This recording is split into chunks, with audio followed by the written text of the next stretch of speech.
Hello, hello, hello. How are you guys doing? How is everybody? It's good to see you. I see we've got close to 1,000 people watching the show. That's brilliant. But we only have 500 likes, so please make sure that you've hit the like button. Again, I hate to do this whole YouTuber routine, but I'm compelled to do so given the nature of the discourse and materials that we shall explore. Just 1 second, my cat is making noise. So we're gonna go through a lot of topics. We are gonna go through a lot of topics. I mean, this is a gigantic stream, right? I'm not trying to set any records here, but I'm warning you. I'm gonna drop a lot of knowledge right now. Now, first things first, where are you guys tuning in from? You haven't told me. Come on. All this time, and you don't let me know in the chat where you're tuning in from. Come on, man, let's go.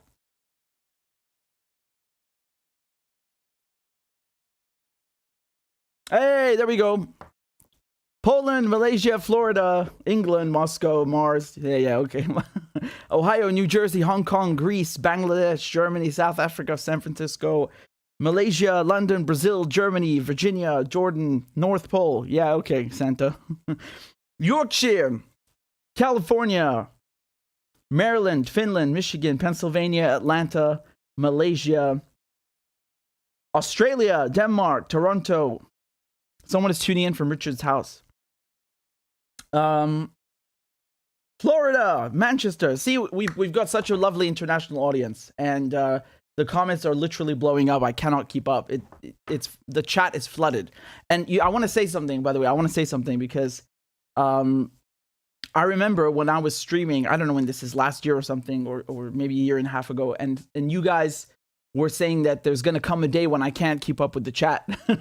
Well, here we are, and I'm very humbled and I'm very blessed, so thank you very much. Okay, so there's a super chat. We already have a super chat over here. Who is this from? This is from, well, it's gone. I can't see it for some reason. I could have sworn there was a super chat. Hold on a second. We are going to investigate. Oh, it's from Ahura, and Ahura says, "Show cat on stream, please." Well, that's the funny thing, because it's not allowed in here.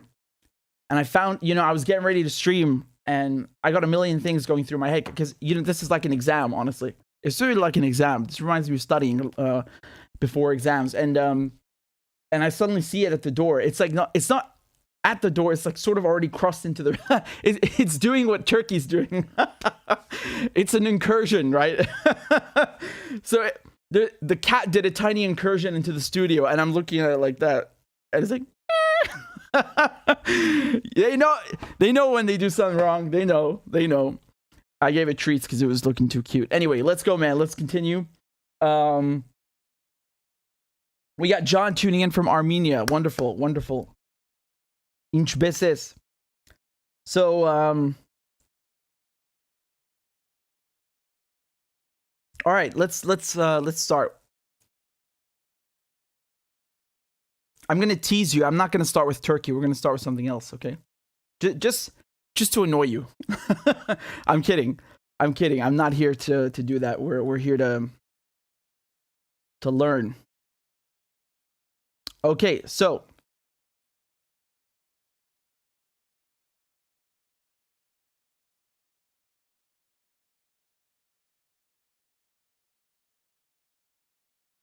here we go.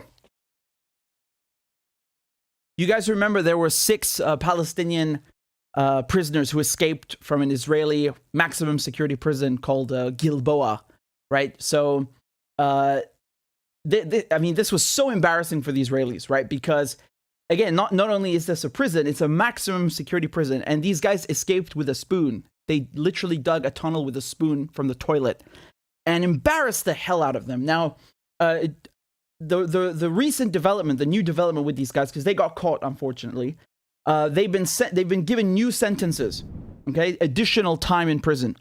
So this is from Al Jazeera, and they say that Israel sentences Palestinian prison escapees to 5 more years. Okay, so By the way, just to jog your memory, I had their names up somewhere. Hold on my Twitter. I'll give them to you in a moment. But they essentially gave them, I think it was 5 years and 8 months. Yeah, here it is, 5 years and 8 months. So they gave that to 5 of the prisoners. There's one prisoner that they haven't sentenced yet, and that guy is very, very, very, very famous. His name is Zakaria al-Zubaydi. He's probably the most famous out of the 6. So I don't know what's up with that. Why they haven't given him a sentence yet, but we'll see. And I just want to show you quickly, if I may, the names of the prisoners so I can kind of jog your memory. And some of them are in what Israel loves to call terrorist groups. So, you know, of course, if you are a colonizer and an occupier, the native population resisting you, you're going to call them a terrorist. So this is what Israel does. It calls these 6 men terrorists, and they're charged with terrorism, and all of this, given life sentences, so on and so on. So here they are. These are the 6 who managed to escape from Gilboa. This stuff is really like out of a movie. It's frankly incredible. It's frankly incredible. I mean, look at the hole. Look at this. This is how they escaped from this hole, this tiny hole. Really something, honestly. There's also a video of the toilet somewhere. I'll show you in a second. But they really made them look like fools. Anyway, here are the 6 prisoners. So you can see Yaqub was incarcerated. He's in prison since 2003. He has a life sentence. Hamad also life sentence. Mahmoud life sentence. Munadel since 2019 in prison awaiting trial. Do you see that he's basically he's spent 3 years just waiting for the trial, hasn't even been convicted of anything. Zakaria Zubaydi since 2019 also awaiting trial, same thing. And Ayham al-Kamanji since 2006 life prison. So these guys, Israel accuses them of being terrorists and so on, and now they've added 5 years and 8 months to their sentence. And I want to say something here because these guys are being kept in solitary confinement. Yeah, they're being kept in horrible conditions, and some countries like Germany, like Sweden, like Austria, they don't punish you if you escape from prison. Okay, now let me make this very clear. If you escape from prison and you steal a car and then run someone over, God forbid, yes, you will be punished for that. But if you just escape, you do nothing wrong after you've escaped, you are not punished for the actual escape, because the law considers escaping, a part of human nature. And so that is not punishable. That's their legal interpretation of these things. And I think it's really striking, because the Israelis, I really want you to understand this, because this is very important. The Israeli occupation is running its occupation with military courts. Do you understand?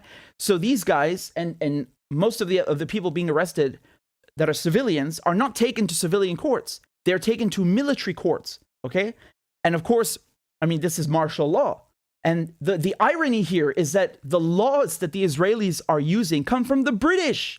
They are literally colonial laws, literally taken from the British mandate in Palestine. I can give you one example. One of them is the military censor. So the Israelis, they love to say, Israel is the only democracy in the Middle East. But when the army wants to, they can impose what is basically a gag order. They can shut the press up and force them not to talk about a certain operation, a certain story. They can gag them. And this comes from the British mandate. Another one is administrative detention. This is way worse, because they can arrest you, and they can arrest you and not tell you why, nor your lawyer, because it's classified. So you got people right now sitting in Israeli jails who don't even know why they've been arrested, and their lawyer is not allowed to know either. And they don't charge you with a crime. They don't charge you. They just keep you there indefinitely. It's administrative detention. So every 6 months, they can renew it indefinitely, forever. You got people who spent 7 years in prison and don't even know why. Can you imagine how sick and sadistic that is? Once again, this comes from the British mandate in Palestine. So when we say Israel is a settler colonial project, we mean that literally. in the full sense of the word. Even the military laws that they impose on the Palestinians come from a British mandate. You couldn't make this up, even if you tried. And my point is that these 6 escapees from Gilboa, I mean, they are subject to the same thing, and they were really regarded as heroes. You know, when they broke out, the spoon, right? They broke out. They dug a tunnel with a spoon. That became a symbol of resistance in Palestine. I'm not even kidding. Look at this. This is some artwork. So from Al Jazeera, and they escaped back in September 2021. In case I didn't mention that, you can see here artwork with a spoon. And they're also mentioning Jenin down here because the guys who escaped, most of the escapees, they come from Jenin, from the Jenin refugee camp, which I'll talk about in a moment. But yeah, you got people who are going out with spoons. It's amazing, right? It's amazing. So they were really regarded as heroes. People were celebrating in the street that they managed to escape. So it's and not just in Palestine, right? Like the whole Arab world is rooting for them because of what they did, and because they basically, you know, gave the middle finger to the occupation. Now let me talk about Jenin for 1 second, because many of these guys, not all of them, but I think most of them, Zakaria Zubaydi for sure. So this guy over here, there you go, Zakaria Zubaydi. He's from Jenin, and Jenin is over here, right? It's a little town in the West Bank. And by the way, the prison they broke out of is not far away from here. I don't know the exact location. It's somewhere over here. Yeah, there you go. Gilboa must be somewhere over here. Anyway, Jenin is a very important place because it's become well, the Americans and the Israelis would say, oh, it's a hotbed of terrorism. It's a hotbed of resistance. That's what it is. And the Israelis have attacked this refugee camp many times. By the way, before I continue, just think about this. There is a Palestinian refugee camp for Palestinians in Palestine. Just think about that. Can you imagine a French refugee camp in France? Like, think about how how disgusting and absurd it is that Palestinians have been so dispossessed of their land. So much of their land has been stolen that they become refugees in their country. And, you know, any Jew from Europe or the United States can just show up and take Israeli citizenship, have 2 citizenships, and then, you know, take land from Palestinians. Wow. Well done. So, Jenin refugee camp and Jenin itself, it's become a symbol of resistance. You know, when you say Jenin, you associate it with Muqawmeh. And by the way, Shireen Abu Akleh, the Palestinian journalist, was killed nearby. Why? Because the Israelis were raiding it. Okay? So, you know, they've been talking about how Russia is violating Ukraine's borders and Ukraine's sovereignty. I didn't hear them complaining about Israel raiding the West Bank, raiding Palestinian territory. Never mind occupying it. Right? But they were basically, you had Shireen, the Al Jazeera journalist, and 5 other journalists from different outlets. They were all together in the area, and they were there precisely because they know that an Israeli raid is coming and they wanted to report on it. And Shireen ended up being killed. So you get an idea of how reckless the Israeli occupation forces are. And, you know, the stories are really, really harrowing. You know, this guy over here, Zakaria, who escaped, down here, Zakaria Zubaydi. Again, like he's the most famous of the 6. This guy, if I'm not mistaken, correct me if I'm wrong, but I recall that the Israelis killed his mother. They shot her while she was in her own house. Okay, in her own house. She did nothing wrong. She's in her house. They shot her and killed her. And I think his brother was also killed by the Israelis. So, I mean, like, what the fuck do you expect? You murder this guy's family and you want him to just tolerate it? Like, of course he's going to join the resistance. What is wrong with you? You know, the irony is that the Israelis did the same thing to the British. You had mass immigration of European Jews coming to Palestine in the late 19th century, early 20th century. And what were they doing? They took up arms against the British because for them, it was like, oh, we are liberating our land, right? Well, they're Europeans. It's not their land, but they thought it's their land. And how did they do that? They took up arms. They were assassinating, murdering, bombing the British, you name it. All the things that they accused Palestinians of terrorism, they were doing, the Israelis. So, I'm talking about the militias, Haganah, Hashomir, which later became, changed name and grew and merged over the years, but it ended up being the Israeli occupation forces. They call it defense forces. You should call it IOF, Israeli Occupation Forces. So, they murdered his family in cold blood. I don't understand what they think is going to happen. In any case, this is.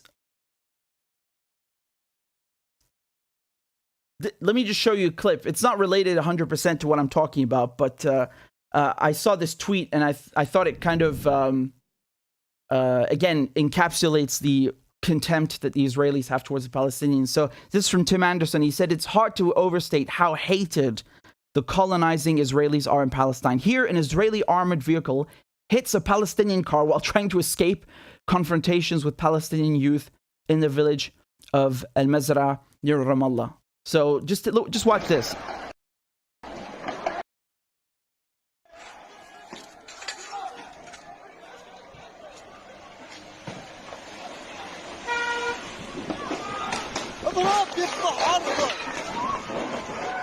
Look at that, they just completely rammed this car. And you see everybody throwing the stones. That gives you an idea of the sentiment that Palestinians have towards the Israeli occupiers, right? I've seen so many clips because the Israelis are raiding the West Bank the whole time during the last weeks. And of course, they use the excuse of Tel Aviv. Naftali Bennett, who's the Israeli prime minister, he told the Israeli forces to go on the offensive. Basically, he gave them a blank check. And that's why you have Shireen being killed. But again, this is kind of normal. It's not, it's not like before Naftali Bennett made these remarks, there was no violence from the Israelis. But you see how everybody's throwing rocks at the Israeli Jeep, the armored vehicle, I should say. I've seen so many videos all over the West Bank because that's what it is. Like, you're occupying these people. You are on their land. You are armed. You are violent. You are aggressive. You are an invader. Of course, they're going to throw rocks at you and do more because you're an invader and you are not native to this land. And you have dispossessed Palestinians, vilified them, occupied them, rendered them nationless and stateless, and boxed them into refugee camps on their own soil. I mean, this is unbelievable. Unbelievable,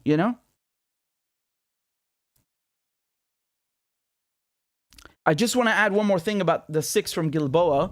As I said, they were given 5 years and 8 months, right, extra.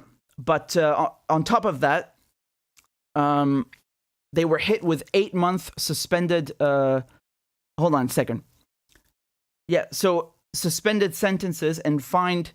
So around 5,000, I think, shekels, right? So that's $1,500. So just to be clear, the 8 months is suspended. The 5 years is not. So that's why when I was talking about 5 years and 8 months, this is what I mean. The court also gave 4-year sentences and $600 fines to 4 prisoners who helped the escapees carry out their plan. The new sentences were denounced by a spokesman for the Gaza ruling Hamas terror group.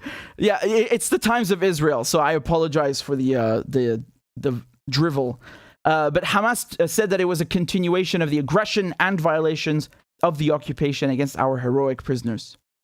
So, again, as I told you, they were captured, and here they mentioned that Zubaydi, the most famous of them all, Zakaria, down here, he was captured in northern occupied Palestine. 2 others made their way into Jenin and hid out there until their arrest on September 19th. So, yeah, that's really funny because Zubaydi was not meant to go on the escape. He kind of just ended up in that cell. Like it says here, Zubaydi said he saw the tunnel for the first time on the day of the escape. But can I show you something? Do you see his face? Do you see Zakaria's face here in the top left? Compare that with the picture that I showed you here. You can see very clearly after he was arrested that they beat him up and his face is swollen, right? And they're not showing you the other pictures, but I posted them on Twitter at the time. You can see very clearly that all of these guys were really roughed up and beaten up. when the Israelis captured them, which again shows you that there is no rule of law. There's only military rule, and that, of course, only brings violence. So they are, again, they're saying that Zubaydi was a masterminded terror attacks during the Second Intifada. Yeah, this is the kind of garbage you will get from the West or Israeli newspapers. Anybody who resists colonialism is a terrorist. The French said the same thing about the Algerians. We know this story. نعرف هالقصة. نعرف هالقصة. So in any case, just wanted to update you on the situation. And if there are any more developments about the Gilboa 6, the 6 guys who escaped from Gilboa, I'll of course have them for you right here on the channel. So I see we've got about 2,000 people watching, but only 1,000 likes. Come on, guys, that's half. We need to have 2,000 likes. Please make sure you've hit the like button. It really helps the channel, and we have to fight the algorithm because I'm saying naughty things. They don't like the truth on big tech. Thank you very much for the super chat, Beer and Flies. And thank you, Marcin, for the super chat. Marcin says, hi from Romania. Shout out to Romania. Who do you think controls the US? Is it China? Well, no, I don't think it's China. The people that control, or the things that control the United States, well, there are 3 things. It's Wall Street, the corporations, and of course, after the corporation, you have the intelligence agencies. These are the people really controlling the United States. Wall Street, the corporations, and the intelligence agencies. And of course, when I say the corporations, within that, I mean Big Pharma, the military-industrial complex, and so on. We have a lot of characters in this issue. And some people, the things that I just described, especially the intelligence agencies, they like to say it's called the deep state, right? And when you say that word, people think you're wearing a tinfoil hat. Get out of here, man! How childish are you? You really think this is a democracy? Fuck off! Come on, I'm not interested in your drivel. You're wasting my damn time. You're wasting my time. Get out of here, man! All right. Thank you very much, Tatmac. Tatmac says Syrians made a song about special military operation. What do you mean exactly? I'm gonna have to look this up. But thank you, and let me see if we can find something. Says Tatmac. We'll see if we can find the song. Dan Z, thank you for the super chat. I'm trying to read it. It's not loading. Give me a second. I've zoomed in too much.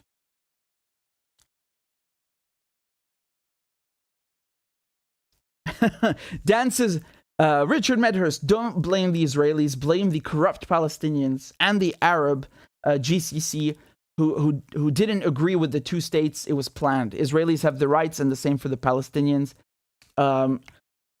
Yeah, so you're talking about the 2-state solution. Well, what I would say is, why should Palestinians accept that? Like, if I come into your house and I say, you know what, I'm going to take the living room and this bathroom and that bedroom, and you can have the rest.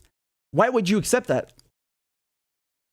Like, I'm taking 50% of your house. Actually, it's more. Remember that the Israelis, the Israeli population was much smaller than the Palestinian population, obviously, because it's Palestine.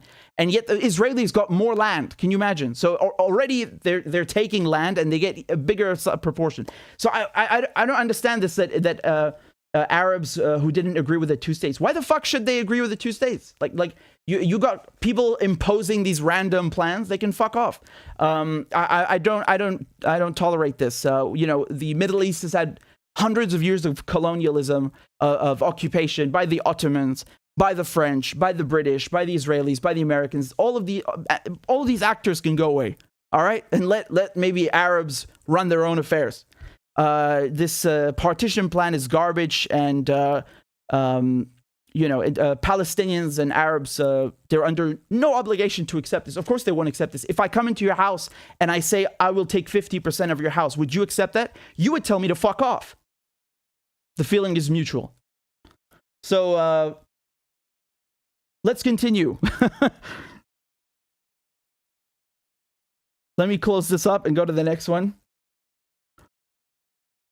By the way, I was mentioning this just a few moments ago. I want to show you something very important because, somebody dropped this underneath, and I found this incredible because I already knew this from history books and so on, but to see these is very, very powerful. So again, this is a very powerful thing that I want to show you. Somebody dropped this underneath.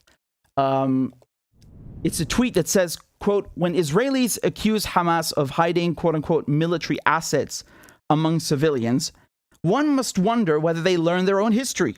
Zionist militias famously used civilian buildings, hospitals, factories, synagogues, and schools to disguise their operations. Tel Aviv even commemorates it. Look at this. So you've got plaques in, put there by the Israelis in occupied Palestine.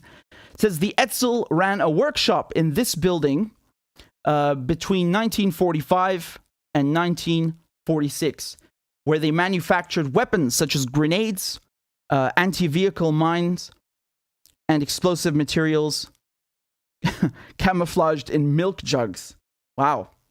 So they're not holding back, obviously, right? They're not holding back about their military activities and doing this inside of a workshop, right? So they're obviously talking about the Etzel militia, okay? And do you know what they did? Actually, the Etzel militia are famous for blowing up the King David Hotel. They blew up a hotel and killed dozens of British officers. Some of them actually in this organization were banned from coming to the UK for life, obviously, because they would be arrested and charged with terrorism. So again, very interesting, right? Let's continue. There are more. Here's the second one. So the Lehi used the basement and attic of this synagogue as a secret arms cache. It was discovered by the British during the Great Curfew imposed in July 1946. And the weapons were confiscated. Now, again, Irgun is it's a paramilitary organization, a Zionist paramilitary group, right? And it's related to the one that we just looked at, Etzel, this one. So they're related to each other. And, again, you can see very clearly that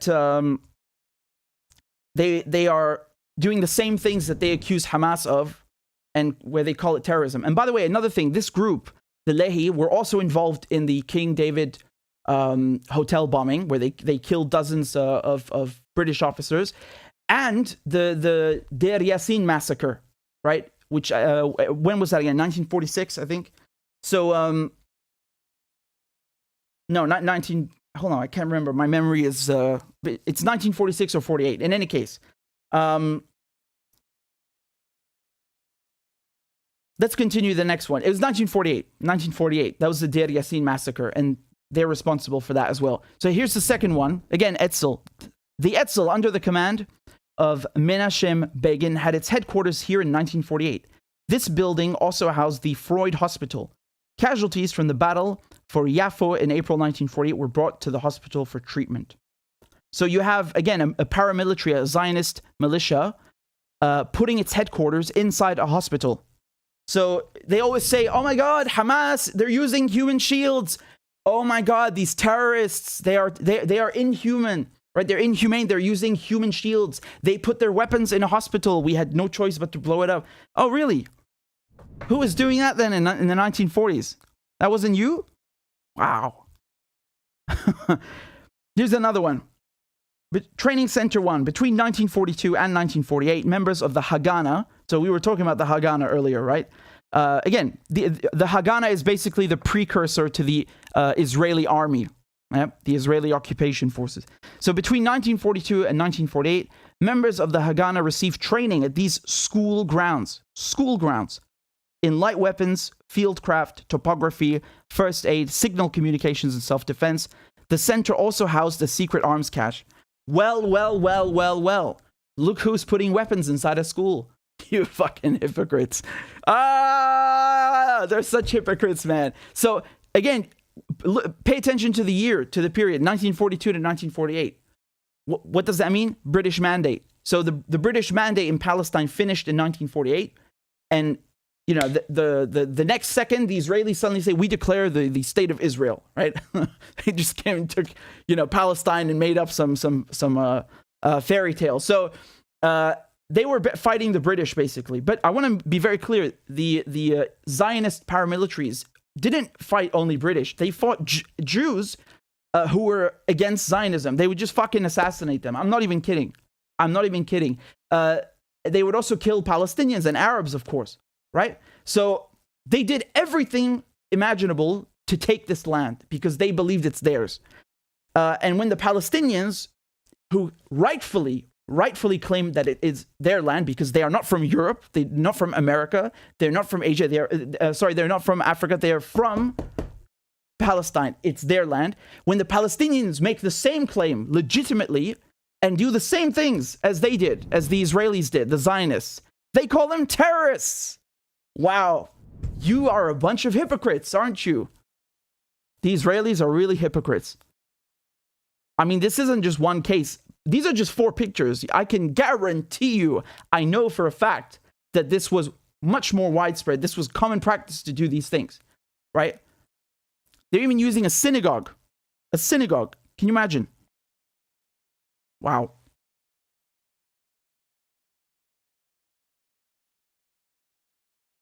Unbelievable. So remember this the next time they tell you, oh, Hamas is using human shields. Oh, Hamas put weapons inside a school. Oh, Hamas did this and that. First of all, you should wonder if it's even true, if they didn't make it up. And then remember that the Israelis did the same thing to steal this land from the Palestinians. And for them, fighting the British, that was a legitimate cause. Fighting whoever was in their way, anti-Zionists, Jews that were not Zionists, Palestinians, Arabs, they considered that legitimate.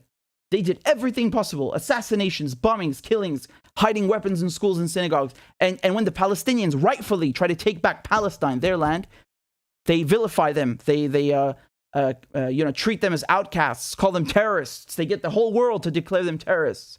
And remember the Israelis, the King David Hotel bombing, they killed British officers, and then the USS Liberty, right? They knowingly attacked a US ship. No one does anything about it. That really shows you, how much control or influence Israel has, that it can attack a U.S. ship and kill U.S. sailors, or attack British officers, kill British officers, and get away with it. Can you imagine if an Arab did that? Oh my God, they'd invade a country if an Arab did that. If an Arab sunk a British ship, or an American ship, or killed dozens of British officers. What is let me give you the exact number, because it's absolutely ridiculous. So this was in July 1946, the King David Hotel bombing. You had 91 deaths, so almost 100 people killed and 46 injured. Christ. Wow. So just so you can see this, the hotel was the site of the central offices of the British Mandatory Authorities. Okay, so their headquarters, British headquarters. Yeah. And again, in terms of casualties, 91 people killed. 91 people killed. And I love how they try to say, like, yeah, but parts of the Zionist paramilitaries were not okay with this, and they tried to warn it. It's like, yeah, okay. Have you guys seen that movie with Daniel Craig, where I think it's called Munich? It's directed by Steven Spielberg, and they show you the Mossad. Mossad is the Israeli intelligence service. They show you the Mossad agents trying to hunt down the Palestinians for the Munich Olympics massacre, right? So they go all over the world. They go to Italy and so on. And at one point, I think it's in Paris. Yeah, they're trying to blow up some guy's house in Paris, and they see a little girl, his daughter, and they try to abort it quickly, right? And my point is here, they try to paint the Israelis as like humane, like, oh, they're not going to blow up this guy because there's the little girl. Wow, you should go read some of the attacks that Israelis have done in Beirut, in Damascus. They have killed so many civilians to get one guy, right? They don't give a crap. So I love that kind of like whitewashing of Mossad crimes and Israeli crimes, like as if there's some kind of humane spies and humane paramilitaries. What an absolute farce. What a farce. In any case, just remember this stuff. Remember this stuff the next time you hear them calling Hamas or whoever terrorists, right? They say this about everybody. They were doing the same thing. The same thing, if not worse. And the irony here is that the Palestinians actually have a legitimate claim to do this. Because under international law, it says that if you are occupied, if you are under occupation of a foreign invader, right? So there's a foreign military occupying you, you have the right to resist this occupation by all means necessary. Even a nuclear weapon, hypothetically. My point is that it specifically says armed struggle is okay. And, you know, the Israelis did these things and they have no claim because this is not their land. They're Europeans, they're immigrants who came to dispossess Palestinians. And when Palestinians are exercising their legal right, this is not me saying this, this is international law, okay? And so when Palestinians are exercising their legal right to armed struggle, they call them terrorists, which is ridiculous.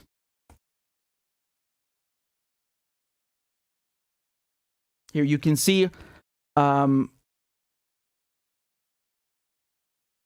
this is United Nations Resolution 37-43 from December 3rd, 1982.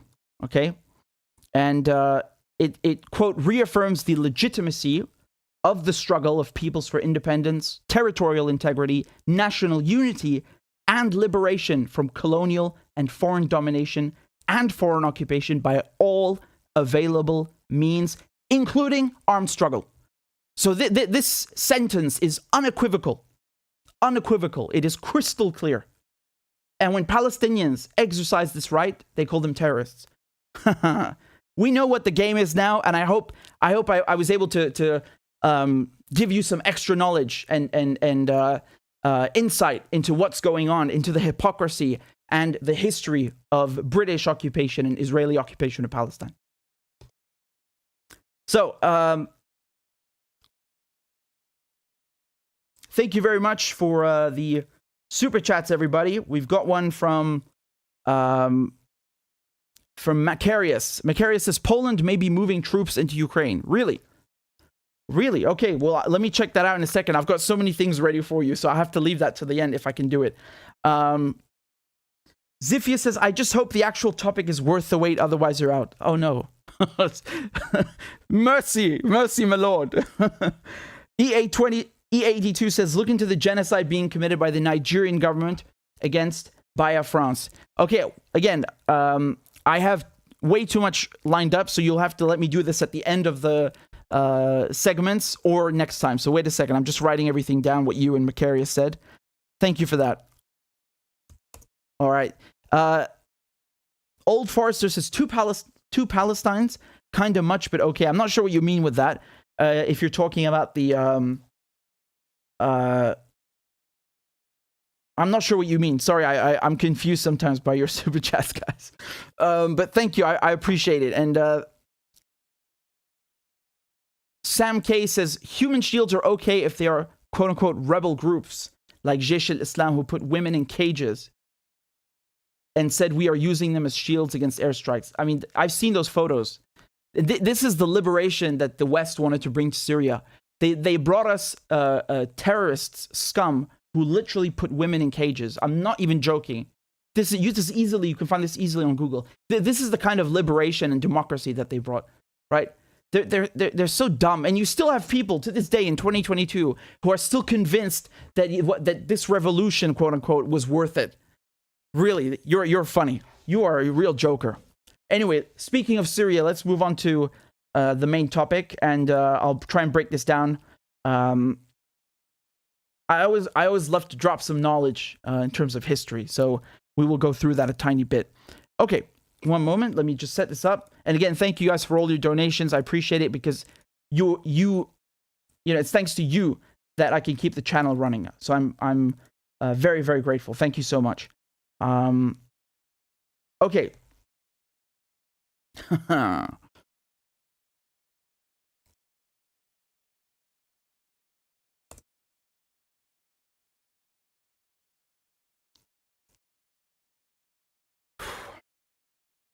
You guys got me nervous, man. That's not fair. I need to take a drink or something. Hold on. I don't like to do ads, so I'm just gonna put the screen on. Give me a second. You guys got me nervous. Why did you do that?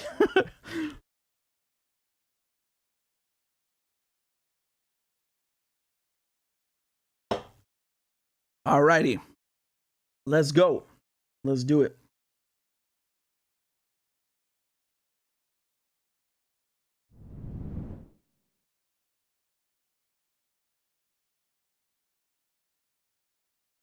Can you guys see that? You see that all right?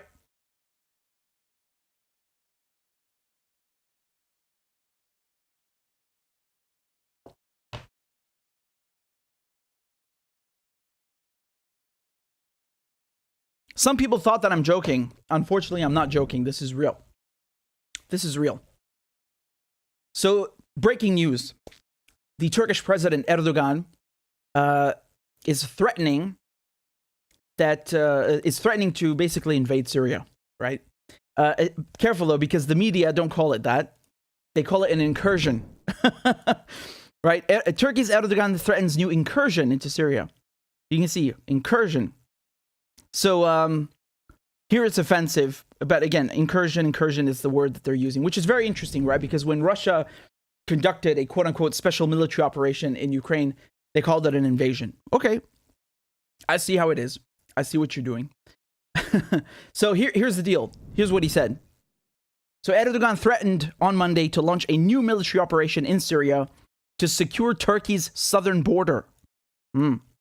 Speaking following a cabinet meeting, Erdogan said the aim of the operation would be to resume Turkish efforts to create a 30-kilometer safe zone along its border with Syria.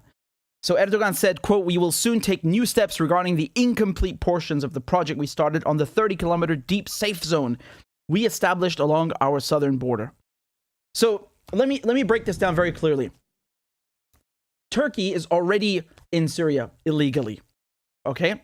Here's a map of Turkey's presence, and I'm going to show you what he is proposing, what he is declaring that he will do. So you can see here in turquoise up here, that's Turkey. Okay, this green piece is Turkey occupying Syria. Okay, illegally occupying Syria. Now you can see here all along the northern Syrian border. This is the proposed 30-kilometer safe zone that Erdogan wants to create. So you can see it's absolutely enormous. It's like 4 times the size of what Turkey's already occupying, right? So he wants to take this entire chunk of Syria, like some, he's just walking into a store, right? Yeah, I think I'll have a little bit of that, and we can go all the way, 30 kilometers, like it's his land. He's very funny. They're very funny, aren't they? So Syria, as you can see, is already chopped up into 4 pieces. Basically, you've got the part in red. I love how they always put the Syrian government forces in red. Like psychologically, red is the color of danger. So you can see all of this: Damascus, the capital, Homs, Palmyra. These are, and Aleppo, which is the biggest, most populated, and Syria's industrial city. All of this is back under control of the Syrian army. But down here, you can see the Israeli occupation in blue. That's since 1967 in the Golan Heights. Then down here, you have more of these quote-unquote rebels, whatever that means now. And over here, you can see Turkey, and next to it, Idlib. Idlib is a very important governorate and city. And in the legend, in the key, they say they are rebel forces, right? I'll tell you in a minute about Idlib. But basically, I'm just trying to lay out what Syria looks like now. Now, up here in the northeast, in Hasake and Dore, you have the Kurdish militias. They have called themselves the Syrian Democratic Forces, SDF, right? And of course, the SDF are working with the Americans. So just to give you an idea what that means, working with the Americans, let's take a look at that, right? Like, let me just kind of briefly spell that out for you. Here is Syria's oil fields, Syria's largest oil reserves up here. And so you can see Hasake and Deir ez-Zor, right? And guess where the Americans are? I wonder where the Americans are in Syria. Oh, look, they're right where the oil fields are. So obviously there are 50 million pictures. I mean, it's not even a secret. Just go on Google and type U.S. forces Syria oil. You will find a million pictures of them literally standing in the oil fields. They're completely shameless. The other day, they stole 70 tankers of oil. They smuggled it out of Syria into Iraq. And so you see, Syria has been chopped up into multiple pieces. And Erdogan, Turkey's president, wants to take even more. Now, why is he doing this? Why is he doing this? Because, Turkey for a while has wanted to do this anyway, to this quote-unquote safe zone. Well, my speculation is that he chose this moment because Finland and Sweden want to get into NATO, right? And the only person blocking their membership is Turkey. Because in NATO, in order to join NATO, you need unanimous consent from the member states, right? So everybody who's already in NATO has to okay your application. And Turkey's the only country that is saying no. And why did it say no? It said no because it doesn't like the fact that Sweden and Finland are supportive of the PKK, right? So this is the Kurdish Workers' Party. The Kurdish Workers' Party, the PKK for short, Turkey considers it a terrorist organization, okay? And also, Turkey considers the YPG, which is, again, we're talking about the Kurdish militias that are in Syria, also to be terrorist groups. They say the YPG is part of the PKK, so they're also terrorists. So basically what Erdogan is trying to do, he told Sweden that he wants Sweden to hand over, to extradite all PKK members that are, hiding there, that have basically been given refuge and resources and all this. And I don't think that's going to happen. So what he's doing here is two things. Erdogan is trying to take a bigger chunk of Syria so he can attack the Kurds directly.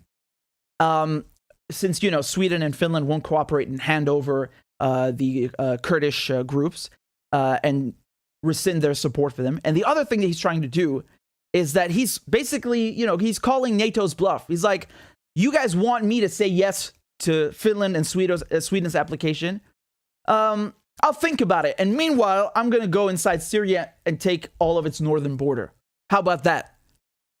They're not going to stop him. They're not going to criticize him. They might, give lip service, but they really don't have a choice because this might be the price of Sweden and Finland getting into NATO. So Turkey's taking advantage of the little leverage it has right now. I think that's what's happening. Again, it's just my speculation, but I think that's what makes sense right now. And obviously this is illegal. Once again, Turkey is illegally in Syria. The United States is illegally in Syria. Israel is illegally in Syria. Okay? They were not invited. They have no right to be there. Turkey talks about, we want to make a safe zone. We're protecting our border. Then go to your fucking border. This is Syria. Who do you think you are? They're so arrogant. They think that they can just walk in to Syria and violate it, right? And desecrate it. It's really disgusting. And let me show you something over here because I think you will find this stunning. You will find this stunning. This area over here where they say there are rebels, okay? Up here in green, you see this kind of light green? They say, it's just rebels. Let me tell you what's going on here, because Idlib is controlled by a terrorist group called HTS. HTS, in English, stands for Hayat Tahrir al-Sham. Basically, Al-Qaeda, you guys know Al-Qaeda. Al-Qaeda rebranded itself to Al-Nusra, and then after Al-Nusra, they rebranded to HTS. So when we say HTS, it's Al-Qaeda. Don't get it twisted. All right? And Idlib, all of Idlib is controlled by HTS predominantly. There are other groups. You have to understand something. I'm not just talking about 5 people. The whole place, there are estimates of 20,000 fighters there. 20,000 quote-unquote jihadists, right?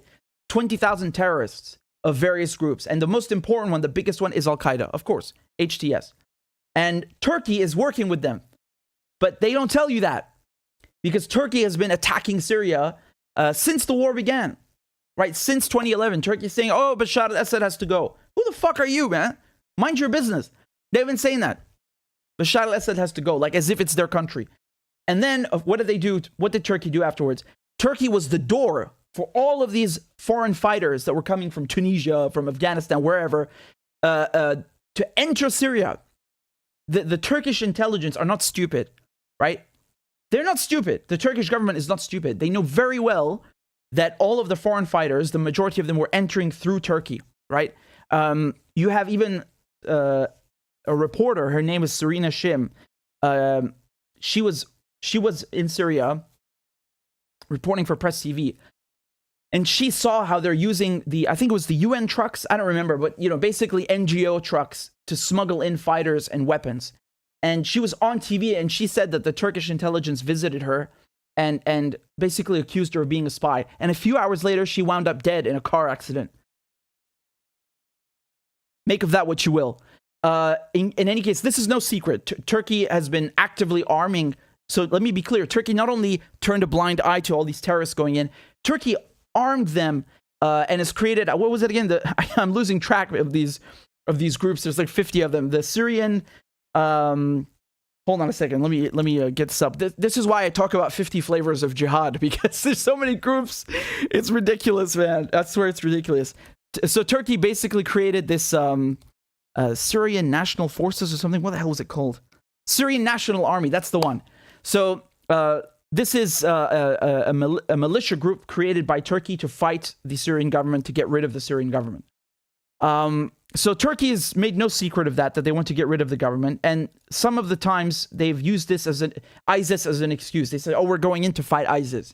Well, no one invited you to fight ISIS. Hezbollah was invited. Iran was invited. Russia was invited. You weren't invited. So maybe stay out. They don't care. They go in because they have no respect for Syria.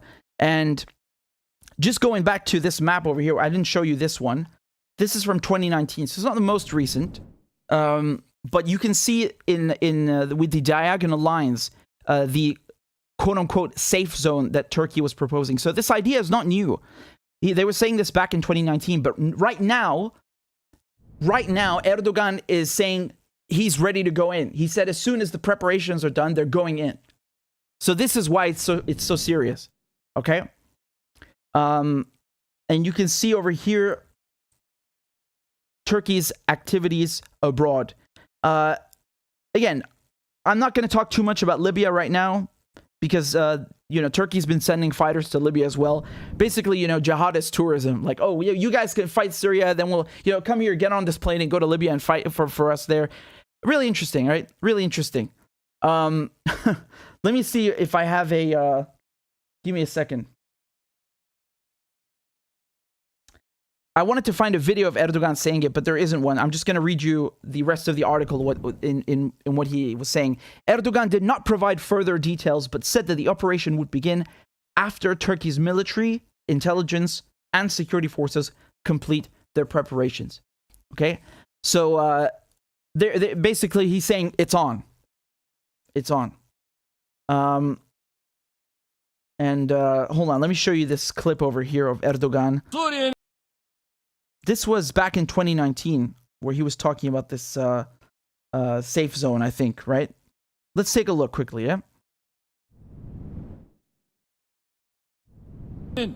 Dörtte birini işgal eden ve sözde Suriye demokratik güçleri adıyla meşrulaştırılmaya çalışılan Fırat'ın. Right, so again, this might be confusing to you because there's so many names. It is confusing.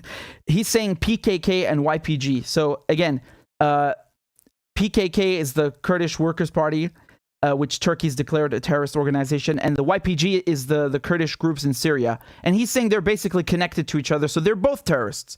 And the label Syrian Democratic Forces is also Kurdish-led. It's led by YPG and so on. So he's talking about the same people. He's basically saying the PKK and the YPG and the Syrian Democratic Forces, they're all the same, and they're terrorists. Doğusundaki PKK, YPG terör yapılanmasının ortadan kaldırılmasıdır. Tüm terör örgütlerine aynı mesafeden bakan bir anlayışı yerleştirmeden Suriye meselesine kalıcı çözüm bulamayız. Amerika Birleşik Devletleri ile burada bir güven There you go. He says secure zone. So again, he's talking about this this little plan over here that he's going to act on now, yeah? Güvenli bölge oluşturulması konusundaki görüşmelerimiz sürüyor.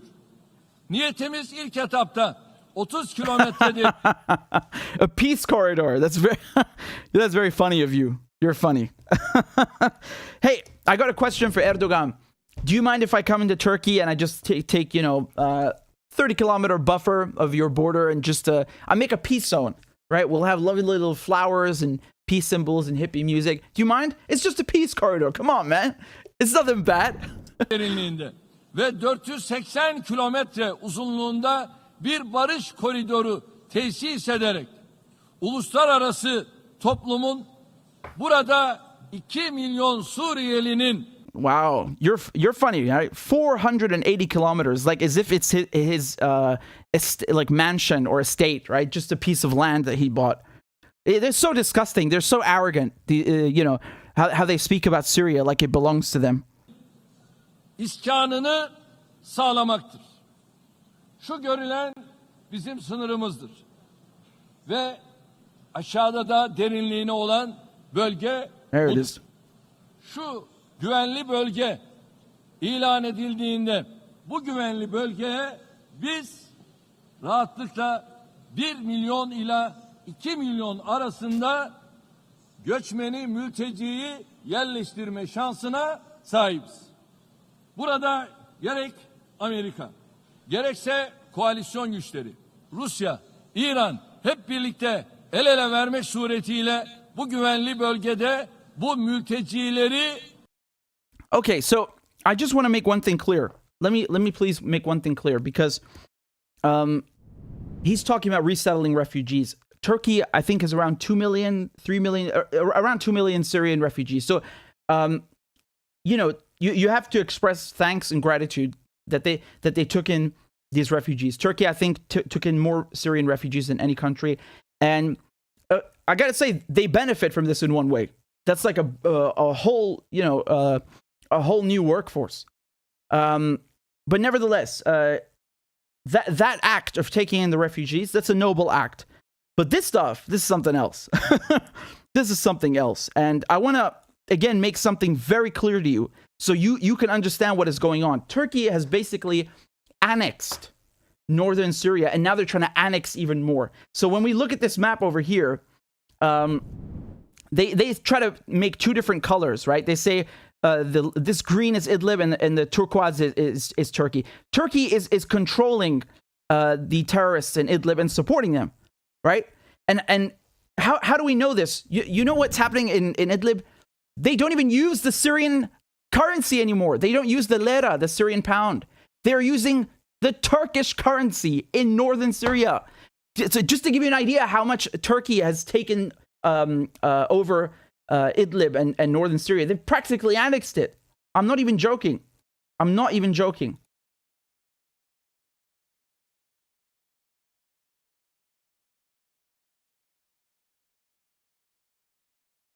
So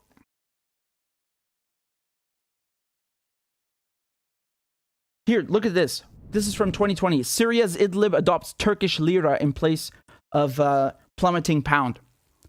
Wow. I think that pretty much says it all. And I'll give you more evidence. I'll give you more proof that Turkey is collaborating with these terrorists, even though the evidence is overwhelming. Do you guys remember when Trump killed the leader of ISIS, Abu Bakr al-Baghdadi? Wasn't that his name? Yeah. Do you know where he was killed? Take a guess where he was killed. Please take a guess. Where was this guy killed? I'm going to show you the map.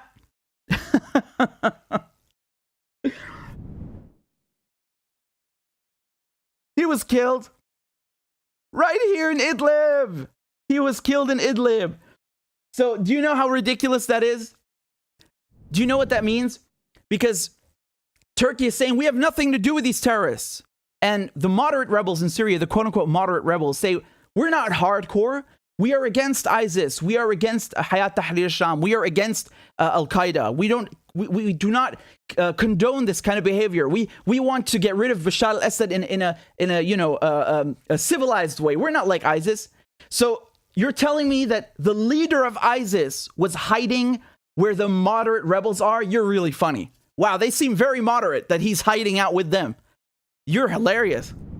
Because that's what they're telling you. They're telling you that all these fighters here in Idlib are moderates. There's no such thing as Al-Qaeda terrorists. If you say that, you are repeating Assad propaganda, right? If you call the Syrian rebels Al-Qaeda or terrorists, you are an Assadist. Wow. So, number one, Abu Bakr al-Baghdadi, the leader of ISIS, gets killed in Idlib.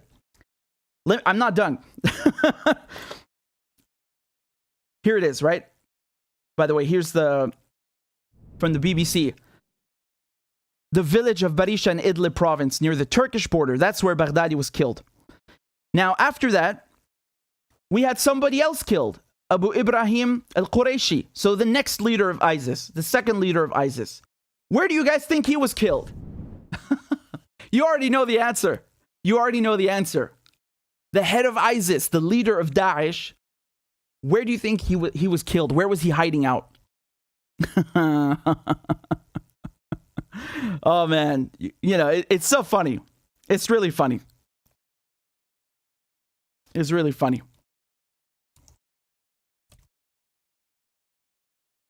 Here from the BBC. The raid targeted a 3-story residential building on the outskirts of the opposition-held town of Etme, which is in northern Idlib province. So you have both leaders of ISIS killed, and both of them were hiding with the moderate rebels, right, which are totally against ISIS. Do you see once again how Turkey is lying about who it's supporting and who it's backing, and the mainstream media are lying about these moderate rebels in Syria? If they're moderate, they would never allow somebody from ISIS, never mind the leader of Daesh, the leader of ISIS, to hide out in their area. They would hand him over to somebody. They'd arrest him. They do something, right? No, they let him hide out there. Wow, huge difference. And again, this guy, do you remember we looked at this guy? This is the head of Al-Qaeda in Syria, of the head of Hayat Tahrir al-Sham, of HTS. This guy, Al-Jolani. He did an interview recently with PBS, right? So we broke down this entire interview. We watched it together, you and I commented on it. And let me just say this very clearly. There is no way on earth that PBS got access to the leader of HTS without going through Turkey, without help from Turkey. Do you understand? So there is a real connection here between Turkey and the terrorists in Syria, even, you know, Al-Qaeda, Daesh. They're basically helping them or turning a blind eye at best. And my point here is that, you know, you got a country like Turkey that's helping terrorists to overthrow the Syrian government, and you want to let them take even more Syrian land so they can kill Kurds and make a peace corridor? What kind of drivel is this? That's absolute drivel. That is really drivel. I don't tolerate this 1 second. Now look what the Turkish logic is. So I'm showing you both sides, right? When I present this, I always tell you what each side is saying. Now, Turkey, let me show you the letter of the Turkish ambassador to the UN when Turkey went into Syria in 2019. Okay? So he basically, again, said that Syria has these terrorist organizations running around, the Kurds, the PKK. And then down here, he cites the Adana Agreement, which was signed in 1998. So basically what happened is, in 1998, Turkey and Syria, they signed this agreement where Syria would declare the PKK a terrorist organization and exile all members of the PKK, the leader, basically just disband everything, right? Because they had given them refuge during the 80s, I think it was. So Syria signed this agreement, and in the agreement, if you look here, it actually has a there's an exception. Sort of an exception that that should Syria fail to fulfill these demands, Turkey would have the right to chase PKK suspects 5 kilometers deep into Syria across the Syria-Turkey border. So Syria agreed to this, that Turkey can go up to 5 kilometers into Syria. What is Erdogan proposing? 30 kilometers. So even if you cite this stupid agreement, which Syria does not even respect anymore, and neither does Turkey, it still doesn't make sense. The other thing that you should pay attention to in the Turkish ambassador's letter is that he cites Article 51 of the UN Charter, meaning self-defense. So the Turks are basically saying we must go into Syria because we are defending ourselves from the PKK, from the Kurdish terrorists. And you can see here that Turkey, this is the Turkish ambassador, right? He says to the UN, Turkey initiated Operation Peace Spring on 9th October 2019, in line with the right of self-defense as outlined in Article 51 of the Charter of the United Nations. So let's look at Article 51 of the UN Charter and see if it fits Turkey's claim. So Article 51 says that nothing in the present charter shall impair the inherent right of individual or collective self-defense if an armed attack occurs against a member of the United Nations. Okay? Now, basically what Turkey is saying is that there were cross-border attacks, tiny events that do not amount to an armed attack. And remember, this is not even a state actor. They're talking about a group. They're talking about the PKK. So it's not like they're saying, oh, this country attacked us. It's a non-state actor. So Turkey's claim that Turkey invoking the right to self-defense, it can't do that because nothing that the PKK did amounts to an armed attack. Do you understand? So either way you look at it, they got no right to be in Syria. None at all. None at all. If anyone has the right to invoke Article 51 and claim self-defense, it's Syria. I mean, Jesus Christ, you got dozens of bastards, really just bastards, that have destroyed Syria, invaded Syria, plundered Syria, killed Syria. I can't even count them. There's so many groups. There's so many countries. It's innumerable. And they have the nerve to talk about self-defense. They're all aggressors. They have all violated Syria in every sense of the word. Every single day I see something new with Syria, people dying, bombs being dropped. They never stop. And they have the gall to talk about self-defense. It's so disgusting. It's like a bully. It's like a cry bully, a bully attacking people and then saying, "Oh, I did nothing wrong." They are bullies, and they have no legal justification whatsoever. And they are treating Syria like it belongs to them, like it's their backyard. They can just walk in anytime they like. Really funny, honestly. You're really funny. I want to show you a clip here from 2020 where the Swedish foreign minister is speaking to the Turkish foreign minister. And they had a very interesting exchange. Let's take a look. We continue to urge Turkey to withdraw. We urge Turkey to withdraw from Syria. Bir kere diplomaside böyle urge kelimesini kullanmak tepeden bakmacı bir yaklaşımdır. Doğru bir yaklaşım değil. O kelime yanlış. Siz kimden aldığınız yetkiyle Türkiye'nin Suriye'den çekilmesini istiyorsunuz? Suriye'deki rejim İsveç'e veya Avrupa Birliği'ne böyle bir yetki mi verdi? Biz Suriye... Wow, he's really funny. He says, did the regime in Syria give such an authorization to Sweden or the EU to tell that to Turkey? So, all of a sudden he acts like he respects the will of the Syrian government. Dude, you are literally illegally in Syria. You don't have any permission. On what basis are you in Syria? And then he starts questioning, he starts acting like he respects the decrees of the Syrian government. I mean, what is this irony? This is so ironic. The guy who's invading Syria suddenly cares about what the Syrian government wants. You're funny, really. Avrupa Birliği'ne böyle bir yetki mi verdi? Biz Suriye'yi bölmek istemiyoruz. Another lie. Let me break this down very clear, man. Turkey, not just because of Turkey, it's because of the French, it's because of the British when they colonized the Middle East. When they divided up the Middle East in the Sykes-Picot Agreement after World War I, they gave pieces of Syria to Turkey. They don't belong to Turkey. But because, I love people who think that colonialism is over. Like, oh, my country had nothing to do with that. That was 100 years ago. Shut the hell up, you clown.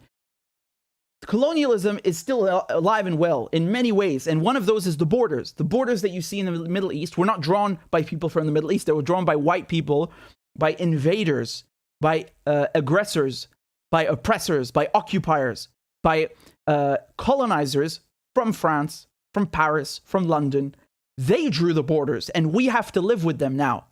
Palestinians have to suffer every day because, some prick in Whitehall decided to make a quote-unquote Jewish state, like as if he speaks for all Jews. I mean, this is really something. And they handed over, let me just show you on the map what I'm talking about, what they gave to Turkey. So, Antioch is one of them, and here you can see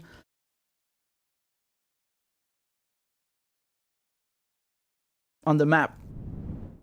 So if you look at an official Syrian map, you will see that this is still part of Syria, but actually Turkey took it, right? It was given to Turkey. It doesn't belong to them. The Arab majority, they make up the population. It's majority Arab. It's historically Arab, but Turkey takes it. And of course, I'm not going to get into all of the other things that they've taken from Armenia. My goodness. I mean, really. So when he says we don't want to divide Syria, he's a complete liar. He's an absolute liar, because that's literally what they're doing. They've taken a chunk out of Syria. They're allowing terrorists to operate in Idlib. And then they want to take even more, a 480-kilometer stretch, 30 kilometers deep of Syrian land. So he literally, unequivocally wants to divide Syria. This is a lie. Ama siz Suriye'yi bölmek isteyen PKK'lılara destek olmak için Türkiye'ye çekildiniz. Here he has a point. He says from Syria, the PKK which wants to divide Syria. Now here we enter a pickle. Because he's right. The Kurds want their own country. They want an autonomous region. Where?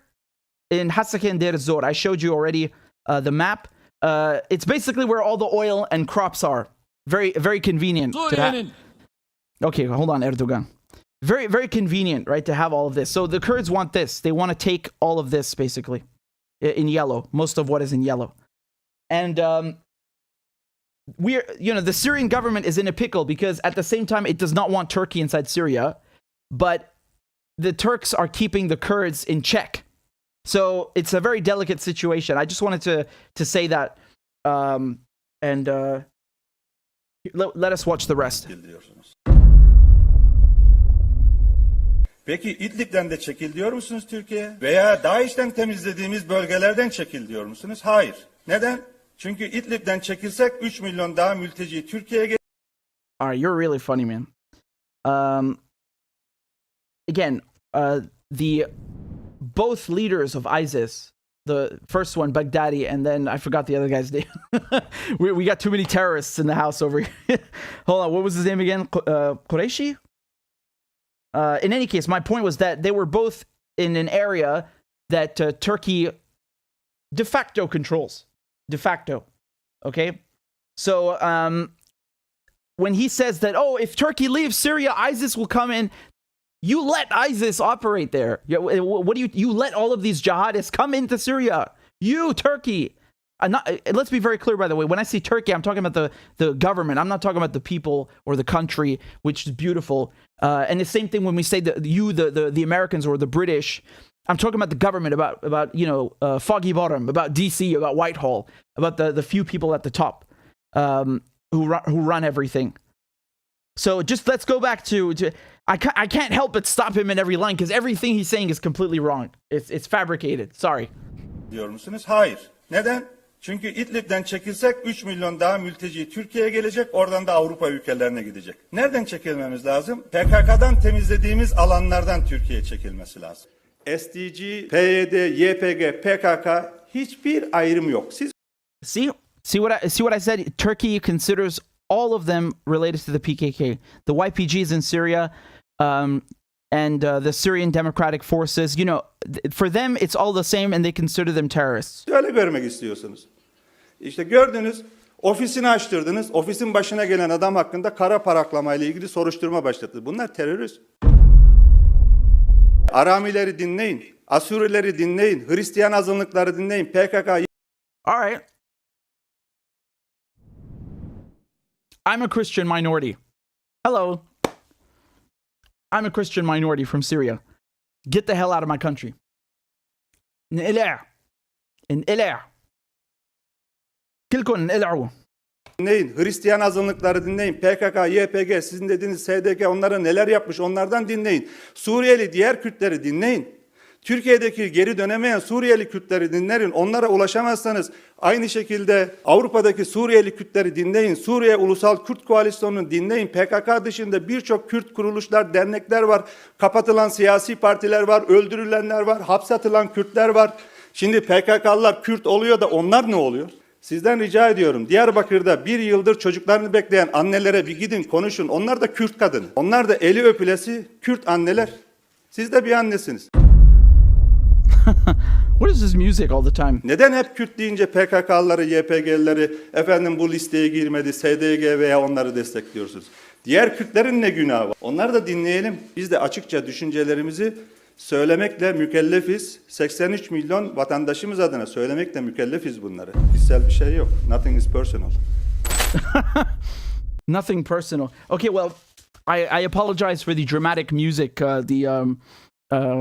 bass hits, but you get the point. I showed you this video. I wanted you to see this so you understand Turkey's point of view, how they view the situation, because I want to show you all sides and what all sides say.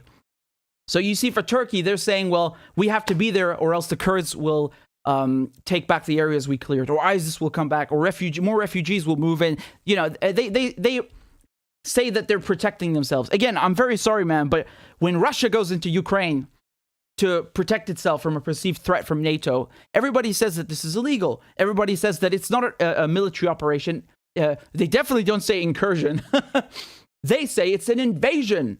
And they boycott Russia. They boycott Russian trees, from trees to athletes, everything, you name it.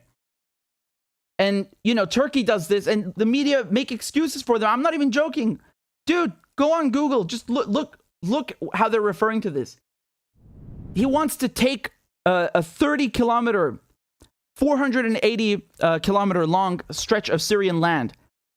So all of this with the diagonal lines. And you know what the media call it? An incursion. That's ABC News. Incursion. PBS. Incursion. You guys are funny. You're really funny. Al Monitor says incursion. The National says new military operation. All right. Here, again, incursion. They're really funny. Right? You see the difference in language? Why does Turkey get a pass? Because Turkey is a NATO country. Remember, Turkey has the second largest army in NATO after the United States. So you can see how hypocritical they are, right? They give Turkey a pass because they want Turkey to okay Sweden and Finland's membership. That's what's going on. By the way, let me show you something very quickly. This happened a few hours ago. Where Erdogan, so the Turkish president, he says that the Greek prime minister, quote unquote, no longer exists. So basically what happened is the Greek prime minister went to the United States and he criticized Turkey. And now Erdogan is saying, you don't exist anymore for me. Goodbye. Again, I'm not going to get into the whole beef between Turkey and Greece. I'm not going to talk about Cyprus, but I'll just pull up the map real quick. I love how I'm saying I'm not going to talk about this while talking about this. Basically, Turkey has half of Cyprus under its control, and it's basically declared it a country. It's Turkey. It's not another country. It's Turkey. And of course, with Greece, well, Turkey has basically been extending, Mediterranean gas exploration. They want the gas that's in the Mediterranean Sea. And they're operating in waters, in zones that belong to Greece and belong to Cyprus. So that's another part of the argument. But again, this is a whole other story, which we'll get into another time. But I just wanted to show you this because it happened at the same time as Turkey's announcing this military operation. What are we calling it? Seriously, tell me in the comments. What are you guys going to call this? Because if I say incursion, it's really out of comedy. I think it's hilarious that they're calling it an incursion. I mean, to me, being a Syrian, when you take all of this, you're an occupier, man. I don't care what you call it, incursion, invasion, whatever. Get the hell out of my country. And Ilia. And, you know, in Idlib, what's funny is that you have 5,000 fighters from China, Uyghurs, right? 5,000 Uyghur jihadists that are in Idlib. And then they tell you it's a civil war. Really? Oh, yeah, a civil war. You got someone from Afghanistan, another guy from Pakistan, another guy from Tunisia, one guy from China, one guy from Turkey. Yeah, real civil war. They tell you that it's the will of the Syrian people. Really? How come Bashar al-Assad was able to stay in power for 10 years? I have never in my life heard of a leader that was able to withstand, you know, an attack by 12 countries, including the most powerful, the United States, Israel, and without the will of his people, and he's still in power. Wow, you're funny. You're really funny. They're you know, basically dabbling in fairy tales. They're feeding you fairy tales. The reality is that the majority of the Syrian population support Bashar al-Assad. Now, does that mean he is perfect? Hell no. And we can get to criticisms, real criticisms, not the made-up ones that they give you on CNN. We can get to those because there are a lot to be made.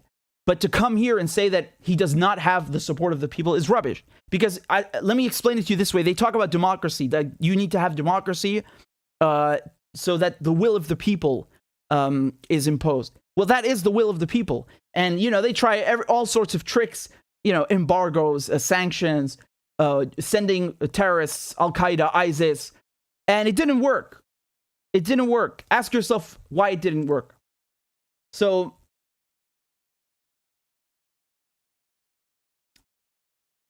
again, just to show you the whole zone that they're talking about that they want to take, includes Qamishli and everything up here, basically. So, you know, it's disgusting. I mean, imagine looking at your country. Do you know how much that hurts? Honestly, I'm not kidding. Like, it really hurts to look at this map and just see it carved up, you know, by invaders, by bastards. How can you look at this and tell me colonialism is not over? What is this then? What is this? This is no different than 100 years ago with the British and the French coming in and, you know, with their noses in the air like snobs, like arrogant, you know, idiots, and doing what they like, just, you know, sitting at a table with some fancy, you know, cups of tea and just carving out maps on land that does not belong to them. And those bastards died, Sykes and Picot, and we're still living with the consequences of what they did. They carved up Syria. You know, Syria used to be much bigger than this, by the way. Much bigger. Let me show you. This is what Syria used to be. And they carved it up. They completely carved it up. I'm just going to show you also Sykes-Picot. For those of you who don't know, Sykes-Picot are French and British diplomats who carved up the Middle East. So this is what they did, basically. You know, this is the real map. This is the original map that they had, and they carved it up. You know, the French take you know, Lebanon and Palestine. Sorry, Lebanon and Syria. The British can take Palestine and Iraq, and so on. You know, they just carved it up like that. And Syria used to have much more, right? So Lebanon, Palestine, Jordan, all of this was considered Syria, or Syria al-Kubra, Greater Syria. Anyway, but that's another story. I just wanted to show you that it's really heartbreaking looking at this and just seeing them do whatever they want. And no one calls it illegal. They call it an incursion. An incursion. Yeah, I see how it is. I see how it is. So for Russia, it's an invasion, but because NATO, your NATO buddy Turkey, which you need now to get Finland and Sweden in, oh, it's an incursion. That you don't want to upset Erdogan too much because you need his vote. So I think this is what this is about. Just as a final note, I think this is what Turkey has wanted for a long time. As I showed you, they've been wanting this since 2019. And now was the perfect moment for Turkey to do this because the West need them. They need Erdogan to say, okay, we accept Sweden and Finland into NATO. And then you have unanimous consent. And he knows that they're not going to, he knows they're never going to hand over the PKK, you know, the Kurds that are in Sweden, because they demanded an extradition, right? Turkey the other day was demanding an extradition. Look at this. This is 8 days ago. Turkey demands extradition of PKK members from Sweden, Finland for NATO bid. So they were basically saying, hand over those PKK members, and then we will accept you in NATO. Well, they're not going to do that. So Turkey is basically going into Syria in the areas that are controlled by the Kurdish militias and going after them on the ground. So those two things, that's what's up. But at the end of the day, we all know what this is. It's a land grab. And, Turkey wants to take more and more chunks of Syria. That's what it's about. And now they thought it's the perfect moment.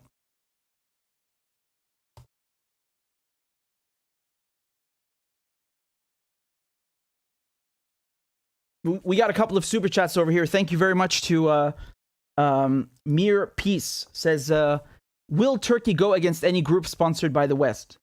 Well, yeah. Like I said, they are. It's a bit funny, isn't it? It's a bit weird because Turkey is, they are part of NATO. They're the second largest army in NATO, and the United States. Officially speaking, the United States and the EU, they've declared the PKK terrorist group, but they still support it.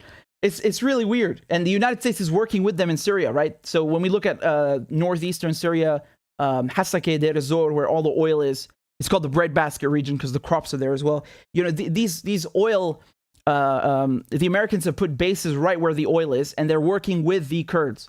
So Turkey will certainly go against groups that are sponsored by the West. Whether that works out for them, I don't know. Sam K says, hopefully the Kurds will have learned after they didn't make a deal with the Syrian government and lost Afrin. So, let me explain something. In 2019, when Trump, quote unquote, withdrew from Syria, he didn't withdraw. When he withdrew from Syria, he didn't withdraw. He did not withdraw. What he did was he created an opening for Turkey in the north, and he sent all the U.S. troops east to where? The oil fields. That's where he sent them. Okay, so he sent them. Where was that map? I had the oil and everything on it. Anyway, it doesn't matter. I'm talking about here, Hasake and Deir ez-Zor. So my point is that Trump basically moved them there. And what happened? The Kurds, you had even politicians in the United States, they're saying, we can't withdraw. Even AOC was saying this. We can't withdraw. You're abandoning our Kurdish allies. Again, as if it's their country, right? You should withdraw either way. It's not your country. But this is how they were framing it. So you had AOC who pretends to be anti-war, making an excuse to prolong the war, right? It's like you heard in Afghanistan. We can't leave now. The Taliban will take over. We can't abandon the Afghans. And that's how they kept it going for 20 years. So they did actually abandon the Kurds. Let's not get it twisted. And the Kurds actually went to Bashar al-Assad. They went to the Syrian government and made a deal that they would be protected from Turkey, who's going after them, as you clearly know. So I don't know why the Kurds are still working with the Americans after what they did to them in 2019. Even the West in general, the Kurds were promised a homeland when the British and the French were, just casually carving up land that doesn't belong to them. And they got screwed. So you have multiple instances where the Kurds have been screwed, really screwed, by the West. And I don't understand why some of them keep, trusting the West again and being stabbed in the back, because that's what happens when you do that. It's very sad. Tat Max is Syrian singer. Ribal El Hadi made a song, Glory to Russia. Can you play it? Well, I'll try and play it at the end of the live stream because I want to get done with everything, but I'm copying and pasting this. Give me a second. What's the relation here? Is this something new? What's it got? I'm a bit confused because I know Syrians support Russia, but is it got to do with what's going on now in Ukraine? Sam K says you should have Ben Norton on to talk about Turkey and then Syrian Kurds. He did a great breakdown of it back in the day. I'd love to. I like when you guys suggest guests, and I try my best to bring them on. Thank you for that. And Old Forester says, two Palestines is a joke about the two-state solution. Yeah, I when you said that, I started another segment, and then it kind of dawned on me what you meant. Yeah, it's ridiculous. I don't understand why Palestinians have to accept a partition plan. Screw you. Just because the UN passed it doesn't make it right. The UN is not perfect. The UN is far, far from perfect. My goodness, I would almost say it's inefficient because of how big it is my goodness. Anyway, that's for another time. But I think it's really arrogant that you have an institution where Palestinians are not even allowed to be a member, right? They're not even a fucking member state, and they impose this on them. They say you have to take your land divided into two chunks, and even though you are a majority, the Israelis who come from Europe will get more land than you. Who the fuck would accept this? No one should accept this. No one should accept this nonsense. Zook says, evening, Richard. Evening to you, Zook. It's good to have you here. So I think, give me a second, guys. One moment. Tapio didn't send a note, but thank you for the super chat. And Princeps says, what do you think Iran will do about this? Well, I'm going to get to that in a second. You you knew already what I was going to cover, so that's good. I just want to say thank you to Jeff. Jeff just signed up on Patreon 20 minutes ago. Thank you very much, Jeff. And I appreciate that a lot. How many patrons are we on Patreon? I think it's oh my goodness, 913. Whoa. 913 patrons. Thank you guys so much. Again, I couldn't do this without you. And if you guys like my work, you want coverage about international news and US politics in the Middle East, please consider subscribing and supporting the show on Patreon. This is hold on, I'm trying to, there we go. This is the screen that you get when you want to sign up. Again, don't let it intimidate you. All of my work is free, and you can donate whatever you like per month and stop whenever you like. So, again, I appreciate all of your contributions, no matter how small, no matter how little. Thank you very much. And of course, if you want to donate on PayPal or Venmo or CashApp, you can just use the QR codes with your phone and scan it. In any case, please let me play a crab dance for Jeff. And that's our tradition here. When somebody signs up on Patreon, we play a crab dance. So let's go.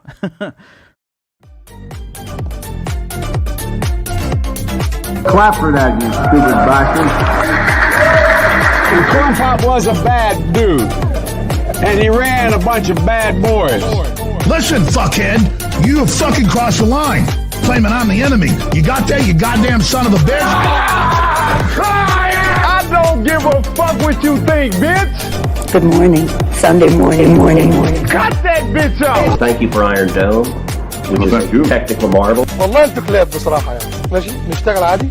We lied, we cheated, we stole. China.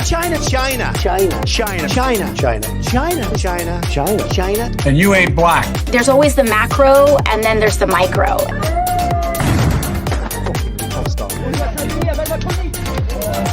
Do not come. Do not come. I'm gonna come. You talking to me? Ladies and gentlemen, I'll have two number 9s. Number 9 large. we got him. I told myself, I know it's not. I've fallen and I can't get up. This information's origins are slightly less atrocious. Why you take that? Why? You're getting nervous, man. Calm down. It's okay. Okay. Suck my dick and choke on it. I yield my time. Fuck you.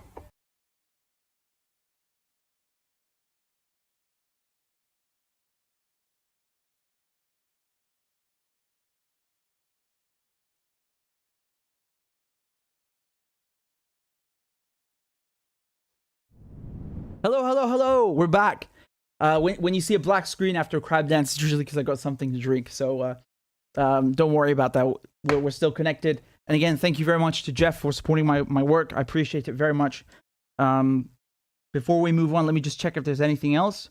And then we can continue. So just a second. Again, thank you guys for all your donations. You're very kind. And we've got one from Monarch here. Super chat says, what do you think of Wagner in Libya on Arabic BBC? Libya is a very, very, very complex topic. I mean, and you're talking about the Wagner Group, right? Which are basically they're described as neo-Nazis, as far right. Let me tell you what, I'm gonna do the rest of the segments that I have, and like I promised you and others, I'll try and do even more of them when we're done, because I just want to get through everything. You know, I got too many tabs open, so yeah, let me close out and continue. Libya, man, I really, every time I hear the name Libya, my heart sinks about what they did to it. Really, it's evil. It's truly evil. They got no shame whatsoever. No shame. Okay, so boy, we got a lot of topics here. I don't even know what to begin with. Wow. Okay. Let's go with this one. All right.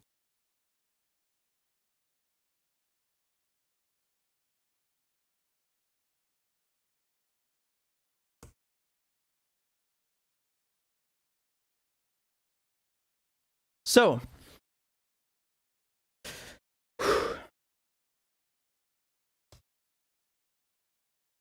a colonel from the Iranian armed forces, so from the Islamic Revolutionary Guard Corps, the IRGC, was martyred, was assassinated, right? You guys saw my live stream earlier with Professor Marendi. We broke down this whole topic because yesterday, a very important official, right, in the IRGC, which is the Islamic Revolutionary Guard Corps, he was assassinated in Iran's capital, in Tehran. So this is his name, is Hassan Sayyid Khudai, and this is his picture, right? And he's a colonel. He's a colonel, so very high rank. And he was killed outside his house, right? They shot him 5 times, and it was reportedly 2 people on a motorcycle. And as soon as I heard that, as soon as I heard motorcycle, I knew it has to be something to do with the Mossad, because they've assassinated numerous nuclear scientists in Iran in the past, and they always used motorcycles to do it. So that's their MO, or modus operandi. So this was the headline from Al Jazeera.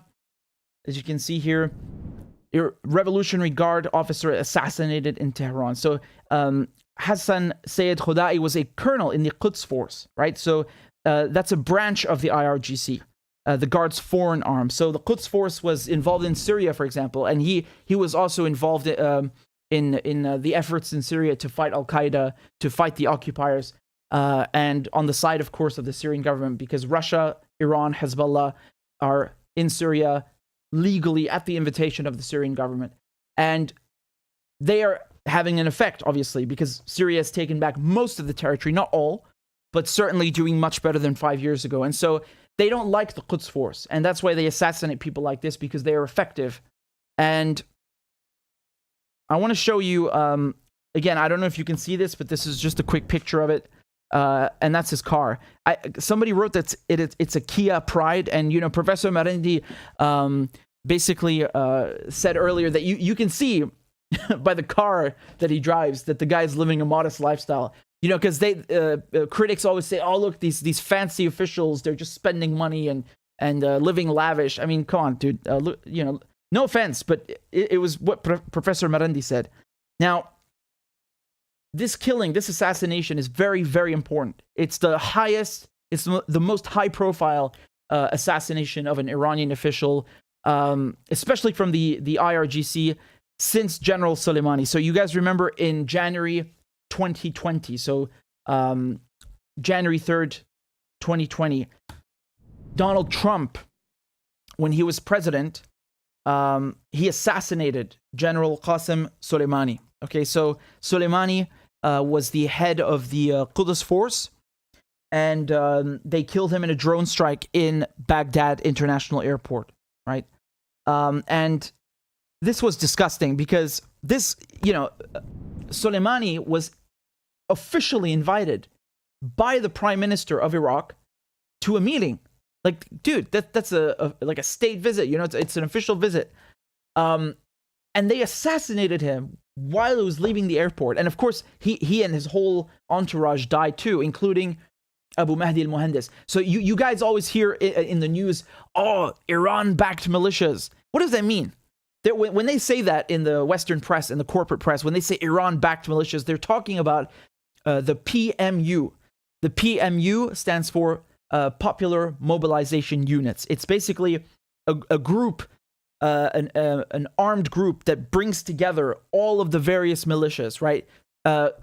In the news, they claim it's just Shia, like, as if Iran is controlling them and funding them because they're also Shia. That's not true. You have Christians, Sunnis, all sorts of Iraqis in the PMU, right? And their whole goal is to resist occupation. They are part of the axis of resistance. And so one of the commanders of the PMU, Abu Mahdi al-Muhandis, was also killed in this assassination against General Qasem Soleimani. So really disgusting, because they murdered them, and the United States claimed self-defense. Again, this is what gets me, because it's like a bully punching, and then saying, I'm just defending myself. That's exactly what is going on here. They said that, he was planning terrorist attacks, and Mike Pompeo said this after they killed him. He said they were planning terrorist attacks, and then he walked it back, and he said something else. And when the United States sent its official letter to the UN to explain itself, why it took this action, you know what they said? They said something like there was an Iranian, they shot down a U.S. drone. What does that have to do with him? You enter Iranian airspace with a drone, and Iran legally, rightfully shoots it down because you illegally entered its airspace with a military aircraft, and you use that as an excuse to murder General Soleimani. It's ridiculous, and the UN looked at this. It was Agnès Calamar, and she was the special rapporteur for the United Nations on extrajudicial killings. And she looked at this, and I read her report. She basically called it garbage, and it does not meet the requirements for quote-unquote self-defense. So they illegally, this was basically an extra judicial murder. It's an assassination, straight up assassination, right? And that was in January 2020. And after that, in November 2020, they killed the next guy, right? So they killed Mohsen Fakhrizadeh. The Israelis killed him, and he's a nuclear scientist. And you got to remember, when we say they killed him, I'm talking about Israel and the United States, because Soleimani, Donald Trump killed him, the US assassinated him, but Israel wanted that. Israel pushed them to do that, right? That's why they found him so useful, because, they basically, Netanyahu and Trump, they used Trump to give them the Syrian Golden Heights, which, as if they belong to anybody except Syria. All these concessions, moving the U.S. Embassy to Jerusalem from Tel Aviv, and assassinating Soleimani is one of those things that the Israelis got from Trump. And like I said, a few months later, the Israelis took out Mohsen Fakhrizadeh on his way home. I believe it was a little bit outside of Tehran, so not inside the capital, but a little bit outside on the outskirts. And they bragged about it, right? So this is what happens. The Israelis will murder someone important in Iran or Syria, and then everybody's like, oh, the Mossad did this. Of course the Israelis did this, because who else has the capability to do this and the motivation to do this? Is the Israelis. And they say, oh, you're anti-Semitic. Why are you blaming us? There's no proof. And then what happens a few months later? They start bragging about it in the New York Times. Look at this. The scientist and the artificial intelligence assisted remote control killing machine. Here's another headline in the Times of Israel. Mossad killed Iran's top nuke scientist with remote operated machine gun. So they're showing off. They're showing off, right? They're leaking to the press like, oh, we got him with this advanced robot killing machine that runs with AI, and it was controlled remotely, and we smuggled all the parts in, piece by piece. Honestly, you have to wonder whether half of this stuff is true. I feel like it's just propaganda, like trying to, puff up the reputation and the image of the Mossad. Like, oh, they're so ingenious. They know how to circumvent everything.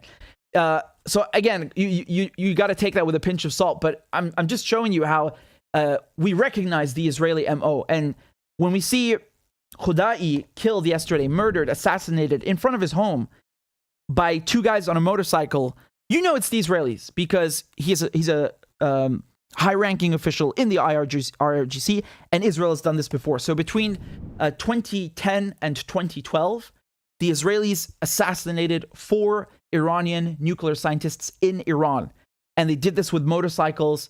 And that was their MO, and we know that they did this. We know this for a fact. So they continued then, of course, launching cyber attacks on Iran through the Stuxnet virus. Basically, the CIA and the Mossad they cooked up, they programmed a virus, a computer virus that entered the Natanz nuclear facility in Iran and infected the entire system, and it caused the centrifuges in that facility. The centrifuge is part of the uranium enrichment.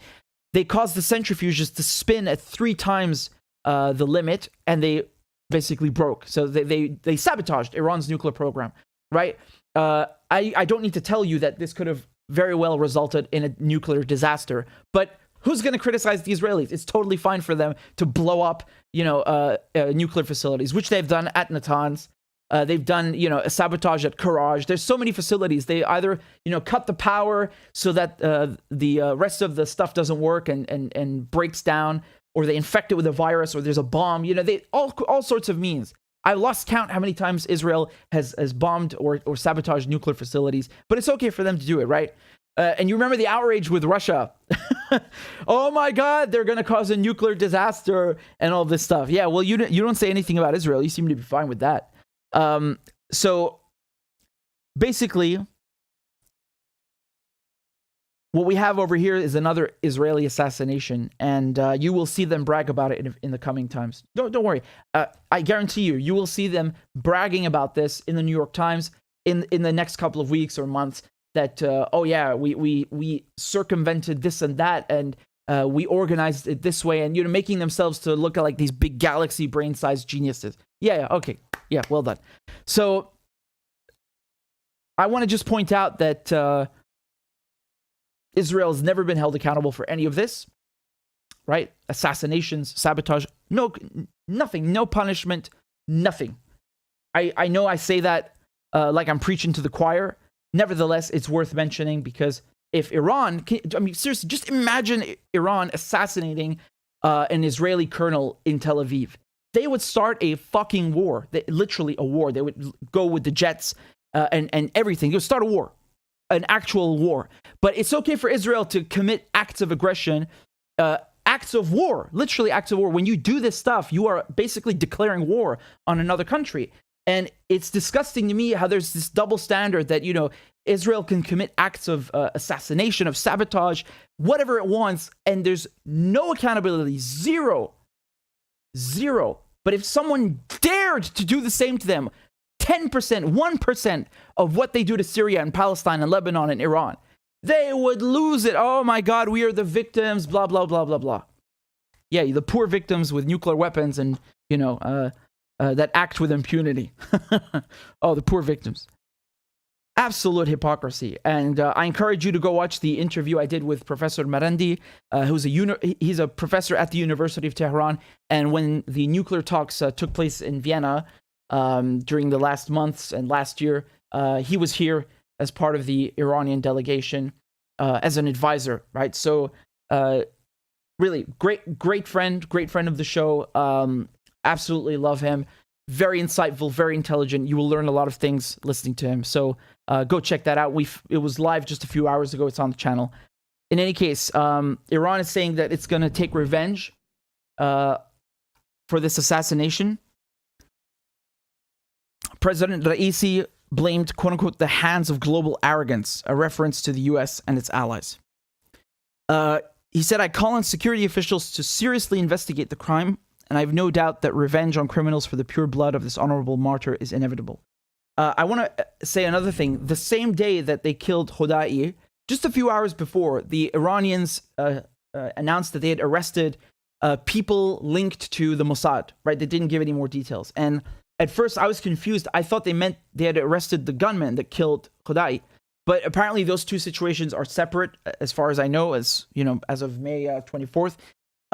So the people who killed him are still, at large. They have not arrested them or at least announced their arrest in any case.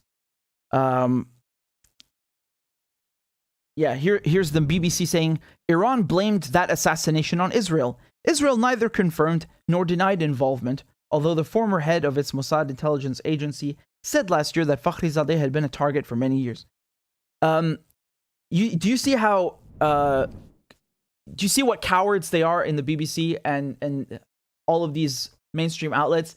They act like, well, Iran said that and Israel said this. Like they think that is being objective. No, it's one thing to quote the statements, but when you have as they said, the former head of the Mossad basically admitting to you that this guy was a target of the Mossad. Why are you writing about this like as if you don't know? You know it's Israel. They're literally admitting to it, but they don't want to say that because they don't want to criticize Israel. They're so disgusting. They're such cowards. They're such cowards. This is not being objective. Being objective means telling the truth. The truth is that Israel is assassinating these people. That is the truth. So say that. Not, oh, Iran says this and Israel says that, and that's it. No, you give both sides, and then you say, you conclude. You make a conclusion from that, and the evidence that we have. Is it really, spineless, invertebrate, completely, absolutely invertebrate. And I want to add one more thing. Khodai, as I said, was a colonel in the IRGC, so the Islamic Revolutionary Guard Corps. And within the IRGC, he was in the Quds force. Quds means Jerusalem in Arabic and Persian and so on, right? Quds. Actually, it means several things in Arabic, and not just in Arabic. This goes back, to old Semitic languages, Aramaic and so on. It means holy as well, right? If you in Arabic, when you say the Holy Spirit, Ruh al-Idis, right? The Ruh al-Quds. So it also means Jerusalem, and at the same time, it means holy. And my point is that the Quds force is basically, it's centered around liberating the Middle East or West Asia, fighting the occupiers, and just liberating the lands nearby and next door from invaders, from colonizers. And they have done a formidable job in helping to defeat Al-Qaeda in Syria. And it's really ridiculous that the United States lists the IRGC as a terrorist group. That's a sanction that Donald Trump imposed. It's a designation, rather, I should say, because they have designations in the United States like FTO, which stands for Foreign Terrorist Organization. And so they slapped the entire IRGC with this terrorist label. And that's the first time a country, the United States, has ever designated another country's military as a terrorist organization. Because that's what the IRGC is. It's part of Iran's armed forces. Can you imagine? Like, it's like, saying, well, I don't know, La Légion étrangère, like the French Foreign Legion, is a terrorist organization. Honestly, some colonized people would agree with that. But just to show you how ridiculous they were and how many concessions Donald Trump gave the Zionists, the Israelis. After Trump did that, Iran, in response, said that all the U.S. troops occupying West Asia are terrorists. Honestly, I'd say the people at the top for sure. Because they know what they're doing. The intelligence agencies, the corporations, Wall Street, those guys are terrorists for sure. But in any case, one of the points right now that is kind of putting the whole nuclear talks on hold is this designation. Iran is saying, the United States must lift sanctions, but also lift the designation on the IRGC. Because let me explain something to you. When you say the IRGC is a terrorist organization, you can do everything to punish them, right? Just let me give you an example. Last year, the Biden administration went and used Donald Trump's sanctions on Iran to steal the website of Press TV. I'm not even kidding. Just seriously look at this. If I type in presstv.com, look what comes up.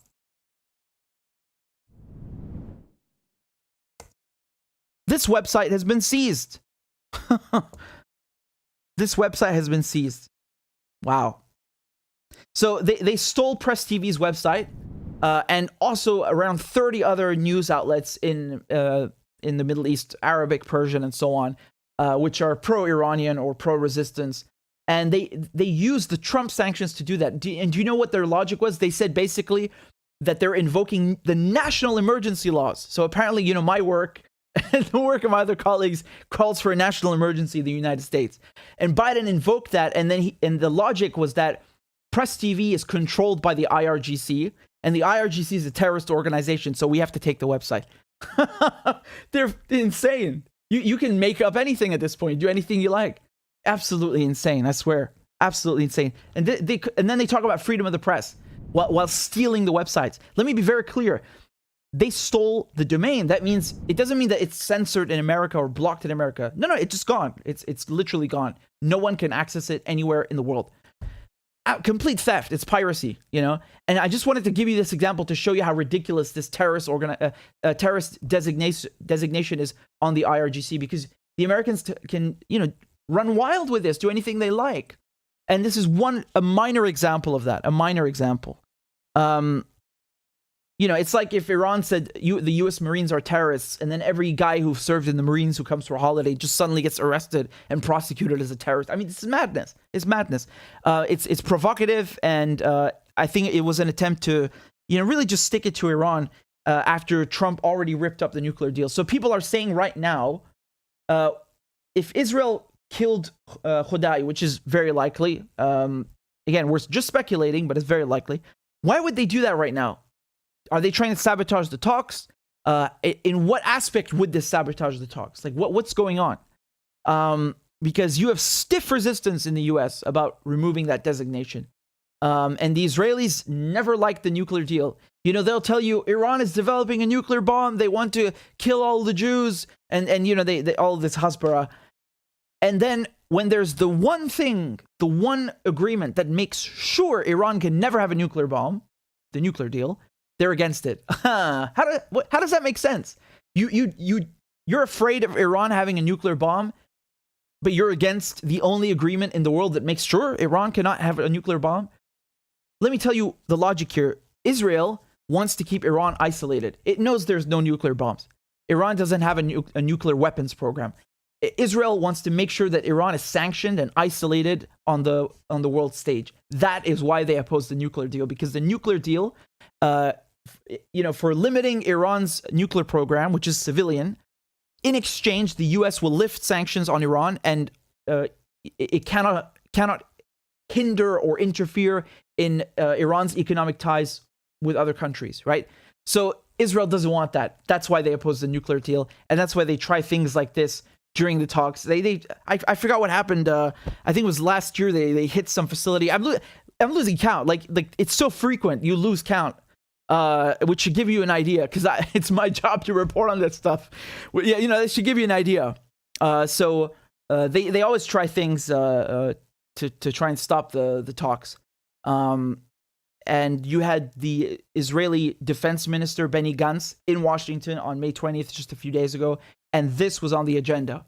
So we'll see if this affects the talks at all, or how it affects the talks, because after all, the guy they assassinated, Colonel Khodai, was in the IRGC, and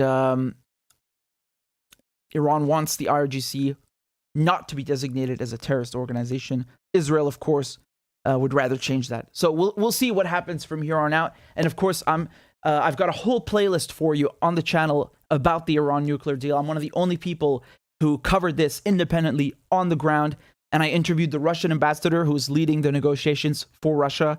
I interviewed the Iranian chief negotiator who's leading the negotiations for Iran, Dr. Bagheri. So go on here on the channel, on the playlist, Iran nuclear deal, and I'll have everything for you, and then you will really understand what's going on, what the nuclear deal means, and everything else involved in that.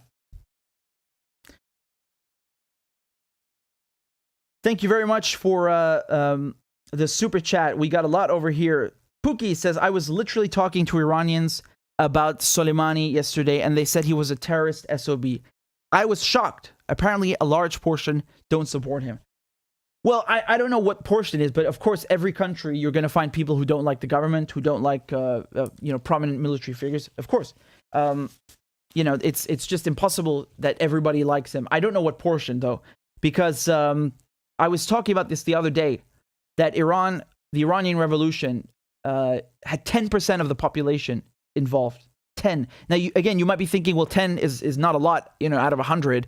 It is a lot. It is a lot because usually that number in a revolution is nothing even close to that. So my point here is that you had so many people involved in the Islamic Revolution, students, Marxists, Islamists, you name it. And that, they formed something, they created something that the people actually wanted. So, I don't know what portion doesn't support the government, but I would suspect that most of them do because, again, this was a republic, an Islamic republic created by the people in numbers that you rarely ever see, right? So, in any case, for me personally, what I can tell you about Soleimani, I'll tell you this because, my mother's side is Syrian, and I was born in Syria, in Damascus, and they're Christian, and Christians are a minority in Syria, about 10%. It's actually pretty big for an Arab country. But my point is that the terrorists that came to Syria, Al-Qaeda, ISIS, Jaish al-Islam, Ahrar al-Sham, there's so many of them, so many. Some of them were funded by Turkey. Some of them were funded by Saudi Arabia, by Qatar, and so on, or the CIA. And they killed Christians, right? Because they're hardcore, they're extremists.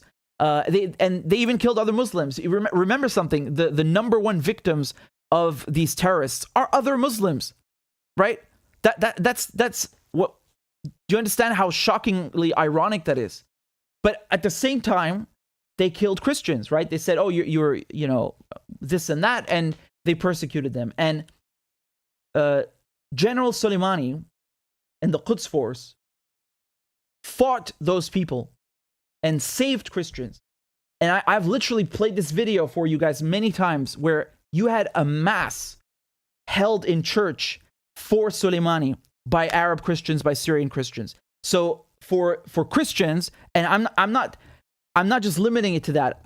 I'm talking about most people, but for Christians, he's especially important because he saved them as a minority. There's no doubt. And when Mike Pompeo, who was Donald Trump's Secretary of State, he went to Jerusalem to occupy Jerusalem, and he's talking about Soleimani because this is right after they killed him, and he said like Soleimani was killing thousands of Christians in the Middle East. That I swear to God, that makes me so fucking angry because this piece of shit is lying through his goddamn teeth. I mean, literally lying. I have never heard one case of Soleimani killing a Christian. It's the fucking opposite. And Mike Pompeo, who used to run the CIA, who created Al-Qaeda and funded these nut jobs in Syria, who went on to kill Christians. I mean, the irony is it really grinds my gears. It really fucking makes me mad. He is such a goddamn liar. And they not only killed him, but then they try to desecrate his memory. I'm not saying the guy was perfect. No one's perfect. But this issue that he was killing Christians, what a goddamn lie. It's literally the complete opposite. And Mike Pompeo, as former CIA director, as Secretary of State, he is the goddamn one that has killed Christians, indirectly, at best. Really, really angers me, man.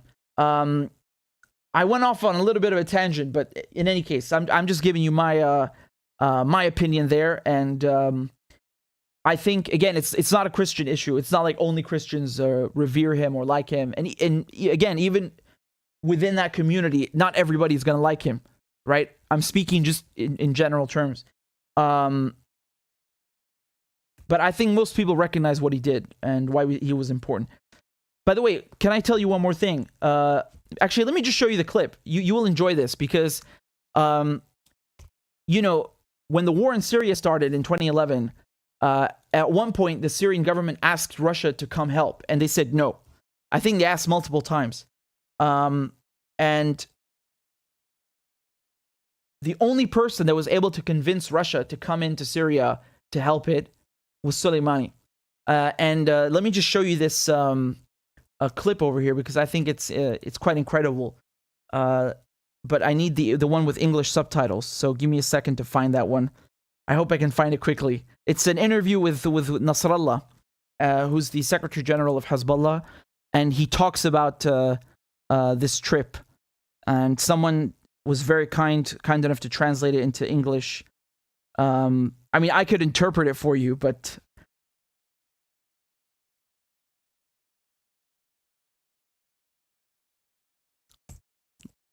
Just a moment.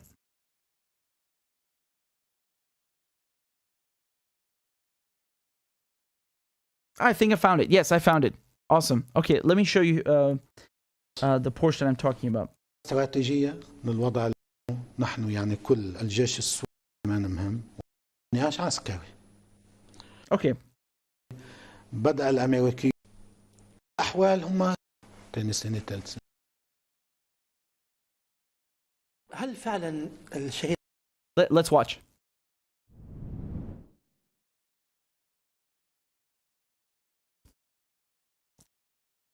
هل فعلا الشهيد قاسم سليماني التقى الرئيس الروسي فلاديمير بوتين وتحدث معه شخصيا حول دخول القوات الروسية إلى سوريا؟ صحيح. هو صار So again, this is the head, the leader of Hezbollah. This is his name is Nasrallah, and he leads Hezbollah, which is the Lebanese resistance group. نقاشات سابقة. بتعرف الموقف الروسي إلى ما قبل الدخول كان موقف سياسي. يعني بالأول موقف سياسي بدأ إنه مجلس الأمن بيحطوا فيتو، بيدافعوا بيحموا. بالموضوع اللوجستي كانوا يساعدوا، بالموضوع المعلوماتي كانوا يساعدوا، إلى ما دون الحضور المباشر. وعلى كل حال المعركة في سوريا كانت التحولات بلشت فيها ثاني سنة. يعني هو الخط البياني نزول كان أول سنة، بس من السنة الثانية تقريبا بلش الخط البياني يطلع ثاني سنة ثالث سنة. لكن طبعا المعركة كانت ستطول منتصف 2013 كان ستطول أكثر بكثير مما كانت عليه. لذلك أهمية الدخول العسكري الروسي كان مؤثر جدا، هذا لا نستطيع أن ننكره. يعني فيومها كان في تردد عند الرئيس بوتين، وبتعرف كانت روسيا تقريبا محاصرة، يعني بالمنطقة ما عندها شيء، بالشرق الأوسط كله ما عندها شيء، وحتى بأوروبا الشرقية أخذوا منها دولها، وحتى بقيت بعض الدول التي كانت في جوار روسيا وفي ظلها، وفي بدأ الأمريكيون يقطفونها الواحدة تلو الأخرى. في كل الأحوال هم كان عنده قلق أنه هذا الخيار فيه مخاطرة، مغامرة خاسرة، أو خطوة يمكن أن يكتب لها النجاح. هون ما كان النقاش السياسي هو اللي بيخليه يقتنع، بده نقاش عسكري. فوقتها أخونا الحاج قاسم طبعا صار تنسيق بين إيران وروسيا، وذهب الحاج قاسم سليماني إلى موسكو والتقى بالرئيس بوتين ولمدة ساعتين. 2 hours. He only met Putin for 2 hours. يعني الوقت كمان مهم، وبحضور عدد من المسؤولين المعنيين عسكريين وأمنيين وسياسيين.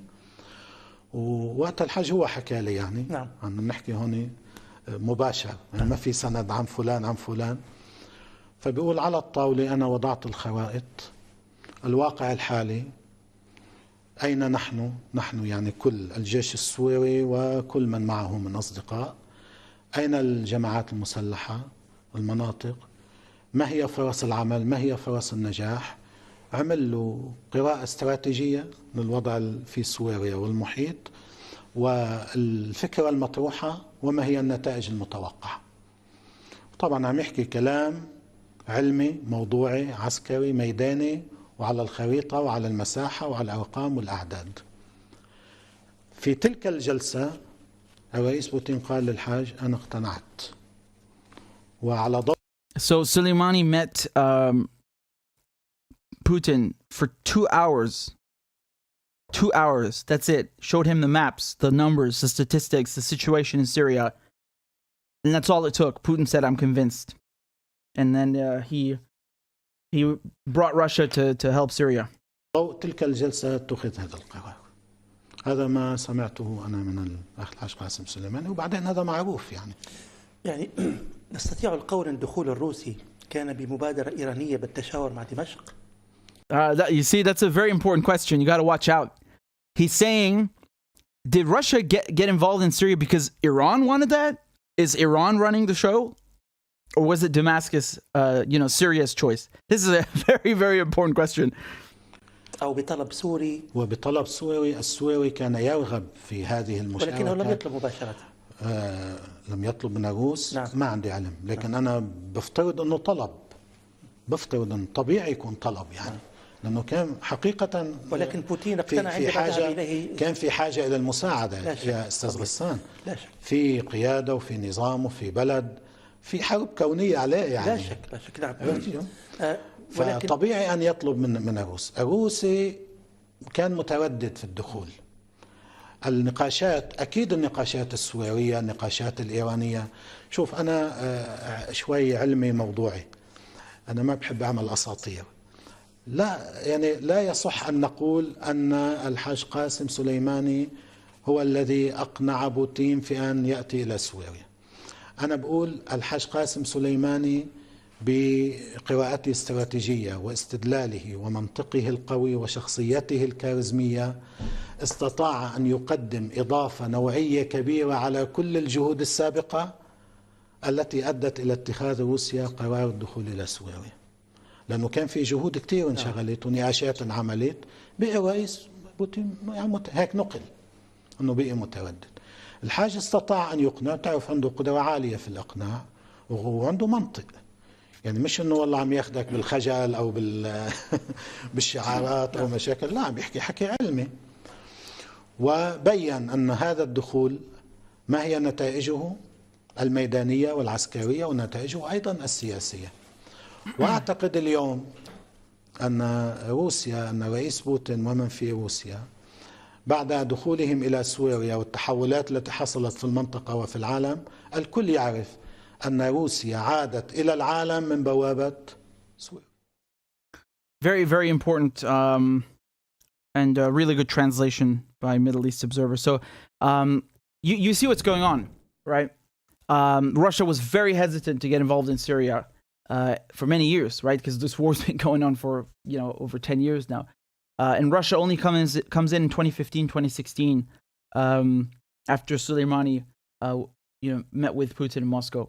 It's like Nasrallah said, you don't have to turn it into a myth, like, oh, it only took 2 hours to convince him. No, it's the situation on the ground. It's just that his clarity in explaining it is what convinced Russia. And just so you guys know, by the way, Russia has a military base in Syria since 1972, I think 1973. It's a port, basically, in Tartus, right? I'll show it to you on a map. It's an agreement, bilateral agreement between Russia and Syria. Here. This is on the Mediterranean Sea, okay? So basically, this port gives Russia access to the whole Mediterranean Sea. Do you understand why this is so important? That is enormous. It's really, really, really important.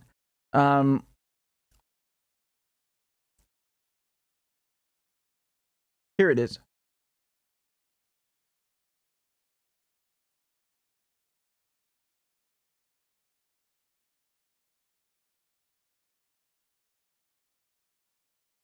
Can you guys see that?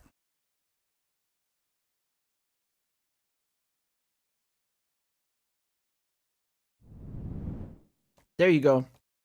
So this is on the Mediterranean Sea. There's an air base, a Russian air base there, but I was talking about this one, the Tartus naval base. So this gives Russia access to the Mediterranean Sea. And I want to tell you something ironic, because you always hear in the news or from Western politicians like, oh my God, Russia's influence is growing in Syria. Iran's influence is growing in Syria. You see these stupid op-eds like, oh, Iran is trying to convert Syria into a proxy or some rubbish garbage. And the irony here is, if they hadn't attacked Syria, Iran wouldn't have grown closer to Syria. Russia would not have grown closer. Like, you did this. The West created this. The West is the one that pushed Syria into Russia's arms and Iran's arms and Hezbollah's arms. Again, let me be very clear, though. Syria always had, stable, good relations with Russia, with Iran and Hezbollah, but they were very, very strengthened, after this war started. And let me tell you another thing. This naval base in Syria, the Russian naval base down here in Tartus, do you know that this base was falling apart? I'm not joking. It looked like a dump. It was basically falling apart. It had no real purpose. And because of the war, the Russians upgraded it. It has the top of the line ships, everything renewed. Like they are the ones that made sure Russia upgrades its military presence in Syria. They're so dumb. They're so dumb. It's unbelievable. It's like, oh, we're going to defeat the Taliban. And then actually the Taliban just took all of the US equipment that you left there. Oh my goodness. Like are these CIA officers incapable of thinking 2 seconds into the future? I'm telling you, man. I'm telling you. They made sure that Iran and Syria are closer. Russia and Syria are closer. And I want to tell you another thing.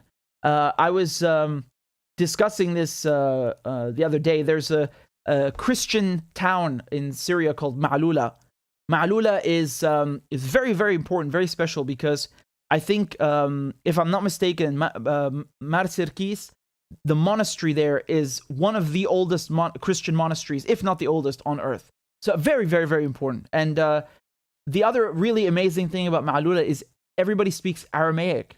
So Aramaic is a dead language. It's like Latin. It's a dead language.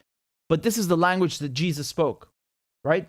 So it's a Semitic language, and you have many words in common with, in Arabic. Like there's that movie that Mel Gibson made, Passion of the Christ, and they speak Aramaic in the film, right? And I could understand a couple of those words because I speak Arabic, and they're both Semitic languages, right? So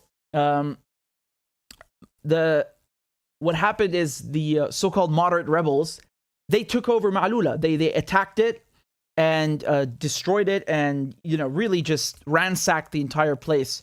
And they kidnapped the nuns. They even kidnapped the nuns. Can you imagine? Let me show you what happened. I'm trying to find some. Well, here's a nice picture first, right? I want to show you how it looks. It's lovely. Ma'lula is about 1 hour from Damascus. You take the micro at the Karajat, and you're on the way. So that's what it looks like. Very, very nice. And I think you need to get a wide angle photo just so you can appreciate how big it is. But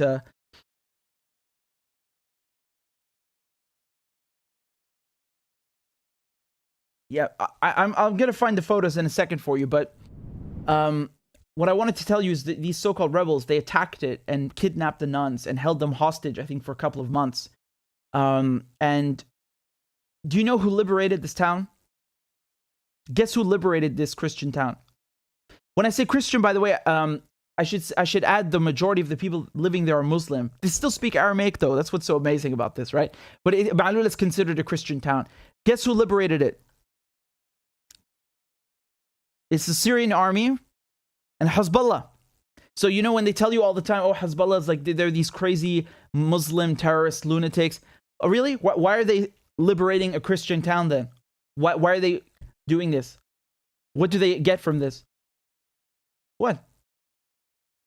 When I told you the other day, I told you from my source that Hamas is in Moscow for talks with the Russian government. And one of the subjects that they wanted to discuss is Israel's attacks on holy sites. Not Muslim holy sites only, Christian holy sites. So again, when they tell you, oh, Hamas, they're this crazy Islamist Muslim organization, they're a bunch of Islamic terrorists, whatever, Really, why are they going and lobbying on behalf of Christian holy sites? Why? What do they get from that? So you see how this completely, it makes all of their propaganda just fall apart. Just wither away. Just crumble. Because it's garbage. They are portraying resistance groups that have saved and died for Arab Christians. They are portraying them as lunatic terrorists, right? As extremists, when they're actually resistance groups who are fighting against colonialism. Israel is a settler colony created by Europe. Don't get it twisted. And they are illegally occupying Syria, illegally occupying Palestine. We don't like colonizers, okay? If someone comes in your house and tells you, I'm going to take half of your house or a quarter of your house, you would tell them to fuck off.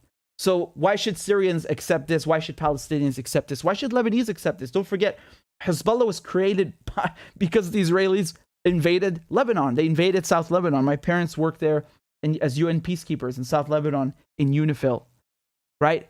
And the whole reason Hezbollah exists is because of Israel's aggression. And, it was created in the early 80s with the help of Iran. And it's stronger now than ever before. And they kicked Israel's ass. I was in Damascus in 2006 when the war broke out in Lebanon. The Israelis, it was 30 days or 33 days, something like that. It was from July to August, right? 33 days. Let me just double check. This is the 2006 war. And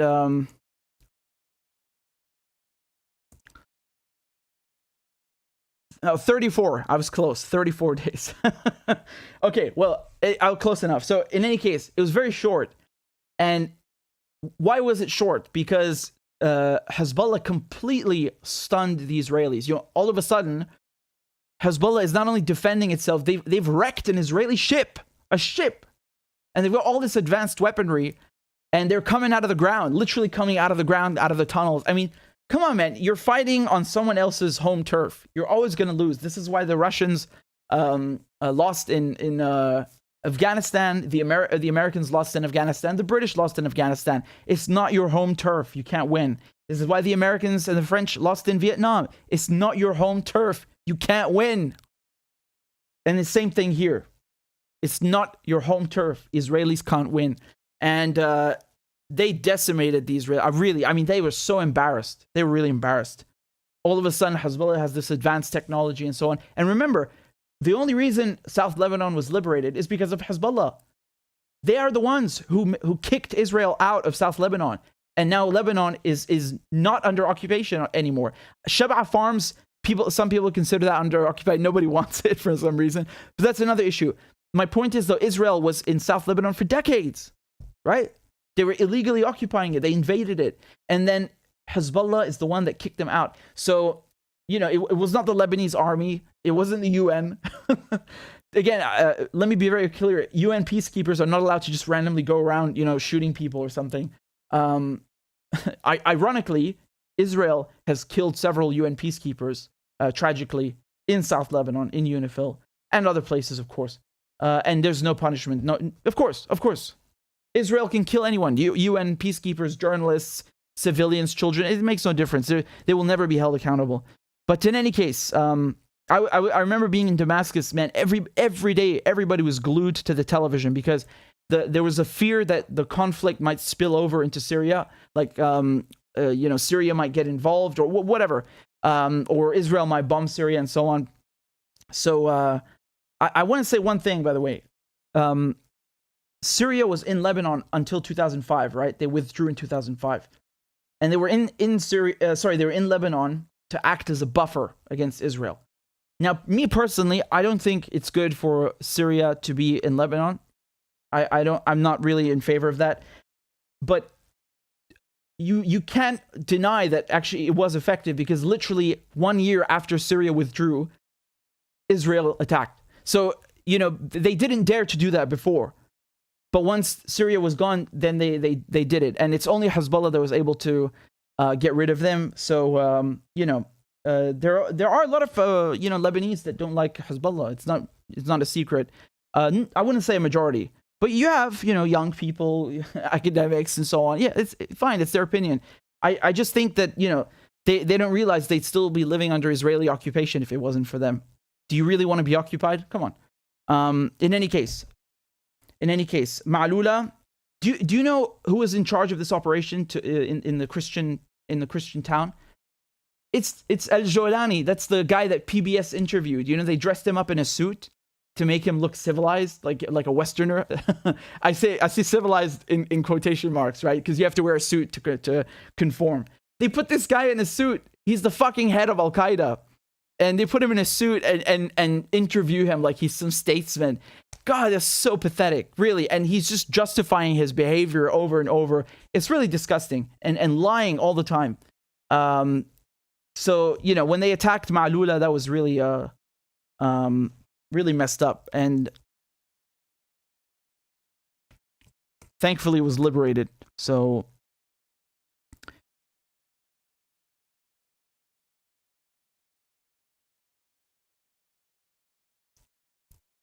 let me just look something up. Give me a second.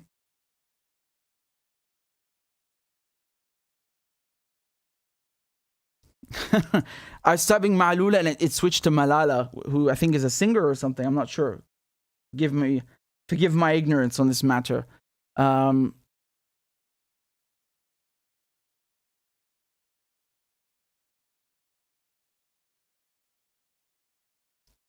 boy.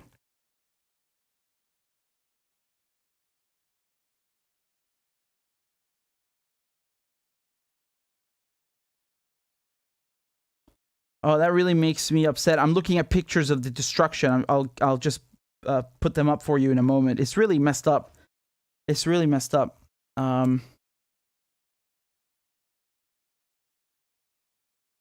Man, that's really.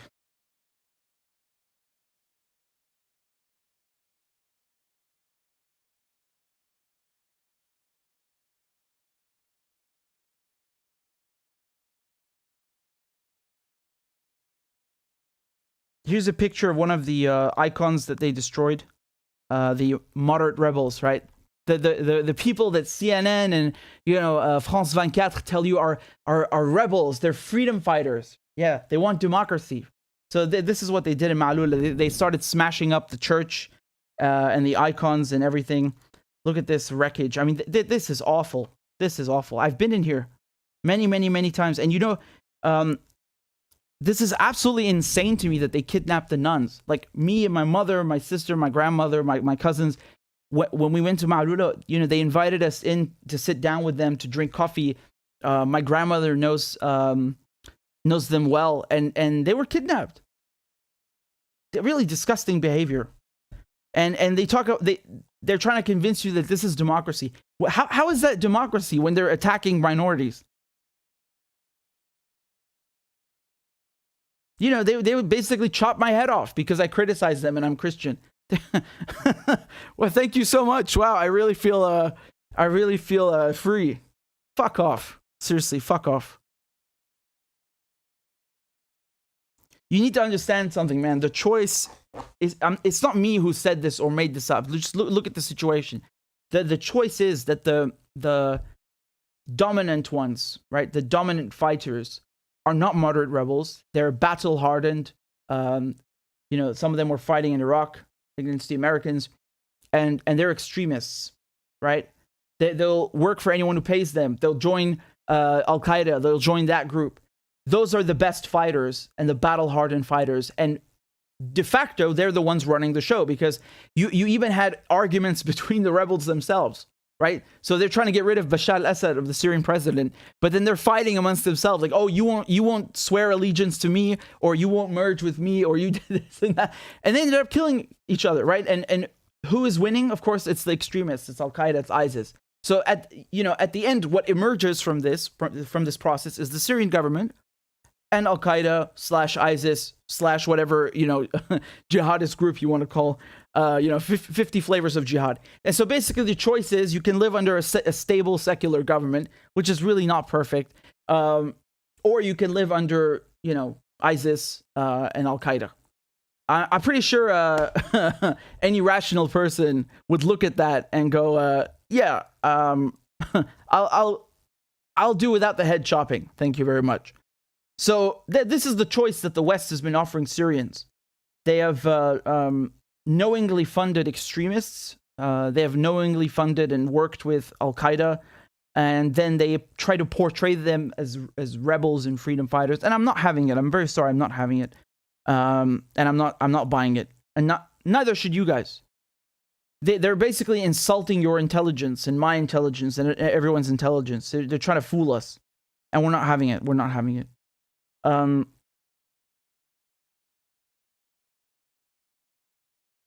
It's really sad seeing all this destruction in Syria because it's from both sides. Like we can't deny this. It's both sides. They're fighting and they end up destroying not just civilian infrastructure, which is already bad enough, and killing people, killing civilians. But on top of that, it's historical things that have a lot of historical value. And in Syria, I mean, man, in Syria, every meter you dig, you're going to find something from another civilization, you know? I think, don't quote me on this, but I'm pretty sure the reason Damascus does not have a subway is because if you dug that deep, there are just so many artifacts. There's so many ruins left over by the Romans, the Greeks, who knows, right? Things that go back 5,000 years, things that go back 200 years. You just can't do it. It's just impossible. It's not possible. You just can't have it. There used to be a tram system, I think, in Damascus. My mother told me there used to be a tram when she was young, but they don't have it anymore. But I'm pretty sure that's the reason you can't have a subway. In any case, the Prodan is asking, so when and what part of Syria are the Turkeys going to invade? Well, Turkey has been talking about this since 2019, that they want to expand their safe zone. What they're going to do is basically take all of northern Syria. It's 30 kilometers deep and 480 kilometers in length. Okay, so let me try and pull up the map for you again. I closed everything, but I'll do it again. Here you go.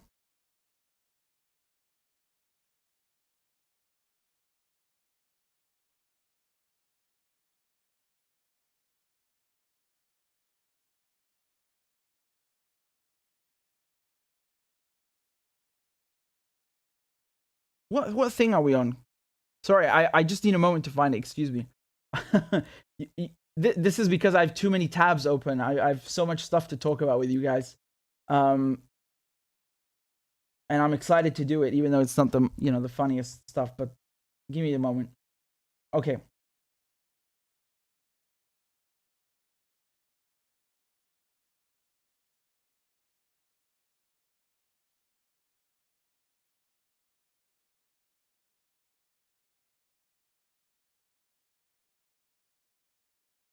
Here we go.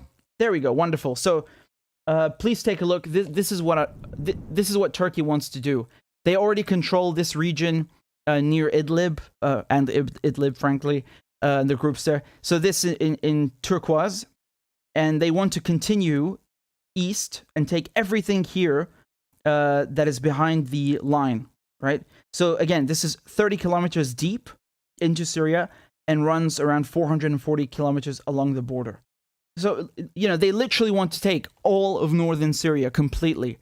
And they're painting this as self-defense. Wow. I wonder how they would feel if Syria just randomly snatched a chunk of their border under the pretext of self-defense. This is utterly absurd. If Syria did this to another country, they would say, piss off. But apparently Syrians are just supposed to accept this. I mean, these people are mad, right? And when I say these people, I'm not talking about the Turkish population. I mean the government and their allies in NATO who are allowing this, and the media who call this an incursion. And a fucking incursion.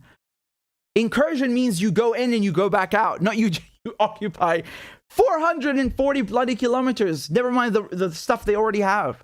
Incursion. You're funny. You're really funny. That's what the media are calling it. I'm not kidding. They're calling it an incursion. That's this is one of the the privileges, the deluxe treatment that you are afforded upon gaining NATO membership. The media will cover for you. And right now, of course, they need Turkey to okay Sweden and Finland's membership to NATO. So Turkey is using this opportunity, the leverage that it has, to just run wild. That's what's going on, because they know they're not going to be stopped.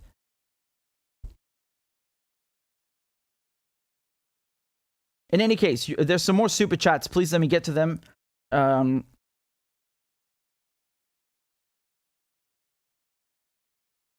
So we have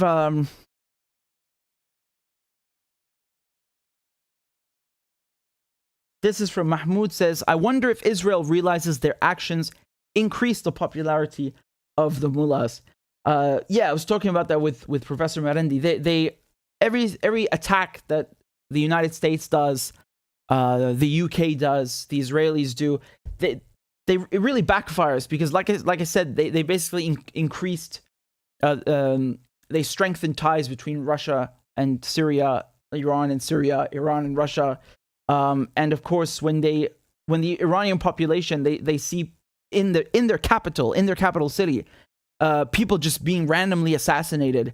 I don't see them approving of that. On the contrary, it's like you said, they're basically increasing support for the resistance, and they're vindicating the resistance, because the people that are in the resistance axis, Hezbollah, Yemen, Iran, Syria, the PMU, when they see this, it just vindicates them more. They're like, yes, our resistance is right and just, and it's there. You go.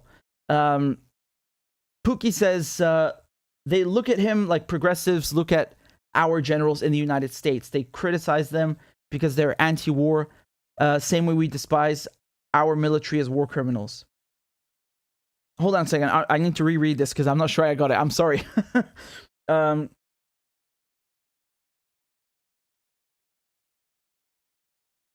I'm not sure I understood, but maybe the penny will drop in a moment, so forgive me, Bookie.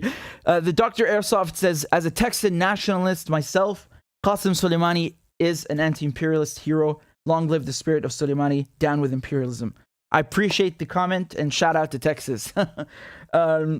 Crash says, thank you for the great work. Please do an interview with Loki. I'd love to. I'd love to. That would be a great idea. Thank you. And we have another one here from Norfolk. Says, 2 CIA folks added to the memorial wall today. Wonder where they died. Oh, I see. Give me a second. I think I know what you're hinting at. Give me a moment. Let's take a look at this. You sent me a link. That's interesting.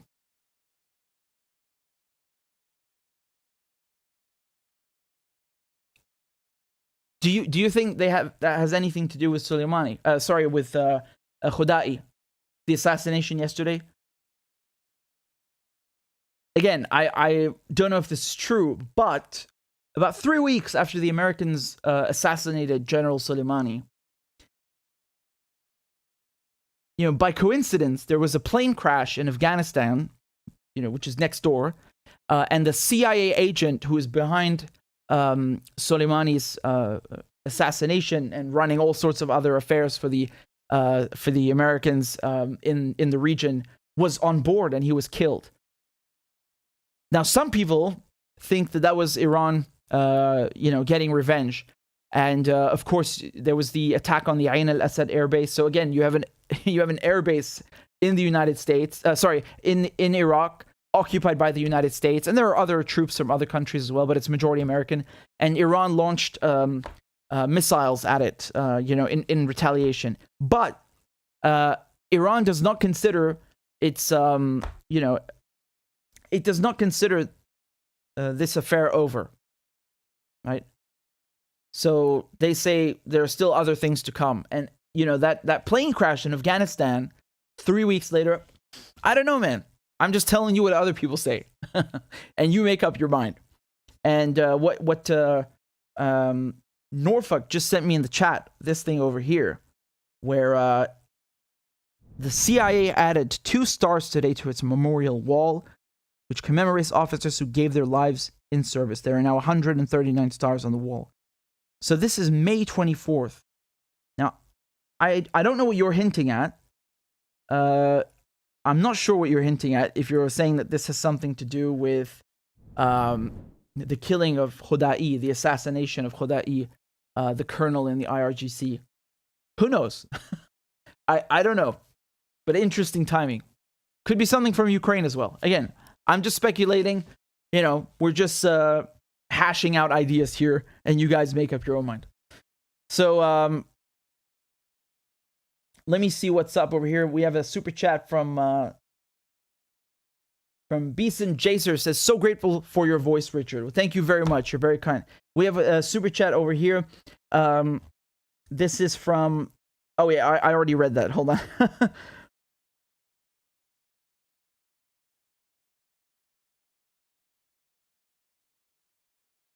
So, Al-Musawi says, I disagree with you on Syria and Lebanon. It's good.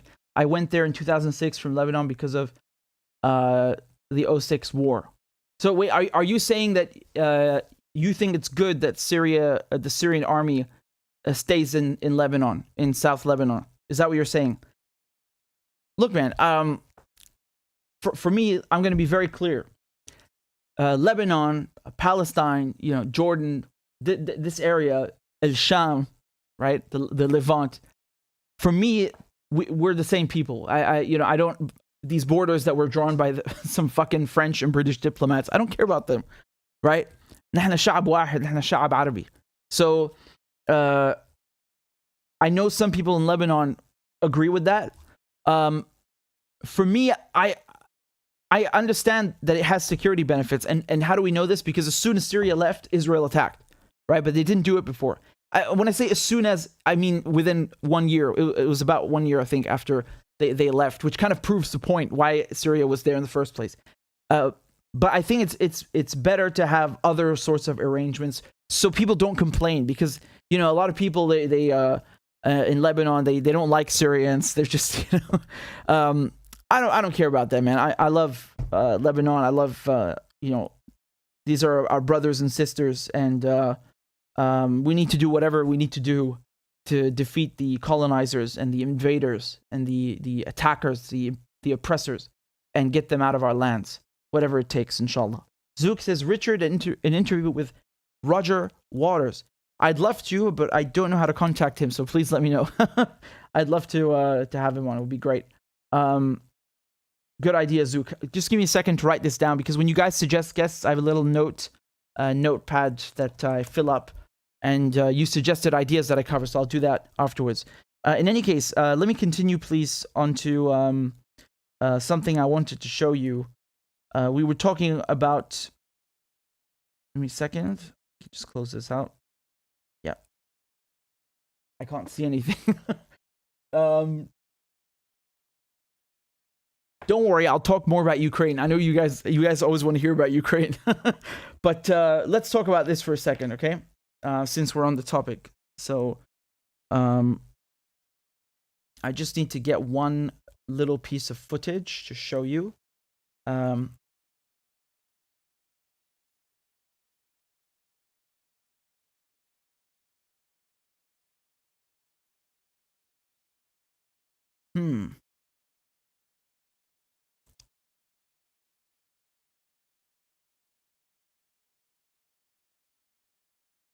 I see.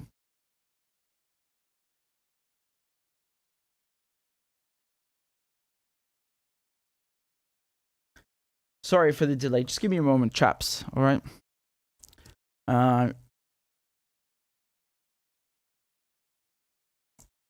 If you guys have just tuned in, tell me where you're tuning in from. Even if you've been watching since the beginning, tell me where you're tuning in from.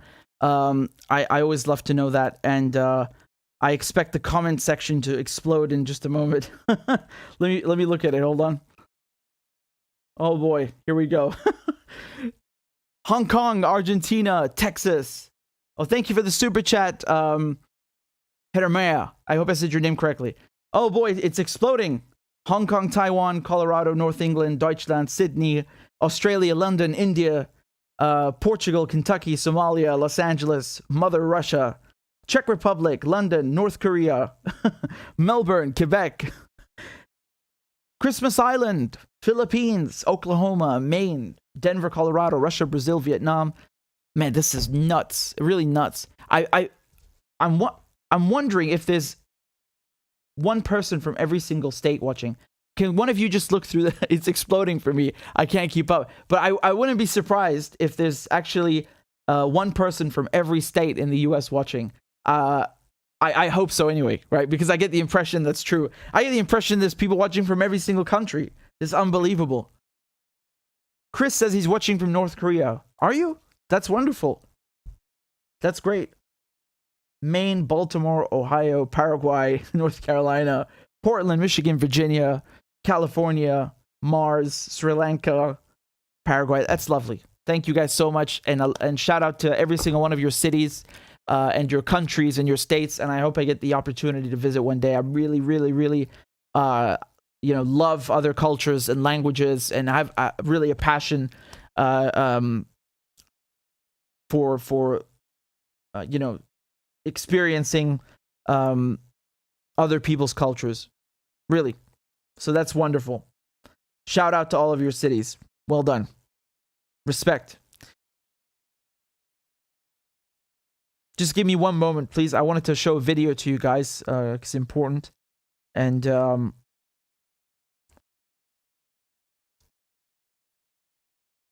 I'm proud of this community. Honestly, I don't know how you could not be proud of this community. Having so many people from so many different places. That's insane. I'm humbled. I'm really just humbled. There's nothing else to say.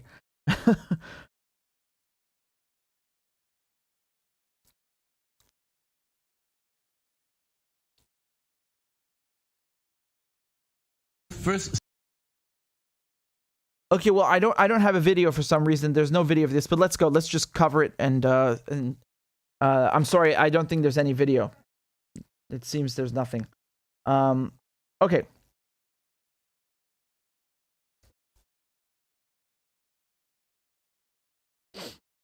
Ready? Let's go.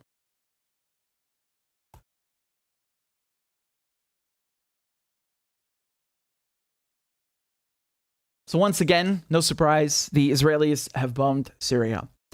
Yeah, I've lost count. I've honestly lost count. And this time was slightly different.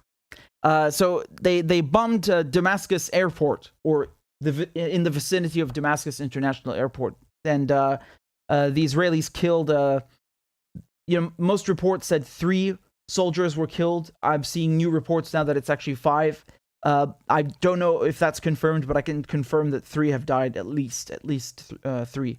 Here's the headline from the Washington Post. Quote, Syria says Israel has carried out new attack near Damascus.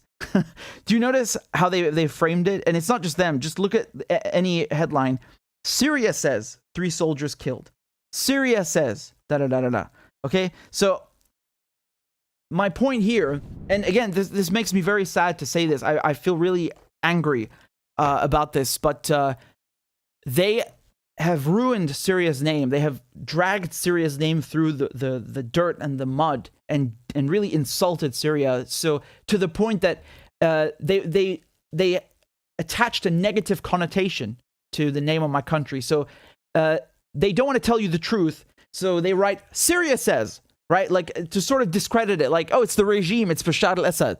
Because they've made you believe, they've made the world believe that, Syria is basically one person called Bashar al-Assad. And he's evil and all sorts of bad things. And they've turned the name of the country of Syria into something like a negative connotation. And they don't want to tell you the truth, right?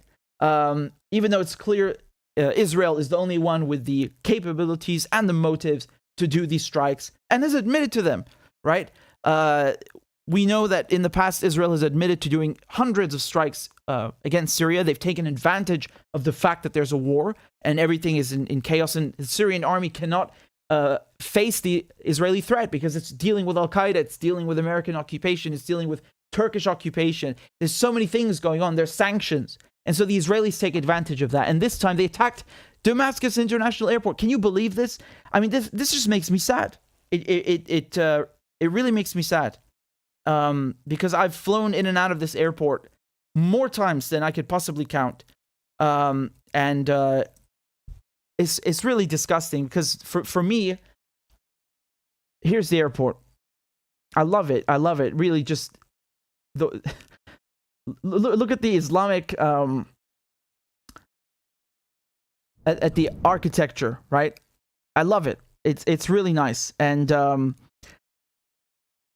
for me, when I think of the airport in Damascus, I think of my grandfather picking us up, or my uncle picking us up, and seeing my family again. Really, really great. And I mean, it's not only sad, but they're basically attacking civilian infrastructure, which of course is a war crime. And as a result, there was a fire. Okay, so explosions were heard in the Syrian capital Friday night.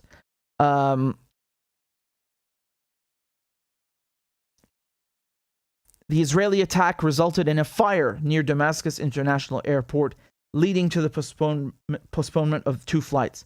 So already you can see that it's obviously having an effect on civilians. This could have easily gone wrong or intentional, who knows, and killed civilians or done worse, right? Because they said a fire broke out because of this. And already they killed several soldiers. Like, who gives Israel the right to kill Syrian soldiers? Like, how is that okay? How is that acceptable? If Russia kills 3 Ukrainian soldiers, you have everybody whining about it and, mourning them and this and that. Oh, the heroes, the defenders. And they act like Syrian soldiers, they're worth 2 pennies. It's disgusting. They dehumanize Syrians. Dehumanize them. And it really makes me mad. It really angers me. And here they say there was no comment from Israel, which rarely confirms its activities inside Syria. It says it targets bases of Iran-allied militias, such as Lebanon's militant Hezbollah group, that has fighters deployed in Syria and is fighting on the side of Syrian President Bashar al-Assad's government forces, and arms shipments believed to be bound for the militias. So, again, pay attention. This attack against the airport was May 20th. May 13th, they also attacked Syria. They attacked in the Hama countryside, killing 5 people on May 13th, so 1 week before. And again, there was several strikes, I think 3-4 strikes in the last 2 weeks. Who gave them permission to do this? Why is there no condemnation? Why isn't, Chuck Schumer railing about this? Or Anderson Cooper? Why don't they say one word? Just 1 minute. They can't even dedicate 1 minute to this story. It's too boring for you. It's acceptable for you. Disgusting. They're so brazen in their bias. And do you see how they try to manufacture consent in the Washington Post? They say that the reports of the attack came from state-run media. Like, oh, you shouldn't believe that. Like, take that with 50 kilos of salt, not a pinch of salt. Like, you shouldn't believe this. It's the state-run media. What do you mean? They just made up an airstrike? Like, what kind of madness is that? You call yourselves a paper of record, and you can't even say very clearly in one line, Israel bombed Syria, because that's a fact. And you can, of course, present what the Israeli side says or doesn't say, and you can, of course, present what the Syrian side says. But you have to look at the evidence. There was obviously a goddamn airstrike, but they don't tell you that. They say it's Syria saying that. The regime is saying that. They manufacture consent for acts of war. If Syria bombed the Tel Aviv airport, oh my God, could you imagine the fucking reaction? There would be a war. There would be a war. But these fuckers can go and bomb Damascus International Airport, these colonizers, these invaders, these occupiers. Disgusting. They are so disgusting and immoral. And then they try to justify it with, Iran was bringing in weapons. They were smuggling weapons. Hold up. What do you mean smuggling? Smuggling is when you do something illegal. Like the United States smuggling 70 oil tankers out of Syria. Stolen oil, plundered oil. That is smuggling. That is theft. But when Iran is in Syria legally at the request of the Syrian government, when Hezbollah is there at the request of the Syrian government, when Russia is there at the request of the Syrian government, it's not smuggling. They're not doing anything shady. You, the media, are trying to portray it as shady. It's not shady. Is it shady for, the UK to send weapons to the Ukrainians? Is it shady for Germany to send fucking tanks to Ukraine? That's okay. What about if I call that smuggling? Oh, Germany's smuggling tanks to Ukraine.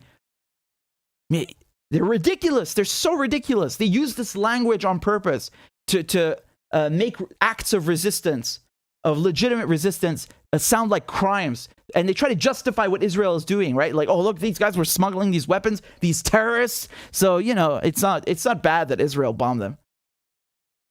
First of all, there was no smuggling going on. Second of all, Israel bombed the Latakia port a few months ago, and all they bombed were a bunch of Nescafe 3-in-1s. Coffee, instant coffee, those small packets. You boil water and then you pour you put all the powder in the mug. Nescafe 3-in-1. I gotta say, I really love them, and it's really popular in Syria. We love Nescafe, but I'm not related. I'm not affiliated with them. But I'm just telling you how ridiculous they are. The Israelis. They just lie. They make up these ridiculous lies. Like, oh, they were bringing in weapon shipments. And so what I want to say is, even if it's true, it's none of your business. Syria is a sovereign country, okay, and Iran is a sovereign country, and they have a mutual beneficial agreement, right? They're helping each other. It's none of your business, right? You're totally fine with sending weapons to Ukraine, but Iran can't send weapons to Hezbollah or Syria. Now you get upset and you start airstrikes. Ridiculous. They're so ridiculous. Really, really.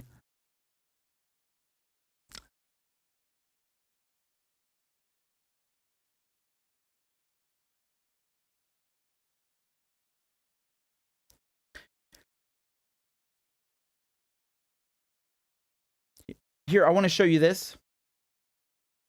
This is from the Jerusalem Post. They say, last month, 4 Syrian soldiers were killed in another alleged Israeli airstrike on Damascus. Alleged. Hold on a second. The airstrike was alleged, but they still died? How are they dead then? They fell off they fell off a building. They jumped out the window. They slipped on a banana peel and, what do you mean? The guys are dead. So obviously there was an airstrike. No, it's an alleged Israeli airstrike. Do you see how ridiculous they are? How childish they are? They commit acts of war, acts of aggression, and then say it's alleged. Vous êtes malade? This is unbelievable. Truly unbelievable. They call this journalism. Journalism. So that was on April 27th. So really basically every week, every 2 weeks, Israel goes and bombs different places, killing Syrian soldiers, killing Syrian civilians, hitting arms shipments. We don't even know if that's true, whether they're just using that as an excuse. And even if it were true, it's none of their business because Syria is allowed to do what it wants. This is Syrian soil. And I want to say one thing again. The map is very clear, right? The map is very clear. Israel is occupying Syria, not the other way around, okay? The blue down here, the Golan Heights, here, you see that? This blue area? This is Syrian soil. These are the Golan Heights. And Israel is illegally occupying the Golan Heights since 1967. The United States has said numerous times in Security Council resolutions that Israel has to get out. They don't abide by it. So, the Israelis want to draw their legitimacy from the UN. They say, we are recognized as a member state of the United Nations. We are a state. So, that part of the UN they like, but when the UN tells them to leave the land that they have stolen, all of a sudden, they close their ears. They don't want to listen. And let me be clear. Israel not only occupies the Golan Heights, it annexed it, literally annexed it. Like this is Israel now. Disgusting. And they did the same thing with Jerusalem. It's disgusting. They steal your land and then claim that they are the victim. The only person that can talk about defense is Syria. Syria is being illegally occupied, not Israel. Okay? So Israel saying we are defending ourselves from Hezbollah. There are Iranian this and that in Syria. Yeah, of course. You know why? Because you're fucking occupying Syria. You are an aggressor. Of course Syria is going to go get help from Iran. Of course Syria is going to go get help from Hezbollah. You keep working with Al-Qaeda. You had the ex-chief of the Mossad, Israel's intelligence service, on Al Jazeera with Mehdi Hassan, admitting that Israel is helping Al-Qaeda soldiers, fighters, I should say, right? He said straight up, Al-Qaeda. They have no problem with that. Why? Because Al-Qaeda was working against the Syrian government. That's the only condition that they wanted, right? That's all they needed, and they work with Al-Qaeda. Like, really, a bully, a cry bully. They attack, they punch, they bomb, they steal, and then they claim they're victims. It's just like with Shireen, with the journalists that they killed, right? If you criticize the Israelis for killing her, oh, you're anti-Semitic. What the hell is wrong with you? Every single situation, the Israelis manage to make themselves the victim. It's unbelievable. It's really, it's like an art form. It's an art form. They've mastered it. Israel is always right. Israel is infallible. Israel can do no wrong. Israel is perfect. Every single act that Israel does, every act of war, every act of terrorism, every act of theft, it's always justified. And if you say something, you're an anti-Semite. You're a Hezbollah terrorist. You're this and that, blah, blah, blah, blah, blah. But Israel can do no wrong. No, Israel is the victim. Remember, Israel always. This is, from what I'm seeing here, this is one of the soldiers that was killed in the Israeli airstrike. One of the officers. He died of his wounds after being injured. So, this is Lieutenant Mustafa Al-Atma. That's him.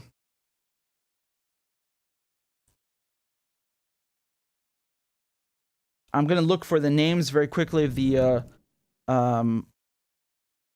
By the way, I want to say something important, and Professor Marandi mentioned this earlier. You know, the Israelis, they as I said, they attack Syria regularly, and sometimes they'll say that they killed, you know, some guy from Hezbollah or some Iranian guy. And you know it's fake if the Iranians don't put the guys, the martyred soldiers' pictures on TV, right? Because here's the difference, man. The Israelis, you know, this is not their land. They're not ready to fight for this because it's not their land. The Palestinian, you know, the Palestinian will tell you, yes, I'm proud to be martyred because they know what they're fighting for. This is their land. So to be killed, this is something that is honorable because they fought for their land. They fought against an occupier, an invader. Okay, they are doing something honorable. And when they're martyred, people revere them, right? Because they're warriors. Whatever word you want to use. My point is that always pay attention to what they say. The Israelis or the media in general. You know, oh, Iranian this and that was killed. Go check the Iranian media because if someone was really killed, they would say the names and so on. They're not afraid of that. You know, the Israelis, the media, all this, they want you to think that Iran is like doing something shady in Syria. There's nothing shady. This is very clear what's going on. They're helping Syria defend itself. End of story. There's nothing shady here. The only shady ones are the Israelis that come in the middle of the night to drop bombs. That's what's shady. All right, get that straight. So, man, really, I'm stunned. I am so stunned at the degree of this entire media apparatus, how much they lie every single day. What? Man, it's exhausting. I swear to God, it's overwhelming. It's unbelievable. They never stop. Every goddamn topic, they never stop. Wow. I'm trying to find the names of the Syrian soldiers that were killed.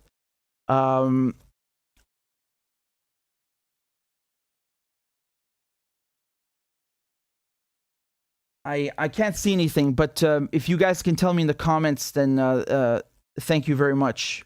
I'm trying to see, but there's nothing here really.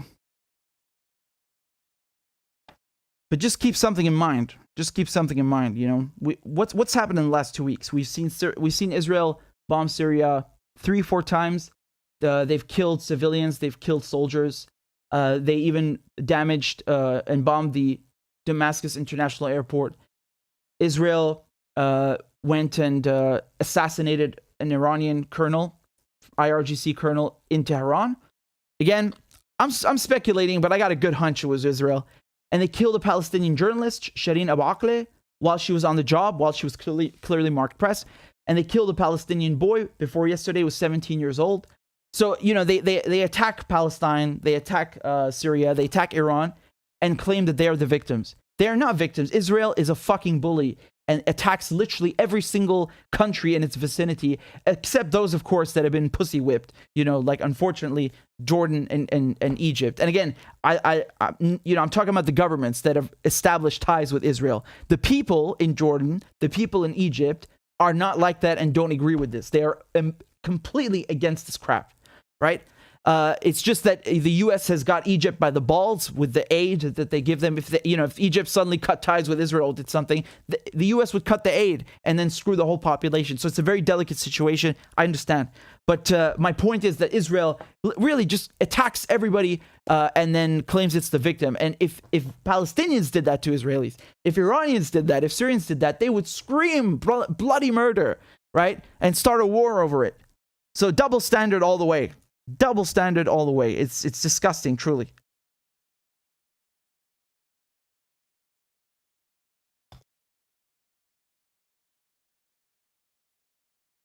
I'm looking through the comments if you got any of the soldiers' names. Anyway, I will look after. Let me continue with the segments. We got a lot to cover, man. I'm not even done. There's a lot of bullshit happening, unfortunately. I just want to say thank you to Farid, and I want to say thank you to Reed for signing up on Patreon. Thank you guys very much. And again, if you liked my work, if you want to help me sustain the channel, I would be very grateful if you could please donate on Patreon monthly. You can do whatever you want, man. Look, this thing it tells you $2 and $5, but those are just random numbers. You can pick any amount you like, and you can stop whenever you like, and it's basically on a monthly basis. And every time someone joins on Patreon like Reed and Farid, guess what? I play a crab dance. So let's go.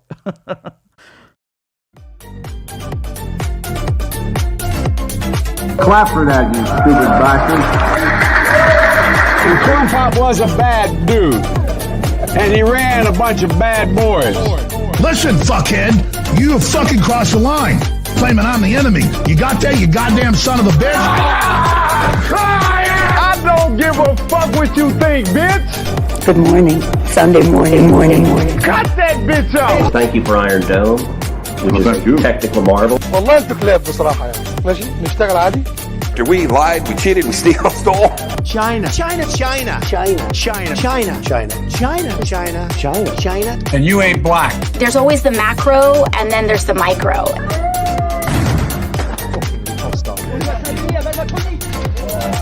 Do not come. Do not come. I'm gonna come. You talking to me? Ladies and gentlemen, I'll have two number 9s. Number 9 large. we got him.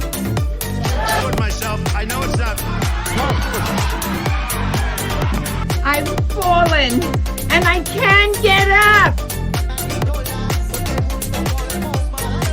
Disinformation's origins are slightly less atrocious. Why you take that? Why? You're getting nervous, man. Calm down. It's okay. Suck my dick and choke on it. I yield my time. Fuck you.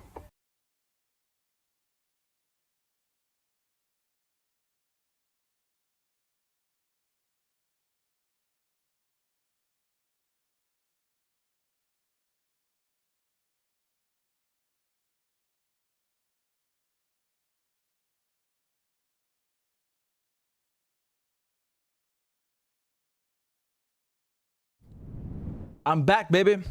Let's go. Thank you guys very much. You're very kind. And we're going to continue with the next story that we have. So, this one's interesting. This is very interesting.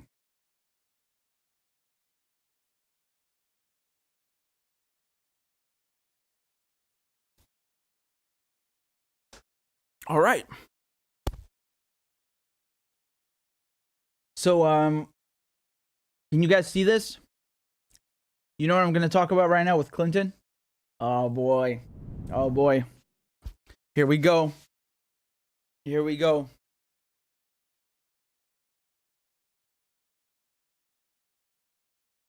Just putting on my scarf.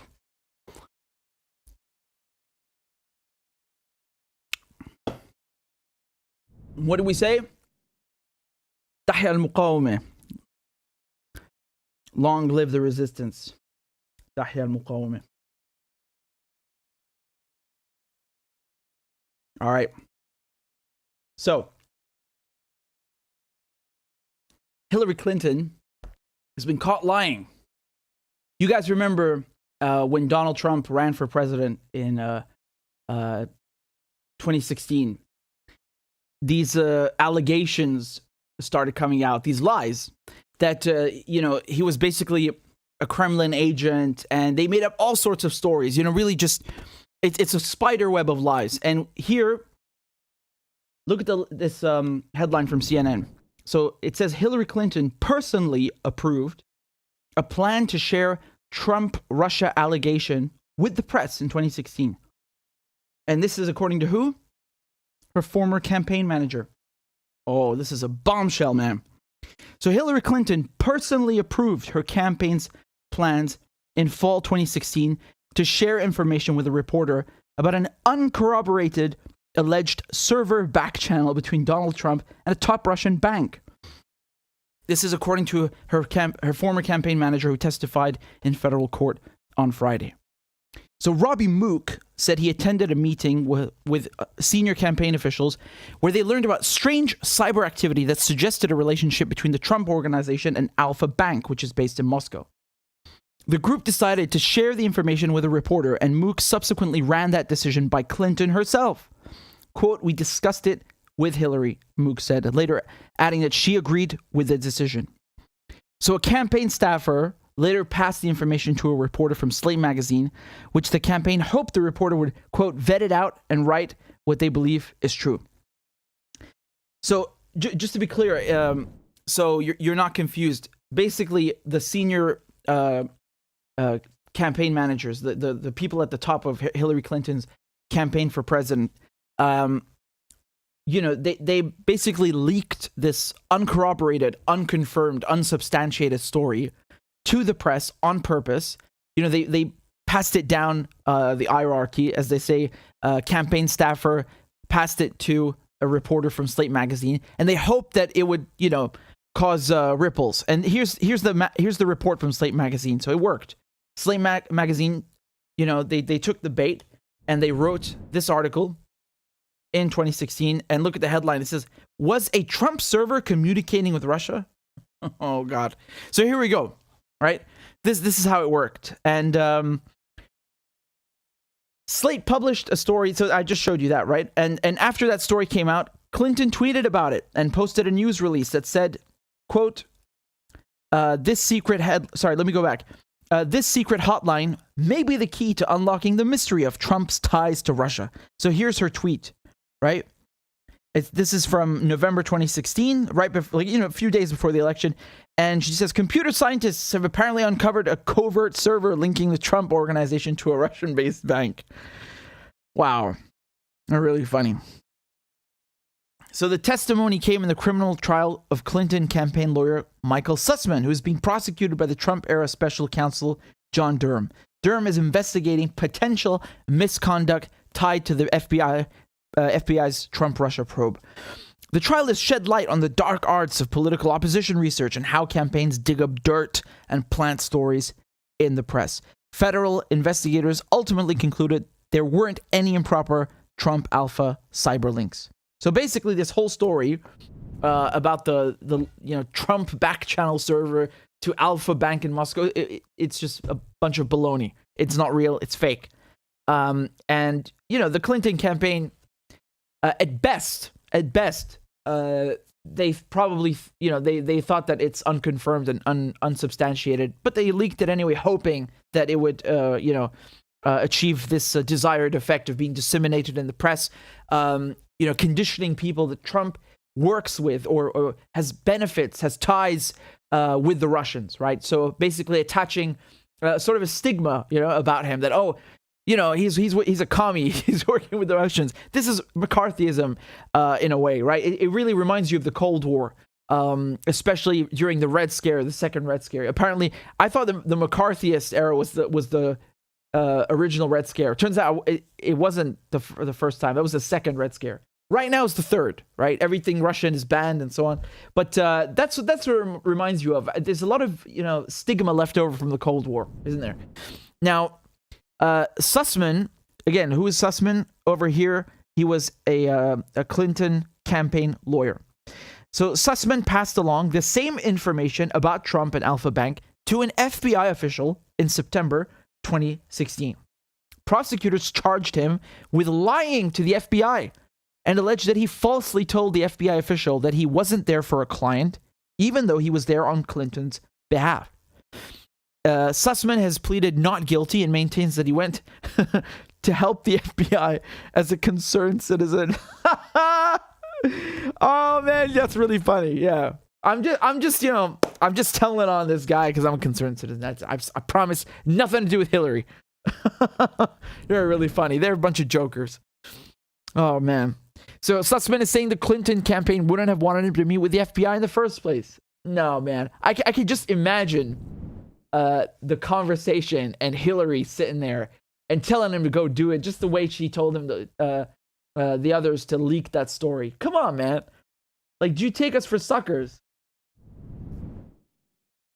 So Mook and another top Clinton campaign official, General Counsel Mark Elias, reinforced that assertion this week on the witness stand. They both testified they didn't authorize or direct Sussman to go to the FBI with the explosive Trump tip.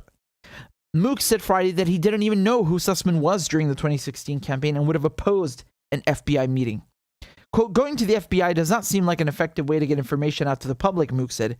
You do that through the media, which is why the information was shared with the media. I like the sentence because it's so funny. He's basically saying like, well, you know, destroying someone's reputation is better to do that through the media than the FBI because it's more effective. So, you know, early in the week, Elias told a jury that he didn't authorize Sussman's meeting with the FBI, which occurred on September 19th, 2016. Elias said he hadn't learned about the fateful meeting between Sussman and then FBI General Counsel James Baker until Sussman was indicted. In addition to going to the FBI, Sussman provided the technical internet data to a reporter from the New York Times who was working on a story that the FBI spiked after learning about it from Sussman. A staffer from Fusion GPS, an opposition research firm hired by the Clinton campaign, testified that she met with a Slate reporter to discuss the Trump Alpha allegations.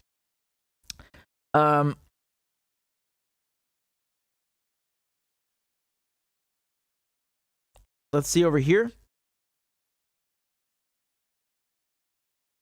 This is a statement from Jake Sullivan. So right now, Jake Sullivan is the national security advisor for Joe Biden, right? So basically, this statement over here, what does it say? He's basically repeating the lie that there's a connection between Trump and Russia. And, you know, he openly lies about it. And this is what is so crazy. Like, you could fail upwards. You don't get punished for that. You fail upwards. You become the national security advisor for Joe Biden. Wonderful. It's amazing, isn't it? What a city. Wow.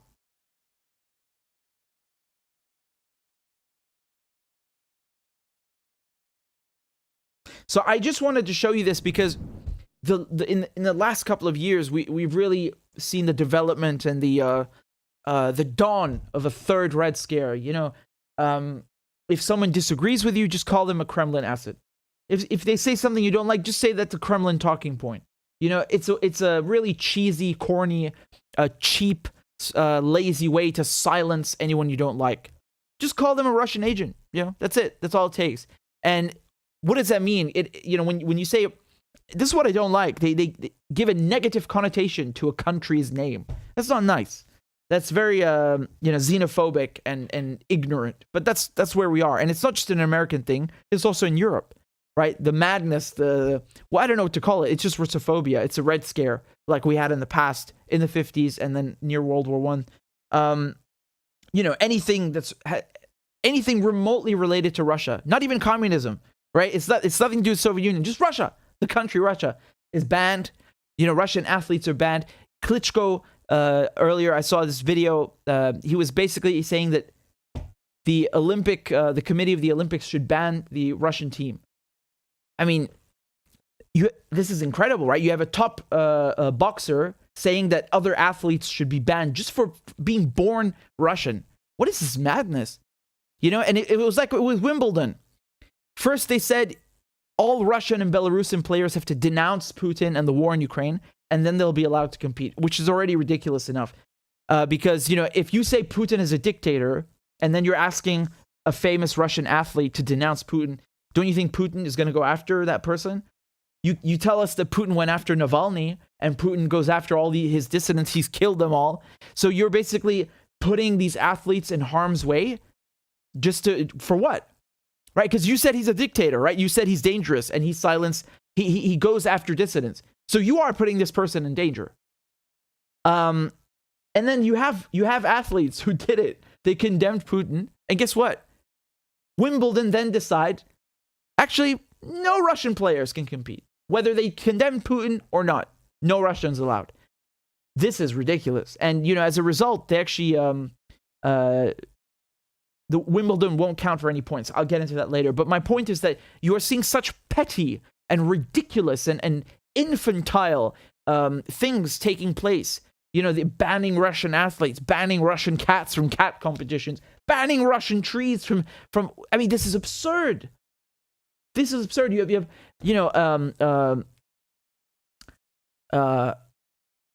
have orchestras removing Russian music composed by Russians from their set. They refuse to. I mean, this is madness. From composers that are dead. Well, I don't even know what to call this. And so, this is the culmination of this kind of crap that I just showed you right now with Slate Magazine and the Clinton campaign lying. I mean, again, I'm not saying it wasn't already there, but this is left over from the Cold War. This, negative connotation. Oh, you're a commie. Oh, you're sympathizing with the Russians, blah, blah, blah. But this really started to take it into, turbo mode. That Trump is working with the Russians. And again, man, I have no love for Trump whatsoever, right? Like he's, for me, they are just as bad as each other, right? Trump killing Soleimani, stealing Syria, and all. This guy is a maniac, or maniac is perhaps not the right word. He's basically just same old. He's a bit more loudmouth than the other presidents, but same behavior, absolutely same behavior. So, for me, I really don't care about Trump. What I care about and what is trying to highlight the phenomenon that has been taking place in Europe and the United States during the last years, where you have a serious people with a lot of power, presidential candidates in the United States like Hillary Clinton and her staff, like Jake Sullivan, who's now the national security advisor, making outlandish, ridiculous claims to slander and slam their opponents. I mean, this is really like McCarthyism, because they would take an actress or an actor from Hollywood and be like, do you have sympathies with the Russians? Do you sympathize with them? Are you a communist? And then they make up some outlandish allegation and ruin their career.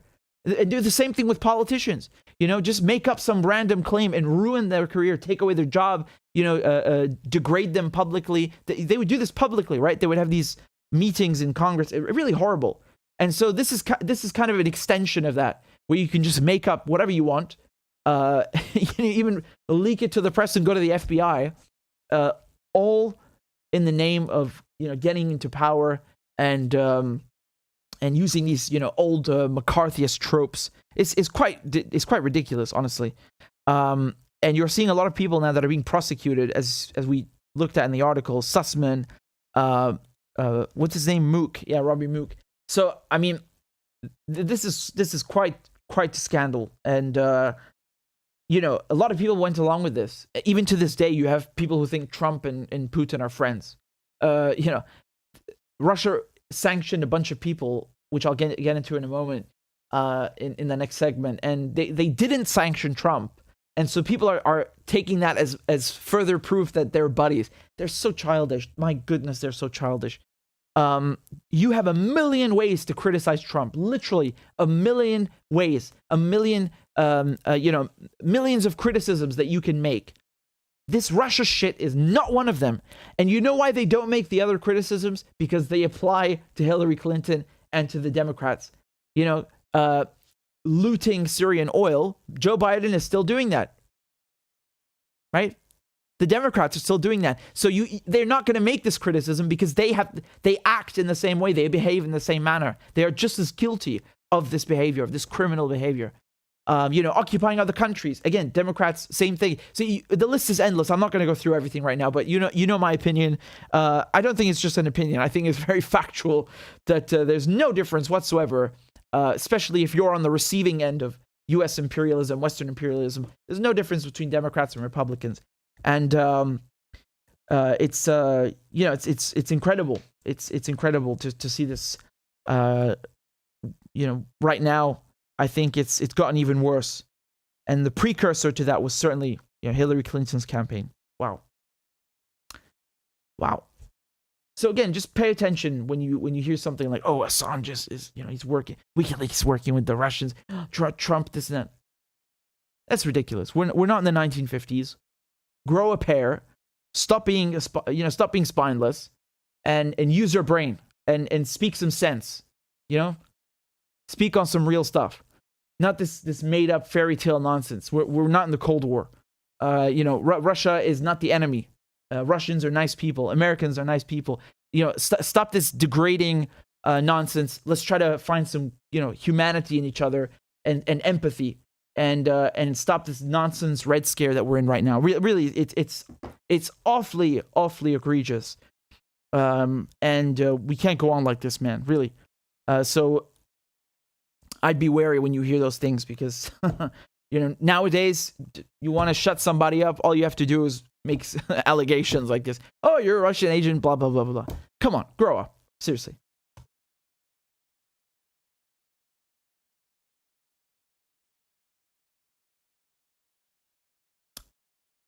All right, guys. Hold on, give me a second.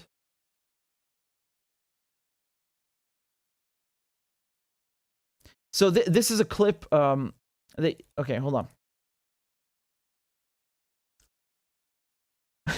Every time we start a segment, I haven't even begun, and I'm already trying to explain it. Look at this. Oh man. Okay, let me get my headphones on.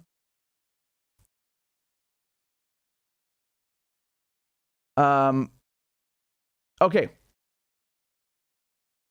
So this is a very short clip that I want to show you of the former U.S. ambassador to Russia, and he's asked about Ukraine joining NATO. Take a look at what he says, and then we'll discuss. In 2021, we kept reiterating that Ukraine was going to join. We kept saying that over and over again. So our diplomats are lying? Yes. Yes, that's the real world, guys. Come on, come on. But you could. That's the real world. Wait a sec. Our diplomats are lying all the time, yet the Russians should trust them when they offer assurances. No. And we shouldn't. Please. No, but here's my question: if Ukraine membership in NATO is really, realistically off the table, just not going to happen, nothing for Russia to worry about, why shouldn't NATO take it back? Say, we've rethought the matter. We no longer want to consider Ukraine for NATO membership. If it's never going to happen, why not do a very simple thing that might help unwind this? Because that would be an invitation for Russia to invade. And as you know, Russia, already happened. The United States. My God. That was 1 minute. And it's full of nuggets, full of golden nuggets to explore. Really, just wow. Can you believe this guy was the ambassador, the U.S. ambassador to Russia? Right here, this guy. And he's proudly saying, yeah, we lie all the time. It's like Mike Pompeo. You remember Mike Pompeo? He was Donald Trump's Secretary of State. And he was also, he used to be, right, the director of the Central Intelligence Agency, the CIA. And he's giving a talk or something, and this is what he says at one point. And he has no shame, huh? He has no shame saying this. We lied, we cheated, we stole. Wow.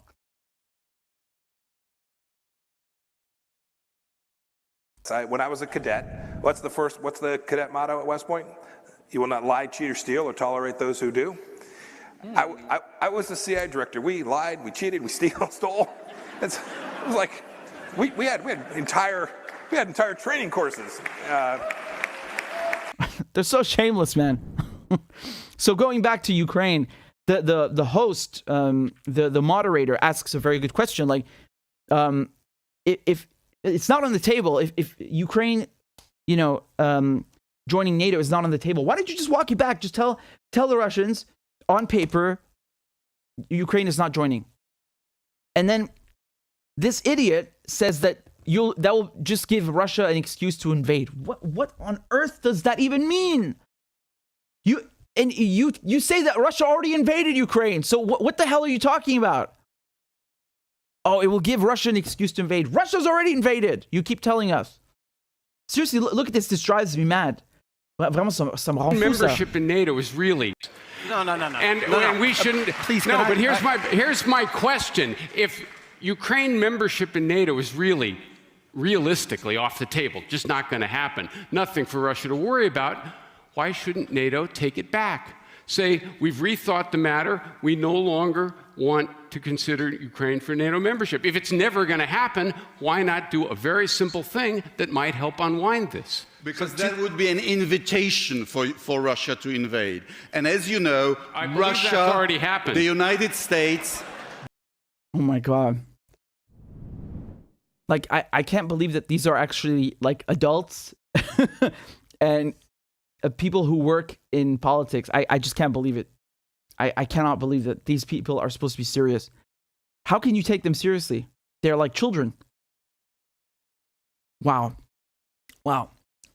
So once again, there's another point that the moderator makes. He says that if you lie all the time, meaning that U.S. diplomats, then why should the Russians trust you? He didn't like that. Did you notice he didn't say anything? See, that's the thing. In 1990, there were talks about reunification. Okay, they wanted to reunite West and East Germany, and so they were speaking with the Russians, with the Soviets, and the Soviets said, "We will support German reunification on one condition.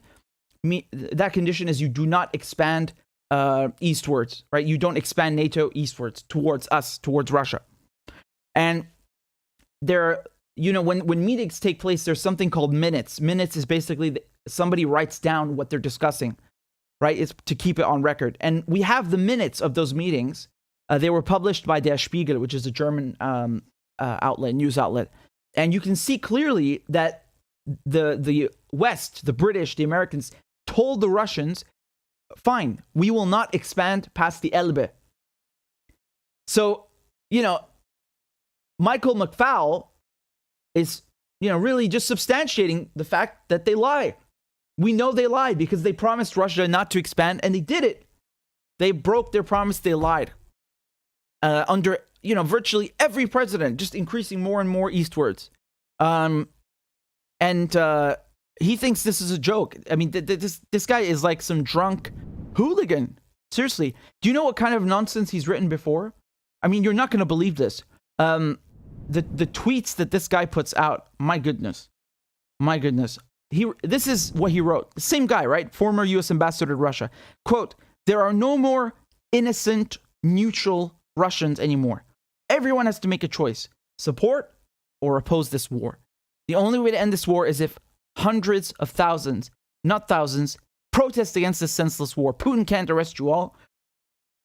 So, he's basically saying that all Russians are complicit. And, this sort of language, you know what it leads to, right? It's basically like dehumanizing the enemy. Again, very sad that it's quote unquote the enemy, but that's what it is. It's basically dehumanizing Russian civilians and making them targets. And he said some ridiculous stuff also with, what was it again? Something. Yeah, it was this one. I think it was this, look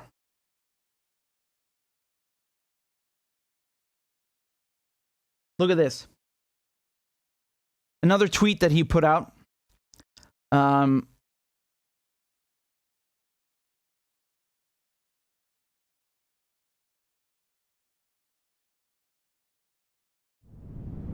He said, "One difference between Putin and Hitler is that Hitler did not kill ethnic Germans, German-speaking people.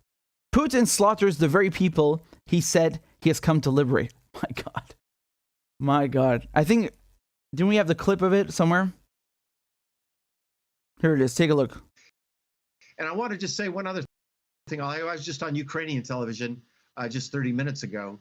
brave journalists, just like our team covering the war there in Kiev. And one of the commentators said something interesting about how horrific this war is. And remember, these are people who suffered under fascism, that fought the Nazis. As the Nazis came and then the Red Army came back through. One of the Russian journalists said, there's one difference between Hitler when he was coming in and Putin. Hitler didn't kill ethnic Germans. He didn't kill German-speaking people. That's I think people need to remember that when we're talking about cities like Kharkiv and Mariupol and Kiev, there are large populations there, up to a third and sometimes as much to a half that are Russian speakers and are ethnic Russians. And yet Putin doesn't seem to care about that. He slaughters the very people he said he has come to liberate. Wow.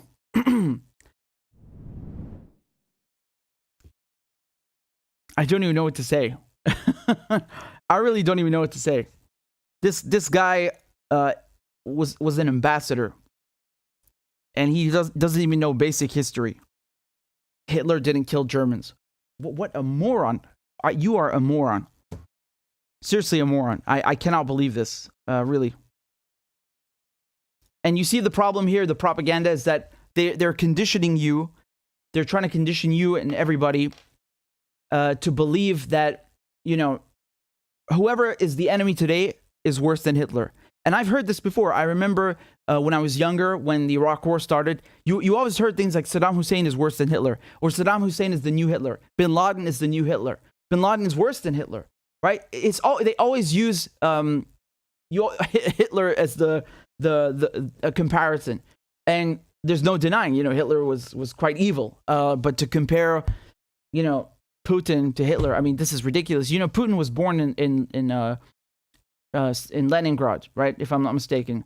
And I think his brother died during the siege. So there was about 1 million people in the siege, and his brother is one of them, right? So we talked about this the other day, the siege of Leningrad, and 1 million people died because of this. So remember this when they tell you, sanctions are a peaceful alternative to war. This is sanctions are basically equivalent to this. I'm just stunned. I don't know what to say. I'm really speechless. Like, this is so basic. I shouldn't have to explain this, and yet here I am. And we have somebody who speaks like a 10-year-old moron, making outlandish comparisons. Get out of here, man. Come on, seriously. This is straight up propaganda, and it's no wonder that we have all these problems, because you got, me and Pepe were talking about this the other day. You guys remember that the diplomats today, the politicians today, don't understand the balance of power. They don't get it. They just don't get it. They think they can say anything they like. They don't engage in diplomacy. During the Cold War, you got the Russians and the Americans pointing nukes at each other like this. They still sat down and talked. They still did diplomacy. The Americans are not interested in that. In December, when Russia sent its demands and said, no NATO membership for Ukraine, no foreign NATO troops on our borders, the Americans told them non-starter, which is, another way of saying go away. They refused to discuss anything. And, I'm against war. I'm really against war. And I'm so heartbroken about what's happening in Ukraine. Like, all of these civilians have nothing to do with this. They do not deserve one drop of any of this. And they are the ones that are suffering the most. And it's really disgusting, because all of this could have been avoided with, diplomacy, sitting down and speaking and hashing out an agreement, respecting agreements. Remember, the Americans said we don't expand. So, I'm against war, but you cannot deny that NATO is responsible for this. NATO started this war and caused this war. This is just, you cannot, surround a country like Russia that has more nukes than anyone, that has told you back off for 30 years, saying back off, stop coming closer, back off. And then pretend like you didn't do anything. I'm telling you, man, if Russia started, putting missiles in Cuba, oh, wait, they did. And what happened? The United States threatened nuclear war. And how did they fix it? Diplomacy. So, you can't go to someone's backyard and then pretend you're the victim and you got nothing to do with this. By the way, let me just reiterate something. The Cuban Missile Crisis didn't just start with Russia provoking the U.S. and putting missiles in Cuba. The United States tried to overthrow the Cuban government a year before, right, with the Bay of Pigs. And then the United States put nuclear missiles in Turkey that were in striking distance of Russia. So again, trying to provoke Russia. So, Russia looked at that and was like, okay, you know what? I'm going to put nukes near you as well in Cuba. And Cuba also gets, can boost up its defenses, increase its defenses. And, they didn't like that. My point is that people like this are really reckless, and they're going to lead us to World War III. We need better diplomats. We need people who know how to do diplomacy and know how to speak instead of saying, oh, yeah, all diplomats lie. This is the real world.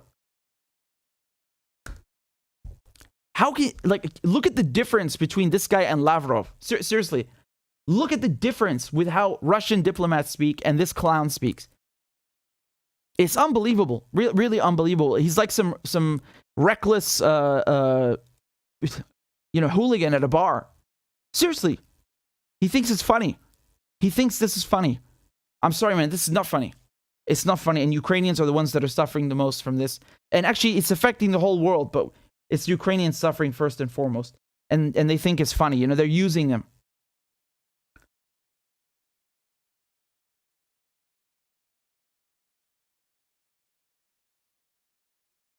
Look at what else he tweeted. He said here, I wonder if Russian soldiers are confused when they never find any swastikas when invading Ukraine. Or they just don't care. They just kill anyway. Thoughts? Yeah, he's funny. He's very funny. I've seen more pictures than I can count of captured Ukrainians with swastikas and so on. Again, I'm not saying all of them are, but I've enough. And they said the same thing with ISIS and Al-Qaeda. Like, oh, it's just a tiny minority. The bulk of the fighters are moderate rebels. Yeah, the bulk of the moderate fighters, the bulk of the fighters, these moderate rebels, suck on the battlefield. The ones that are actually making gains and advancing are the battle-hardened extremists in Al-Qaeda. So obviously, they fucking matter the most. No matter what the percentage is or how little or few there are of them. They are the ones that are, changing the situation on the ground. And the same thing in Ukraine. You got people that have been receiving NATO training, and now they're throwing literally fucking billions of dollars in weapons. And we know that the Azov are one of the most battle-hardened, or shall we say, one of the most well-equipped and well-trained. Yes, they don't make up the bulk of the Ukrainian National Guard. They're still part of it, though, and they're still effective, and they call the shots and affect the situation on the ground. So acting like they don't matter, this is ridiculous. Come on, this is a joke. They're really just insulting people's intelligence, I'm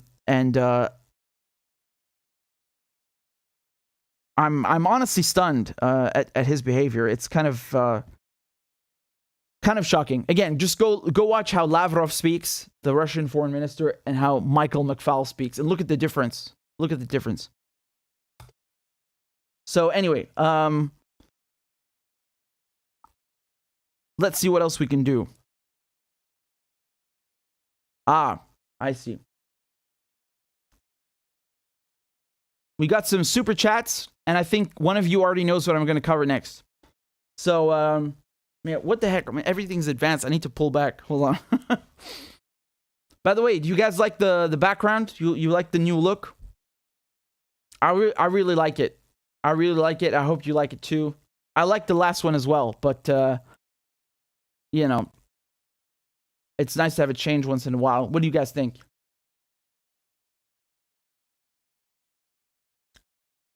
You guys are saying yes. Lovely. Thank you very much. Olga, thank you very much for the super chat. You're very kind. It's good to see you. And we have some other super chats here from hold on. Yeah, from Tatmac.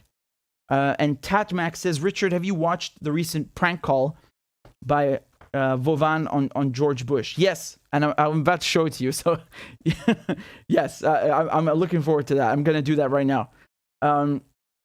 DC says, Google cash flowed to Clinton Foundation. I will at the end of the stream. Thank you for that. Again, you guys giving me lots of homework here. I appreciate it. Thank you, DC. Candace Strike says, I enjoy your live streams. Thank you. Well, that really makes me happy. Thank you, Candace Strike. Tatmax says, I want to see the faces of Israeli generals if Russia sends S-400 anti-air defense systems. I feel like it might get to that point. Who knows? You know, I saw a report that Syria used the S-300. Okay, before I continue any further, just for those of you who are a bit confused about these numbers, when we say S-300 or S-400, we're talking about a weapon that's developed by the Russians. I'll show it to you. It basically shoots down planes, right? And it fires what are called surface-to-air missiles. So it looks like this. This is an S-300. It's already quite good, right? It's already quite good because the S-300, I think you could put different kinds of missiles in it, long range and short range. Yeah, this is what it looks like. There you go. Okay, so that's an S-300. There's also an S-400, which I think is the latest model, if I'm not mistaken. And basically, there was a story that Syria had fired an S-300 missile at an Israeli plane that was, attacking Syria, which usually they don't do because, well, for several reasons. Logistically speaking, Syria does not have S-300s lying around at every anti-aircraft battery. And on top of that, this is a very serious weapon. It's very effective. And it ups the ante. We know the Israelis are the aggressors. They are occupying Syria. They are bombing Syria every week. And a few weeks ago, when Israel bombed Syria, and there was an anti-aircraft battery that responded, that shot back.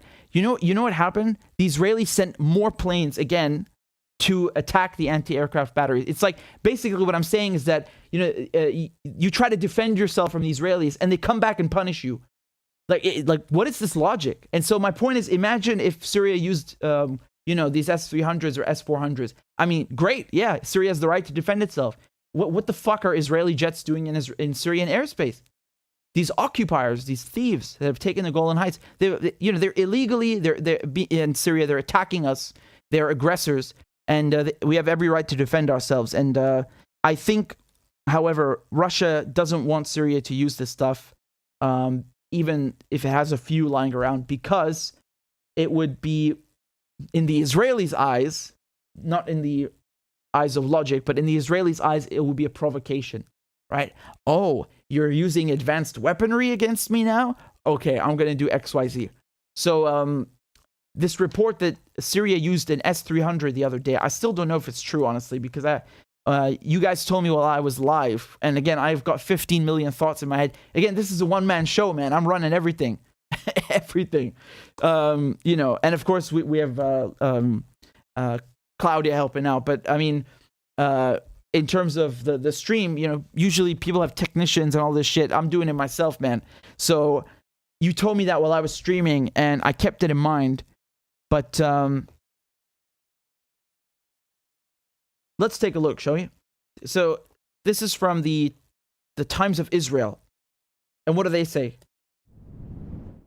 May 17th, they said, quote, in first Russian military said to fire S-300 missiles at Israeli jets over Syria. There you go. So, those silos, basically, they go up 90 degrees and then they fire upwards. Russian forces opened fire on Israeli jets with advanced S-300 anti-aircraft missiles at the end of here we go again, alleged Israeli Air Force attack on targets in northwestern Syria last week. Channel 13 News reported Monday, in what could signal a significant shift in Moscow's attitude to Israel. So, I love this. They don't say that Russian forces allegedly fired with an S-300. No, they say that, that's what happened. And when it comes to Israel attacking Syria, they say, oh, that's alleged. Like as if it's not true. Well, what the fuck were they firing at then? They're trying to, hunt pheasants or pigeons? Come on, this is ridiculous. According to the unsourced report, the unprecedented incident occurred on Friday night when the Israeli Air Force bombed several targets near the city of Masyaf in northwestern Syria. Finally, you're telling some truth. At least 5 people were killed and 7 were hurt in the airstrike, Syria's state news agency said. Other media in the country said 6 were killed, all crew members of a Pantsir air defense system who attempted to take down the Israeli missiles. Allah yarhamu.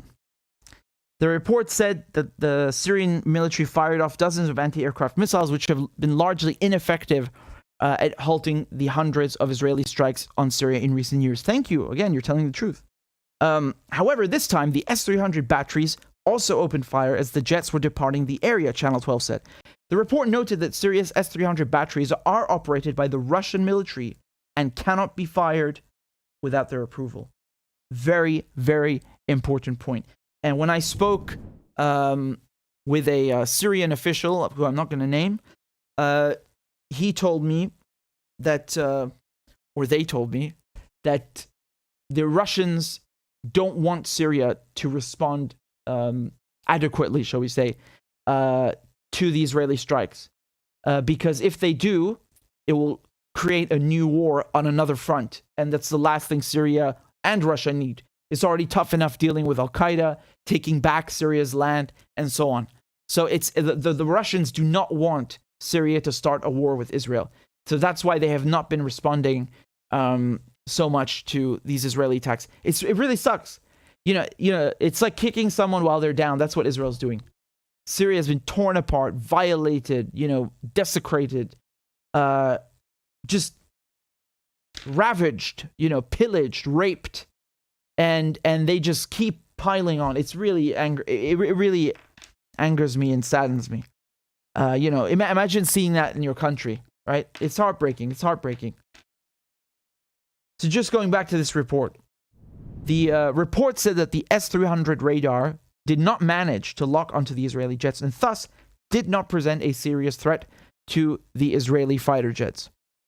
If confirmed, however, this would mark the first use of the S-300s against the Israeli Air Force over Syria and would be a worrying development for Israel, which has carried out hundreds of airstrikes inside Syria in the course of the country's civil war and since targeting what it says are arms shipments bound for Lebanon's Iran-backed Hezbollah terror group and Iranian-linked sites.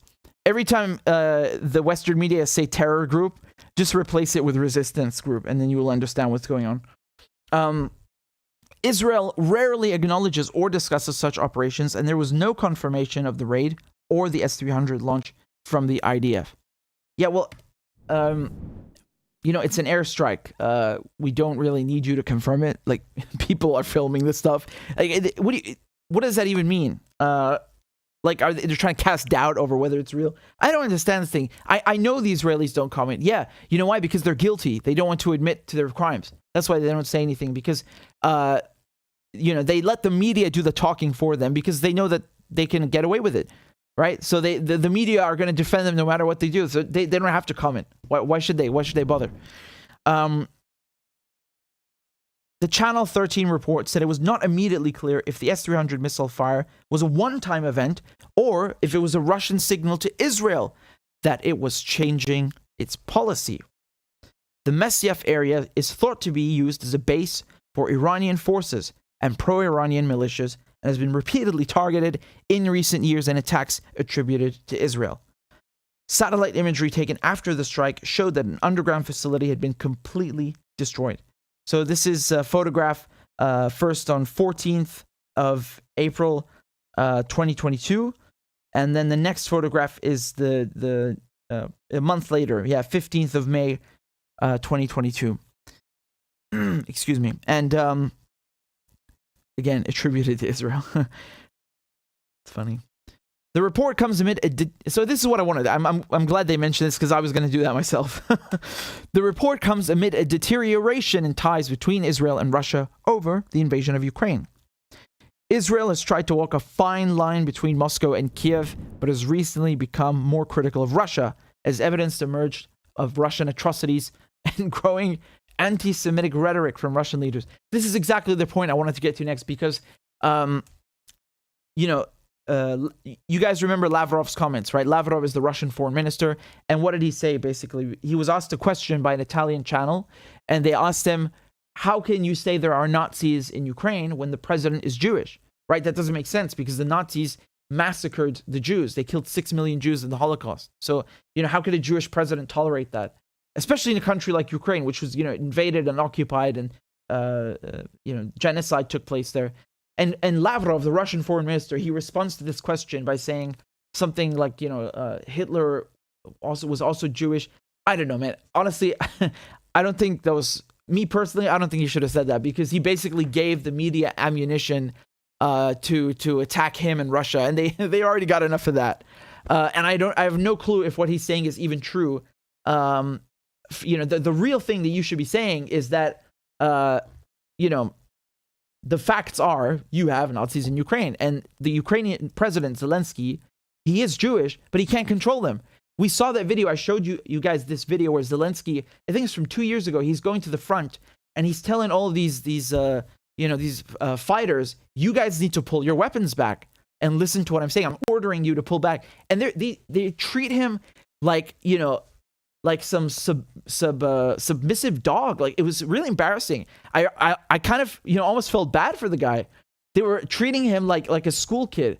Like, oh, you want us to move it? Like, he has no authority over them. No authority. It's really cringy in a way. So I don't, that's the real answer. That is the real answer. And I don't blame Zelensky. I blame, NATO. I think, honestly, man, that guy is really in a shitty position. It's not that I sympathize with him. It's just that, Ukrainians are being used. They're being used as a pawn, and there's so much suffering going on. And really, it sucks, man. And going back to the Russian ties with Israel, there are a lot of Israelis that are Russian Jews or Ukrainian Jews. As a matter of fact, let me just show you something. Here's a list of Israeli prime ministers, okay? And let's take a look at where they were born, or where their parents were born. So here, let's look at this. Here's the first one, David Ben Gurion. Let's click on his link. Where was he born? He's born in Poland, and during the Russian Empire. Let's go to the next one, Sharet. Where was he born? Kherson. Let's go to the Ben Gurion again, right? Well, we know already. He's born in Poland. Let's go to Eshkol. Born in Kiev government. Let's go to Alon. Where is he born? Kfar Tavor. So this is in the Palestinian. Well, yeah. So this is during the mandate, if I'm not mistaken. Yeah. So let me see over. Yeah. Okay. So my point is, if you go and look through all the list, even Alon, who was technically, born in Palestine, where do you think his parents are from?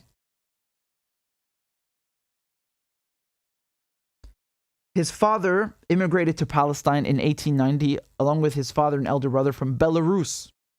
His mother came from Safed. Okay, so that's also in occupied Palestine. But my point is, you see, they themselves, the Israeli prime ministers, or their parents, or their grandparents, all came from Europe. And you have a really big issue right now because, Israel has to maintain good ties with Russia, because a lot of Russian Jews came there, and with Ukraine because a lot of Ukrainian Jews came from there. So they are in a really, it's a pickle, isn't it? It's a tough situation. Remember, the Soviet Union was the first country on earth to recognize Israel after they declared their independence. And remember, we're talking about Syria. Russia helped Syria. So, Russia has to maintain ties with Israel while also helping Syria. But it can't really do anything about the Israelis bombing Syria. This is diplomacy. This is the spider web where you have to navigate. It's a real maze. And let's go back just to the article to finish it, right? Russia, a close ally of Syria's Bashar al-Assad, has forces based and operating in Syria. Yeah, we looked at that, right? Beyond providing Syria with its air defenses, Moscow also maintains state-of-the-art S-400. So that's the next generation air defense systems to protect its own assets in Syria, but has never turned them on Israeli planes. Without specifically mentioning the incident, Defense Minister Benny Gantz on Monday said Israel would not be deterred and vowed to prevent Iran from transferring advanced capabilities to other entities in Syria. So this is a very delicate game. Honestly, I think it's fascinating. Not in a nice way, but I think it's fascinating how the war in Ukraine has affected literally the entire globe. It's unreal, really unreal. Everything, oil, Israel, you name it. It's a world-defining moment, a historical moment. And I think it would have been better, obviously, that it didn't happen in the first place, because it's just suffering. It's not something to celebrate. But I'm kind of just, in awe of how much of a ripple effect it's had on the rest of the world in all domains. Truly, in all domains, it's quite staggering, to say the least. I'm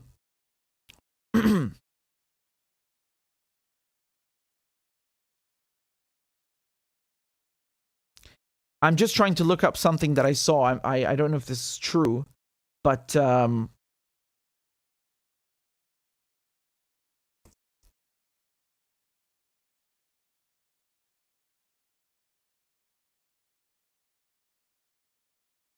I saw some story about Russia giving weapons to, I don't know who it was, someone in the resistance, but I don't know if this is true. I can't find anything. So it struck me as a bit outlandish, right? It struck me as a bit outlandish that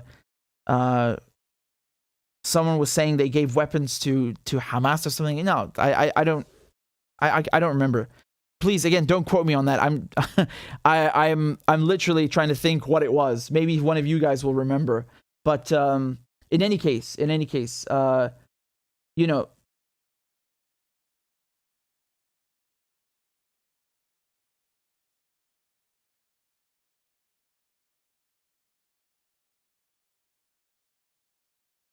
Zena says Claudia is in charge.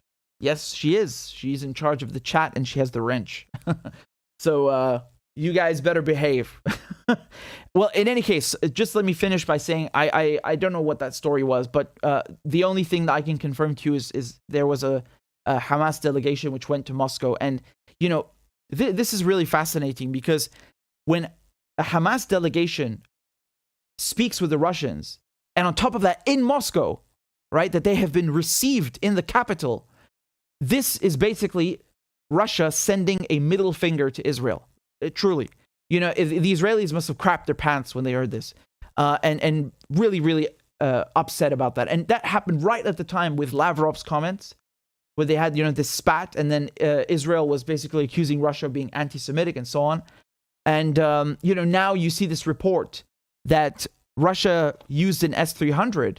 It didn't lock onto the Israeli plane, but it used it nonetheless. So you're seeing a real shift here in how Russia is, positioning itself in Russia's posture towards Israel in the Syrian theater. So I think this is very, very important. And not just the Syrian theater, but even in the resistance in general, because of Hamas visiting them.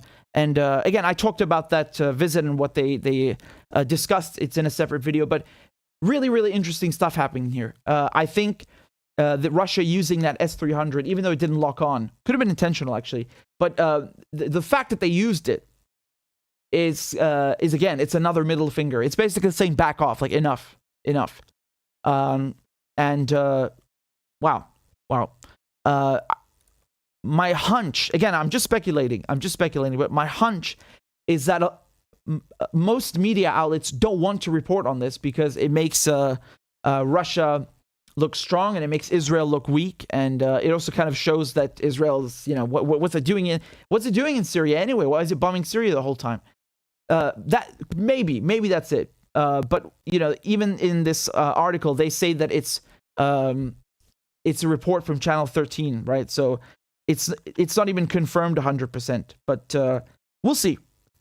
I think my hunch is that it's probably true, but we'll see what happens. And again, amazing developments. Really, really in awe. So thank you guys so much for your super chats. Don't worry, I haven't stopped. We've got more to cover. And we have one here from Nada Verse. Reminder: end of Treaty of Lausanne in 2023. 100-year plan is about to go into effect, complete with all the predictive Ottoman delusions of grandeur. Turkey has been sabotaging Syria for years. This is exactly what I was saying before. They were basically letting fighters into Syria through the Turkish border because Turkey and Syria share a border. They were creating new militias like this Syrian National Army or whatever it's called. When you hear Syrian National Army, you think that that's the actual official army of Syria, but it's not. And let me just double check that name because there's so many of them. Yeah, it's Syrian National Army. And when you hear Syrian Democratic Forces, you might also be compelled to think that that's the real army. These are not the real Syrian army. The first one that I mentioned, the Syrian National Army, is created by Turkey. Like, just think of that. What the fuck? Like, Turkey's creating an army inside Syria to overthrow the Syrian government and calling it the Syrian National Army. It's insane, right? It's really insane.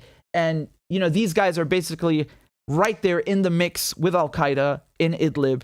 And Turkey just lets Al-Qaeda run the place. They got no problem with it. They're using Turkish currency in Idlib, in northern Syria. Turkish currency.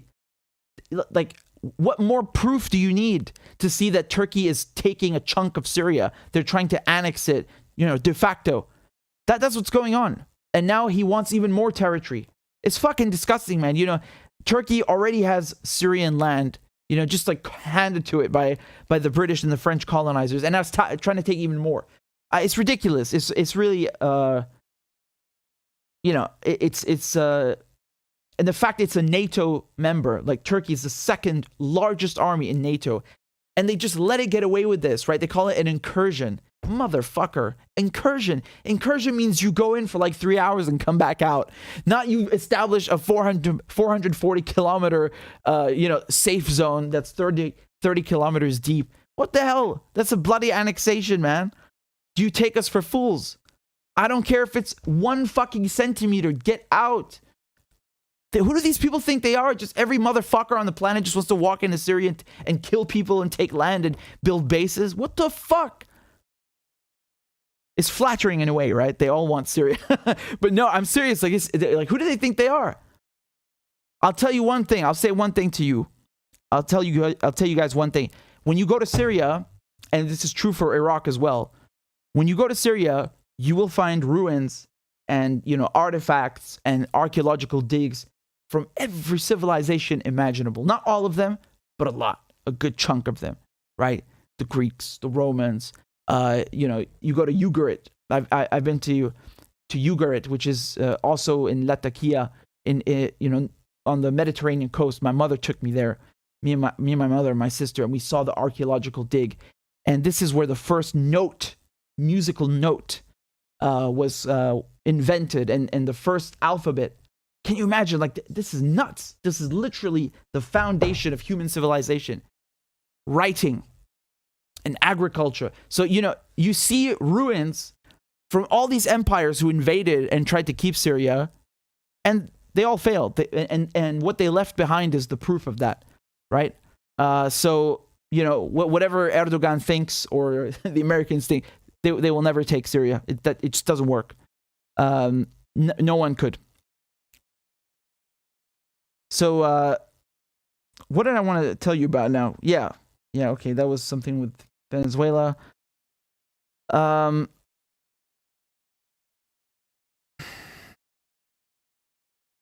Oh God. We have something interesting here. Okay, guys, I really need to get something to drink. We've been talking here for a couple hours. You don't go anywhere. We're gonna continue. I have some really, really interesting and funny things to show you.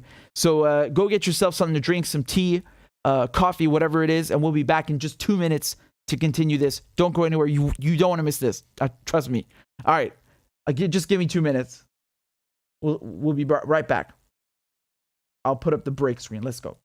I am once again asking for your financial support. A is for all men and women created by you know the thing. B is for I'm beginning to see why your wife left you. C is for Corn Pop was a bad dude, and he ran a bunch of bad boys. D is for Don't worry, I'm so serious. Children, I love to hear them. E is for An excuse to walk by the dealer and say, no, I'm not going to be a mule. I got something to do. I got to go do boom, boom, boom. F is for Time friend, and she's a friend. She's been my friend in and out of public life. G is for Go to Joe 30330. H is for Hairy legs that turn blonde in the sun. And the kids used to come up and reach in the pool and rub my leg down.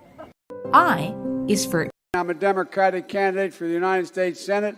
J is for Just look at the record. I have President Biden, Vice President Biden. Well, I tell you what, if you look at my record and you still doubt about my commitment, then you should vote for somebody else. K is for Kids jumping on my lap. And I've loved kids jumping on my lap. L is for The lion, dog, face, pony soldier. M is for Make sure the television, make sure you have the record player on at night. The phone, make sure the kids hear work. N is for NATO. O is for The only African American woman that's ever been elected to the United States Senate. P is for Poor kids are just as bright and just as talented as white kids. R is for Rest her soul, and although your mom's still alive. S is for Send a text to the word united. T is for Truth over facts. U is for Union workers, the UAW took incredible cuts in their future. V is for I'll vote for somebody else. All right, thanks so much. W is for Wait, you're getting nervous, man. Calm down. It's okay. X is for Xi Jinping. Y is for And you ain't black. I am once again asking for your financial support.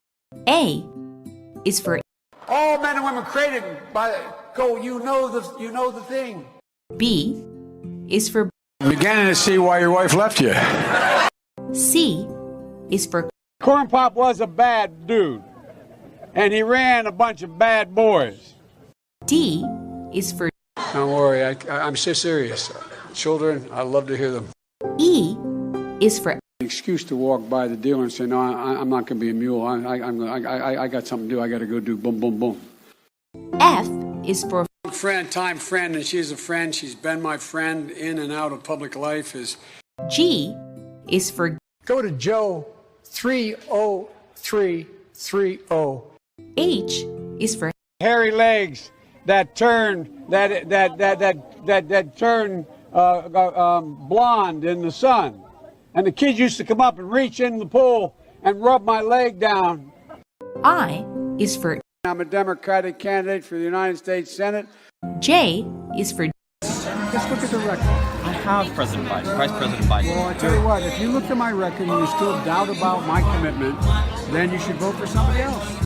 K is for Kids jumping on my lap. And I've loved kids jumping on my lap. L is for The lion, dog, face, pony soldier. M is for Make sure the television, make sure you have the record player on at night. The phone, make sure the kids hear work. N is for NATO. O is for The only African American woman that's ever been elected to the United States Senate. P is for Poor kids are just as bright and just as talented as white kids. R is for Rest her soul, and although she's your mom's still alive. S is for Send a text to the word united. T is for Truth over facts. U is for Union workers, the UAW took incredible cuts in their future. V is for I'll vote for someone else. All right, thanks so much. W is for Wait, you're getting nervous, man. Calm down. It's okay. X is for Xi Jinping. Y is for And you ain't black. I am once again asking for your financial support. A is for All men and women created by you know the thing. B is for I'm beginning to see why your wife left you. C is for Corn Pop was a bad dude, and he ran a bunch of bad boys. D. Alrighty. We're back. I went to get something, and my cat started chasing me. It's a good kitty. Thank you so much for your generous donations, guys. I'll read some of them and continue. Denise Gibson says Clinton did this to Tulsi Gabbard. Oh yeah. That's a very good example. Again, of this type of smear, and I find it absolutely incredible. Like I don't really agree or necessarily like everything that Tulsi Gabbard does and says and all this stuff, but I'm just like the principle. Tulsi Gabbard was on. She was in a Armed Services Committee in the House, if I'm not mistaken, right? So that's one thing. She's in the military. She's literally in the National Guard, right? Isn't she now? She used to be a major, I think. What is she now? Colonel? No, I don't know. But that's a very high rank, yeah.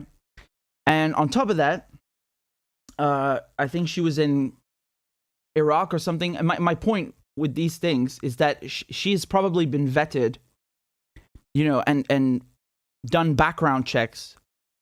Like, I don't even know how many times. Probably dozens of times. The government have done background checks on her dozens of times. So if there was like one hint, even a scent of her being, a Russian agent, like Hillary Clinton was suggesting, that would have come out.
Testing, testing. 1, 2, 3. I hope you guys can hear me now.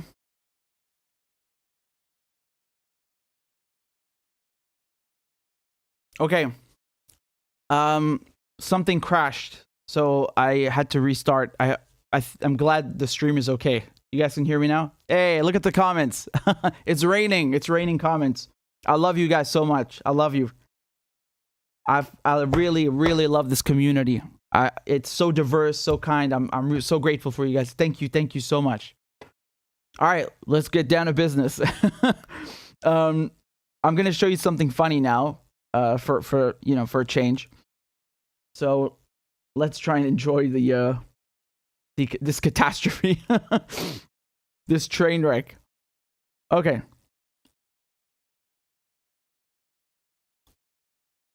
You guys ready? Let's roll.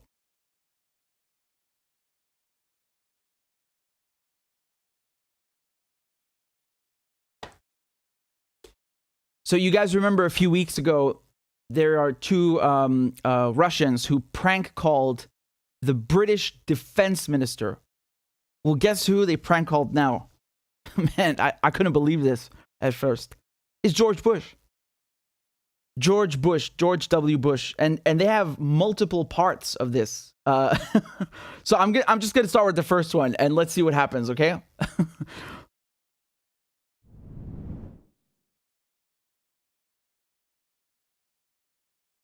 Lecter.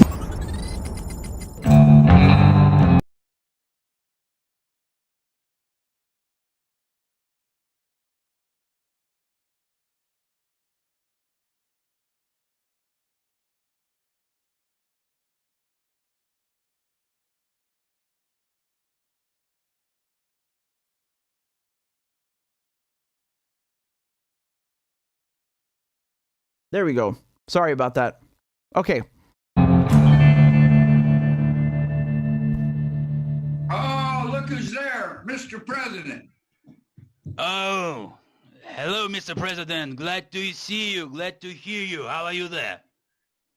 I'm doing well, and I hope you are as well. Yeah. Thank you for taking the time for me. I'm very grateful to you because you are very, very wise person.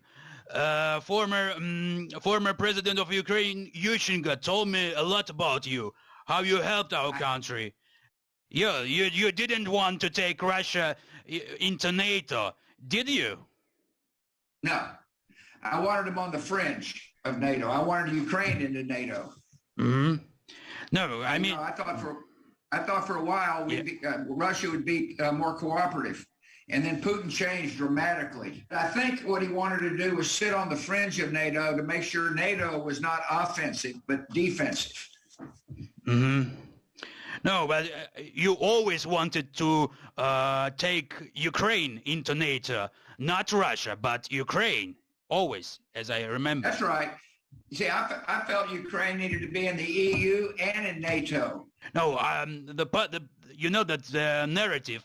Then in the early 90s, Secretary of State Baker promised Gorbachev not to expand NATO. But this would be completely wrong, especially with the threats that Russia poses now. Yeah, that's right. That's right. Listen, times change. Baker was, he was the Secretary of State for my dad, which was years ago. And so, and the United States must be flexible, adjusting to the times. And that's why you're finding such strong support for your country now.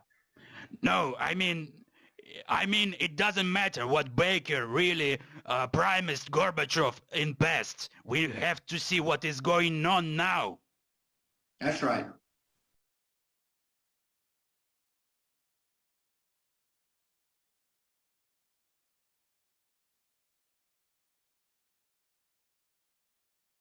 Aha. That's how it is, huh?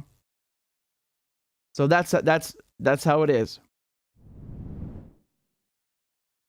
I guess you really can't trust American promises, can you? Times changed. Really? Okay. Times changed. I'm going to use that excuse when I sign up for my phone service provider. Sorry, man, I'm not going to pay you anymore. Just times changed. You know? Do whatever you like. Times changed. Sorry, it was back then. That was back then. I think my cat is trying to break in, or it's the Mossad. I don't know. It's one of the. Anyway, let me play the next clip. Let's look at the next clip. These guys are hilarious. I swear to God, I couldn't believe this at first. I was like, no, this has to be like some deep fake or some, I don't know, like, and then I remembered, like, no, they actually prank called the British defense minister. I mean, my goodness. So here's the second one. Let's take a look. You ready? It's funny, right? I would like Bush if he was just a comedian and not a war criminal, mass murderer. He looks like he would be suitable for that. But the guy who's doing the prank call sounds a bit like Borat, But you promised. All right, let's go, guys. Let's go. In fact, now it's a war not only of Ukraine. It's a war of West world against Russians. Yeah. Of course, Russia was offended that NATO began to expand. That's a problem for them. That's why they started. I'm talking about determination of DPR and LPR at regions of occupied regions by Russia on east side. So Putin tries to show that there's the same example like with Kosovo. You remember then in 2007 you recognized Kosovo as an independent country, and he used the same methodic. Right. Yeah, I don't know. I mean, I think if you prevail, or when you prevail, a lot of these other issues go off the table. Mm-hmm. Your mission is to destroy as many Russian troops as you can.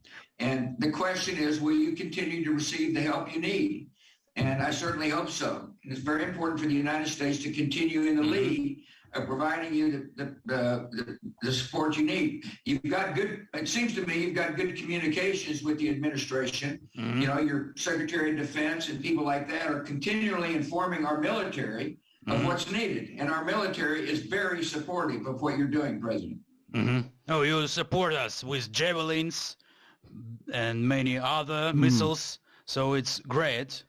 But last time the US has sent us Angelina Jolie. It's a kind of joke. Yeah. That is not bad. Did you hear what he said, what Bush said? Your mission is to destroy as many Russian troops as possible. Sounds like a proxy war to me. I mean, come on, man.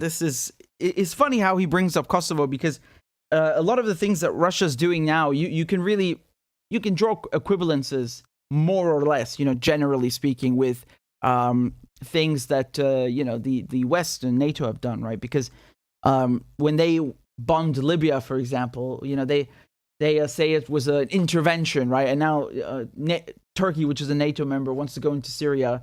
Oh, it's an incursion. When they invaded Iraq, they say it's a liberation.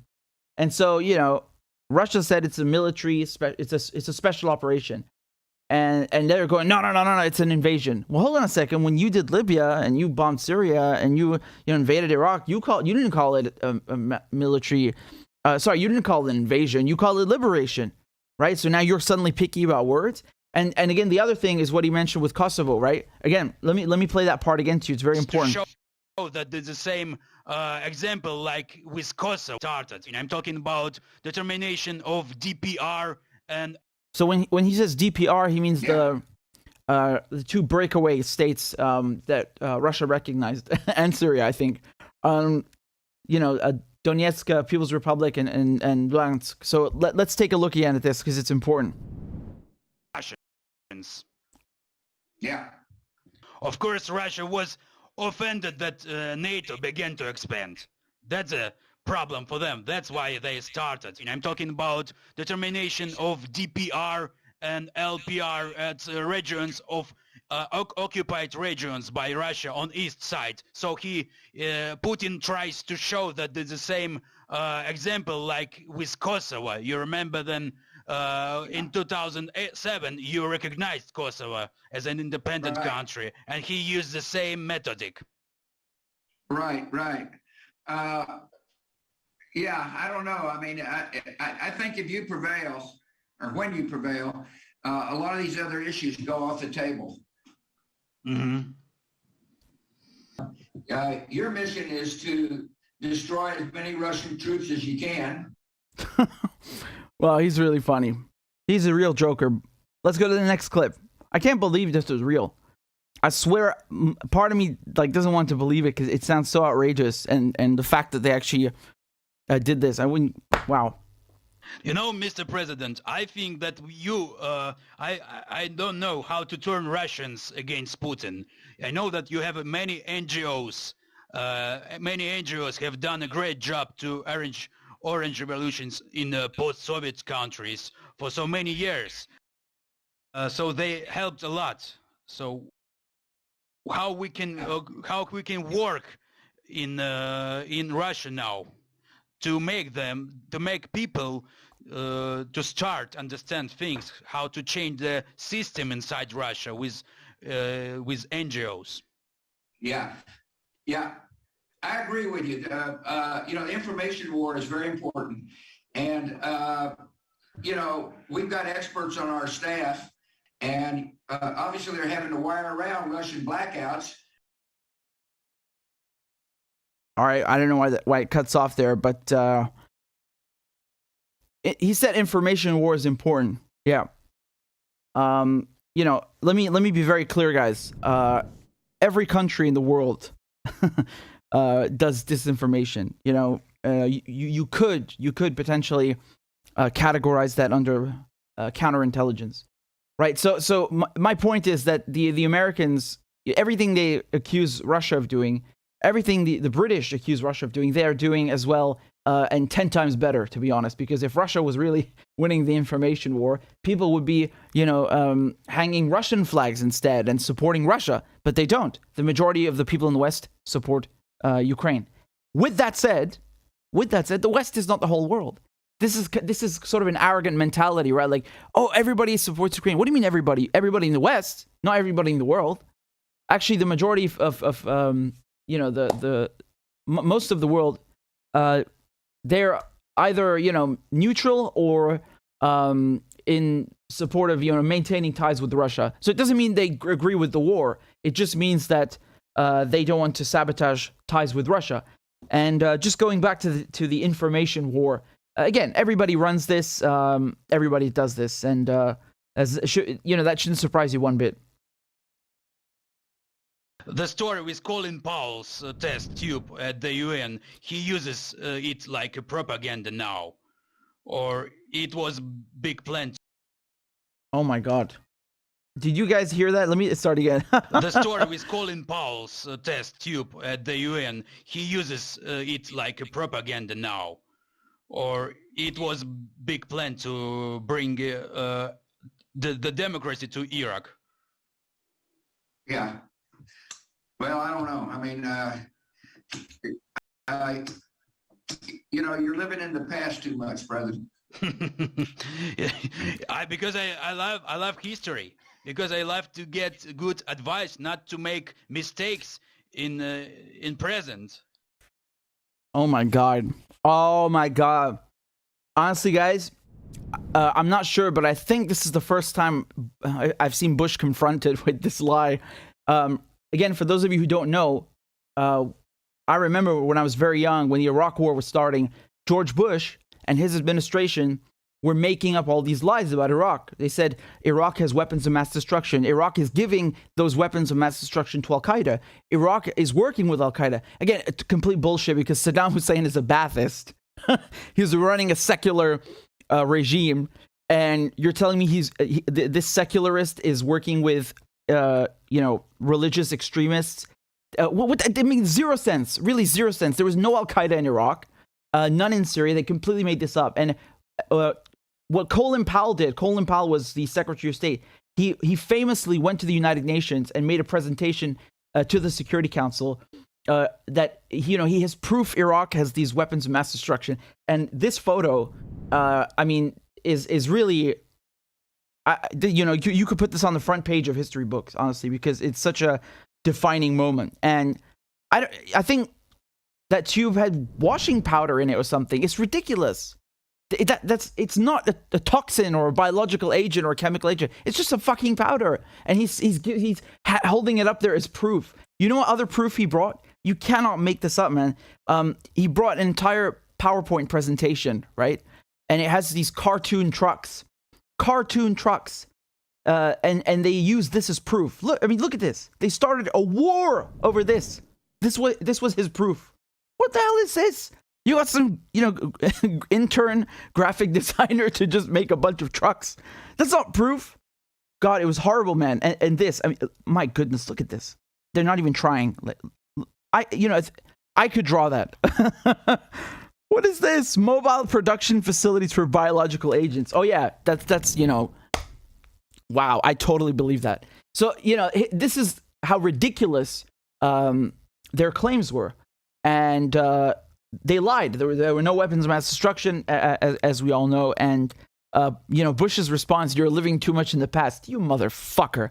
This guy killed 1 million Iraqis and left millions more as refugees.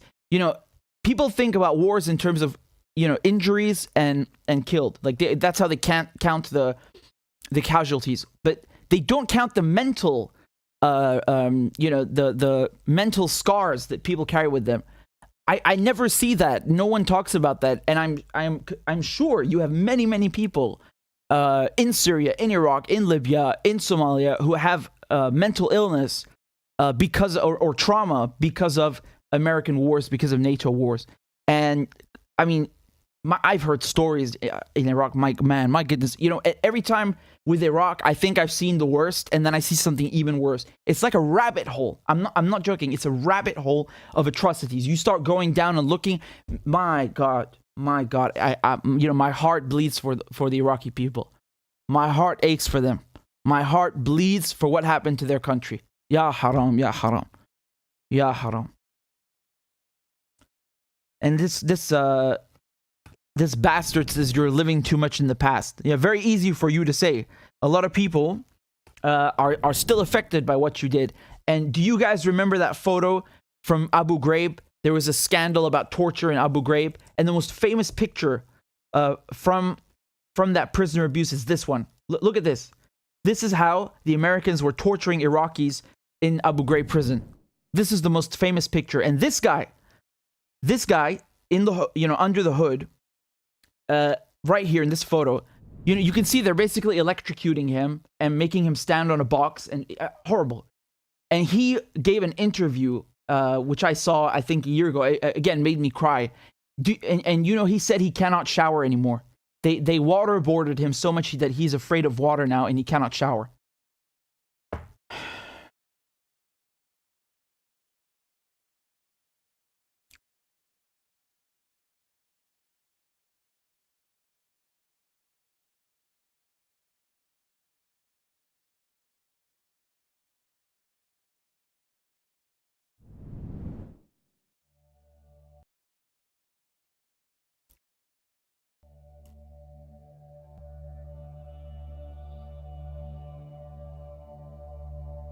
يا حرام.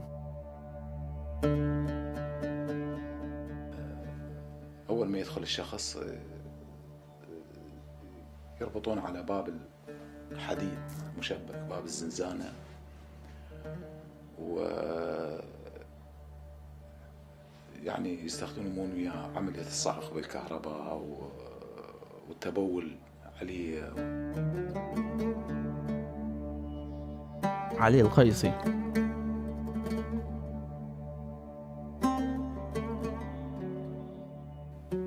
وعملية الصعق بالكهرباء أيضا ما أنساها اللي مريت بها، لأنه كنت أحس كأنما شرار يطلع من عيوني.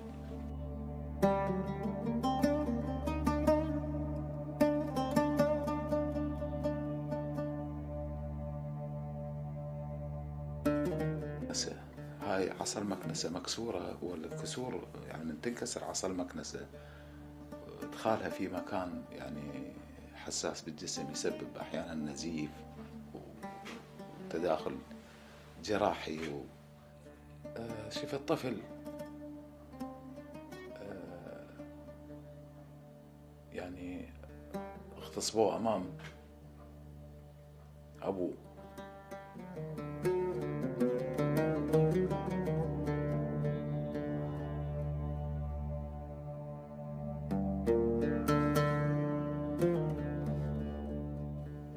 أنا أعتقد أنه ما جرى بالعراق يعني كان أمر خاطئ جدا، وعرض يعني سحق نفسياتنا وأصابنا بأذى شديد.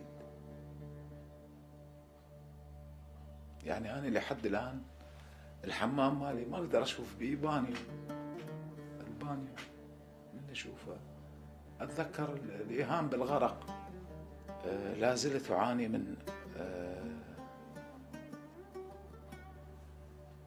كوابيس وأحلام ومعاناة نفسية وجسدية من ذيك التجربة وكأنها أمس.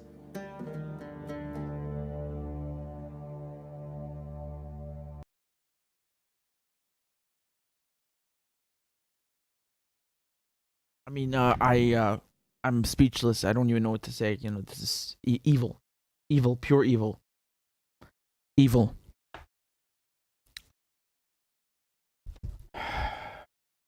So, you know, very, very easy for Bush to say, oh, this is in the past.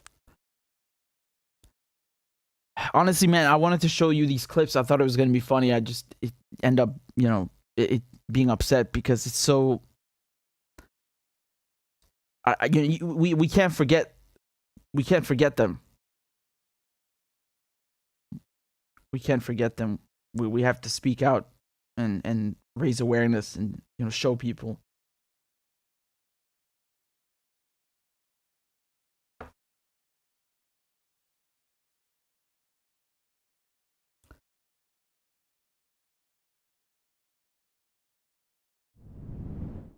In your case, I wanted to apologize for your boy Saakashvili, Michael. I had to quick him out. I got tired of him. He was my advisor in Ukraine.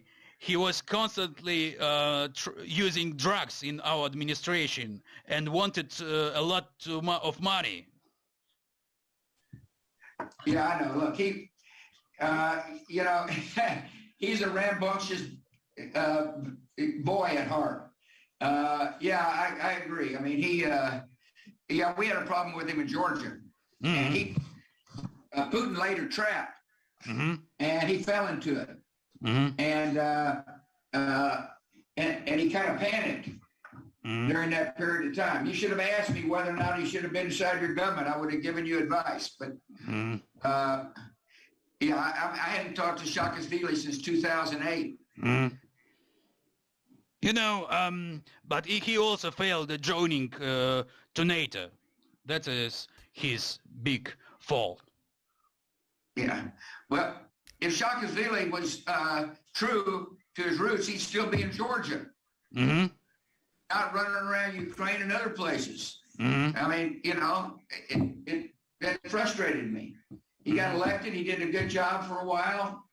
There was pushback to his administration, and I would thought he would have stayed and fought for Georgian democracy, but instead he immediately goes to Ukraine.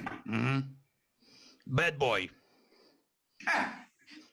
Is he still in Ukraine? Let me ask you this: is he still in Ukraine? Yes, he has a citizenship. I gave him it back, but it's like an anecdote, like a funny story. Yeah, let me ask you this: does he have a uniform on, and is he fighting the Russians? Is he fighting the Russians? You gave him citizenship. He ought to be fighting the Russians. Yeah. You know, we were able to... I also would like to thank you. We were able to preserve your legacy in Ukraine. For example, those bio laboratories that United States has donated on the territory of our country. It's a program of Pentagon. You remember? It's on the post-Soviet territory that Pentagon has donated many bio-laboratories. And we managed to evacuate them to a safe place now. So the Russians did not get anything from that laboratories. Good. Yeah, you're smart. I don't know what that was, if why they cut the clip off here, if he admits to the biolabs or whatever it was. But make of his response what you will. I'm just going through them because I actually haven't seen all of these, so I thought we could watch them together. So there's I don't think we'll watch this one because it's 12 minutes, but there's one last one, 3 minutes. Let's see what he says. Yesterday, I met with our heroes of Ukraine. They were fighting on the information front, and then they were recruited into Ukrainian army. They are pilots like you, and they hit many Russian planes. I tried to award them, but they said no. They said, let us please talk to the President Bush. I told that I will have conversation with you. And they say, we are his fans, what he really did in his presidency. And they are my great friends. Maybe they will lead Ukrainian future, such a young guys, who is really fighting for democracy. They dreamed of talking to you. And yeah, if you don't mind, I will put them on the line and they will talk to you many good things if you don't really mind. And you? I don't mind. Okay, let me connect them. If you will say to my friends, Slava, Vovan, and Lexus, tell please. Slava, Vovan, and Lexus, it's our heroes. Slava, Vovan, and Lexus. Okay, Slava, Vovan, and Lexus. Bring them on. I will put them on the line. Vovan and Lexus. Just a moment, please. I will put them. Okay. Okay, just a moment. Oh, yeah. Oh my goodness. So my understanding, I mean, Slavan and Lexus, these are the guys doing the prank call. It's them. Hello, Mr. President. Hi, dudes. How are we doing? We are fighting for our independence. Well, I'm very proud of you. We are also pilots like you. There you go. There you go, yeah. Like you. Even. What the fuck was that? What was that? That was so random, man. Oh my god. Oh yeah.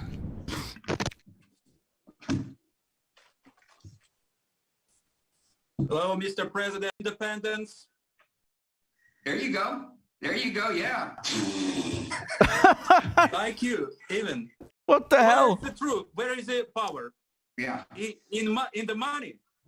Yeah. No. That's right. So the brother is saying that it's not in the money. Я считаю, что сила в правде. У кого правда, тот и сильнее. Вот ты обманул кого-то, денег нажил. И что, ты стал сильнее? Do you think I can understand you? Because I can't. No. Just feel like with your heart. Feel the Okay, force. I feel the passion. I feel the Потому что passion. правды за тобой нет.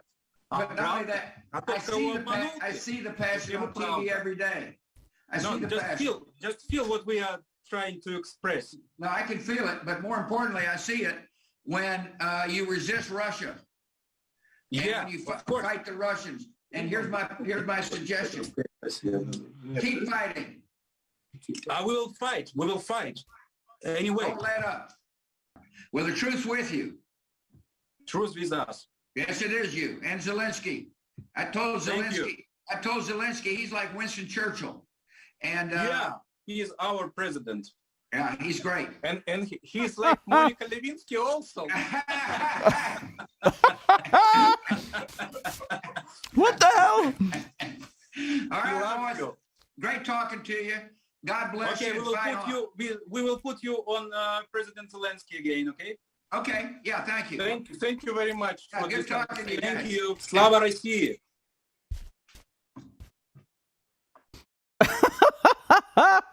Oh my God, man. I was not expecting that. What the hell?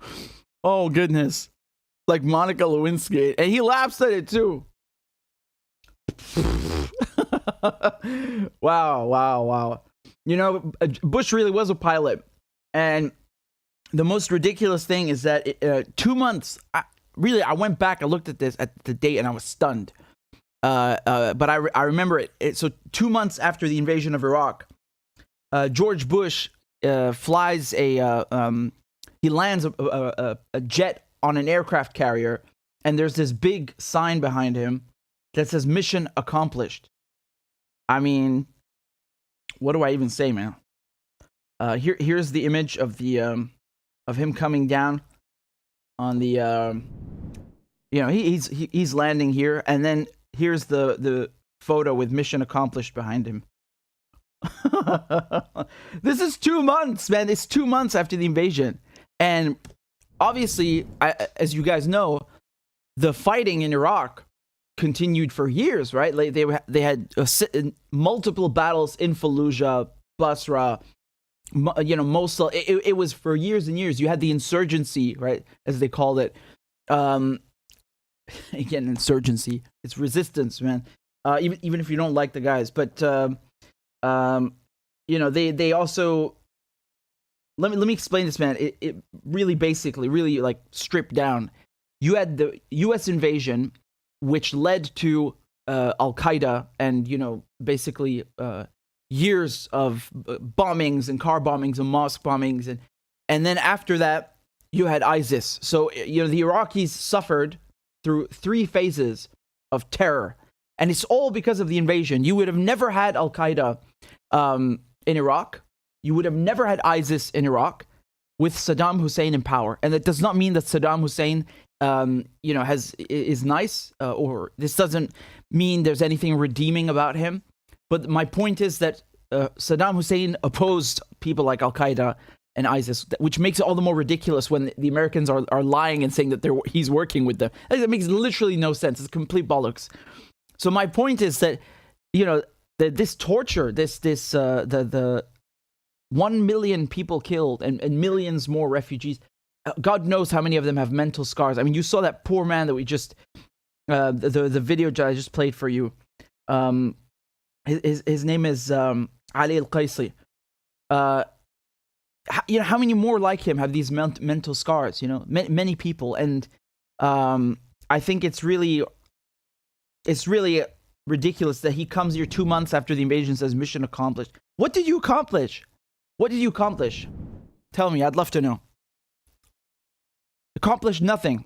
And remember, George Bush, his vice president was Dick Cheney. And Dick Cheney, the day before he takes the job, where is he working? He's the CEO of Halliburton. Halliburton got tons of money, profited immensely from the war on terror, the war in Iraq, the war in Afghanistan, the oil contracts, everything imaginable. They made so much money. Ridiculous. And that's what it is, man. George Bush created this war on terror with the AOMF of 2001. Every president since has kept it. Trump, Obama, Biden. You know why? Because they want it. They want to keep using it to just bomb whoever they like. Of course, in violation of international law. And it makes them so much money, right? The arms dealers, they found a perfect way to just generate revenue. Right? Oh, we're fighting these terrorists. Quick, we got to send 700 soldiers to Somalia. Oh, look, there's ISIS in Syria. We have to send to protect the oil. Protect the oil? It's not your oil. Can Syria send troops to protect your oil in Texas? I mean, this is how ridiculous they sound. But again, the propaganda, right in front of you, mission accomplished. You have no idea. Like back then, again, I'm just old enough to remember a lot of people hated Bush, like really hated Bush, and rightfully so. But you still had people who liked him, and he won a second term. I couldn't believe my eyes, really. But I was always interested in this stuff. I remember watching the presidential debate between John Kerry and George Bush. And, you know, even the Russiagate stuff, like I was watching Mueller give his report to Congress, right? So no, what was it? Hold on. I've been talking for 5 hours. You got to forgive me. Give me a second. He brought his report with him, right? And he couldn't even find anything. You know, they were asking him questions, and he doesn't even know what they're talking about. It was really, really ugly. But my point is that thing lasted 7 hours, and I watched it anyway because I don't know. I'm just interested in this crap. That's it, man. You know. In any case, George Bush is really a horrible person. Even though he made us laugh a little bit here, you know, he should have stayed out of politics and just become a comedian or something instead of killing, you know, 1 million Iraqis. Anyway, guys, I hope you enjoyed. I'm not done. I'm just saying I hope you enjoyed the Bush thing. I don't know.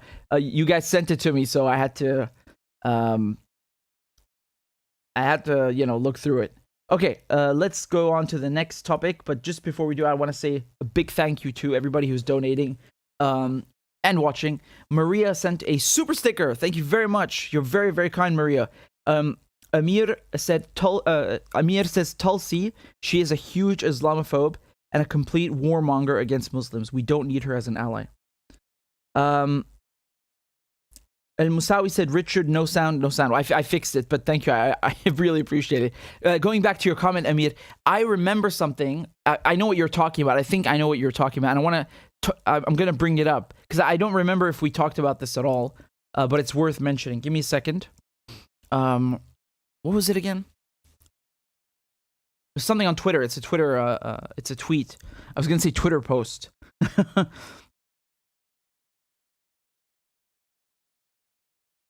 I think this is it. Give me 1 second, please. I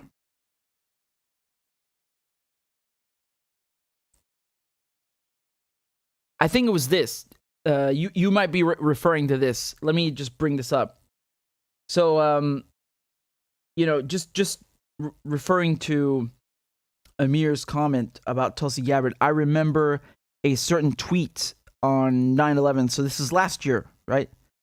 Not too long ago. And this is what Tulsi Gabbard said. She said, let us never forget that it was the Islamist ideology which inspired the terrorist attacks and declaration of war against America on 9/11. And it is this Islamist ideology that continues to fuel terrorist attacks around the world and is the foundation for so-called Islamic countries like Pakistan, Turkey, Iran, and Saudi Arabia's discriminatory policies against Christians, Hindus, Buddhists, and atheists. What? I really don't know what she's talking about. I mean, first of all, those countries have nothing to do with each other. I've lived in Pakistan for several years when I was a child. I love it. It's different from Iran. It's different from Turkey, from Saudi Arabia.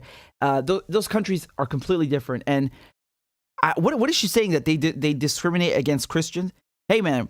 Again, we lived. You know, I lived with my parents in Pakistan when I was a child. No one discriminated against us because we're Christian.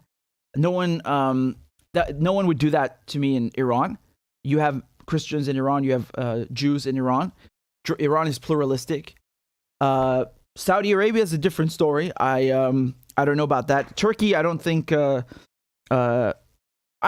as bad as she's saying. But I'm really confused. I'm really confused about this. I don't know what to say. Because it just sounds so outlandish, right? It's like a word salad, yeah? Or it's like a real word salad. Just a bunch of words thrown together. I don't understand what the point that she's trying to make. She's relating Iran to 9/11. Like, what does that mean?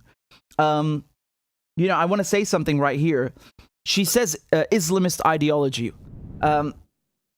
If you really want to talk about ideology, why not mention Wahhabism? Because it's Saudi Arabia's Wahhabism that is really the foundation for, you know, terrorist groups like Al-Qaeda. No, you know, Islamist is so vague that doesn't mean anything. Saudi Arabia, man, everybody knows that Saudi Arabia is funding terrorists in Syria, right? I just talked about Al-Qaeda. They are the ones that are really extremists and trying to export this. They would set up schools in Pakistan, for example. Madrasa. I mean, in Arabic, madrasa is just a school, a regular school. But in the media, they've taken it to be a religious context. But just so you know, madrasa is what you would say for a school. School in Arabic, that's the word. But it also has that connotation about what Saudi Arabia was trying to bring to, Pakistan and so on, and, export Wahhabism. So, if you're going to talk about an ideology, that's the one you should talk about. And I don't understand what Pakistan... Okay, listen, I don't understand what Turkey and Iran have to do with this. And what is this that they're discriminating against Christians? That's nonsense. That's not true. That's not true. Maybe in Saudi Arabia, I don't know. But in Iran, no, I don't think that's true. I don't think it's true either in Turkey. There's... I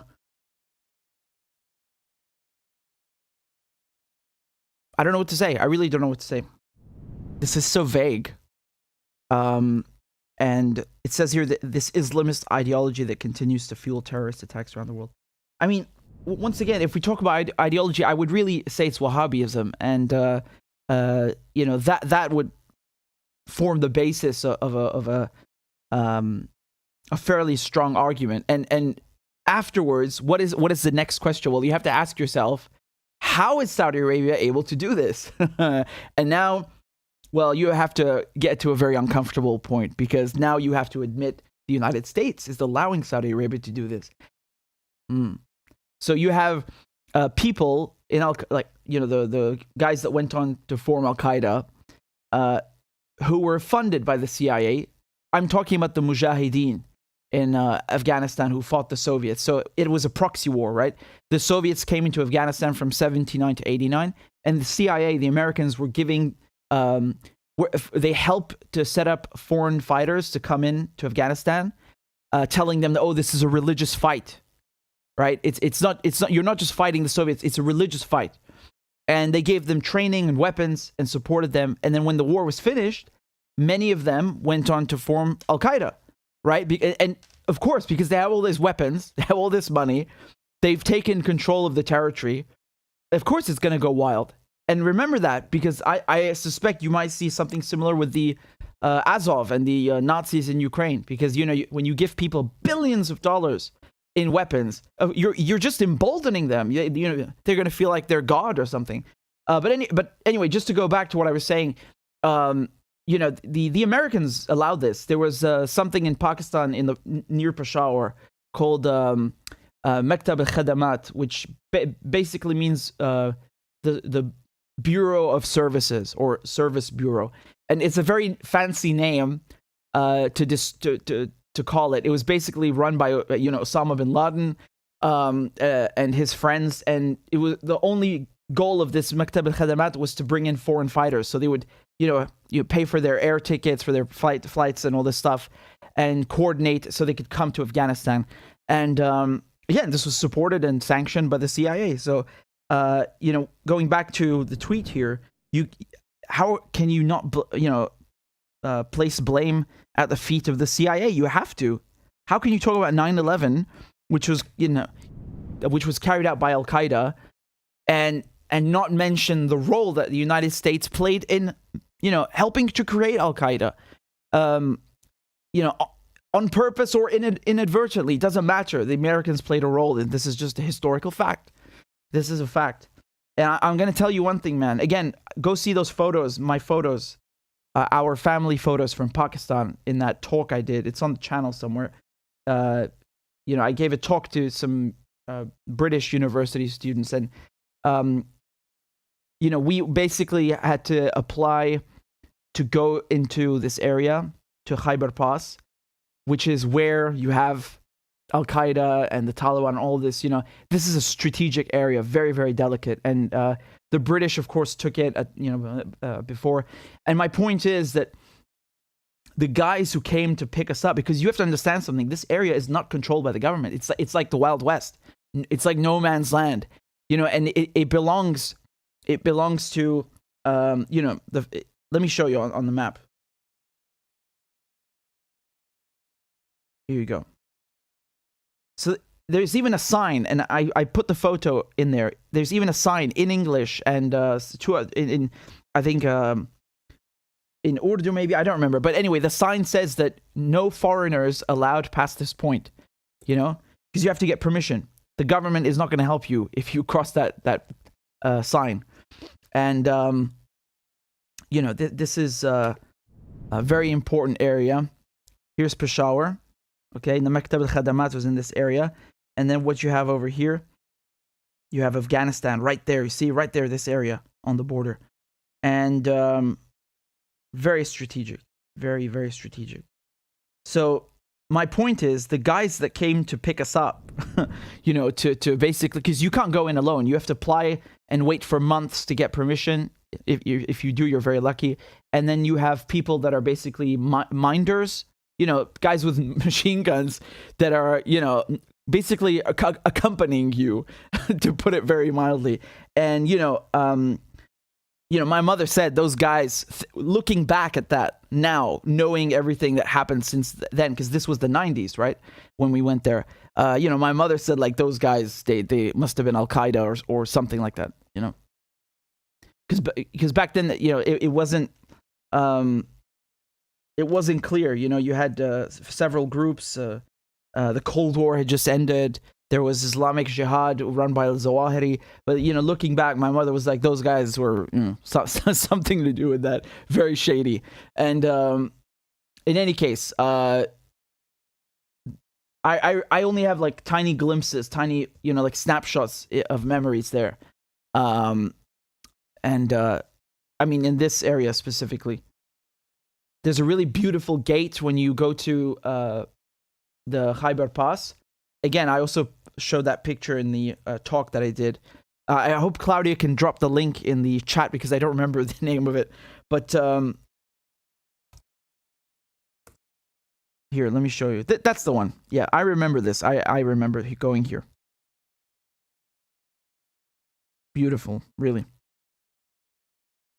I don't want to flex, but my mother's photographs were better. But this is the gate, right? Beautiful, isn't it? Beautiful.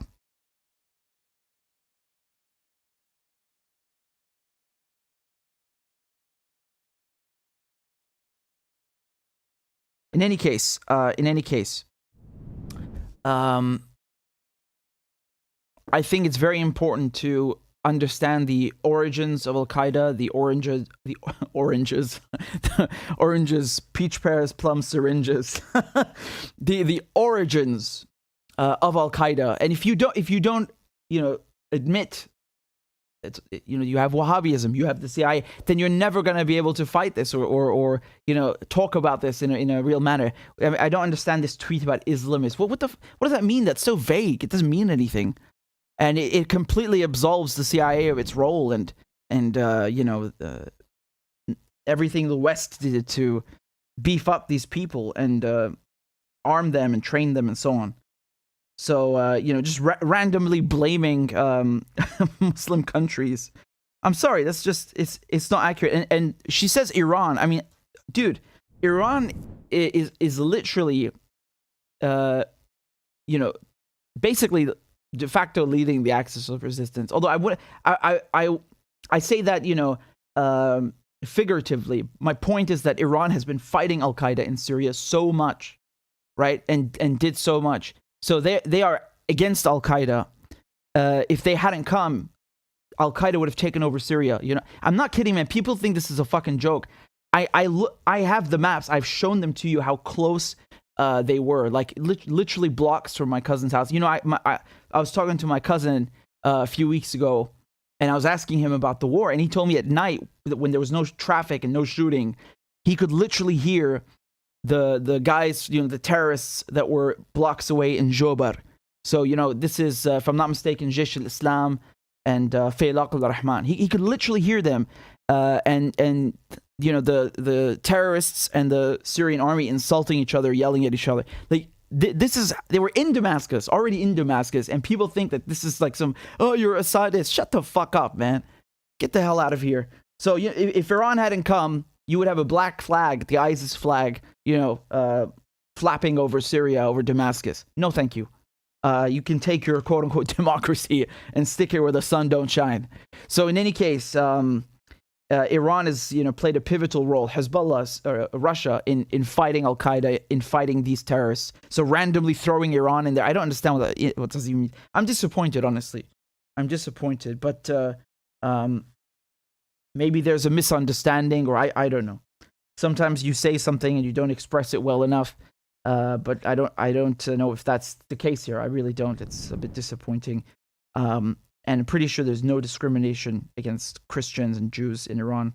No, that's not true. I don't think that's true at all. I've never been to Iran, unfortunately. Hopefully I'll go soon, inshallah. But I know a lot of Iranian people, and they are so generous and so kind and so loving and compassionate and patient and really just solid, amazing people. And I don't buy this for 1 second, this tweet. I just don't. Sorry. In any case,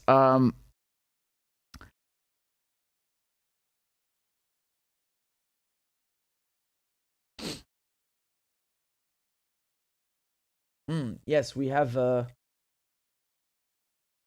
this big story to talk about here. Okay, let's go.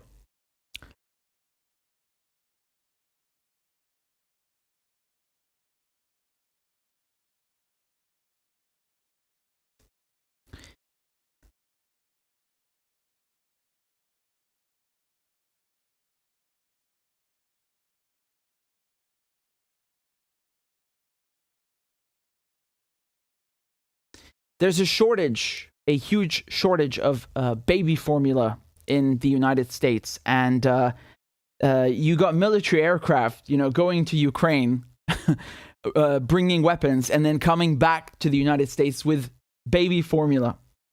I'm not even joking. So look at the news here. 78,000 pounds of infant formula arrives in the United States. So this is May 22nd, and from the Associated Press. So a military plane carrying enough specialty infant formula for more than 500,000 baby bottles arrived Sunday in Indianapolis. The first of several flights expected from Europe aimed at relieving a shortage that has sent parents scrambling to find enough to feed their children. So, my understanding of this is that some women or mothers cannot breastfeed for whatever reason, medical work, I don't know. So they give their babies this formula, right, as a substitute. And there just isn't any. There just isn't any. Now, they are attributing this crisis to several things. They say, number one, it's COVID. The pandemic disrupted supply chains and all this. The other thing that they attribute it to is the shutting down of an Abbott plant in Michigan. So Abbott is the biggest manufacturer or producer of baby formula. And in the United States, you only have 4 companies, actually. It's basically a monopoly. 4 companies, 4 corporations that produce baby formula. So, they shut down this Michigan plant because 4 babies got some sort of bacterial infection. So they weren't paying enough attention to, the hygienic and medical and sanitary requirements in the facility, in the plant. And let me just quickly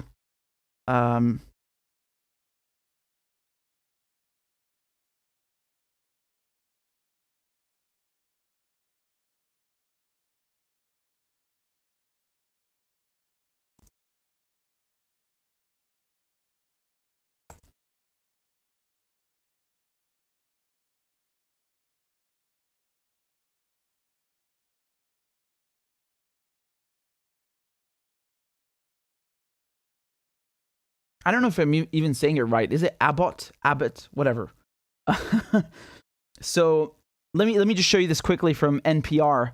The CEO of Abbott, the company whose voluntary recall of several widely sold baby formula brands helped trigger a nationwide formula shortage. And the CEO has apologized for the crisis as the first overseas shipment of formula approved by President Biden arrived in the U.S. Sunday. So again, they had to shut down the Michigan plant. You see here. Like I said, 4 children fell sick with bacterial infections, and they did a recall. So, a recall is when the company finds that there's a defect. There's, one of their products is defective. It could be a car, it could be baby formula, and they tell people to bring it back so they don't get hurt or otherwise. Now, they say here in the months since the recall, parents have reported empty shelves and limits on purchases from places where formula is in stock.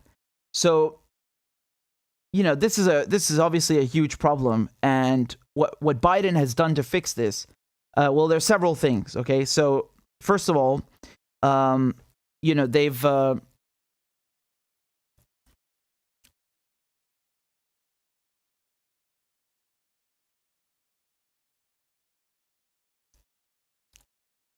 on a second. I got static screaming in my ears. I'm sorry.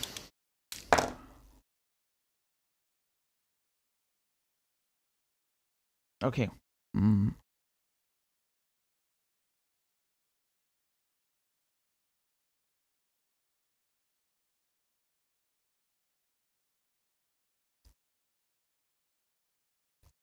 How long have we been going on for? How long have we been live, actually? Almost 6 hours. Not bad. I can keep going. Yeah, so let me show you what Biden did, okay? This is what he did. Biden invoked wartime powers, right, in order to fix the situation. So the Biden administration is now taking drastic measures, invoking the 1950 Defense Production Act to force suppliers to fulfill orders from formula manufacturers before other customers to help ramp up production as quickly as possible. So basically that means whatever ingredients or items or materials the baby formula companies need to make the baby formula, all those companies need to send their resources to the 4 baby formula companies. Does that make sense? So, if you're a company that makes, containers or bottles, I don't know anything about baby formula. I get to a better point though. If you, for example, just an example, if you're a company that makes containers, that are used by the baby formula manufacturers, and you have other clients, of course, you got to ignore those clients and customers and send them all to the baby formula producers. Okay, so this is, again, it's like a wartime practice. So that in that example, you would have everybody prioritizing, weapons production and so on. So just going back to the article from Euronews, Biden is also authorizing the Defense Department, so the Pentagon, to use commercial aircraft to airlift formula supplies that meet federal standards from overseas to the United States in what the White House is calling Operation Fly Formula. So basically what this means is the government can requisition civilian aircraft for this purpose, for flying baby formula. Although the picture that I showed you just now, that was a military plane, but I suspect they'll be using a mix of them. In any case,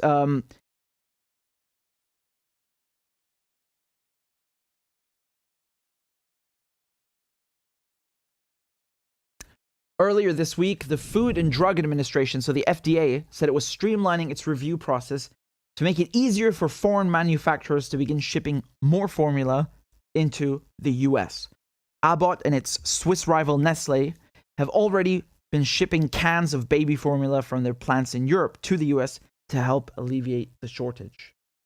So that's an interesting point because, as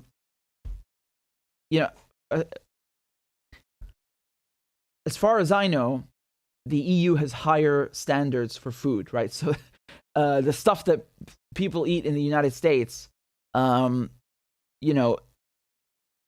of it, I don't know how much of it, but some of that food would not be allowed or accepted in the EU because of, regulations and so on. They have higher health standards. Now, on the flip side, the United States is extremely strict about importing food into the US. If I'm not mistaken, if you're entering the United States, you're just flying there, and you have food on you, they will just throw it away, right? It's not allowed. It's completely banned. Basically, what they're doing here, the FDA, which is the Food and Drug Administration, they're relaxing or streamlining, they said, streamlining its review process to make it easier for foreign manufacturers to begin shipping more formula into the US. Okay. Well, there was another attempt also here, a bill to give the FDA more money. So this was a House resolution where it passed already, right?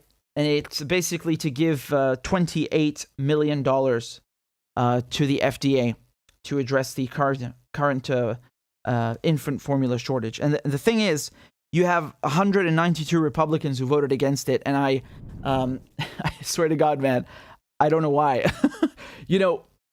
Just as an example, last year in July, there was a bill about, it had stuff, it had things stuffed into it. And it was about the defense budget giving Israel $3.8 billion and something in there about abortion rights. And because it had something about abortion rights, the Republicans voted against it, right? Almost all of them. And it barely passed. And the ones who let it pass, who were able to make it pass, are the squad. It's Ilhan Omar, right? Giving $3.8 billion to Israel, right? Wow, she's a real progressive. And my point here is, though, back then I understand, okay, the Republicans are against these abortion rights. That's why they voted against the bill. Here, I've read all their statements. I cannot figure it. There's no reason. The only thing they say is Joe Biden has failed in his leadership. What does that mean? That's so vague. Please explain. I genuinely want to understand. I'm not trying to condemn or something. I really don't get it. I don't understand why they voted against it. 192 Republicans, and of course the Democrats are saying, oh, you hate children, and you're pro-life, but then when the babies are actually born, you don't want to give them baby formula. Yeah, okay, whatever. I still don't understand why they voted against it. For God's sake, their statements make no sense. They're so vague. Really. Here, give me a second. I'll pull some of them up for you.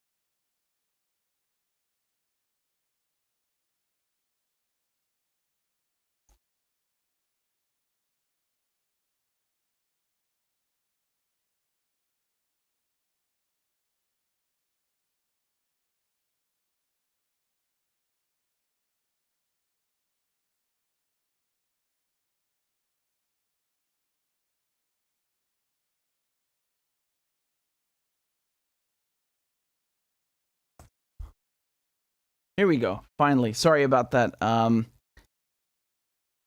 We've been on for 6 hours, so, you get lost in the tabs. Okay. I think, I hope this works. Here we go. Take a look at these responses from the Republicans who voted against this resolution. So, Representative Kathy McMorris Rogers and other House Republican women introduced a competing measure Wednesday called the Babies Need More Formula Now Act, aimed at making it easier for American parents to obtain formula from abroad.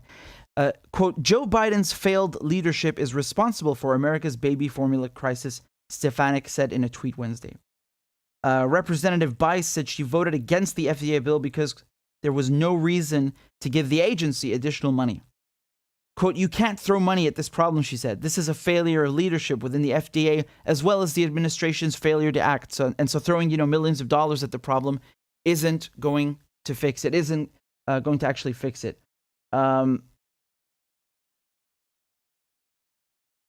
again, I still don't understand this.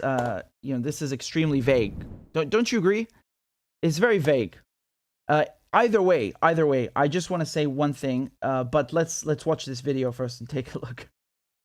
The U.S. taking a major step, a new step, to shore up the critically low baby formula supply. The first pallets of emergency formula arriving from Europe via a U.S. military plane just a short time ago and is now going through inspection. The product is a specialty formula for infants who are intolerant to protein in cow's milk and will be distributed to hospitals, pharmacies, and doctors' offices. CNN's Polo Sandoval is live for us in Indianapolis, where that first shipment just landed. So, Polo, this is just the first of what's expected to be many formula flights. It is, and it's important to point out that this formula went through those paces, the inspection and the quality control process that all of those imports go through. The only difference is what usually takes place in weeks was only done in about 72 hours, and that's with multiple different agencies involved. U.S. Transport Command, for example, one of the key agencies in trying to get that baby formula from Zurich into Germany, and then from Germany here to Indianapolis, where the manufacturer of that formula has one of the main distribution hubs. This is important, however. This particular formula, it is a prescription product that is hypoallergenic, and it basically is meant to go to the hardest hit of the hard-hit families that have been desperately trying to find the formula that they need for their children.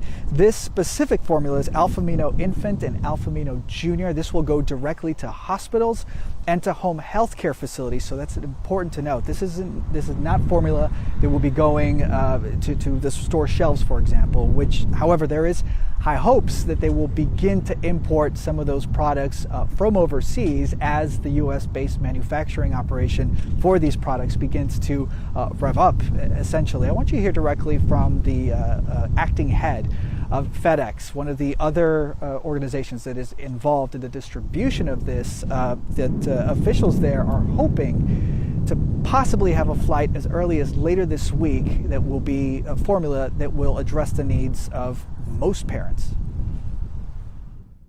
Well, this is hot off the presses, but we'll have the first one coming in Wednesday, the first one we're doing. It's coming from Ramstein, same place this came from, Ramstein Air Force Base in Germany, and I believe it's coming in Indianapolis, but I don't have all the details yet.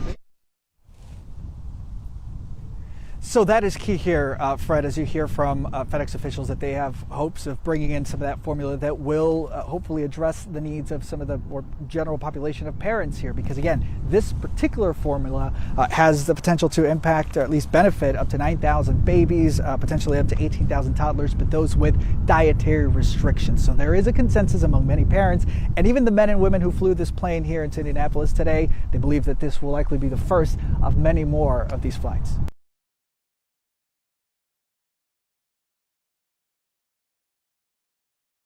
You heard that guy? He said Ramstein. I was like, what's he on about? President Biden is Ramstein. And then I was like, oh, he meant Rammstein. That's the U.S. Air Force Base in Germany, the big one, where they operate drone strikes and murder people in Afghanistan and Pakistan and wherever, Yeah, lovely, right?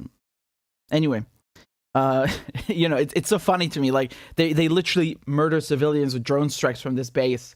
And export terrorism, and then now they're flying baby formula. What a contrast, honestly. Would be great if they only flew baby formula, right? Maybe less wars, because the U.S. government gave $40 billion now to Ukraine. $20 billion of those go to the arms dealers, the weapons manufacturers. Maybe spend a little less on war and a bit more on things like this, that benefit the American people, from healthcare to infrastructure to baby formula. If all of this money, that's a lot of money, right? Because again, when you send $40 billion, you have money. That money's there. That's a fact. But you're choosing to prioritize war instead of your own country, your own citizens. And it's just, it's really kind of pathetic, right? They're bringing it in from Europe now. I mean, again, nothing against that, but it just kind of shows you the failure of American establishment, the U.S. establishment, the politicians up there, and the corporations to even take care of their own population. Basic things like this. Baby formula. What is this? What are you on about? I mean, it's really embarrassing, right? And it's really an expression of how much contempt and disdain the American establishment, the oligarchy, the 1%, whatever you want to call it, the guys on the top. This is an expression of how much hate and contempt they have for their own population, because they'd rather wage war than take care of their own. It's tragic. It's honestly tragic. And they make it look like it's so heroic. Oh, look, these beautiful military planes bringing in all this baby formula. Great. But how about making a situation, crafting, an environment where you don't need to do this, where you don't have people, in a crisis, they don't know how to feed their children, and you got to go bring it from halfway across the planet. Why do you let it get to this point? Why? I keep hearing the United States is the greatest country on earth and the richest country on earth. It doesn't look like it.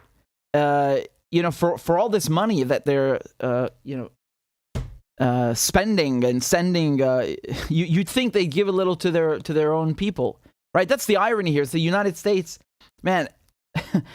They're making so much money, right, through imperialism, the corporations, the plundering of resources. Honestly, if at least they gave that money to their own people, you could look at that and say, well, they're selfish, but, they take care of their own. They don't even do that. It's like, fuck you. This is our money, and we're not even going to spend it on anything in this country, and we are going to keep it, and you can bugger off. That's basically what the establishment are telling people. They're not saying it out loud, but this is an expression of that reality, right? That they're ready to send you $40 billion to Ukraine.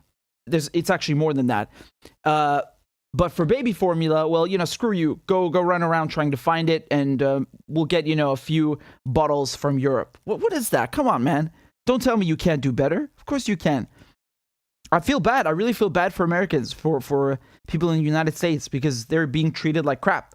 They're also in a way, victims of imperialism, but not obviously not to the same extent as people, in Syria or Iraq and so on. But the way that the government abandons and mistreats, won't even give Americans health care. It's disgusting. It's really disgusting. These are basic things. They make it, they have to debate about it. What fucking debate? What is this logic? You have to have 50 million debates and 50 years of people, arguing with each other about some basic fucking right healthcare. My God, it's really upsetting. Americans deserve better than that. Every human being deserves better than that. I don't even know what to say about this baby formula story. It's just an expression of the wealth inequality and the priorities that the establishment have. That's what you should take away from this.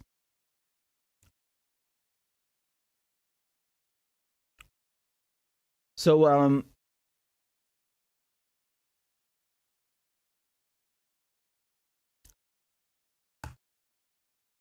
all right, give me a second and we're going to...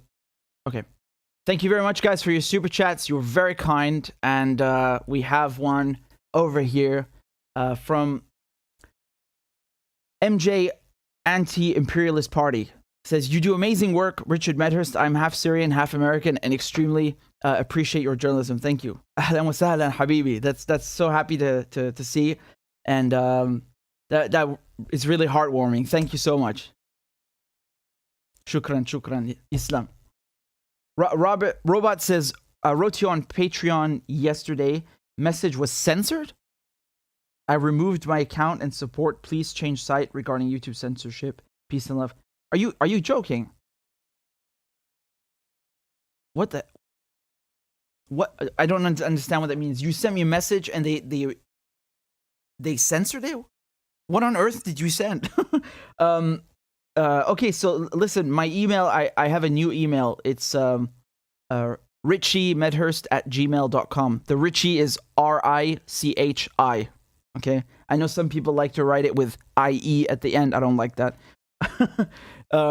RICHI Medhurst @gmail.com. So message me on there, Robot Original Son, so I can actually see what you sent. And thank you for the donation, Maria C. Yeah.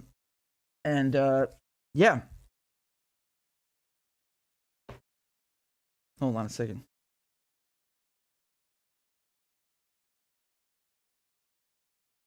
Oh man.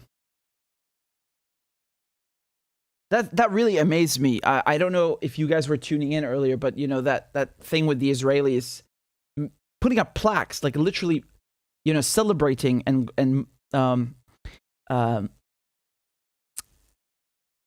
you know, glorifying the fact that they used schools to hide weapons in, or you know, used a synagogue, you know, for their paramilitary operations, and then when you know, the Palestinians do it, they call them terrorists.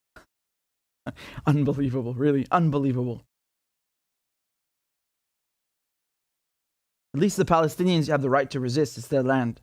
What am I looking for again? Oh yeah, I wanted to go in, okay, I want to see here if we have any, we have a donation on PayPal, and this is from Malaga. It says, good work, bro. Keep doing your thing. I will. Thank you very much. And thank you everybody who joined on Patreon. Again, we are at how many subscribers right now? Let me see. I can't, you know, I don't know. I can't keep up with you guys because you're so kind. We are over 915. Wow. 915. So we are about 85 members away from hitting 1,000. That is nuts.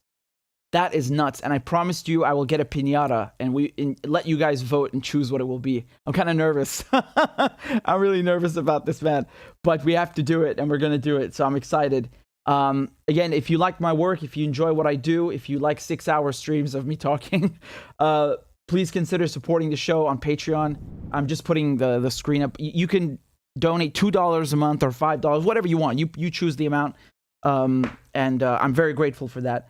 Also, I kind of just want to play a crab dance, so please somebody sign up. Anyway, Claudia, I'm sure, is putting the link in the chat because she's very kind. And let me just see down here.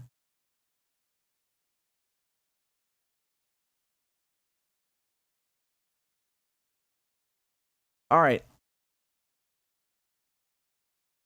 Michael says, don't be nervous, Richard. It'll be a piñata of you.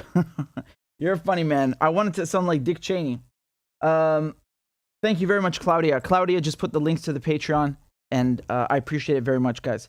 If you want, you can also just donate on PayPal, and I'll put up the QR code. I haven't plugged the show.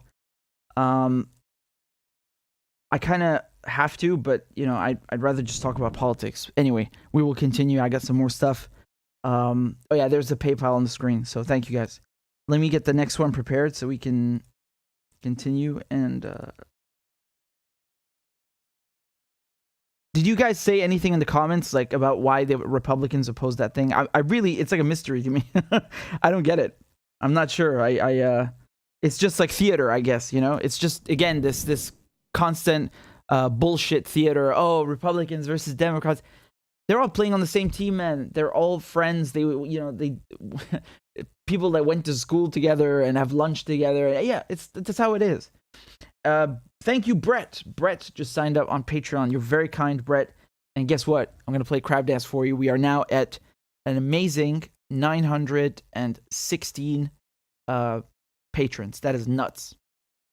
That is nuts. Thank you very much, Brett. Here comes the Crab Dance. Get ready. Let's go. Clap for that, you stupid bastard. And Corn Pop was a bad dude. And he ran a bunch of bad boys. Listen, fuckhead, you have fucking crossed the line. Claiming I'm the enemy. You got that, you goddamn son of a bitch? I don't give a fuck what you think, bitch. Good morning. Sunday morning. Cut that bitch out. Thank you for Iron Dome, which is a technical marvel. والله انتوا كلاب بصراحة يعني. ماشي نشتغل عادي We lied, we cheated, we stole. China. China. China. China. China. China. China. China. China. China. China. And you ain't black. There's always the macro and then there's the micro.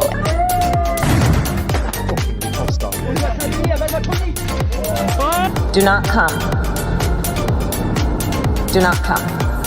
I'm gonna come. You talking to me?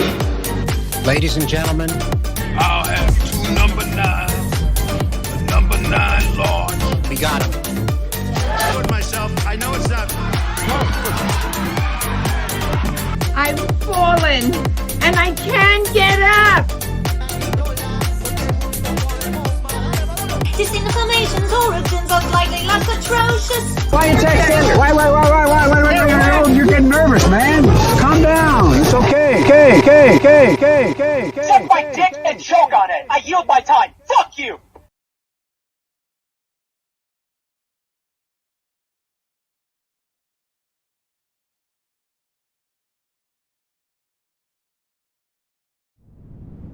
Well, that was lovely, wasn't it? والله انتو كلاب صراحة. ماشي نشتغل. I love that chef, that cook. He's basically, you know, some idiot calls him, and I don't know what the hell it was. They were arguing about something, and he's like, it's funnier in Arabic. You can't really translate it. The literal translation is like, I swear you guys are, you people are dogs. In Arabic, it sounds funnier. والله انتو كلاب صراحة. نشتغل عادي ماشي. You know, Egyptians, I think he was Egyptian, right? So I could understand fairly, you know, like Iraqis. But let me show you on the map, actually. Why not? Let me show you right here. You got different kinds of Arabic, right? So different dialects. Now, if I go, for example, to Syria, Syria is the Levant in English. They call it the Levant. Well, let me pull this up for you right there. There you go. Look at that beautiful Umayyad mosque right there with the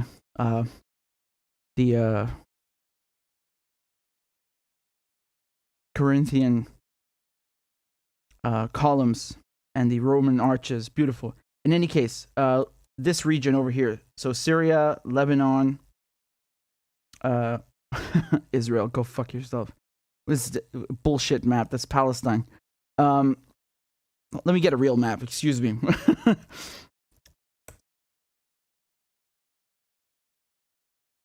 God, they all say Israel. Look at these colonial motherfuckers. Oh, that's really horrible. Can we not find a real map? You know, one that is not drawn by colonizers from the West. I should maybe say the Levant 1905 or something before Sykes Speaker. No, that's not going to help. Oh, goodness.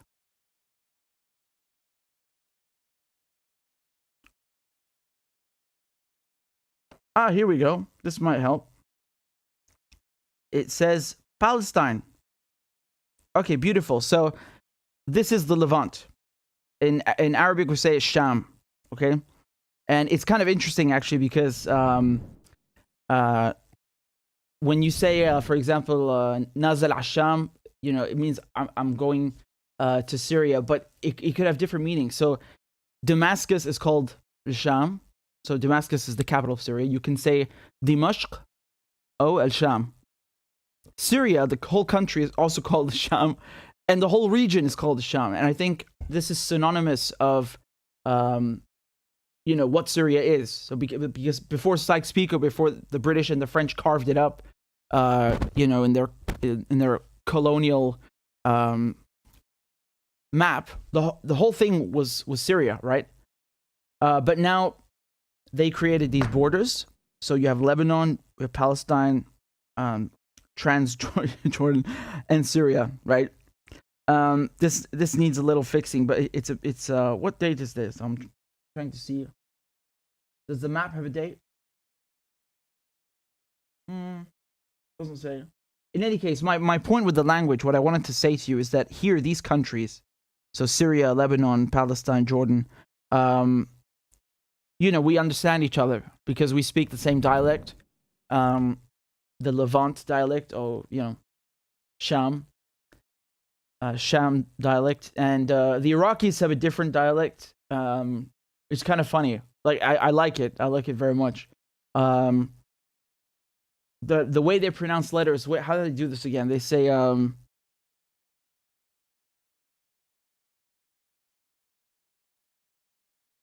I think instead of kabir, which is like big, you would say chabir. Is that correct? They say the K a bit differently. In any case, the kaf. But the Egyptians, they have their own dialect. So Egyptian Arabic is considered its own dialect. And the Egyptians, they don't say the G in Arabic like je, they say g, right? So Jamil, for example, beautiful, nice. Instead of saying Jamil, they would say Gamil, right? And most of the music and most of the films, the music and film industry, they use the Egyptian dialect. So you'll have a singer from, Lebanon, for example, singing in an Egyptian dialect, because it's kind of like the standard. It's like the British bands, right? The biggest bands, they sing in an American accent. They don't sing in a British accent, even though they're British. I guess means the same thing, right? I do. I mean, I speak like this the whole time, but it's just the way it is, right? So that's how I would explain it. And I got to be fair though. Syria has a great film industry, an underrated and a very, very good film industry. Everyone knows Bab al-Hara, which is a Syrian show about the French colonial times. Very good. So what else did I want to tell you? Yeah. And then you go down in, towards Arabia over here, and you see, Saudi Arabia, Yemen, Oman, the UAE, Qatar, Bahrain, Kuwait. So they have their own dialect down here, This is what we call the Khalij. So these are basically the Arab kingdoms in the, Persian Gulf, in Arabia. And they have their own dialect, right? So, what do they call it? Gulf dialect? I don't even know, honestly. but they have their own thing. So here's one dialect, and here's another dialect, the Sham dialect. And then the Iraqis have their dialect, but I don't know I'm not sure under what category the Iraqi dialect falls under. I have to check that. But then we have Egypt. Egypt is its own, has its own, category as a dialect. And here we have in Maghreb. So we have, the North African Arab countries. So that includes, of course, Libya, Tunisia, Algeria, Morocco. Now, the further you go west, the harder it is to understand. So, when Gaddafi speaks, when Gaddafi speaks, I can understand most of it, but then Tunisia, Algeria, Morocco, oh man, it's hopeless. I can't understand a word they're saying. It's like a different language, I had lots of Algerian and Moroccan friends in school, and they're amazing, right? But I can't understand a goddamn word. What are they saying? It's like a completely different language, and they mix words from French and Berber, and I mean, it's great, it's cool, but I don't get it. So it's kind of funny because, like I've shown you, you have all these dialects in Arabic, but there is a standardized Arabic. It's called the Fusha. So when you turn on a news, you watch news on TV, they don't speak in dialect. They speak in Fusha, which is classical Arabic, or I don't know what they call it now, something standardized. I don't know. In any case, Fusha.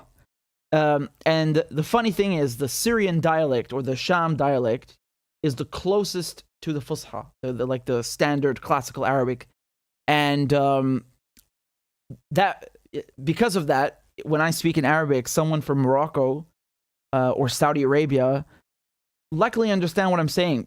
but vice versa, no way. You get it? So it's great to speak the Sham dialect, because you're basically, so close to the Fusha, very, very, very close. Maybe like 80% of the same. The Syrian dialect, what we do, for example, the qaf, we remove that a lot. It's when people from the West or foreigners, they try to learn Arabic, this is always hard for them. The qaf, right?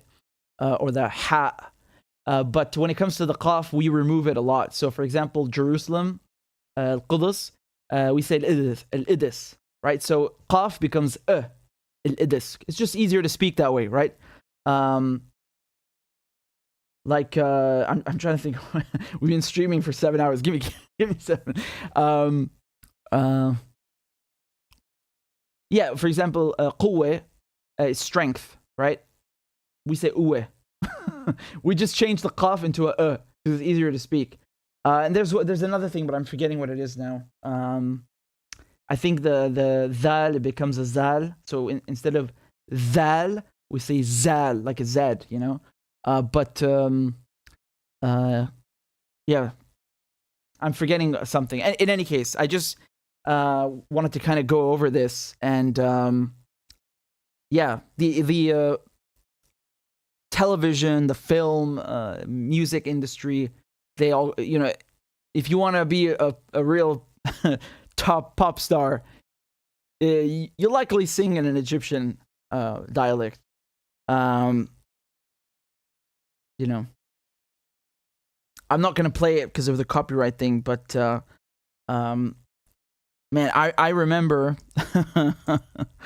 I remember when Nancy Ajram, who's this like Lebanese singer, when she blew up, right? This is the early 2000s, and she's Lebanese, but she sings in an Egyptian accent. You see what I'm saying? So yeah.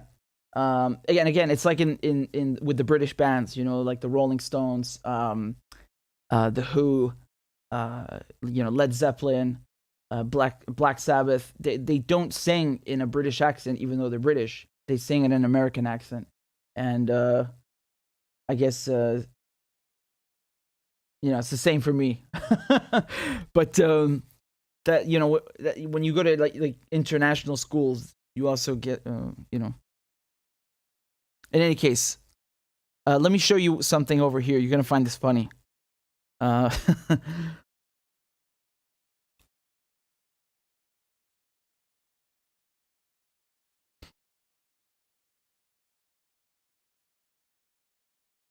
right.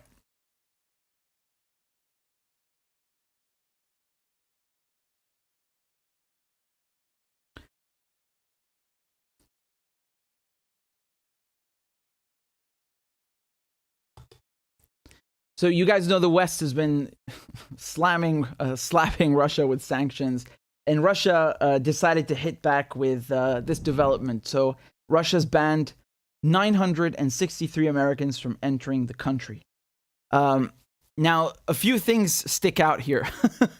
They banned John McCain, who's dead. I appreciate it though. They also banned the actor Morgan Freeman. He's also banned from coming to Russia. So why? It's because they say here that Morgan Freeman is on the list apparently as a result of appearing in a video clip in 2017 that accused the Russian government of meddling with American democracy. So basically, he was writing that Russiagate nonsense, right? It's a shame. Wonderful actor, though. Doesn't change that. And yeah, you can see here John McCain banned, Harry Reid, Orrin Hatch. Here's the whole list, right? It's in Russian, but you can see the names also in English. So there's John McCain. And who else were we looking for? Morgan Freeman? Oh, there he is. So it's a big list. David Frum. Good. That guy, if it's the same David Frum, I mean, during the Bush administration, David Frum was basically writing speeches for George Bush, and he coined the term axis of evil to describe, Iran, North Korea, Syria, all the countries that should be bombed, basically, in the name of democracy. And the Arabs actually turned that on its head. They took the phrase and turned it into axis of resistance, which is beautiful. In Arabic we say muqawmah, means resistance. And he's basically a neoconservative, like really, a horrible guy. Just thinks that America is the, force for good in the world, and regime change is acceptable, and all sorts of nonsense. So, it makes sense that they banned him. I'm not sure. I'm not familiar with every single one of these names, obviously, but people are mostly, like, the biggest comment that people are making about this list is that it doesn't include Trump. So you know what I'm about to say next. You know what's coming. Oh, Putin didn't ban Trump from entering Russia. That means that they are friends. And here we continue the Russiagate bullshit. My God, it's like a Twilight Zone episode. Why can't they stop? Why are they so obsessed with this, like zombies? C'est pas possible. The lifetime bans imposed on the Americans, including Secretary of State Antony Blinken, U.S. Senate Majority Leader Chuck Schumer, Defense Secretary Lloyd Austin, and CIA head William Burns, are largely symbolic. They came on the same day Biden signed a support package providing nearly $40 billion in aid for Ukraine. Yeah, wonderful, right? So, you can send Ukraine $40 billion instead of investing that in infrastructure and making sure you don't have any more baby formula shortages in the future. Well done. Very, very, really taking care of your citizens there, aren't you? I really find this incredible. Like, they always have money for war. They always manage somehow to pull this money out of somewhere and use it for weapons every single time. And it's unanimous, right? Democrats, Republicans. Always, like these astronomical sums. I don't even know what $40 billion is. I can't even picture that. And my brain cannot even grasp how much money that is. And instead of spending it on their own people, on Americans, on infrastructure, they just piss it away on war. It's so, it's so egregious, really. In any case, continuing, notably, The Guardian writes, Donald Trump, who was president from 2017 to 2021, sought a close relationship with Russian leader Vladimir Putin, is absent from the ban list. Oh, they also banned Facebook founder Mark Zuckerberg.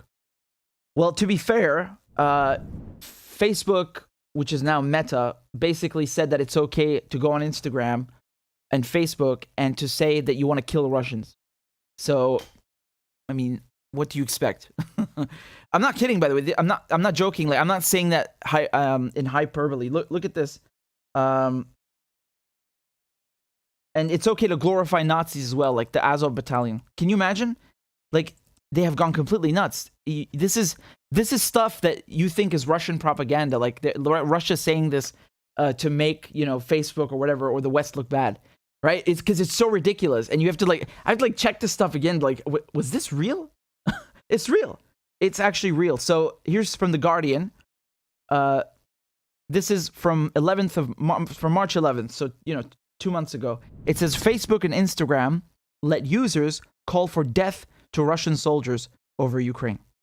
So they made temporary changes to their hate speech policy. It's unbelievable, right? It's unbelievable. And there was also, like I said, they talked about glorifying Nazis as well. I mean, it's disgusting.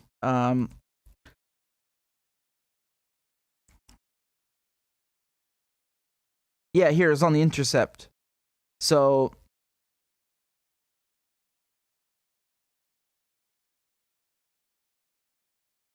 according to internal policy materials reviewed by The Intercept, Facebook will allow praise of the Azov battalion when explicitly and exclusively praising their role in defending Ukraine or their role as part of the Ukraine's National Guard. Yeah. So it's okay to praise Nazis now. You can You can do this. This is the world that we're living in right now. Have they gone mad? I don't understand this. I just can't. I'm sorry. I can't understand this. So I'm not surprised that Mark Zuckerberg is banned when he does things like this. What do you expect, man? It's not, I mean, what else? So just going back to the articles that we had. Last month, Russia's foreign ministry banned Boris Johnson, the British Prime Minister, and Liz Truss, the British foreign secretary, and Ben Wallace, so the defense minister, and 10 other British government members from entering the country. Yeah. Well, in any case, I agree. I think this is obviously largely symbolic. It's not like they were all planning to go to Russia, but and there were other sanctions as well, right? It's funny. I think I saw Iran and China sanctioning Mike Pompeo. Really laughed at that. Sanctions are warfare, man. Like, this is economic warfare. But in this case, banning from entering the country is something different. It's symbolic, I think, largely. Really, for me personally, I would like to see everybody calm down and this whole conflict just ending right now, because this has gone too far. Everybody needs to chill, man. Really, it's enough war. There's enough war. We don't need more. There's enough. Really, how far does this have to go? Like, what shortages are you gonna have next in the U.S.? What's it gonna be, right? At what point do people say, "Hey, we had enough"? It's difficult. It's really difficult because the media, they program people, they condition them into believing that their circumstances are acceptable, or the circumstances imposed on others, meaning wars, are acceptable. So it's difficult. It's very difficult, And I was thinking about healthcare in the United States. Like, this is my point. Right now, because there's no baby formula, Americans are very angry, and the government is actually doing something about it. I don't know if it's enough, but they're doing something, right? And I was wondering, like, why isn't this the case with healthcare, right? Americans, they don't have universal healthcare. People are going literally bankrupt for things that are not their fault.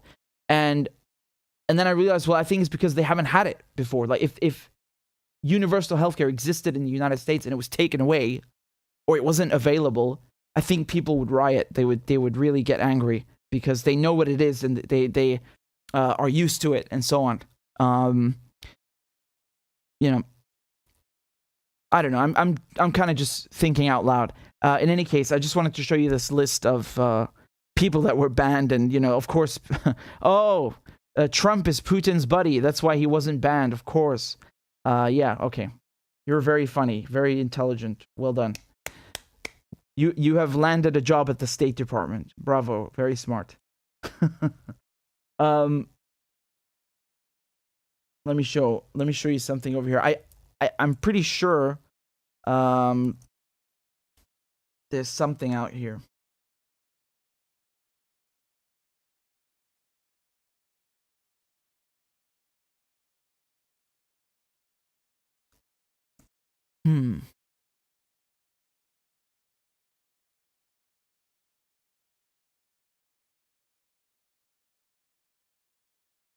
I'm just looking at tweets. I'm looking at comments, honestly.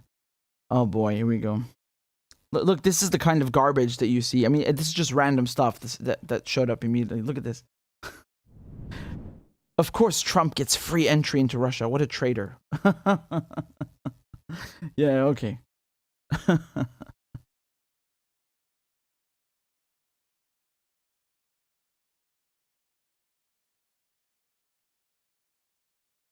You know what's funny?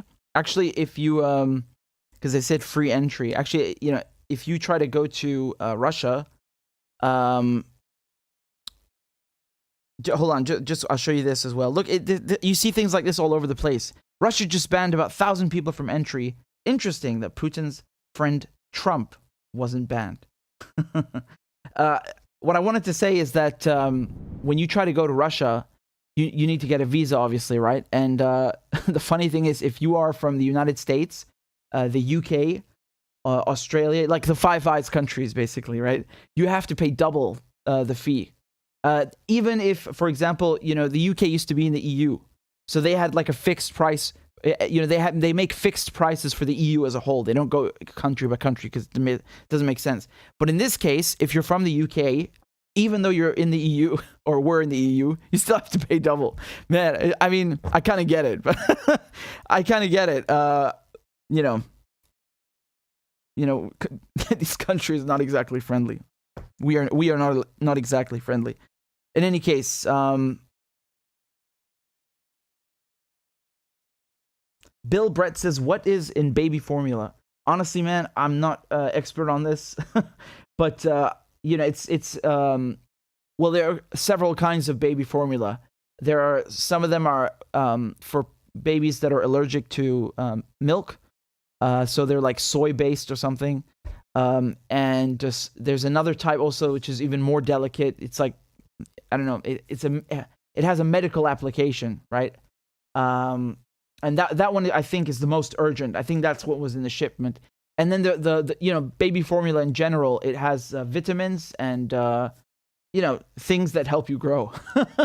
The best description ever of baby formula. It's basically, titty powder. Hold on, let's see over here.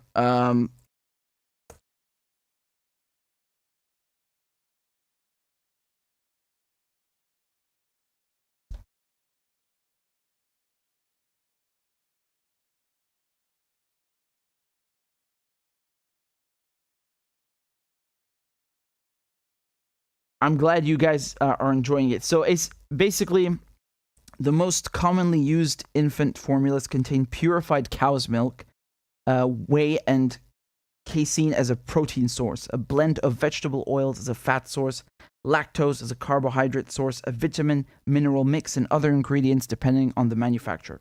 There you go. I want to say another thing. I wanted to add one more thing, but CNN is saying it's very hard to make baby formula. Shazi Visram was the founder of Happy. Okay, let's watch this clip, and then I will continue with my baby formula rant.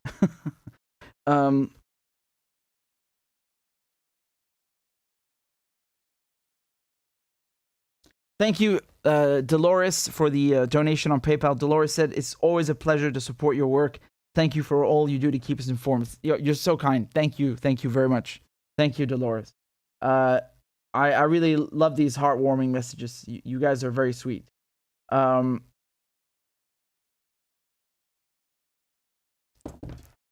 just a moment. Sorry. Oops, I don't know where I went. I must have clicked out. Okay. I was suddenly on oilprice.com. I was looking up the price of crude earlier. I wanted to talk about Iran and Venezuela. In any case, let's take a look at this, shall we?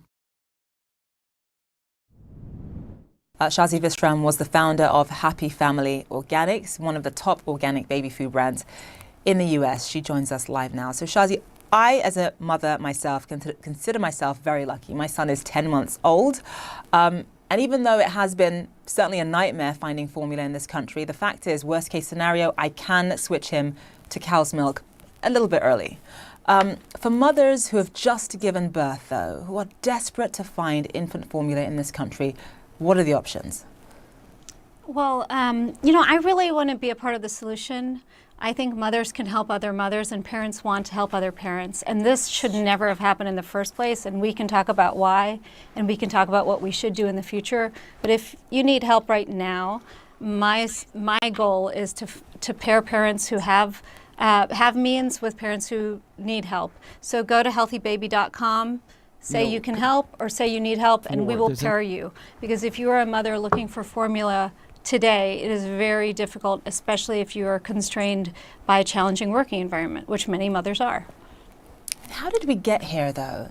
That's the question I have. I mean, many people are saying that obviously we have known for several months about the supply chain issues, and then of course you had one manufacturing facility that was shut down because of a recall. But should the government, should the FDA have really seen this coming? What are your thoughts on that?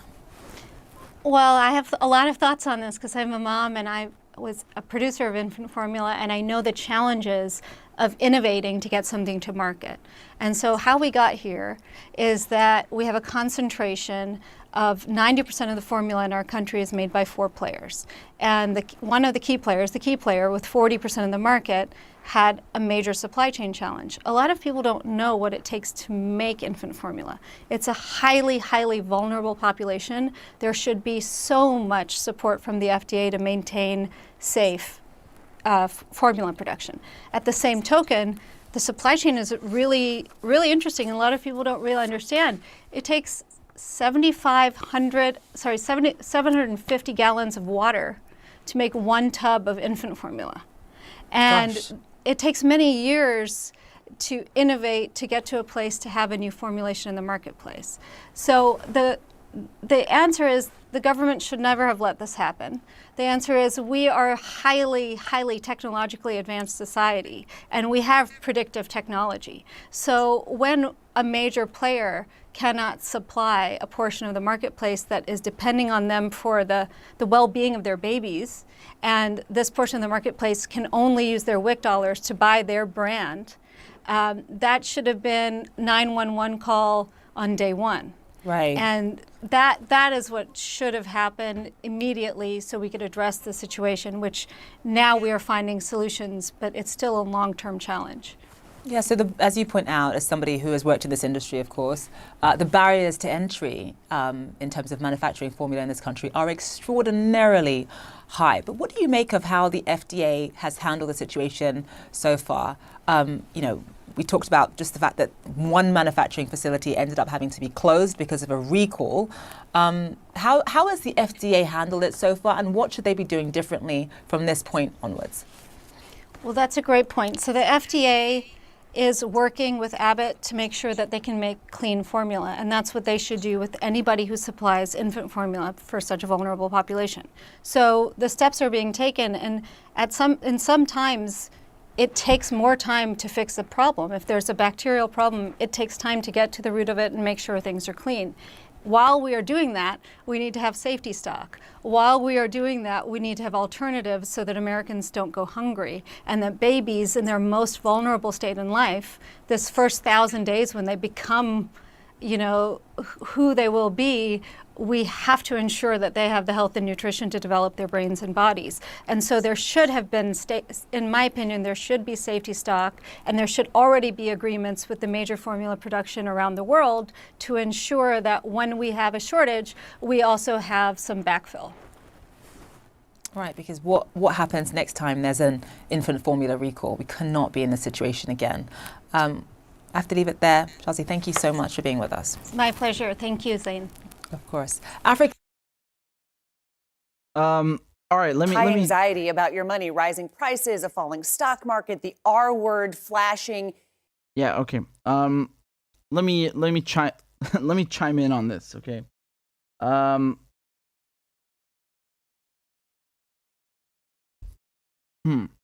do we start? I wanted to say this before.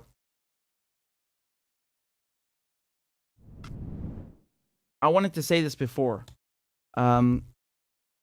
wanted to say that you have 4 companies, right?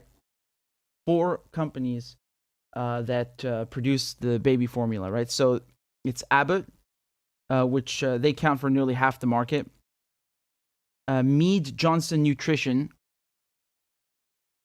that's the second one. Nestle, and Perrigo.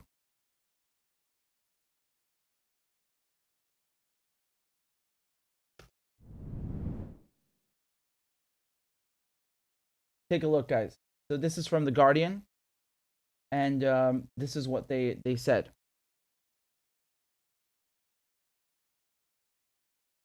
So four companies control about 90% of the U.S. baby formula market. Abbott, which accounts for nearly half the market, Mead Johnson Nutrition, Nestle USA, and Perrigo. Only 2% of formula is imported, and FDA rules make it very hard for new companies to enter the market. You saw that last line right here?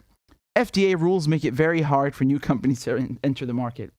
I got news for you, buddy. I got news for you, buddy. The same way that the weapons manufacturers get, someone like Lloyd Austin, who's a board member, who at Raytheon, to become the defense secretary, right? Profit incentive, obviously. The same way you're going to get people that, want to make money for these companies into the government, into the FDA. Of course, because that's the whole point. You get lobbyists and people into positions of power to write the rules that favor your business, right? And under the guise of, well, in the case of Lloyd Austin, under the guise of, it's this defense secretary. We're here to protect you from, the bearded men, from the Arabs, the Al Qaeda. And in this case, we have to do this, under the guise of making sure that everything is healthy and, and up to standard and blah, blah, blah. My take on this, I think you have a monopoly going on here. I'm sorry, but, just the notion that if this company, Abbott, which is making half of the baby formula supply in the U.S., just the notion that they could, what if a fire breaks out? Forget the health requirements, the sanitary requirements which were violated. Just imagine if fire breaks down. Imagine they go bankrupt. Whatever it is, what are you going to do? You've half of the baby formula supply is gone. How do you reconcile this? So it's not even a question of monopoly. It's just stupid. If this is a crucial thing, there should be a safety stock like they were talking about, and some kind of mechanism in place to make sure you don't have this situation. And if you ask me, this is a monopoly, and again, it's the same thing. They get people, they get lobbyists, they get people into positions of power to write rules in their favor. And again, going back to this article, FDA rules make it very hard for new companies to enter the market. Okay? And that video that we just watched together, she even said at one point that FDA rules were very difficult. Shazi, this industry, of course. The barriers to entry. Finding solutions, but it's still a challenge. Yeah, so as you point out, as somebody who has worked in this industry, of course, the barriers to entry in terms of manufacturing formula in this country are extraordinarily high. But what do you make of how the FDA has handled the situation so far? We talked about just the fact that one manufacturing facility ended up having to be closed because of a recall. How has the FDA handled it so far, and what should they be doing differently from this point onwards? Well, that's a great point. So the FDA is working with Abbott to make sure that they can make clean formula, and that's what they should do with anybody who supplies infant formula. What does it have to do with their question? For such a vulnerable population. So the steps are being taken, and sometimes it takes more time to fix a problem. If there's a bacterial problem, it takes time to get to the root of it and make sure things are clean. While we are doing that, we need to have safety stock. While we are doing that, we need to have alternatives so that Americans don't go hungry, and that babies in their most vulnerable state in life, this first 1,000 days when they become, who they will be, we have to ensure that they have the health and nutrition to develop their brains and bodies. And so there should nothing to do with the question. She was asking why is it so hard to enter the market and so on, and she talks about the importance of baby formula. We fucking know that. Yes, we get it. You have to, nutrition, you need to grow, you need to get all the vitamins and minerals. Yes, we know this. It's not a biology course. They don't want to touch on the truth, right? That it's a monopoly. They can't touch this. They won't touch this subject because telling the truth is inconvenient, right? So when we talk about the power centers in the United States, again, the three power centers, what are they? Wall Street, the intelligence agencies, and the corporations. This is one of those, this falls into the category of the corporations, whether they're arms dealers, arms manufacturers, or whether it's, big pharma. You catch my drift. Can't say too much on on here, as you know. And you know, this is another one of those cases. It's about money, man. And of course, they're not going to come up and tell you, yes, we are a monopoly. No, they bullshit you because they have a whole department of PR people, you know, curating and molding and carefully crafting statements and, you know, reports and all sorts of drivel to give the appearance of, you know, oh, we are a company, we care about babies, you know, like Johnson and Johnson, and have this, this like, you know, cute handwriting and nice PR and all this stuff. We know what it's about at the end of the day, right? The packaging is nice, no doubt. Yes, l'emballage, right? C'est très beau, c'est très parfait. Mais à l'intérieur, when you go inside, when you unravel the packaging, what is inside? There you go. And I'm very sorry about 4 companies. I mean, even if you want to come here and say that, oh, you love capitalism, right? And you love monopolies. Okay, fine. But is this smart? Imagine one of the companies goes bankrupt for some reason, or whatever reason. Just imagine something happens, like in the case of Abbott, which has 40% of the market. What do? How do you replace that? Like, it's just stupid from a point of, from a logistical point of view, from a future-proofing point of view. It's just stupid, literally stupid. And where's the proof? Right now, there's the proof. Abbott got one factory shut down, their biggest one, and look what happened. Now, obviously, they are not just attributing this crisis to one factory shutting down, but they say it's one of the causes. And of course, they say the pandemic and the supply chains and all this stuff. But we can't deny it's a monopoly. I know I've said this several times, but I don't care. I'm going to keep saying it because they don't want the truth to get out there. But we know the game that they're playing. We see this game. We're not stupid. We know how it goes. The government, they put people in the government that are favorable to them, right?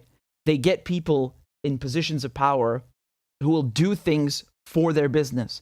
And that includes writing regulations, writing laws, legislating to make sure that only this company can actually be approved to do such and such, right? So it is quite nefarious, and it has nothing to do with safety. That they just bullshit you. You know, it's nothing to do with what's best for the American people. These are just lines that they tell you. It's about what can I do to make sure that only my friend who has this big company can actually get approved for it. You know, I'll make up requirements that are so high that only my friend can meet, so that way we block anybody else from actually entering the market, and then we take over everything. That's how it works. This is not a utopia. People think that, capitalism is lovely and everything. No, you don't understand. You always end up with monopolies. That's what happens. And the proof is in the pudding. It's right there. The catastrophe from it is right there. And I don't want to minimize what's happening. It is definitely a crisis. But imagine something worse happens in the future. God forbid, there's a shortage of I don't know what. We're in trouble, man, because these politicians, they're just licking the asses of corporations. They don't care about us. They're not thinking ahead, And they always land on their feet. They got the money, they got the resources, they're in the position of power, so they don't have to worry.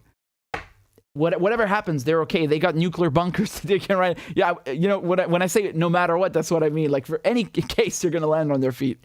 So they don't care about anyone except themselves and their friends, unfortunately. And I think about this often. I think about the U.S. system, because people say like it's the democratic model for the world, right? Yeah, sure. But I think about it sometimes. I'm like, yeah, okay, like even if we say that's true, like I'll give you the benefit of the doubt, and we'll say it's the best, not perfect, but the best democracy. How does it work as a democracy when all the people in both parties have the same policies? It's not really a democracy then, is it? And how can you call it a democracy when they work for corporations? This is, for example, what I mean when Donald Trump, okay? Donald Trump assassinates General Soleimani. or Joe Biden bombs Syria, right? You remember the first country attacked was Syria. So Joe Biden bombs Syria. And what does he do? Because if you're the president of the United States, you have 48 hours to notify Congress, right? This is a regulation, a rule that was imposed by the War Powers Resolution. So Joe Biden writes this letter to Congress. Let me show it to you, actually, just so you understand what I'm talking about. And he has to explain himself, right? So he has to say why he bombed Syria and why he did this without going to Congress first. Here it is. So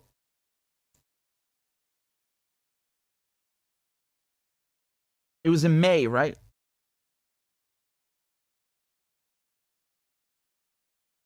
Here we go. So this is the letter from 27th of February.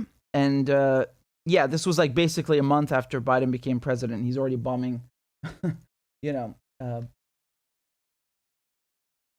here's the letter that he wrote. So a letter to the Speaker of the House and President pro tempore of the Senate, consistent with the War Powers Resolution. So he says that the U.S. did a targeted military strike, and he's talking about non-state militia groups, and he says here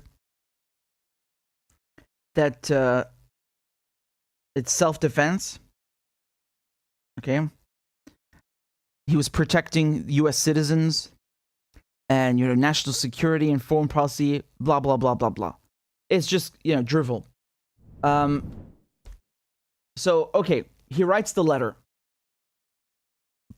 What's the point, though, if, Nancy Pelosi and the people in Congress are okay with the war? They're never going to hold the guy accountable. You understand? There's no checks and balances. That's a really big concept that Americans talk about when they explain their country. Checks and balances. There are no checks and balances because everybody is working for the same team. They're on the same team and working for the same corporations. So it can't work. This is the problem. Unfortunately.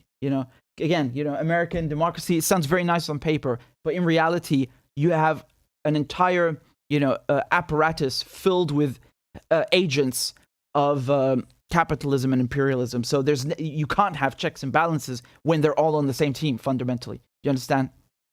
Remember, Nancy Pelosi refused to impeach Bush for Iraq, and she knew he was fucking lying. And she said that in an interview in 2019, which I covered.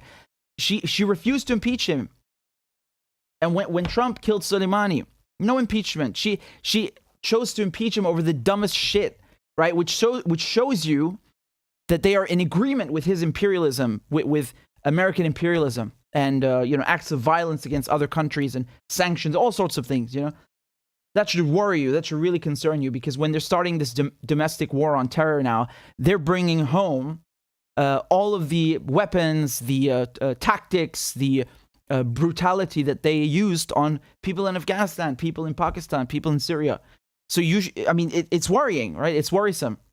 I didn't really want to cover this. Did my mouse die? I think my mouse died. Hold on. So I wanted to talk about this domestic war on terror, but maybe we'll leave it for next time. I don't know. In any case, just give me a second over here. We got another donation. This is from Sherman. It says, awesome work, support, and blessings from Florida. Shout out to Florida. Thank you very much, Sherman. You're very, very kind. I appreciate it.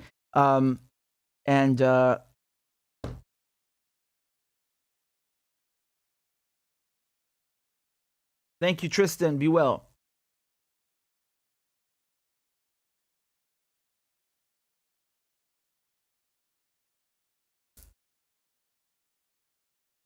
I'm just reading your comments in the chat.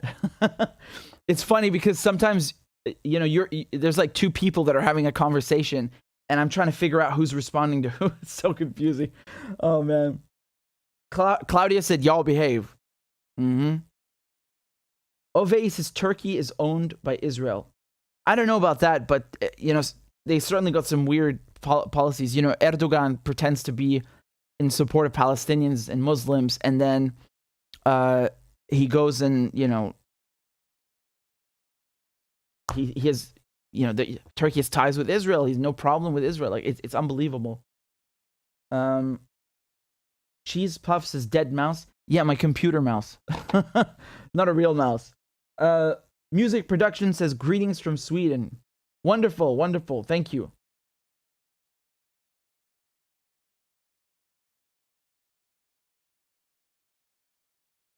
Pookie says you missed my super chat. Hold on a second.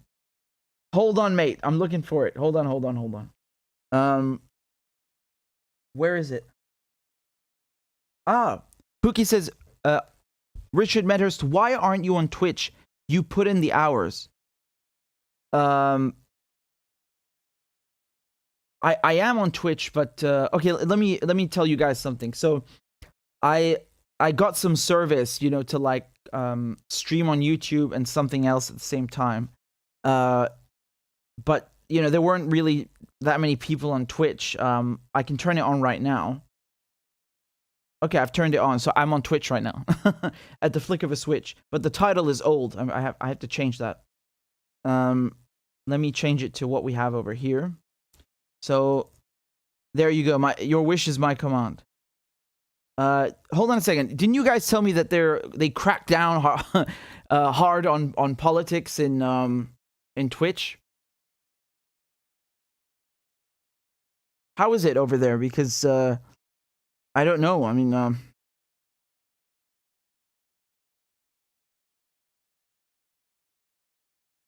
hold on. It's twitch.com/RichardMedhurst, I think, right? Let's try this out. Yep. Lovely. I see myself on Twitch. There you go. It worked. There are 0 people watching. I am heartbroken. How many people follow me on Twitch? Because I haven't used it in ages, and I should have promoted it maybe a bit more. But okay, I'll just turn on Twitch from now on. Why not?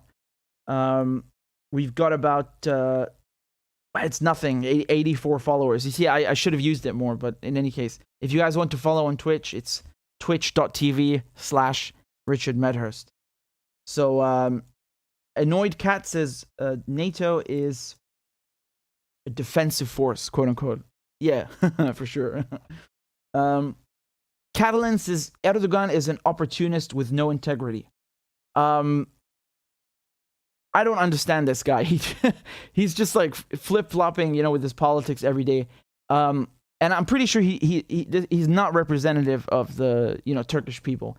And again, I'm going to repeat this again so people understand. When we say Turkey, we're talking about like maybe 50 people who are running the government. We're not talking about the population, about the common man, the average Joe or whatever. Same thing goes for the U.S. Every country we talk about, we are always talking about the governments. That you have to understand this because they are the ones calling the shots. That this is why they are relevant. So same thing. You say when we say the U.S., we're not talking about John Doe. We're talking about the establishment, the corporations, the people in Wall Street, the people running the show. That's what it means. So it's very, very important to make a distinction between the people, the civilians, the workers, and the establishment. Very, very, very important. Because you don't want, when we're saying, fuck this, U.S. policy, that doesn't mean that's not directed towards American citizens. It's directed towards the establishment. Do you understand? So it's very important. You don't want to make people feel insulted or something like that. That's not the goal, and you're not going to open people's eyes like that. So yeah.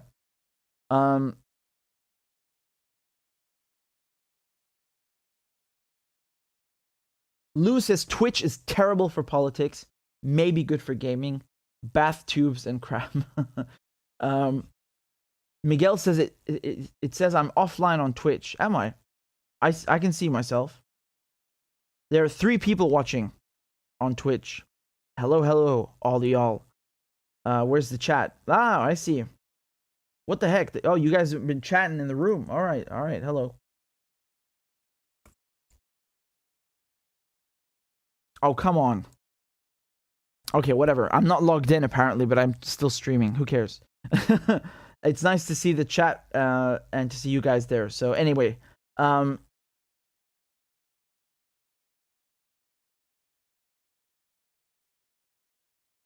still reading your comments, guys. Give me a second. 2024 says, on a scale of 1 to 10, how much do you think World War III can happen? Man, I don't know. I really don't know. I don't know. Again, I think this is important to stress. The quote unquote diplomats that you have now are stupid because they didn't grow up or work or experience the Cold War, and so they don't understand that this shit is real. Just because the Soviet Union doesn't exist anymore doesn't mean Russia is a joke. They have more nukes and better nukes than anybody, even the US. So my point here is that they need to sit down with the Russians. There's no other way to fix this. They have to sit down with the Russians. Even during the Cuban Missile Crisis, man, like they were this close to just blowing it all up. Diplomacy. It's not my opinion. I'm showing you, historically, there's a track record. There's proof that this is the solution. It's not more escalation. That is fucking stupid. And they're doing it because they're idiots who don't understand the balance of power, who are arrogant and think that they can win. And at the same time, they just want to make a bunch of money. They don't care about anybody except the corporations. They really don't, because when you have people like AOC voting like Nancy Pelosi, everybody just on the same team. I want to say something, by the way. When that bill, that $40 billion, there were a few people who opposed it, right? Wasn't it 57 Republicans? Let me just check quickly. I think it was 57 Republicans who opposed it. And my point here was that, so even though you have 57 who opposed it, the majority of them still voted for it. So once again, you see they're all on the same team, and this is very problematic because no one is holding them or keeping them in check, and there's no checks and balances. One more time. So to answer your question on a scale, man, I really don't know. I have no idea. I hope it's 1, meaning very low. I really hope I really hope that it's just perceived.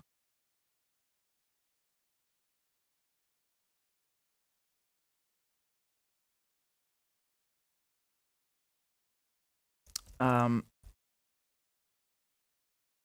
on, I'm going back to Did you guys watch my interview with Professor Marandi? Did you see it when it was live or afterwards? He's really great.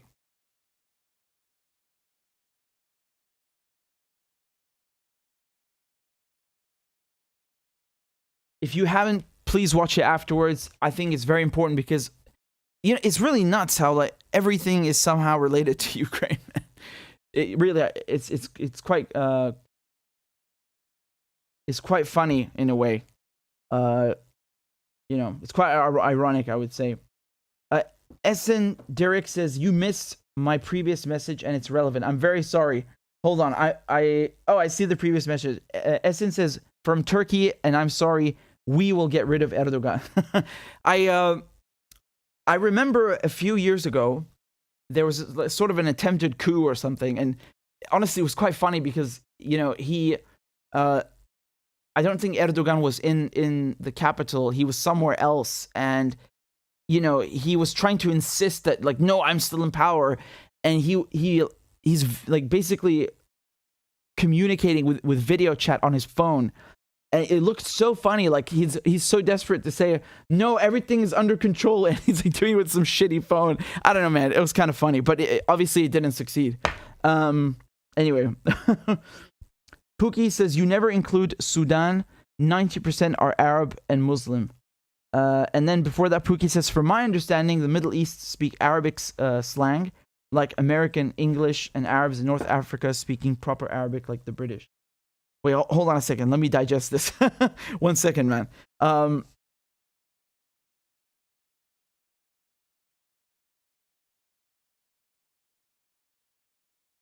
No.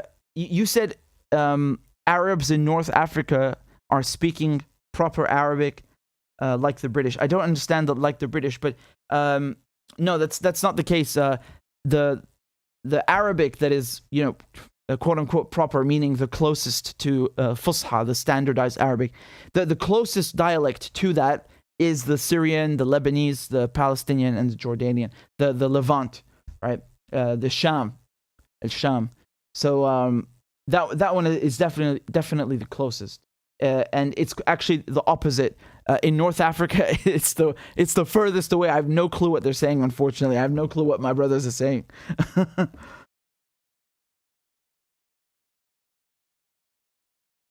I got another one for you guys. Breaking news, and again, here we go. Nonsense after nonsense. You guys heard Biden's new comments, huh? Oh boy, here we go. I saw this on Twitter earlier, and I already had so much lined up. But let's go. Let's do this anyway. All right. My goodness.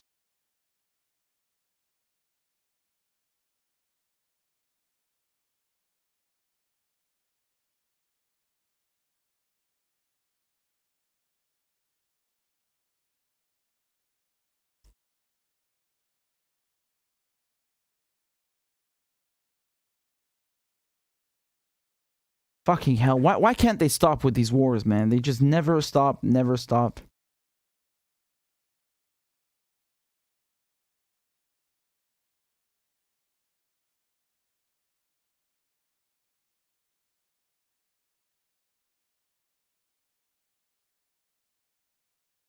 I'm just gathering some things for you guys. Yeah, just give me a minute. You're gonna like this, even though the news is not really good. Wow.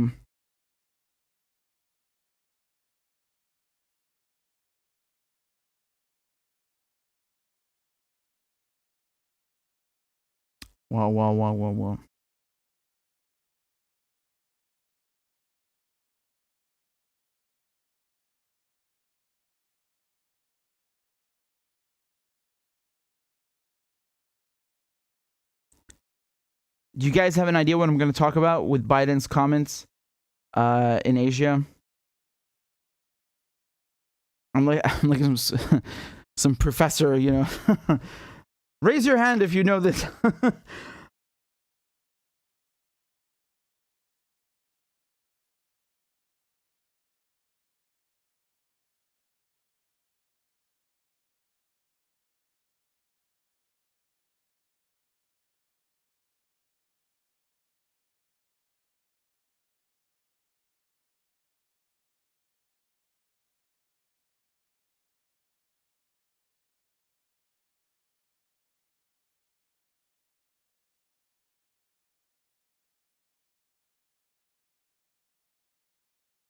This is literally me, like before streaming, like just sitting for hours reading. This stuff reminds me of taking exams. I'm not kidding. And one of the ways that it reminded me of exams is that I feel like I don't know anything, right? I feel like, oh my god, I can't remember anything about this. And then as soon as like I'm talking, it all comes back. And yeah, I think some of you might know what I'm talking about. I don't know if everybody experiences it that way, but it's actually like this kind of, anxiety beforehand. Like, it's completely fake. It's not true. It's not real. Yeah. Anyway.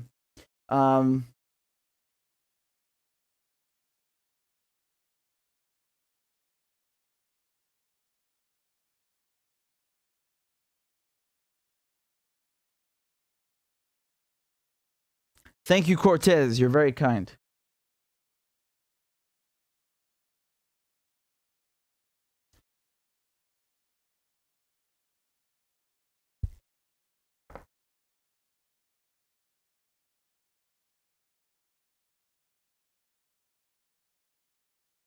Okay, I think we can start. Again, this is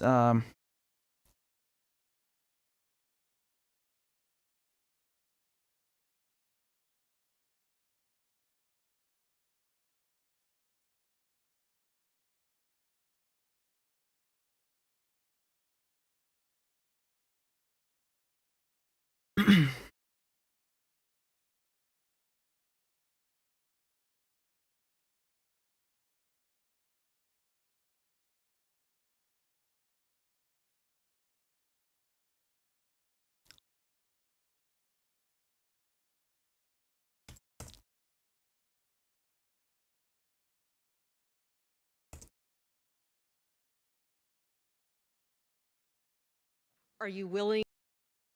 All right.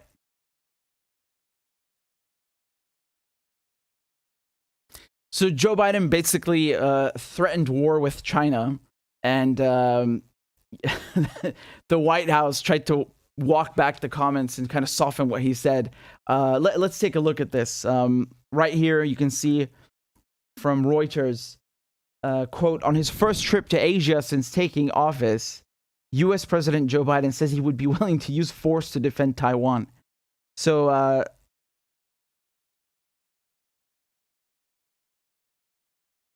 let's take a look. Are you willing to get involved militarily to defend Taiwan if it comes to that? Yes, You are. that's the commitment we made. We support the one China policy. We support all that we've done in the past. But that does not mean that China has the ability, the jurisdiction to go in and use force to take over Taiwan. So we stand firmly with Japan and with other nations not to let that happen. And my expectation is it will not happen. It will not be attempted. My expectation is a lot of it depends upon just how strongly the world makes clear that that kind of action is going to result in long-term disapprobation by the rest of the community. We support the one China policy. That's the commitment we made. We support the one China policy. We support all that we've done in the past. But that does not mean that China has the ability, the jurisdiction to go in and use force to take over Taiwan. So we stand firmly with Japan and with other nations not to let that happen. And my expectation is it will not happen. It will not be attempted. My expectation is a lot of it depends upon just how strongly the world makes clear that that kind of action is going to result in long-term disapprobation by the rest of the community. So,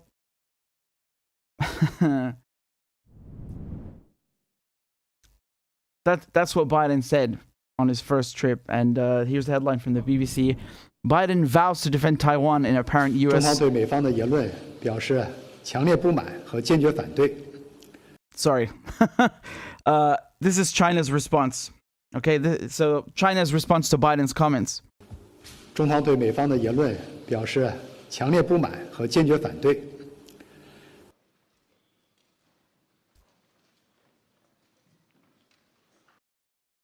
Are you willing to get involved militarily to defend Taiwan if it comes to that? Yes, You are. that's the commitment we made. 台湾是中国领土不可分割的一部分，台湾问题纯属中国内政，不容任何外部势力干涉。在涉及中国主权和领土完整等核心利益问题上，中方没有任何妥协退让余地。任何人不要低估中国人民捍卫国家主权和领土完整的坚强决心、坚定意志、强大能力，不要站在14亿中国人民的对立面。Wow, very clear, man. Very clear. Again, I get it. I get it. Can you imagine if the U.S. said that about Puerto Rico? If China said that about Puerto Rico, like, yeah, you know, we're going to give them weapons and arm them and support them against the U.S. They would lose it, right? And again, this is very important because you have to understand something. For the last 50 years, every U.S. president has abided by the one China policy. That means that Taiwan is part of China and it's indivisible, and that they recognize the People's Republic of China as the legitimate Chinese government. So basically, you know, the U.S. State Department the other day, you know what they did? They changed the language on the website, and that caused the Chinese to you know, hit back with strong comments. And I showed this to you, right? So again, on the State Department website, you can see their relationship with Taiwan. They say that the United States does not support Taiwan independence. and that it respects the one China policy. And then the State Department changed the wording. It gives the impression that it's the same, but it doesn't say clearly the U.S. does not support Taiwan independence. Like, that sentence was removed, right? And the Chinese realized, and they ain't happy. And, Biden really got some balls to just go and say this stuff. Really just reckless, honestly. Absolutely reckless and provocative. Again, imagine the Chinese president coming to Puerto Rico and saying, like, yeah, we'll support you guys to fight the U.S. Like, what is that? Again, the Chinese consider Taiwan China. It's not something else.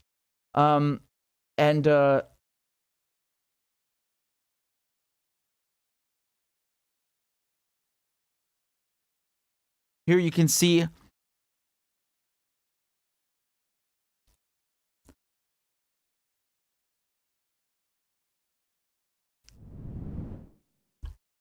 here's what the White House said, right?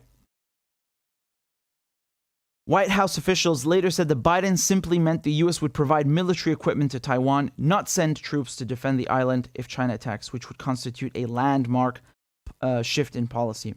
Since taking office, Biden has repeatedly used language about Taiwan that appeared to alter policy in place since around the time the U.S. switched diplomatic recognition to Beijing.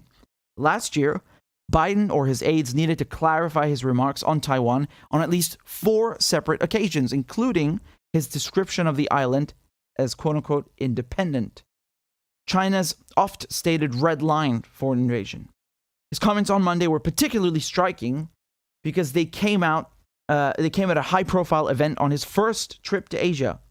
The U.S. policy of quote-unquote strategic ambiguity on Taiwan, which Biden has backed repeatedly during his time in Washington, is intended to minimize the risk of a direct conflict with China, which claims the separately governed island as part of its territory, despite never controlling it. So you can see, the White House basically walking back his remarks because of how reckless they are multiple times. This is like when the other week, last month, Biden said, this man cannot stay in charge, and he was talking about Russian President Vladimir Putin. What is that? You want to coup him? Like, regime change? You've never had a U.S. president say something like that, even during the Cold War. Lloyd Austin, the U.S. Defense Secretary, just openly saying, yeah, we want to weaken Russia. You've never had this sort of rhetoric. They're really brazen about it and reckless. And now they're doing it with China as well.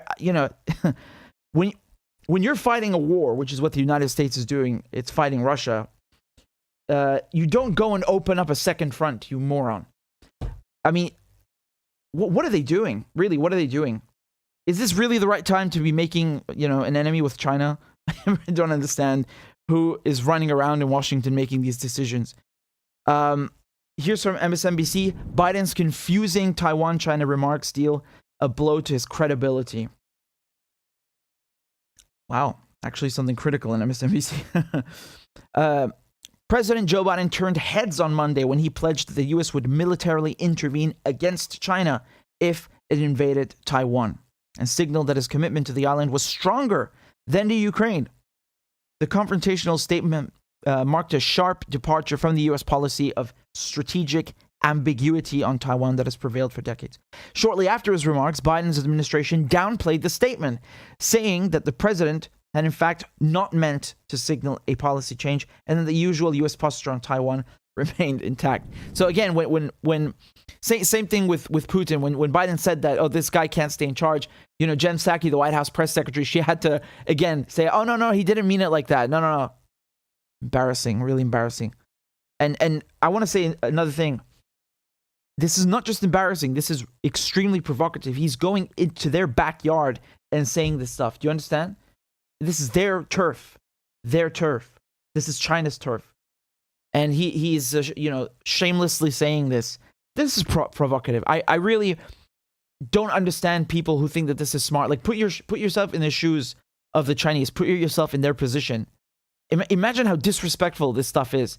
I don't understand. Like, why not build bridges? Do things that are cooperative. enter the Belt and Road Initiative. I don't know, something constructive. No, always provocations and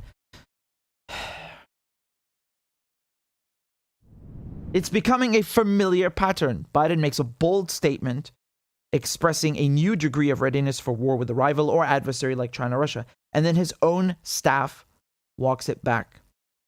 What is this link exactly about? Is that about Putin? Yeah, told you. See, they're right. This article is basically saying the exact same things I just said to you, a few seconds ago. Biden's news-making moment happened during a press conference in Tokyo alongside Japanese Prime Minister Kishida. So, again, he is, right in their backyard and making threats.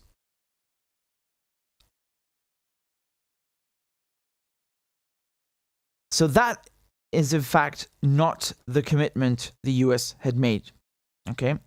The traditional posture of the United States is to deliberately not specify what the U.S. would do in response to a Chinese invasion of Taiwan, a self-governing island populated by 23 million people, which China has considered a breakaway province that belongs to it since 1949. Under the One China policy that's been in place since 1979, the U.S. officially recognizes China's position on Taiwan, but also maintains significant informal diplomatic ties with the island nation and, here we go, supplies it with arms. So when you see pictures of the, Taiwan army or so-called Taiwan army, you'll see them, of course, draped in, American armor, armaments, machine guns, and so on. So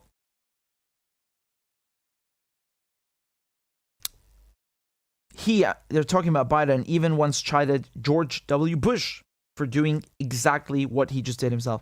After Bush said in 2001 that he would, quote unquote, do whatever it took to defend Taiwan from China, then Senator Joe Biden penned a critical op-ed in the Washington Post.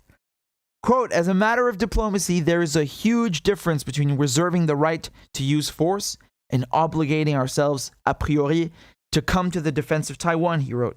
In the piece, Biden emphasized that, quote, words matter in diplomacy. Man, come on. Don't you just love this irony? It's amazing. It's amazing. Wow. I love it.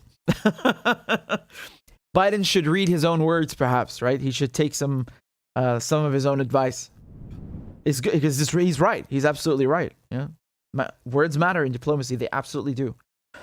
But it's unclear exactly how much Biden's words matter. Shortly after his remarks, a White House official told NBC News that, quote unquote, our policy has not changed, which is tantamount to a walk back. That's because Biden responded affirmatively to a question about whether the U.S. would intervene militarily to defend Taiwan, in contrast to the U.S. declining to do so in Ukraine. He also did not qualify his statement or hedge in any way. I just noticed something a while back. Why do these reporters always ask these questions like, when are you going to start a war? Are you going to start a war? Would you start a war if this, that? Like, what is wrong with you? Why can't you ask some, normal questions that are not warmongering? They always do this. Always do this. It's kind of like they're, practically egging the presidents on. Like, are you a pussy? Right? Like in public, like you are going to take action, right? You're not going to just stand there. Would you invade? It's incredible, man. I don't know what they should just join the PR department at the Pentagon. Wow.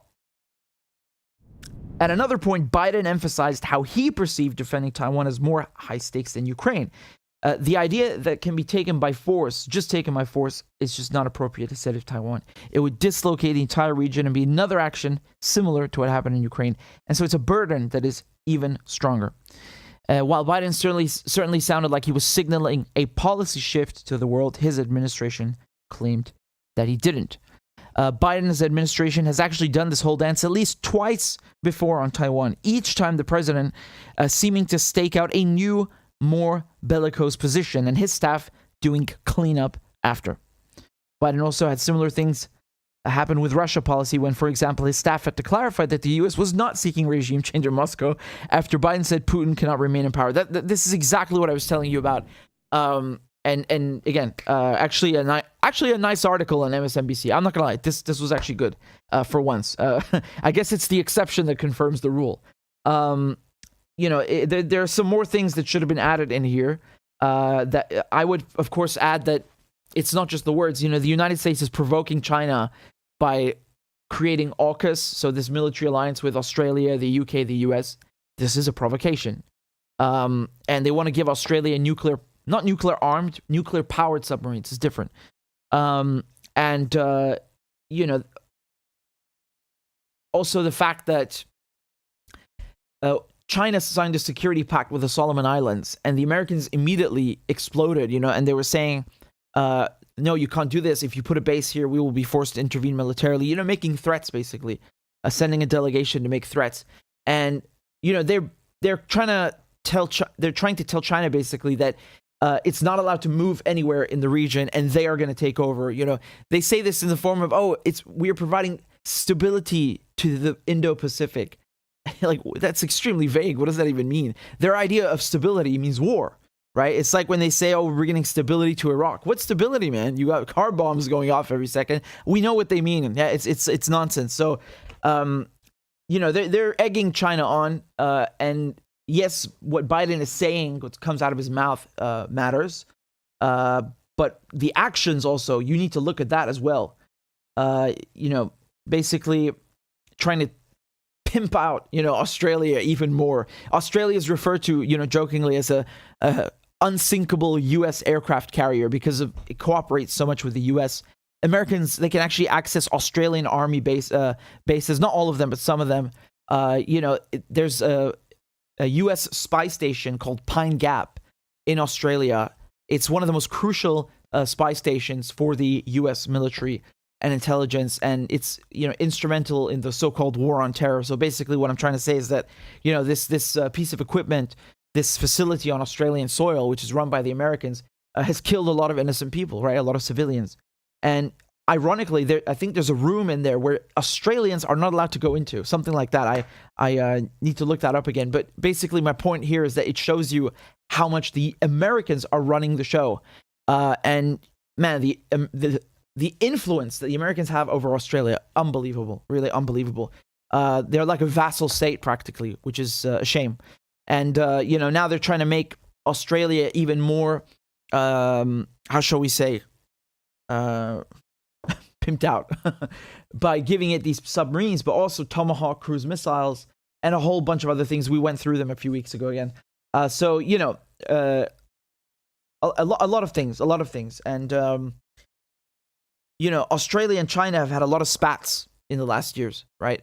Basically, you have a lot of people, not everyone, but you have some people in Australia who absolutely hate China. They want to go to war with China.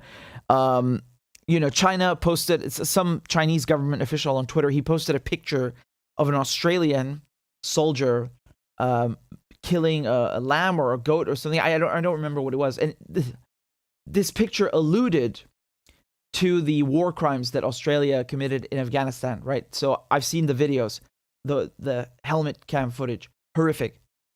Straight up murder. Straight up disgusting executions. Horrific shit.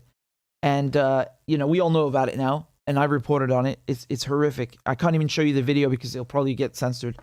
Really awful. Really, really, really awful stuff. And this is the Australian SAS, their special forces, and the British SAS as well. They're guilty of this. And, basically China was posting this picture and then Australia was demanding an apology. Can you imagine? For a photo that is accurate, that is accurately alluding to Australian brutality against against Afghans, which is true. This is a fact. It's not made up. And they wanted an apology from China. They're ridiculous, So I'm not just talking about Twitter spats, but there are really big debates about what to do with China. China's a threat and all this stuff, which is kind of stupid because, at the end of the day, Australia needs China, right? When we look at the economy, China is Australia's largest trading partner. So when you cut that off, you're screwing yourself, right? It's like the phrase in English, cutting off your nose to spite your face. But this is how it is, right? It's like European countries that, you know, they're ready to cut off gas that they're receiving from Russia just to please the Americans. It's suicidal, you know, but they don't care. So in any case, you know, my point is there's already been a lot of tension the last years between Australia and China, and the Americans coming in and arming the Australians. Straight up provocation. Straight up provocation. I don't care what anyone says. If you don't understand how this works, how international relations works, you know, it's not about what they say. It's also about what they do, and you got to pay attention. You know, every single move has a meaning behind it, right? You have to pay attention and read between the lines. Here's a tweet from. This is from Chris Murphy, so he's a senator in Connecticut, and he said the important thing to remember when analyzing what presidents say about going to war to defend Taiwan is that the president actually doesn't get to make that decision. Congress does. So yeah, that's a good tweet. But again, what happens? What did I tell you guys a few moments ago? The president of the United States can just do whatever he wants, and he has 48 hours to notify Congress, right? And then Congress can decide to allow the military action to continue or to stop it within the 60 days. And that has never stopped, right? It's never happened because the people in Congress want the wars. So you can write whatever crap you want. You can do anything that's completely illegal and just send this piece of paper to Congress, and they're not going to do anything because they want the war. So, you know, there's no checks and balances. But he's right, though. He's right. Let me show you this clip here. This is from the former Secretary of Defense, Mark Esper, talking about Biden's comments. Let's take a look. The U.S. is, quote, playing with fire. That is the warning from China after President Biden said today the U.S. would use force if China invaded Taiwan. You didn't want to get involved in the Ukraine conflict militarily for obvious reasons. Are you willing to get involved militarily to defend Taiwan if it comes to that? Yes. You are. That's the commitment we made. It was very clear. No equivocation. It is the second time, in fact, in recent months that Biden has said that the United States would defend Taiwan. And the second time, in fact, that the White House has then subsequently rushed to walk the words back and say, actually, no, the President of the United States doesn't speak for U.S. policy. There hasn't been a policy change. Out front now, Mark Esper. He's the former defense secretary under President Trump and the author now of the brand new book, A Sacred Oath, Memoirs of a Secretary of Defense During Extraordinary Times. Secretary Esper, I really appreciate your time. And so this is, you know, the second time here that President Biden has been, you know, unequivocal, completely clear that the U.S. would defend Taiwan in case of invasion from China. Second time that the United States administration has been quick to say, actually, there's been no change in policy. And of course, so what's going to happen here? Is he right that the U.S. would go to war with China if it invades Taiwan? Well, first of all, Aaron, thanks for inviting me onto the show. You know, I finished my book about a year ago, and I have an entire chapter on China. And in that chapter, I talk about this specific issue that I had felt that the one China policy had run its course, that China and Taiwan had evolved in different ways since diplomatic relations were opened in the 70s. And I thought it was time to have this broader discussion about what our policy is. I think President Biden is being completely honest. I think his instincts are right. And this may indeed be the third time he said this very unequivocally. Yeah. And it continues to amaze me that the White House staff walks him back on this. Okay, so you think he's right then in terms of how he reads it, but also the message that it sends to China, and you feel that is the right way to go? Yeah. Even in the 1979 Taiwan Relations Act, there's language in there that says that any move by China in this case to determine the future of Taiwan by other than peaceful means would be considered a security matter and a grave threat to the United States. That's diplomatic language for fighting words, if you will. So obviously, this is not what we heard from Trump, but Trump was tough with China on trade. Okay, that's just clear, and we should be direct about that. But in other areas, when you talk about Trump in your book, you talk about how he initially did not embrace being as tough as you and others in the administration felt was necessary. You, of course, the Secretary of Defense, and you write here. He wasn't being neocon enough. And I'm quoting your book. In a rare moment, I saw him chastise Mike Pompeo for being too aggressive in public remarks that the Secretary of State made about the PRC, the People's Republic of China, asking Mike to please dial it down as they sat opposite each other across the Resolute desk. Pompeo paused for a moment, acknowledged Trump's request, and nodded in agreement. So Pompeo was probably thinking to himself, how can Mr. Trump have an accident? CIA style. This is really funny, man. This is really funny. They're such war hawks. Oh my God. what do you make of Trump's handling of China? He did become more critical, of course, as COVID spread across the U.S., right? Infamously calling it the China virus. How much of that was a real turn and really taking on China, and how much of it was political and not wanting to look weaker than Joe Biden on the issue during the election? Right. This is a great topic, and I write about it in detail, as you note. And I've tried to be fair and complete and accurate in my book. And one thing. Yeah. Okay. We get it. You wrote a book, man. We get it. We get it. He's trying so hard to plug the book. Oh God, where did I skip now? Sorry. Secretary of Defense. And you write an article, of course, as COVID spread across the U.S., right? Infamously calling it not wanting to look weaker than Joe Biden on the issue during the election. Right. This is a great topic, and I write about it in detail, as you note. And I've tried to be fair and complete and accurate in my book. And one thing I think the Trump administration deserves credit for is forging a consensus within the United States government that China is a strategic adversary of ours. But as I also write, the president wasn't fully on board with all the parameters of the policy. He seemed to really focus on the trade piece of it, and really, in many ways, wanted to build this friendship with President Xi Jinping that in some ways undermined our efforts. Look, the policy with regard to China has to be multi-dimensional. It has to encompass diplomatic, economic, trade, political, human rights, freedom, Hong Kong, you name it. And he wasn't there on all those issues, which I thought was the soft spot. He did get tougher in the final year, I think, because China's handling of COVID really undermined a great economy and thus his re-electoral chances. All right, so let me ask you about that, because you talk about in the book something that people should read to hear your thoughts, because you talk about many times that you thought about resigning as Trump's defense secretary, and the reasons that you did not, that you didn't for what you said was sake of the country, and that a fear that he would replace you with a sycophant and a person who would just say yes. And then you sum up the final months of his presidency. You write, the president seemed to surround himself with more and more sycophants who would blindly do his bidding, agree with his ideas, and implement his plans regardless of the consequences. The country became like a runaway car barreling down a hill with Trump behind the wheel and his loyalists pushing down hard on the accelerator. Okay, by all accounts, Secretary Esper, Donald Trump is the GOP frontrunner for 2024. If he runs, it's his for the taking. That is just what every single Republican strategist says. What do you think it would mean, or if he won, what would it mean for the country?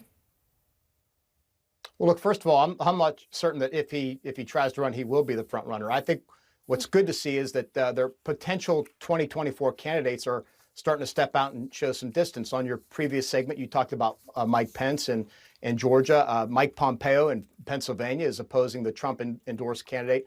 So I'm hoping that that's not the case. I'm hoping President Trump doesn't decide to run, and further, that he doesn't involve himself in the contest. Now, I know that second part is highly unlikely, but look, if he does, I've said before that I'm concerned.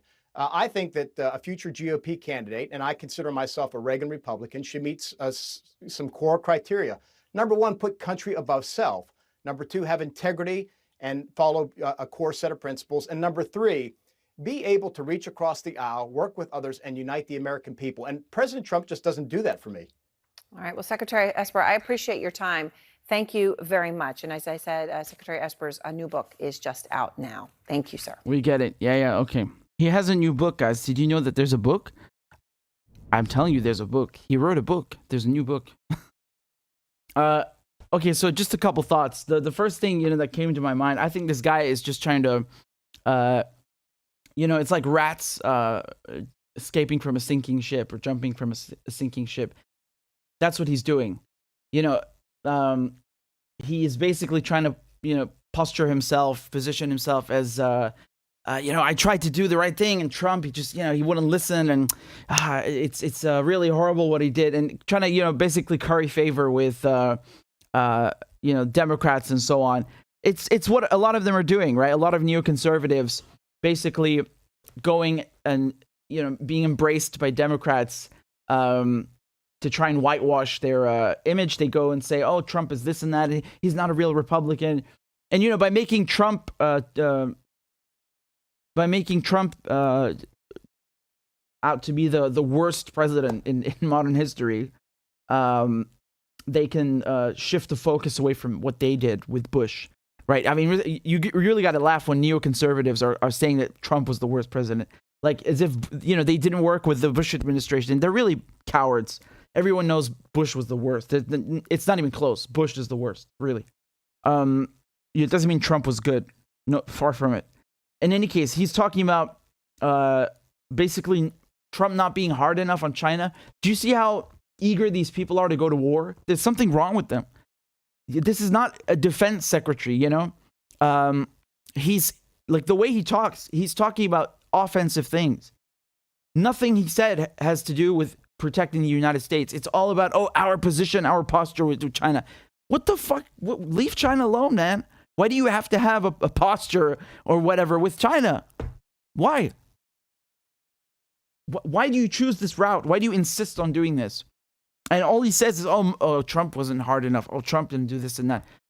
My goodness, there really is something. These war hawks, really something. I mean, Trump. Honestly, man, Trump. I'm surprised that he didn't start a war with Iran, because when he killed Soleimani, Iran has every right in the world to start a war and retaliate. Every right in the world.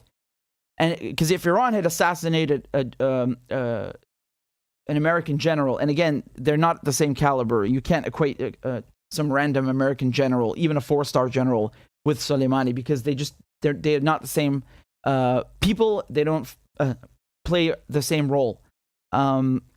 So my point is, if Iran had, killed an American general, the United States would invade Iran. They'd attack it. There would be a bloodbath.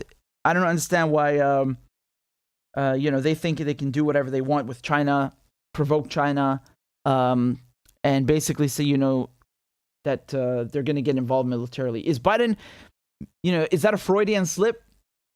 What's going on here? Because you can see that multiple times he said this. So that it makes you wonder what's going on. Remember, they lie. They're politicians. So when his staff come and say, oh, it was just a gaffe, our policy towards Taiwan hasn't changed. Really? You sure? I'm not sure. I'm really not sure what's going on. I'm really not sure. When I was talking to Scott Ritter, again, go watch that interview. Lovely. We were talking about this, how, when the Americans killed Russian generals and sank the Moskva, and when I say this, I mean they helped the Ukrainians to do it. They leaked it to the press, right? They said in the New York Times that, we helped sink that Russian ship, the flagship, the Moskva. My cat is trying to get in. I think it misses me. The Americans helped, to... I lost my train of thought. So yeah, the Moskva and the generals, when they're saying this to the New York Times, I mean, it's dangerous, right? It's provocative. And then what happened afterwards? They had to kind of walk back the comments officially, right?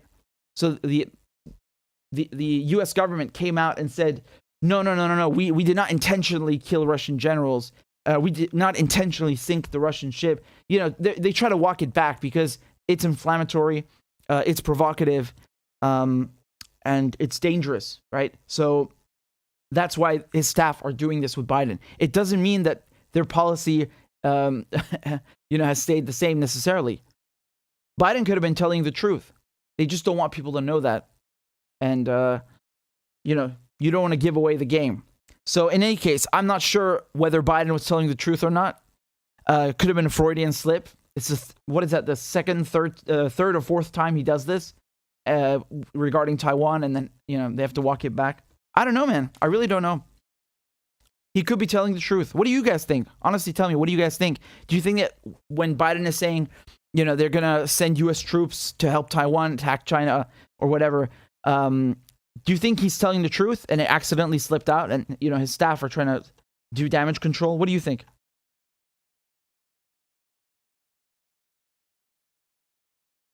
I'm waiting to read your comments. Angry Happy says he's telling the truth. Biden's telling the truth. William says he's telling the truth. Jerry says no, he's not.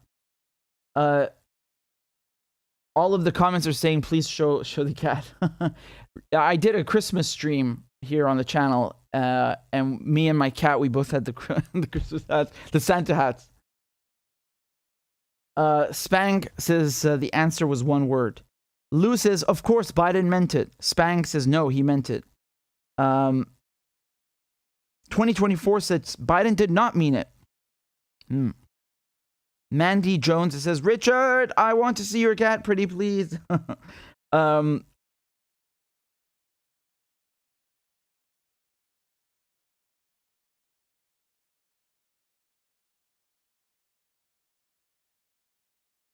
Well, most of you think he was telling the truth. In any case, I want to say one thing.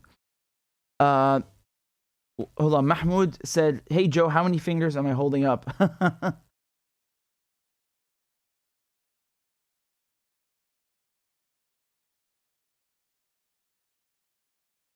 Okay, well, listen, man.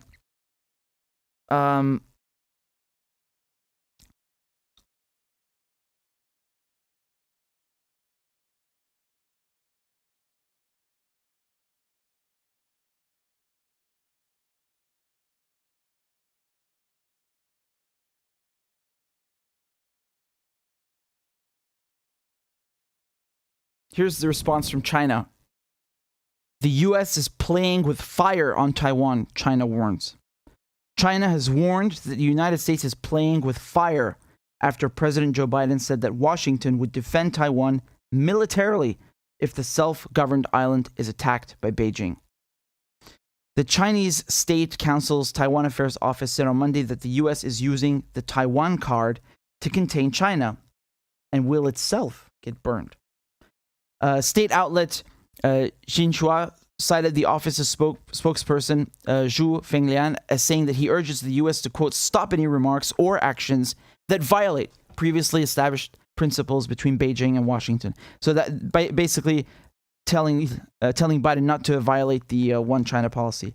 Speaking from Tokyo during a trip to Asia, Biden had answered with an unambiguous yes when asked by reporters whether the U.S. would get involved militarily to defend Taiwan if it is attacked by China.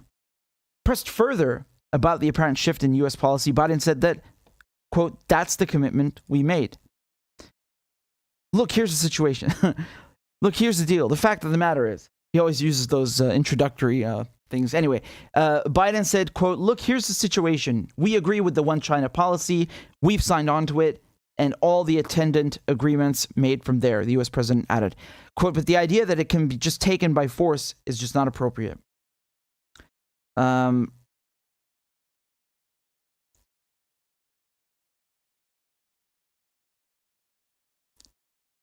Yeah, and another thing, by the way, that I should have mentioned is, you know, all these countries, like the United States, they boycotted the Olympics in China, didn't they?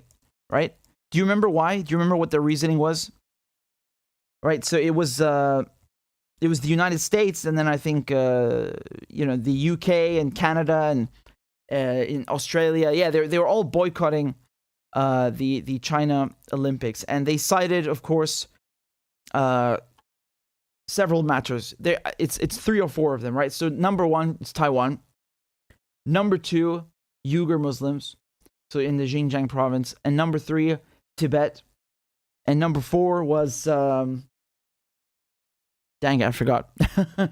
It'll come back to me. But my point is, oh yeah, Hong Kong, of course.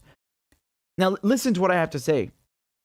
A few years ago, not that long ago, in 2008, you know, I've showed you that video where Hillary Clinton was in China and praising them and speaking of how they're going to have this lovely, you know, bilateral relationship. They're going to build so many good things in the future together. You know. Nice speech, great, yeah, very, very constructive and you know, positive. And you know why that was? Because, of course, the Americans were begging for that Chinese money, right? And it's interesting to me that back then Hillary Clinton had nothing to say about Uyghurs. She had nothing to say about Hong Kong. She had nothing to say about Taiwan, right? She had nothing to say about Tibet. Interesting, right? So, those things, now you could argue, well, yes, some of those things were not issues. There were no Hong Kong protests and so on. What about Tibet? Tibet, that issue didn't start just yesterday. Huh? So where are all these criticisms of China, right? They just popped out of nowhere now, all of a sudden. This is how the apparatus works. Every time the West wants to attack a country, all of a sudden they find these reasons. They suddenly realize how evil this person is. It's like Saddam Hussein. You remember they were literally giving him weapons of mass destruction. Donald Rumsfeld coming to Iraq, shaking his hand. You've seen the video, right? This is an iconic video. Everybody knows this. So, Donald Rumsfeld, who then became under Bush, he became the defense secretary. Here we go. Look at them. Lovely little friends. No worries. There's Saddam Hussein, Donald Rumsfeld shaking hands. Beautiful, beautiful, beautiful. And so, of course, they were using him to attack Iran. And, they didn't have a problem with him gassing the Iranians. Those weapons of mass destruction were okay. That's okay, right? You can gas the Iranians. Go ahead, sure. And, it's like all of a sudden a few years later, they realize, oh, he's a dictator. Oh, he's this and that. All of a sudden, like as if they didn't know it before. They didn't know who he was. Here's another one. Y'all ain't ready for this. You're not ready for this. So Bashar al-Assad, the Syrian president. Well, here he is, number 10 Downing Street, right? Number 10 Downing Street is basically the White House in the UK. It's where the Prime Minister it works, and then it lives upstairs, I think, in number 11. There's Bashar al-Assad with his wife, who's actually British, and Tony Blair, right? Oh, they're nice friends. Lovely. Very good. There's also the Queen. Look, Bashar al-Assad and his wife meeting the Queen. They even stayed at Buckingham Palace. Wow. What a privilege. Huh? Where's the one with Prince Charles? There's one with Prince Charles. Hold on.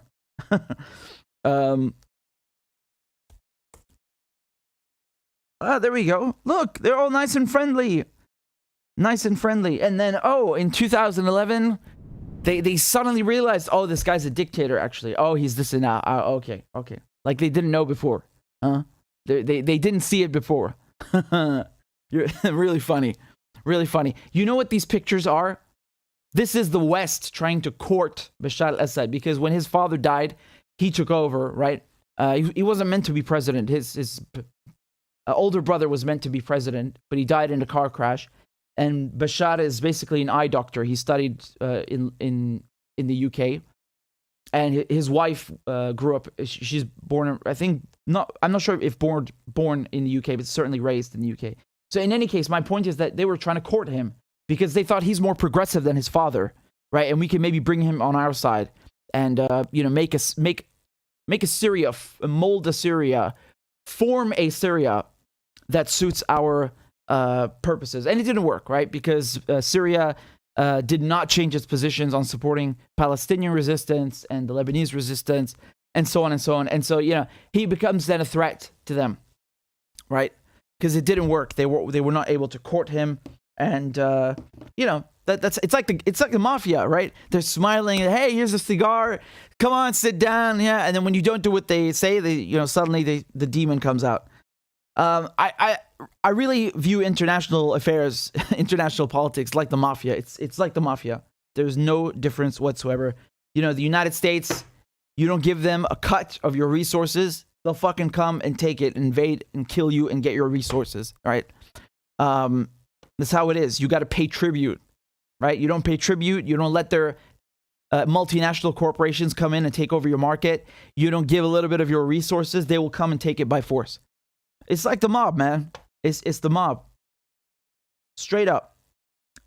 And even how they use people, right? Oh, Saddam Hussein is our friend. And then they hanged him. They invaded Iraq. They destroyed Iraq and hanged him. You know, Sarkozy, the French president.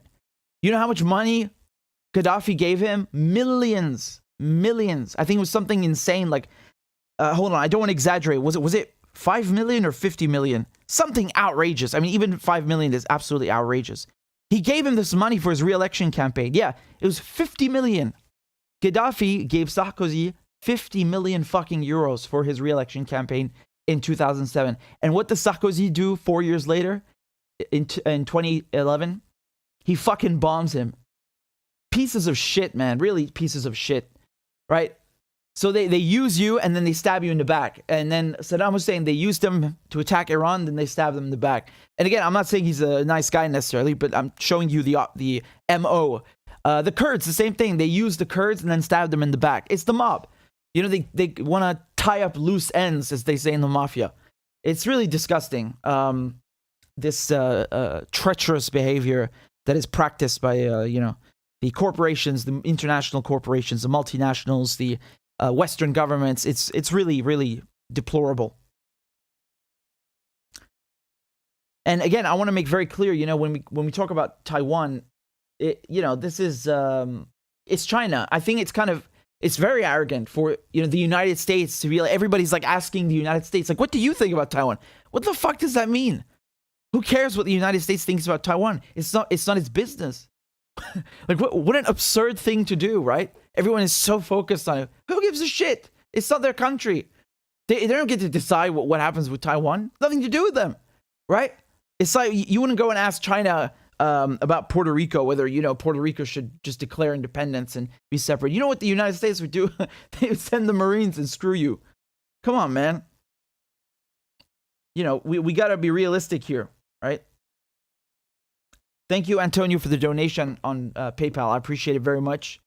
And we'll see what happens with China. I'll keep you updated.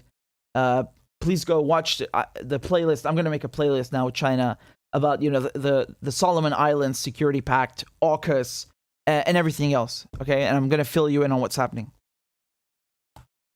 So, just give me a second. You guys sent a bunch of super chats, but I haven't read them. Give me a moment to refresh. Oh boy.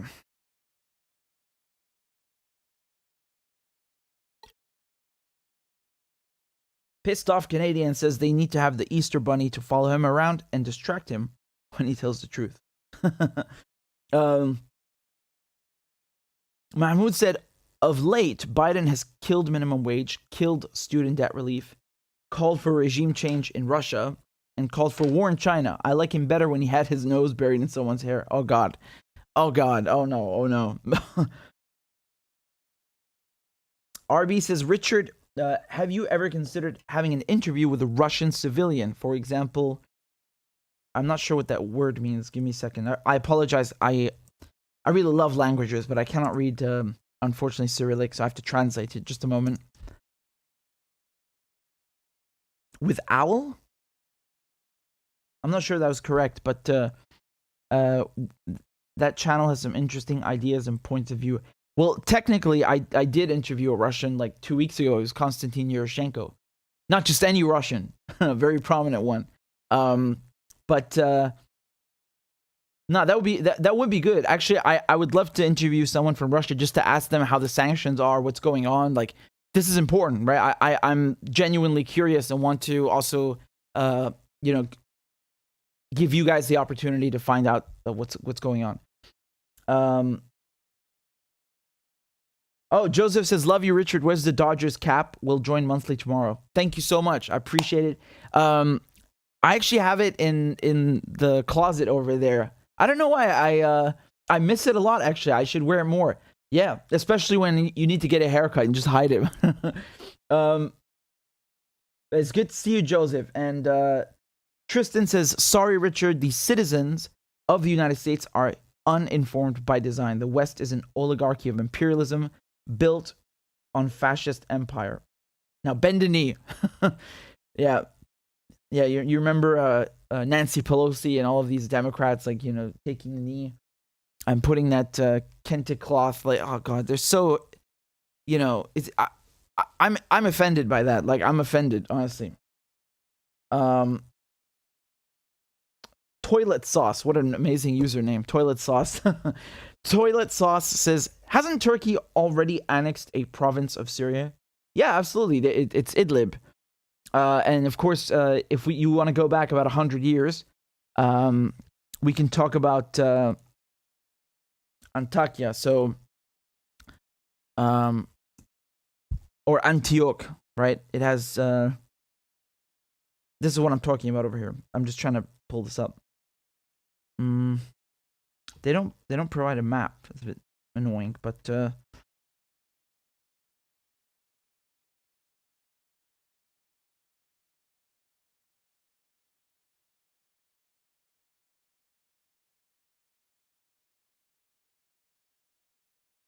go back, please. I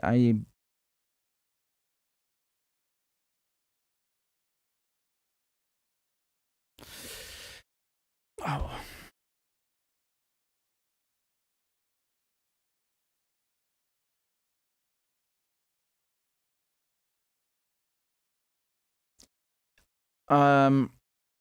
Here it is.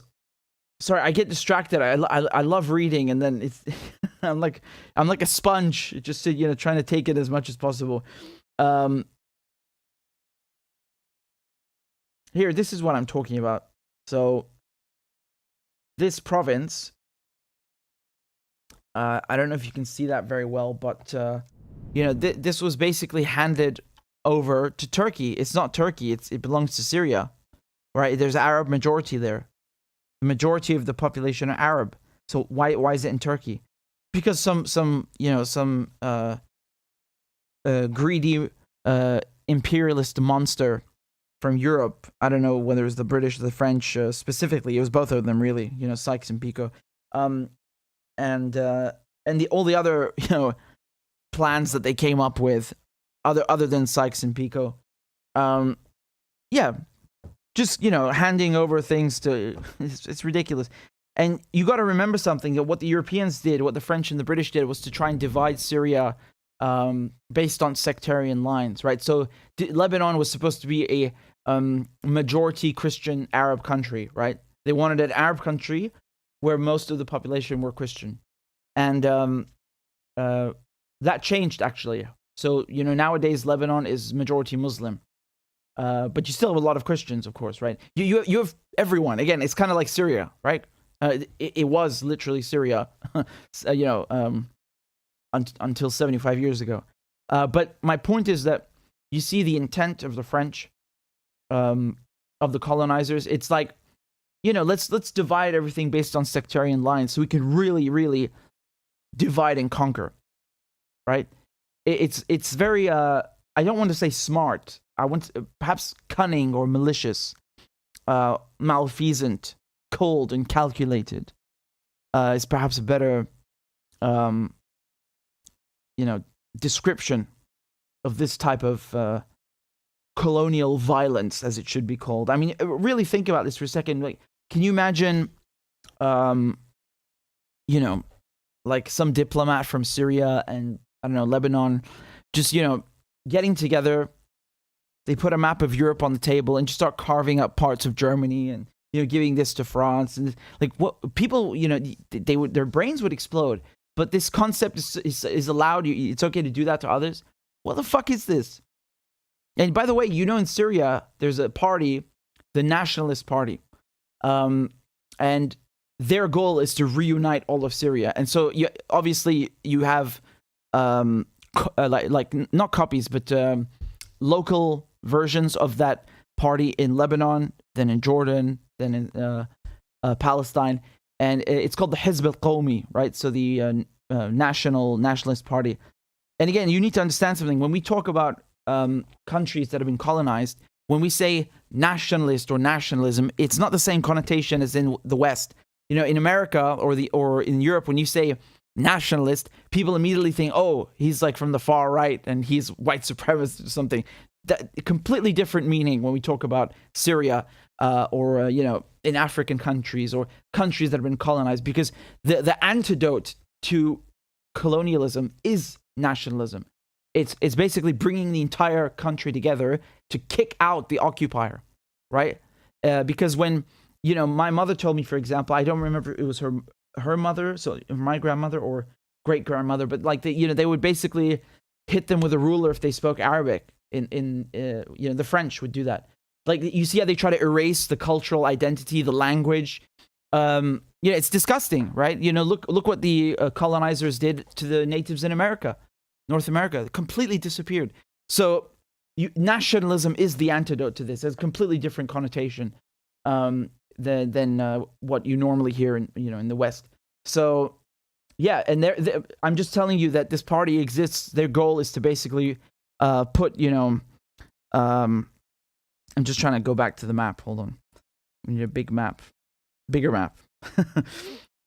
Their goal is to basically reunite the Levant, the Sham, as it's called, right? Sham. They want to undo the borders that were drawn by the French and the British. And I'm not sure. I'm not too familiar with this party and what they stand for and all this stuff. I mean, obviously their main goal is what I explained to you. But my point is that I think that is a good idea to undo what the French and the British colonizers drew. Like, why should we keep that? Like, why should we legitimize their occupation 100 years later? Why? We didn't draw these. Like, Arabs did not draw these borders. Africans did not draw those borders. Why should they be, quote unquote, respected? They're illegal. They have no legitimacy. They should be undone completely, right? So now the way that you undo it, I don't know. That's something else. But in principle, I think they should be, because it's really disgusting. And with Israel, man, I'm sorry, but you got a country of colonizers who are dual citizens, who just come in and steal people's land and treat them like shit. What the fuck is that? Like who would tolerate that? Who on earth is like expected to tolerate this? Why should Palestinians accept this? Why? Even this garbage partition plan. Like, would you allow me to come into your house and say, yeah, here's a piece of paper. I'm going to take the bathroom, the upstairs room, the bedroom, and the living room, and you can have the rest. You would tell me to fuck off, and you would be right? But the Israelis and the UN think that, well, Palestinians should just take this deal. What fucking deal? Why should they accept any of this? Why should they give 1 fucking % of their land? Why? For what? Really disgusting. It's so arrogant. Like, oh, you should have taken the deal. Like a fucking mob, mafia boss or something.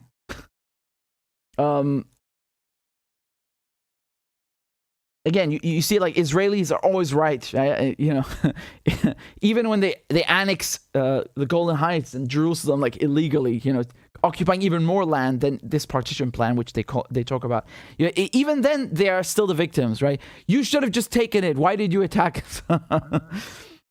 Okay, so yeah, just to go back to the map quickly, basically, the nationalist party, Hizb al-Qawmi, they would have Syria, unite with Lebanon and with Palestine and with Jordan, if I'm not mistaken. And at one point, Syria and Egypt became one country, right? It's called the United Arab Republic. And Syria actually kept that flag to this day. It's so funny because, sometimes you have Syrian opposition people who are like, oh, look at this Assadist flag. What the fuck does that have to do with Assad? This flag is from the 50s or the 60s. I can't remember again. It's from the 60s. There was no Assad. Not even his father. Nothing to do with this. They're so ignorant, God. And the irony is that the Syrian opposition, the flag that they carry, is literally a fucking colonial flag imposed on Syria by the French. Literally a colonial flag. I call it a colonial rag because that's what it is. It's a rag. Like, the lack of self-awareness is fucking unbelievable. What a cuck, Why are you so submissive? You're carrying this piece of garbage. My goodness.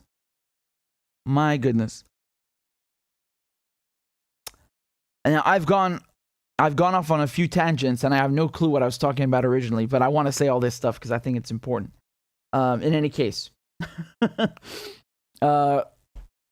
yeah, unfortunately, this republic, between Syria and Egypt didn't work out so much for many reasons. But the idea, I think, is very good.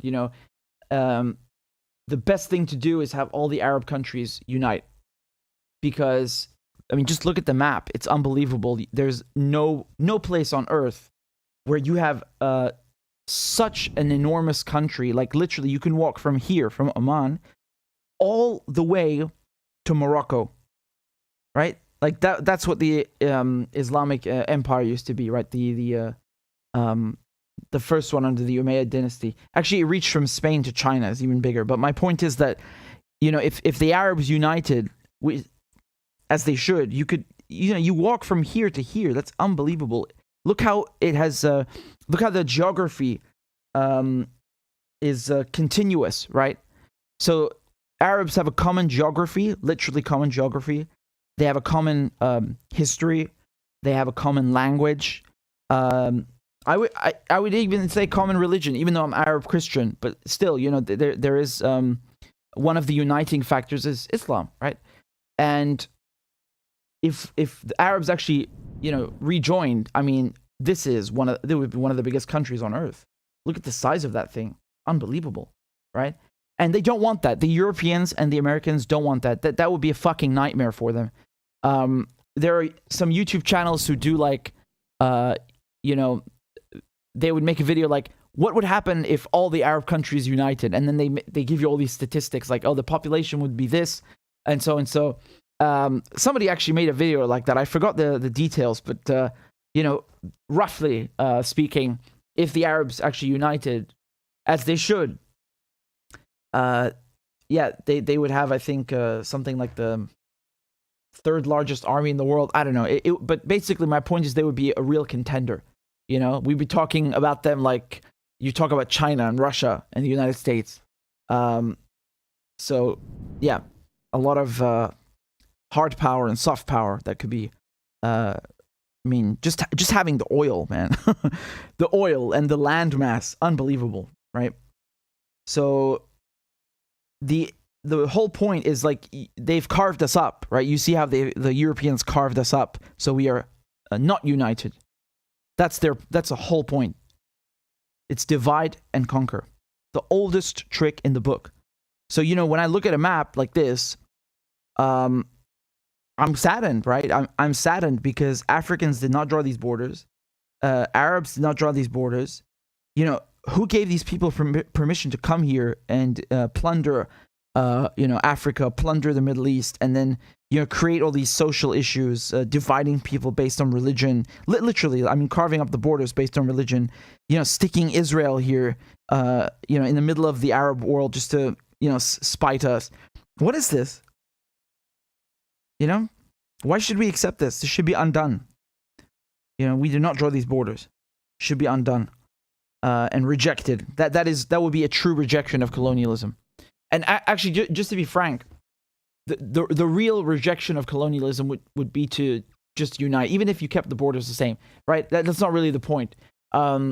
It's an important point, but if you could actually get everyone to unite, that is what counts the most, right? And again, you could make it something like the EU. I don't know. I mean, the Europeans. Why is it possible for the Europeans to have that?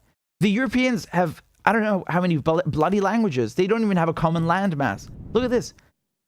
Look, Polish, German, Flemish, French, Spanish, Portuguese, English. There is no common language here. Every country speaks something different. The United Kingdom, Scandinavia, they're not even part of the mainland. So my point is that, if they were able to do it, why can't we do it? Why can't the Arabs do it? I don't even know where the hell I went. Give me a second. You get my point. Like, Arabs have way more things in common, and it's way more logical for us to actually do that. So if the Europeans can find some common grounds, we should be able to as well. Now, there is something called the the Arab League, but they kicked Syria out. How the fuck do you have an Arab League without Syria, man? In Arabic, you know what we say? There's an expression, there's a phrase. We say, Syria qalb al-arub al-nabida. So it means Syria is the beating heart of Arabism.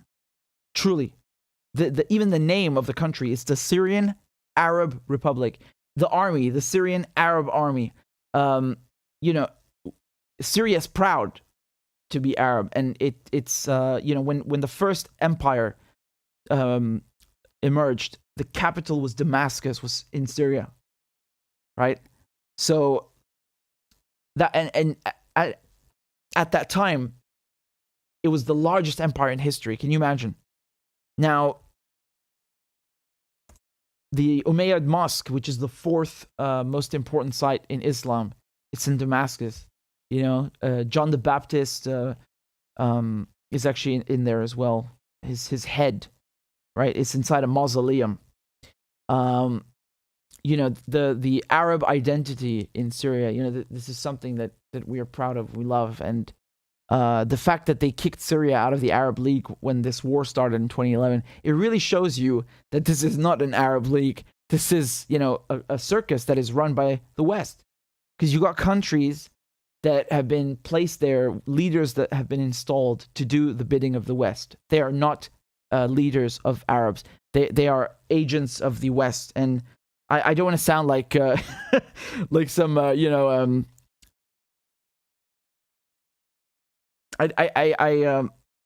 I'm basically just saying that they're inadvertently or willingly, it doesn't matter. They're basically just doing the West a favor, kind of isolating Syria. The Arab League needs to be reformed a bit, and the countries in the Gulf, the Persian Gulf, so the Arab kingdoms there. The Saud family that's running Saudi Arabia, I mean, we have to go into that at one point, But my point is that, again, who put these people in power? Who's allowing them to stay in power? So that's not independence. That is not independence.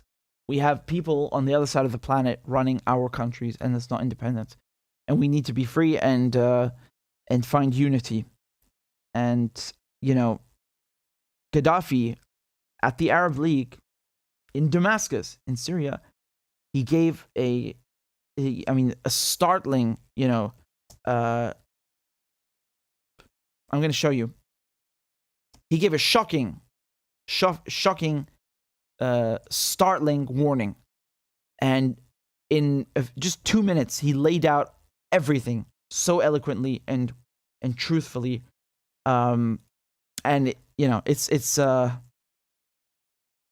It speaks for itself. There's nothing I can say. Just take a look. It's unbelievable, really. شو سبب تدمير العراق وغزو العراق وقتل مليون عراقي؟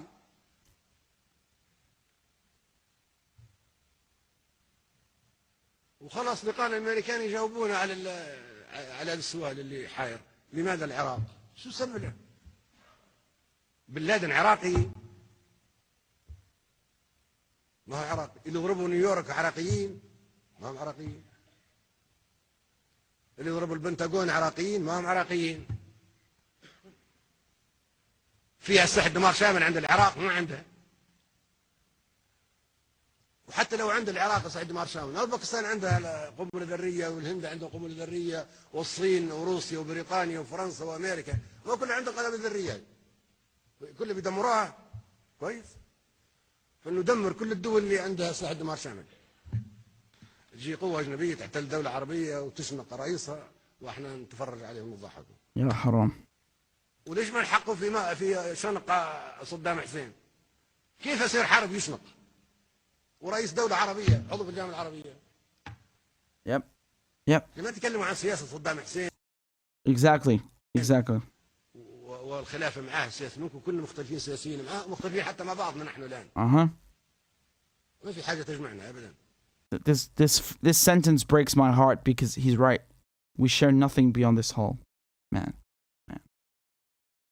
It really makes me sad. It really makes me sad. Because he is right.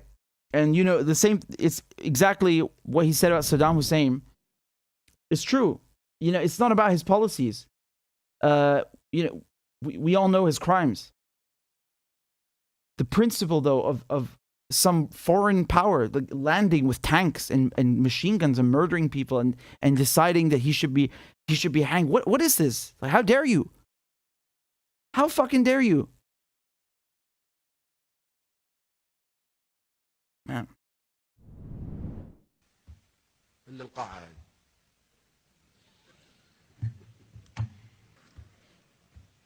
ليش ما يكون فيها You see, that's Bashar al-Assad and the Syrian president. I don't know why he's laughing. I don't think he was laughing at Gaddafi. I think he was kind of like, you're right. But again, I'm just speculating. ليش ما يكون فيها تحقيق في مقتل صدام حسين؟ قيادة عربية بالكامل تقتل تشنق في المشانق نحن نتفرج لماذا؟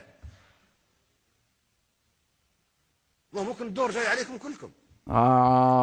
Oh, any one of you might be next. The speech was in 2008. And no less than 3 years later, he was next. He knew everything. He knew the game. Man.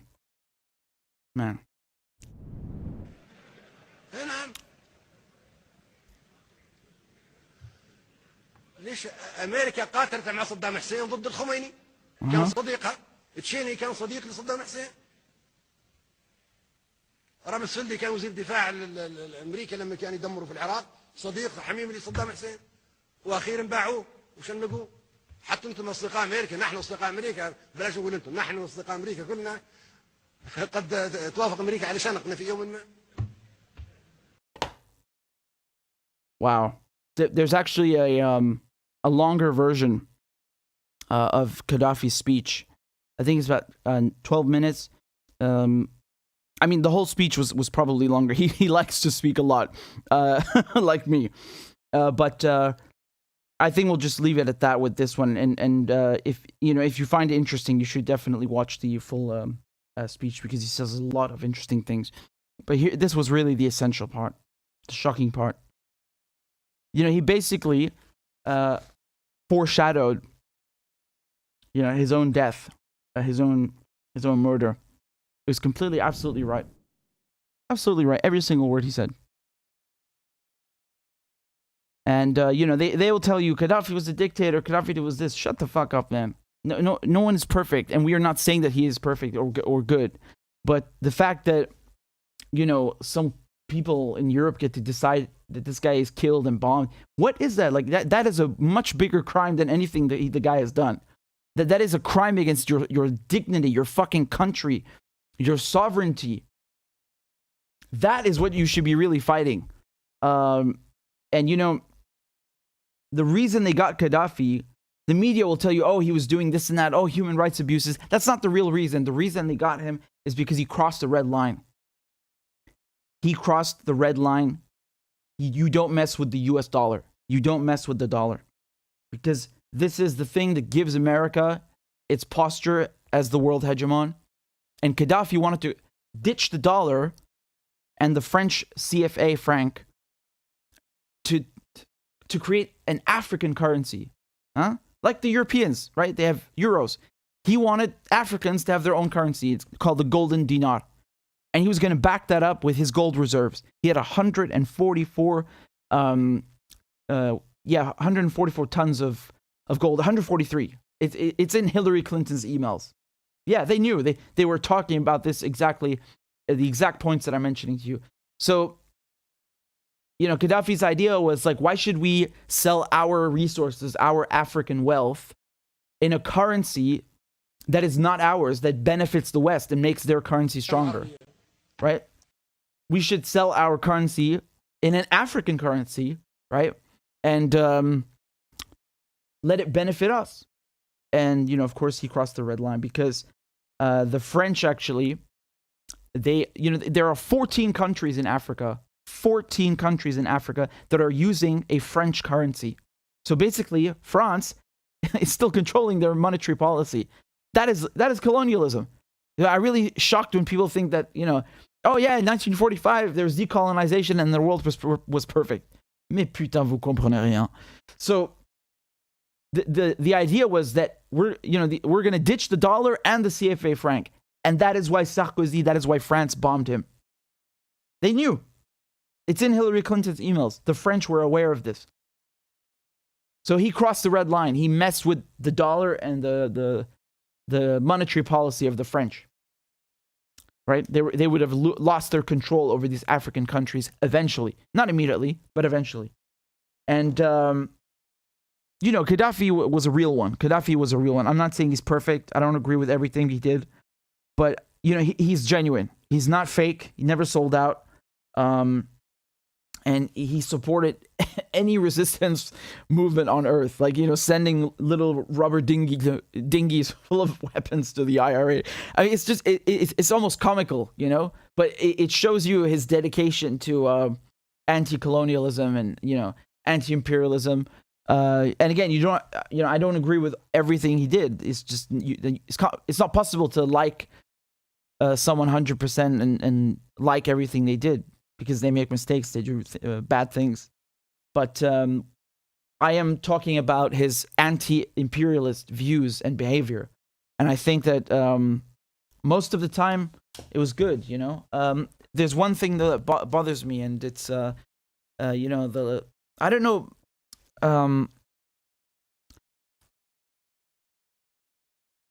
I don't know what happened to that gold. And I do know what happened to the weapons in Libya, because after they killed Gaddafi, there's all these weapons that are just lying around being in storage.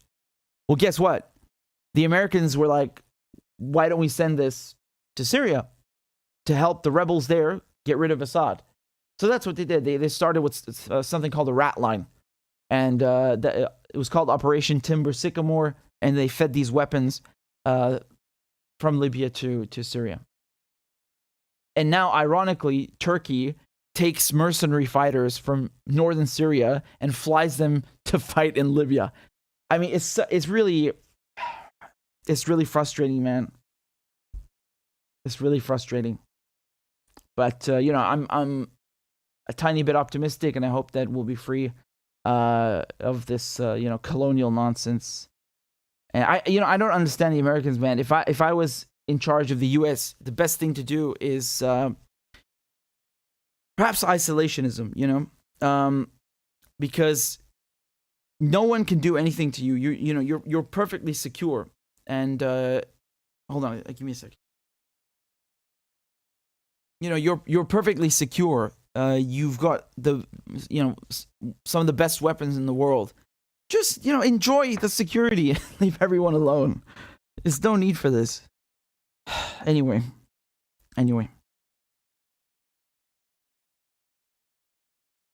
What a shame. Look at Libya now. Look at Libya. They destroyed this country. Allah wa fa'un. There is nothing that Gaddafi did that is worse than what NATO did to Libya. Nothing even close. Nothing. The crime that they committed against Libya, I mean, they deserve my I don't even know. I don't even know what to say. I'm disgusted and heartbroken. They ruined this country. They raped this country. They violated this country. They desecrated this country. Really disgusting. You got you have a slave you have a slave trade going on. You have complete breakdown of law and order of just security, stability. Gaddafi, he built something really remarkable. It's called the Great Man-Made River. And it's take a look at this. This is a guy that cares about his people, okay? This is a guy who actually cares about his people. This is the biggest irrigation project in history in the world. Okay? That's how enormous it is. That's what we're talking about. Take a look at this. Right? So maybe this map is a bit clearer for you. No, we don't want this one, yeah. So do you see how he's bringing water into most of Libya? Libya is mostly desert, okay? I think it's about 91% desert, if I'm not mistaken. So he's basically building this enormous network of pipes to irrigate the country.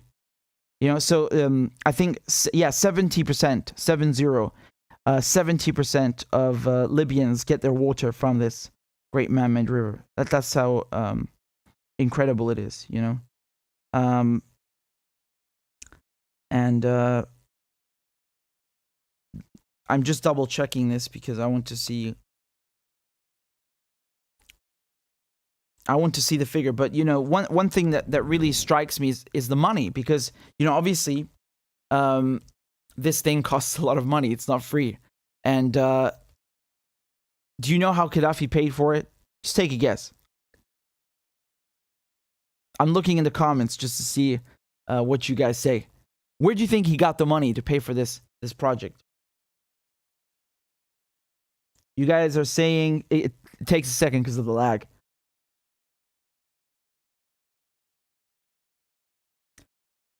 Khaled says he paid it by himself. Bisquick says oil. Sanosarik, oil, IMF, gold, oil, gold. Well, I'm going to tell you how he paid for it. He didn't go to the IMF. He didn't go to the World Bank. He didn't go to any bank. He didn't get a loan. He paid for it himself, right? Paid for it himself. And you know how much this thing cost? Absolutely ridiculous. I think it's in how many billions again? Yeah, about 25 billion. I think about 25 billion. So I just want to make a comparison here. That's 25 billion, right?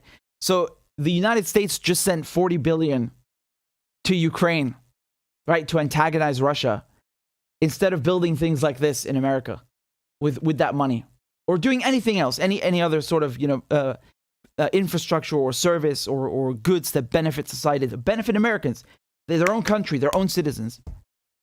So Gaddafi paid for this by himself. And I was correct, it is 70%. So 70% of Libyans get their fresh water from this. And that's incredible. It's really, this is how you do it, you know? This is how you do it. This is a guy who actually cares about his country, who doesn't fuck around. Because this thing took years, and it was not cheap, but he did it anyway.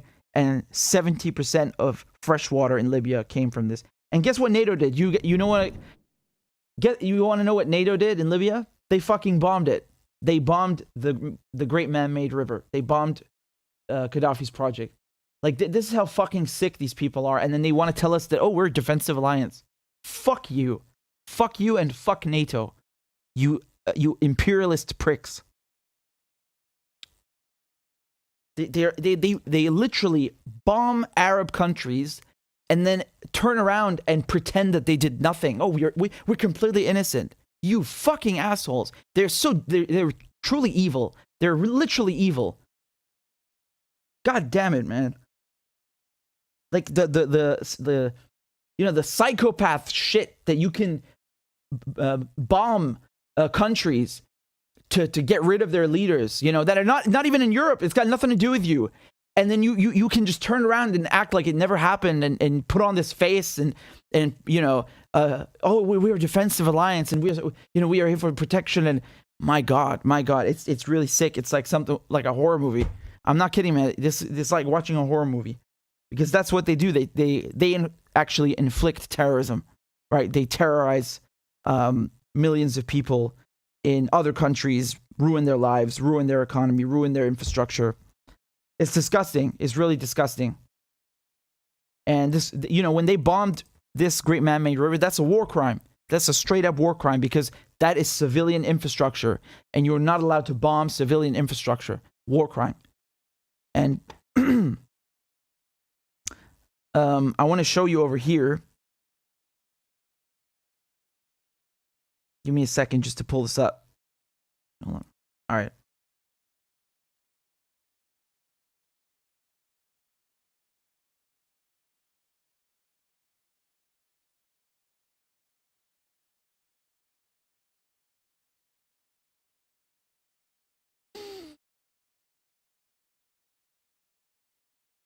So here you can see when when asked to provide concrete evidence of Gaddafi loyalists firing from inside the water pipe factory, NATO officials failed to answer. Instead, NATO satellite images shown to journalists confirmed that a BM-21 rocket launcher identified near the facility days earlier remained perfectly intact the next day after the NATO attack. Earlier, NATO forces had already bombed water facilities in Sirte, killing several employees of the state water utility who were working during the attack. By August, UNICEF reported that the conflict had, quote, put the Great Man-Made River Authority, the primary distributor of potable water in Libya, at risk of failing to meet the country's water needs. The same month, Agence France Presse reported that GMR, the Great Man-Made River, could be crippled by the lack of spare parts and chemicals, reinforced by NATO's destruction of water installations critical to the Great Man-Made River in Sirte and Brega. The GMR is now, quote, struggling to keep reservoirs at a level that can provide a sustainable supply, UN officials said. If the project were to fail, agencies fear a massive humanitarian emergency.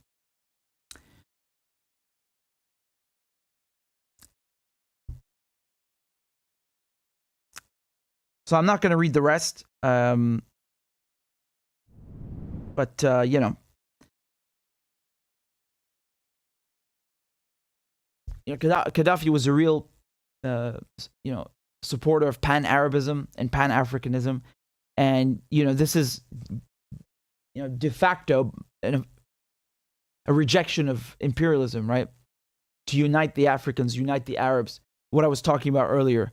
And that's what they fear. They don't want this because then that's competition. They want Europe to remain the strongest. They want the United States to remain the strongest. They don't want Africa uniting and being a contender. They don't want the Arabs uniting and being a contender. Look how they treat China. Look how they treat Russia. They are incapable of diplomacy. They are incapable of peaceful coexistence. So they have to dominate and crush and divide and conquer and antagonize those who are, potential contenders. And the word contender, I don't feel that's even right because China is not, China's not trying to compete with anyone. Russia's not trying to compete with anyone. It's the Europeans and the Americans who have this fucking inferiority complex. Like they feel threatened by anyone who's doing remotely good. Like, it's so pathetic, really. The insecurity is incredible. So, they can't stand anyone doing good because all they see is they see it through the lens of war and, the law of the jungle. Like, oh, we have to be the strongest. This is pathetic. This is not a viable strategy. Right? This is not acceptable. You're always going to have war when you see things through this lens. In any case, I've had enough of talking about misery and suffering. Wow, that's a pretty long stream. I don't know if we've ever streamed this long, but anyway. Hold on, give me a second. One moment. Okay, let me see your comments, guys. Cantaloupe Soup says it's small PP energy. Yeah.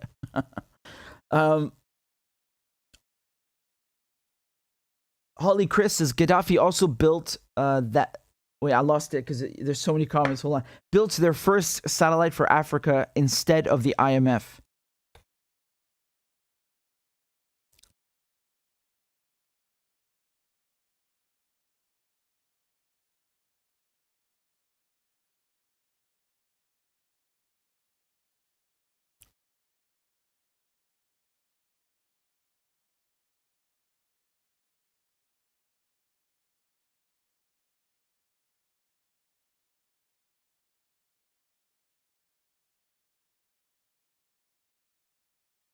Yep.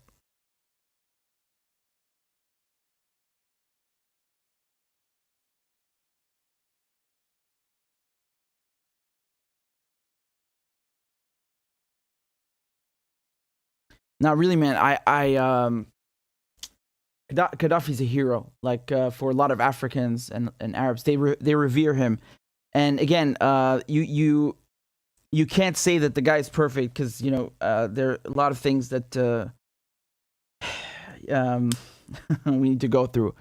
But again, I'm talking strictly about the anti-imperialist things that he did. Trying basically to give Africans independence from the IMF. Like, this is a noble thing. You can't look at that and say, oh, this is bad. No, it's not. It's good. And, you know, it's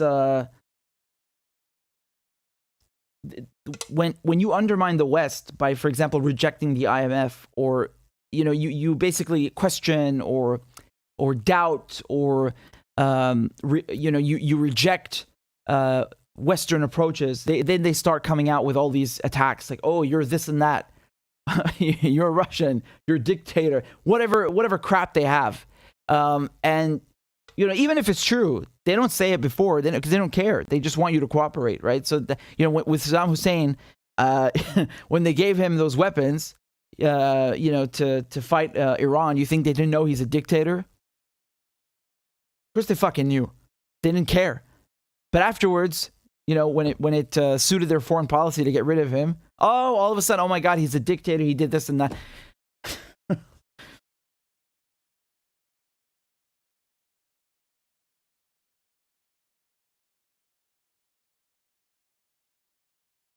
Mish88 says, wait, he's still live? He's a machine.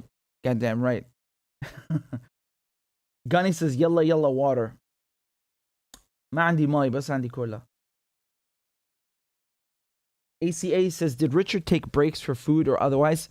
Not really, no. I just keep going because I figured if I did take a break, then some people might tune out. So, you know, in any case, it's we're doing good. We're doing good. Thank you, Anderson. You're very kind. Thank you, King Games. You're very kind. Krishna Paul says, you look tired, bro. Nah, man, it's intentional.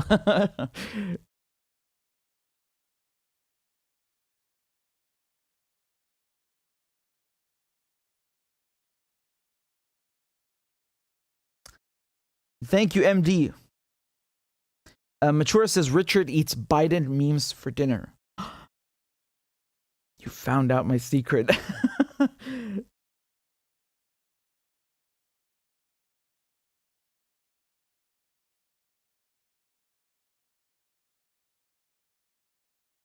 Fury Blazer says, Richard, you still have any open positions? Are you asking about in context? Because yes, I'm still looking for, especially people who like to speak on camera, you know, and do short videos about politics, economics, you know, basically social, economic, and political issues. You know, it doesn't have to be a copy of what I do. I want people to do their thing, and you know, basically, you know, I'm constantly searching for people to do, you know, basically there are 3 positions right now. It's on the website, by the way. So we need someone to talk in front of camera, right? To do like analysis and that stuff. And then we also looking for you know, graphic designers, people who can edit videos and so on, and producers, right? People who are behind the scenes but still writing stuff and so on. Look, I won't bore you with this. You can go and just read it. You know, it's give me a second. I'll just drop the link in the chat so you can see that. But if you want to apply, it's info@incontext.media. Don't worry, I'll put it right now in the chat so you can see it. Basically, this is a news outlet, and it's an online social media news outlet, whatever you want to call it, that I've created, right? So I think we can do great things. So here we go. This is the jobs section, and if you want to join, just, you know, send me examples of your work, and there you go. I put the link in the chat, and you can see it. There it is.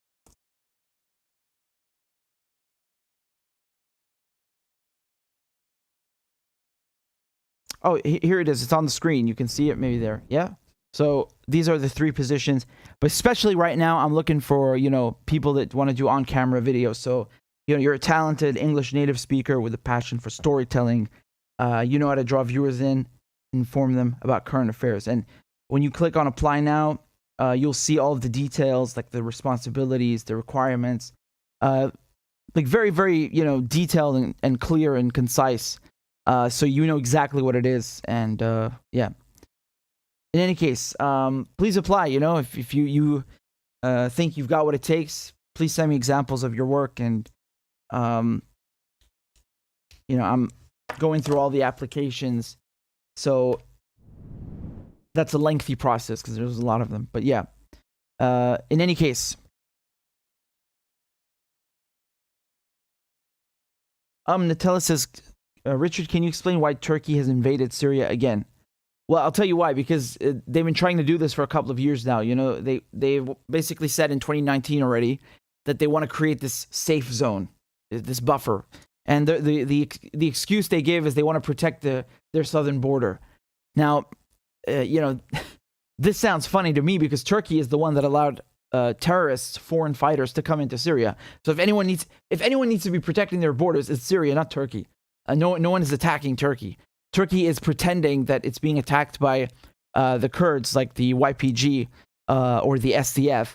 And I'm not saying there hasn't been any, you know, back and forth, because there has, but they are invoking Article 51 of the UN Charter for self-defense, which says that if you're, you know, the victim of an armed attack, then you can, you know, use military action and so on. And it doesn't amount to an armed attack, what the YPG and SDF have done. Turkey is using this as an excuse to go after them because it views the PKK, the Kurdistan Workers' Party, as a terrorist organization, you know, and basically they told Sweden and Finland, you guys need to extradite the PKK members that are in Sweden and Finland if you want us to accept you in NATO, right? So Turkey said, you need to get rid of those PKK members. You need to stop supporting the PKK in Sweden and Finland and extradite the PKK members to Turkey. And then we will support your application for NATO, because Turkey is the only country right now blocking NATO membership for Finland and Sweden. You need unanimous consent for a new member to join, and Turkey is the only one blocking it. So Turkey is basically going into Syria to go after the Kurds. Right, and it's using the excuse of, we need a safe zone. It's nonsense. You know, they just want to attack the Kurds and they want to take more of Syrian land. You know, right now you look at Idlib, they're using the Turkish currency in Syria. Like, I mean, what on earth is going on here? Like, it's no longer Syria anymore. They're just taking it. And, you know, the terrorists that are there, they're like 20,000 fighters of various, you know, terrorist groups. You got 5,000 Uyghur Muslims from China, for example, you know, and then they tell you, it's a civil war. Civil war. You got guys from China, Afghanistan, Tunisia. Yeah, really civil war. In any case, you know, Turkey is basically enabling these terrorists, or at the very least turning a blind eye, because, you know, they are operating in the same exact location. Turkey's occupying a huge chunk right next to Idlib, and Turkey's allowing all of this to happen, right? Just like they allowed the terrorists to come into Syria. And since 2011, Turkey has supported regime change in Syria in many, many, many ways, right? They sent fighters, they allowed fighters to go in, they turned a blind eye for weapons smuggling, and they even created their own militia, right? The Syrian National Army, which when you hear that, you think it's the real Syrian army, the official army. It's not. It's not. It's a group created by Turkey to overthrow the Syrian government. I mean, you know, it's ridiculous. It's once again, it's kind of like Israel. They attack someone and then pretend they're the victim. It's ridiculous, really. And, you know, Syria and Turkey signed an agreement in the 90s, in 1998, that, you know, Turkey can go into Syria for up to like 5 kilometers under certain conditions about its security and so on. So, I mean, even if you want to respect, you want to like cite this agreement, it says 5 kilometers, not 30. And that's what Turkey's trying to do. It wants to go in 30 kilometers inside Syria along a 440 kilometer stretch. I mean, look, it's the entire piece of northern Syria, all of it. Look at this, man. It's unbelievable. It's the land grab. It's a straight up land grab. Here's the buffer that they keep talking about. So again, Turkey is here in this area, in turquoise, and then what it wants to do is take all of this. You see everything behind the dotted line, everything here in light yellow. So 30 kilometers deep and 440 kilometers along the border. Like all of northern Syria, literally all of northern Syria. And of course, down here you have ISIS and Al-Qaeda and all these terrorists, and Turkey doesn't care. Turkey is actually happy that they're there because, you know, they basically help to undermine the Syrian government. And, you know, they're basically going off of, you know, the friend of my friend. What is it again? The enemy. Hold on, God damn it! I've been streaming for 8 hours, and I sound like George Bush now, who can't remember the sayings. The enemy of my enemy is my friend. There we go. So, in any case, my point is that you know, this has nothing to do with safety. This is a land grab, and Turkey already grabbed Syrian land when, you know, by the French and the British just carving it up. They gave Antioch to Turkey, even though it's Arab and Syrian, and you know, I think this is disgusting, and the Western press are calling it an incursion, right? Incursion, again, means you're going in quickly and coming back out, which would still be illegal, but Turkey is not going in quickly and going back out. They want to keep this, right? And they say, oh, it's just temporary, it's for safety, and then, you know, 10 years pass and they're still there, 20 years pass and they're still there, and then, oh, now they're using Turkish currency there, oh, now this and that. Come on, man, come on. You know, look how they're violating Syria, like really raping Syria and desecrating it. Look how it's been chopped up into a million pieces. I mean, how can you look at this and not be heartbroken? Israel down here, you know, the Americans here, the Americans up here with the SDF, the Kurdish-led SDF, Turkey up here. I mean, it's disgusting, really. It's absolutely disgusting. They're treating it like a piece of, you know, a piece of ham or something. You know, just chopping up pieces off of, you know, a dead pig or a cow. You know, it's really disgusting. Really makes me angry. They all need to fuck off, you know. And you see the difference between Iran and Russia and Hezbollah that are helping Syria. They don't set up bases in Syria, right? They don't go and take the oil that belongs to the Syrian people. They don't say, yeah, give us maybe a piece of land over here. They don't do this shit because they're civilized and they've been invited, you know, legally at the request of the Syrian government to get rid of Al-Qaeda. And they did that. They did a really good job. And it's thanks to them that Syria is not under the control of ISIS and, you know, Al-Qaeda. And, well, more precisely, I should say, Falaq al-Rahman and Jaish al-Islam. I think those were the two groups that were in Jobar and very, very close. But, you know, when this war is over one day soon, inshallah, Iran and Hezbollah and Russia are just going to leave, right? Because they're not interested in colonizing Syria. And if they don't leave, I'll be the first to criticize them. But I see no reason why they would stay. For what? Two things just that I will add. You must remember, Russia has a base in Syria. It's more of a naval base, like a dock. A port in Tartus that's been there since 1972, so yeah, it's quite old. And the irony here is that, you know, you hear people say, oh my God, Russia's influence is growing in Syria, or Iran's influence is growing in Syria. Iran wants to take control of Syria, all this, you know, all this rubbish. And the irony here is that because the West and their regional allies here started this war, they actually improved the relationship between Syria and Iran. Iran and Syria are like this now. And Russia and Syria are like this now, right? Russia's naval base was, you know, practically crumbling. It was useless and unusable. And yes, of course, it gives Russia access to the Mediterranean Sea. Very important. But because of this war, Russia now updated and upgraded the base with its state-of-the-art naval base. They got all the latest ships, you know, ammunition, equipment, everything. So really ironic. So obviously the Russians would stay there because, you know, Syria allowed them to do this since 1973, but it's just a tiny naval base. They're not setting up bases, you know, to steal oil, protecting oil. I mean, seriously, like they insult our intelligence when they say these things, the Americans. But just to go back to what I was saying, I do think the Russians will stay there. I mean, they have been there since 1973, but it's just a tiny base on the Mediterranean.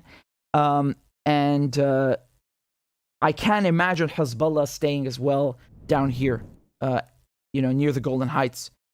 And of course, I mean, why not? Because, right here, this area, South Lebanon, and Qanitra, and near Damascus, Israel is constantly attacking Syria. And remember, South Lebanon, this whole chunk was occupied for decades, literally decades. They had taken, a giant chunk of Lebanon, and that's where my parents worked in the UN. Just want to show you on a map what it looks like.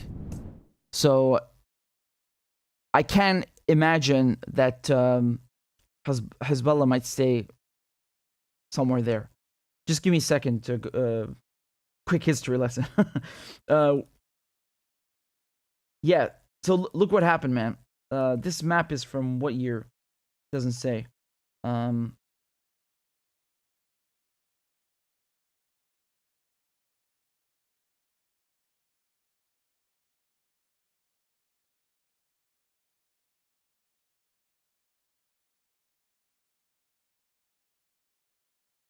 Yeah, so the Israelis did the same thing. Look what they did in Lebanon.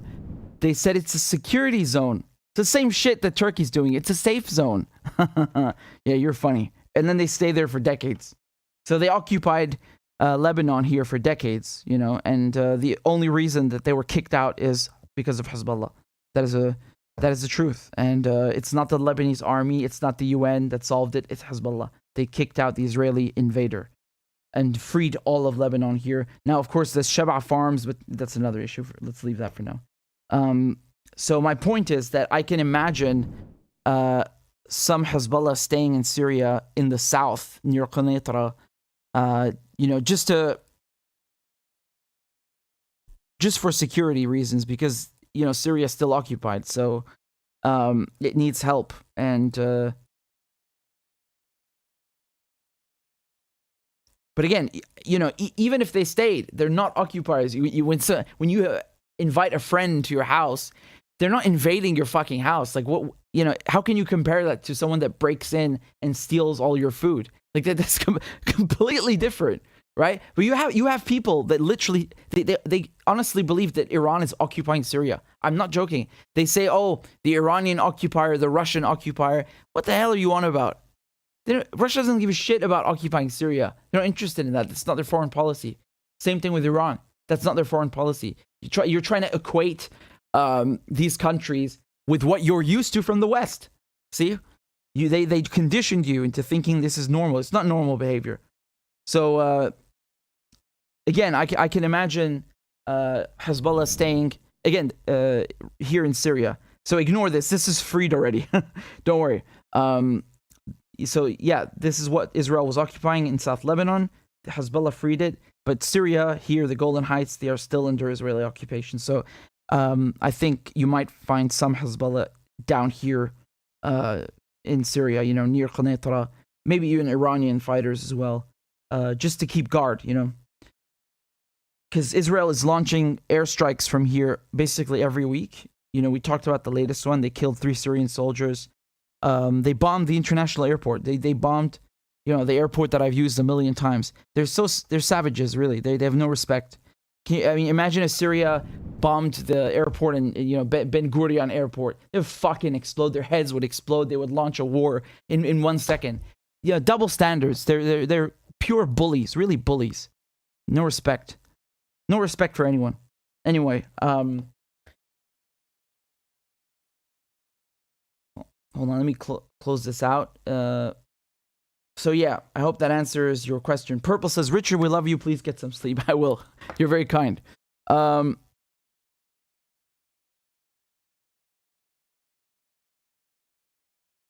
looking at the chat. It's so funny that you have like these bots. Thank you, Claudia, for getting rid of them.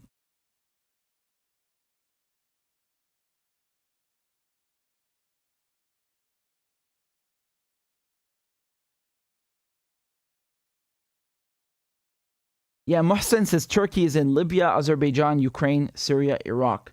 Hope they wise up because they are falling on their own. or failing on their own, let alone being colonizers.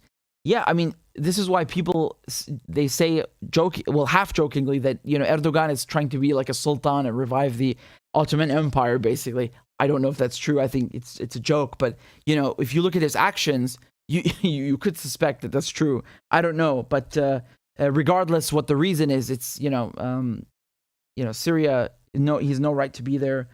And of course, I think you're talking about near Erbil. In Iraq, that wouldn't make sense because the Kurds are there. But yeah, let me see. In Libya, definitely, right? They were sending mercenaries there from Syria. Let me see. Just 1 second. You can see I'm tired. I don't know, man. Like, this is my job, and I know we're not talking about happy things, but I like doing it, and going through things with you guys. So yeah, I see what you're talking about.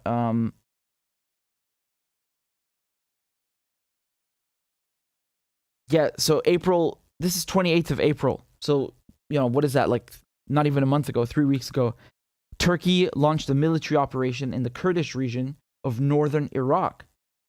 Okay, so Turkey launched an air and ground offensive targeting the Kurdistan Workers' Party, so the PKK, in pockets of Duhok province on April 18th. So remember, the PKK is officially declared a terrorist organization by Turkey. And they're going after anybody, including the YPG. They say the YPG in Syria is affiliated with PKK, so they're also terrorists. So basically, the article continues that these operations against the PKK, an armed group fighting for the autonomy of Turkey's southeast and considered a terrorist organization by Ankara, have become a regular occurrence over recent years. However, they are growing more controversial in Iraq, and not just in areas administered by the Kurdistan regional government. So, quote, this operation is basically trying to intervene and establish networks of observation, monitoring, and bases. Sardar Aziz, an analyst and former advisor to the KRG parliament, told Al Jazeera. This time, Turkey is planning to stay. So only days before Turkish President Erdogan ordered the launch of the operation, dubbed Claw Lock, he met with KRG Prime Minister Masroor Barzani, an apparent signal that the KRG was supportive to a certain extent of the operation. Erdogan has also said that the Iraqi government cooperated with the operation. Oh, really? That's very interesting. That's very interesting. Yet the Iraqi central government not only refuted Erdogan's claim, but also strongly condemned Ankara's operation. Baghdad has also summoned the Turkish ambassador to register its opposition. Yeah, I was wondering about that. I was like, why the hell would Iraq allow Turkey to just fucking bomb? I don't know. It sounds so outlandish. This is so random. Hold on, let's continue. The Turkish side is carrying out continuous violations that are not based on any legal basis or agreement between the two countries. They invoke Article 51 of the United Nations Charter for Self-Defense, and this cannot be implemented without official Iraqi approval. Right, so this is what I was telling you about earlier, right? They abuse this, they use and abuse this, the Americans and the Turks, to attack other countries. Turkey says the operations against the PKK are necessary to stop the group from carrying out further attacks in Turkey. So,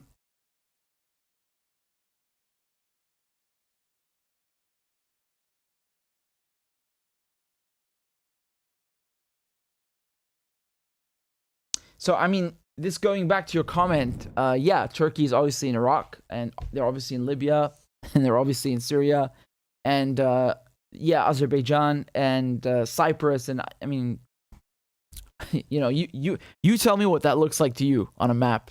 You see Turkey all over. What does that look like to you? Bit weird, right? Why do you want to get involved with all of this? Always avoid war. Always. That's the best thing, the sane thing to do. I'm so happy I have one person watching on Twitch. Thank you, whoever you are. Guys, please subscribe to my Twitch. It's so funny because I made this like 2 years ago. I was using this. all I have to do is press a button and it's streaming to Twitch simultaneously. But I just didn't use it, so nobody or promote it, so I guess nobody signed up. But it's here's the link. It's twitch.tv/RichardMedhurst. Give me a second. I'm pasting it in the live chats, and then you can click on that. So yeah, again, I don't know. I keep getting conflicting messages from you guys. Some of you say, go on Twitch. And then others say, no, they will ban you because they don't like politics. Which one is it, guys? I need something sane that don't ban me, you know? I'm genuinely curious. I don't know what they do. So, yeah.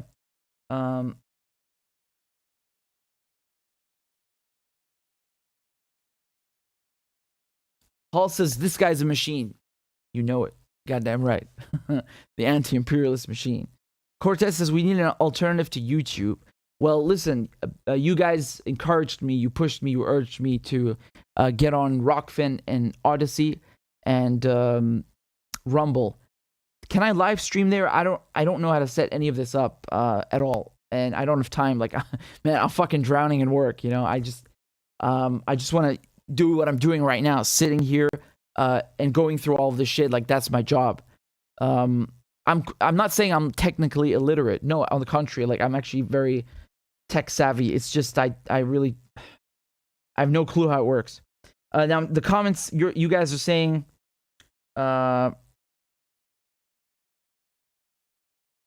Envy says Twitch ban you. Hex Kata says Twitch has banned people for speaking on Russian politics. What does that mean? Like speaking in favor of Russian politics or just about it in general?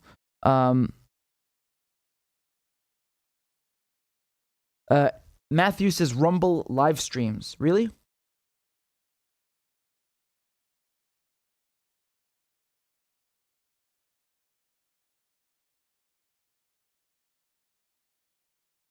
Chameleon Island says, may God bless Syria and kick all the evil out of Syria.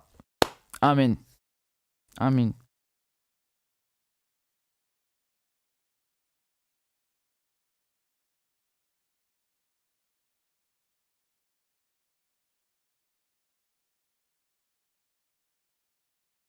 I'm just reading all your comments. I didn't fall asleep. There's a lot. I'm trying to read them all.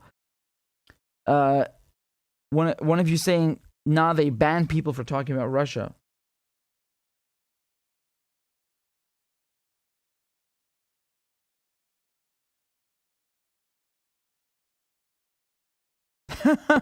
Nutella says Palestinian prison break with a spoon. I don't have a spoon around me. Yeah, that was good.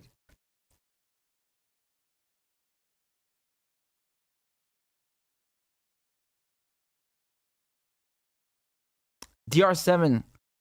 No, I do not. Hey, evil never sleeps. So we gotta compete. Arya says, thanks, Richard, for the great work you do. Much love from Iran. Thank you so much. Shout out to Iran. I really, really, really want to visit one day, inshallah. I'm really excited. Like that's a country where I'm so looking forward to, inshallah.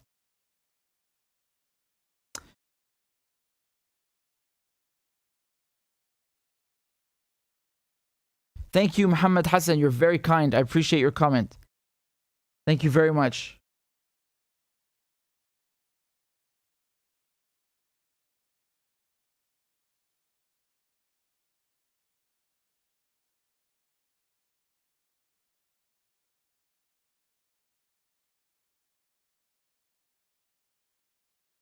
Edgar says, I'm Armenian, but my grandparents were born in Aleppo, Syria, and Beirut. That's the case with a lot of people, man, that survived the Armenian genocide. They they were taken in, and they basically resettled in Beirut, in Lebanon, or in Syria. And I want to say something. Syria, the Western countries, they fucking complain and whine and bitch about having to take in refugees, which they helped create. Meanwhile, Syria, is taking in literally millions of refugees, across the last 100 years. I mean, we're talking about Armenian genocide, Kurds, Palestinians, Iraqis. Syria always opens its arms, always opens its doors to all refugees, always, right? So for me, that's my logic. That's the example that was set for me. So that I see that, and I'm like, yes, this is how it should be. This is the generous, the right way. And then I look at what European countries are doing, and I'm like, you're fucking selfish. And what really angers me is that they created the refugees, right, with their sanctions policies in the EU and the US, and not to mention the wars. And you should, again, I don't like the way I just said this, because I make it sound like sanctions are apart from war. That is war. Sanctions are war. It's economic warfare. Again, like my cousin said, they would prefer the bombs over the sanctions. That's how fucking bad they are. Because my cousin told me, there were mortars falling down on you every day, but at least you could buy food, and you could buy, you get basic goods. What a sentence. What a sentence, right? What a feeling having to say that, like having to pick, having to choose.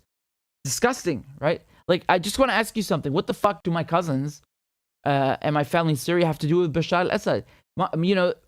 Mike Pompeo and Donald Trump said, oh, they're going to punish the Assad regime. You're not punishing Assad. You're punishing people like my cousins and my uncles and my family in Syria. You're punishing random Syrians. What the fuck did they do? So you see what liars they are? And this is the same in Venezuela. It's the same what they did in Iraq. It's the same what they're doing in Cuba. It's the same in Iran. It's the same shit.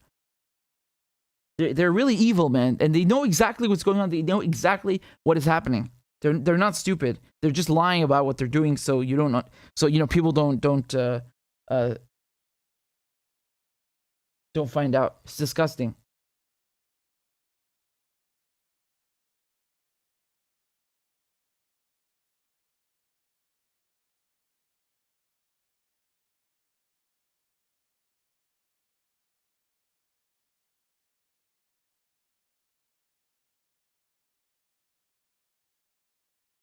Talentless hipster says Australians are already fear-mongering about refugees with new government. So I want to tell you one thing. Tomorrow, I'm going to upload a two-part, not documentary, just a video where I interviewed two refugees in Australia. These are two guys who came to Australia, to seek refuge, and they were granted refugee status, but even after being given refugee status, you know what happened to them? They kept them in detention. Because Australia has these like detention centers that are in Papua New Guinea, in Nauru. So basically, they kind of like push the refugees onto like some fucking island. Sorry, I don't want to call Nauru some fucking island, but I mean they put them in a place that is so far away, to hide them, push them under the rug, And I find that quite disgusting because they are genuine refugees. It's not me saying that. The Australian government has looked at their case and said, yes, you are a genuine refugee. This is refugee status. So, okay, you admit, you acknowledge that this person is being persecuted or they're fleeing war. They have a genuine case for asylum and they are a refugee. Why are you keeping them in a camp on Nauru for 9 years, man? I'm not kidding. One of the people I interviewed was in detention for 9 fucking years, from 15 until now, till last month. 9 years in fucking detention for nothing, just for seeking refuge. Can you imagine this shit? Do you know why? They're making money. That's why they keep people in these cages, because the Australian government then sends these hundreds of millions of dollars to private contractors. So again, this is just a rough estimate, but I think I recall that they were making $1 million per refugee. Man, you could buy them a fucking mansion with that money. $1 million? $1 million just for what? Are you guarding a mass murderer or some like serial rapist? It's just a refugee. They spend all this money. It's unbelievable. It's a racket. This is a racket. This is corruption. That's what it is. And it's inhumane. They keep these people locked up in horrific conditions. My goodness. And another thing I mentioned in this in video, the workers, the staff who work on on the island on Nauru, they are not allowed to stay there more than 3 weeks. You know why? Because they're told that it's bad for their mental health and for their psychological well-being. Like they need to leave the island after 3 weeks to just change kind of atmosphere. So the question is, if it's bad for the staff to be there more than 3 weeks, why the fuck do you keep refugees there for years? What the fuck? Really, there's more stuff. It's unbelievable. You're not going to believe this inhumanity. It's really, really disgusting. And I'm just so shocked about this, really. And you will hear their stories, what happened to them. You will be shocked. So I'm going to post this tomorrow when I get a chance quickly. So,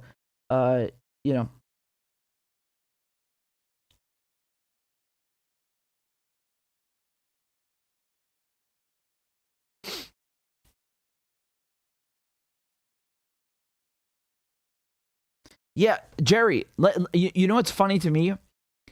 The Australians, they made these like ads, like a campaign to promote their border policy. Like, you will not make Australia home, right? This was like their slogan. Like, if you come on a boat to Australia, you will not make Australia home. Hold on a second. I recall Australia being a colony, a British penal colony. The people saying this are themselves, immigrants, colonizers. So, they take the fucking land and then they're like, no, you can't come inside. No, this is for us. What the fuck? You literally stole that shit. It's not yours.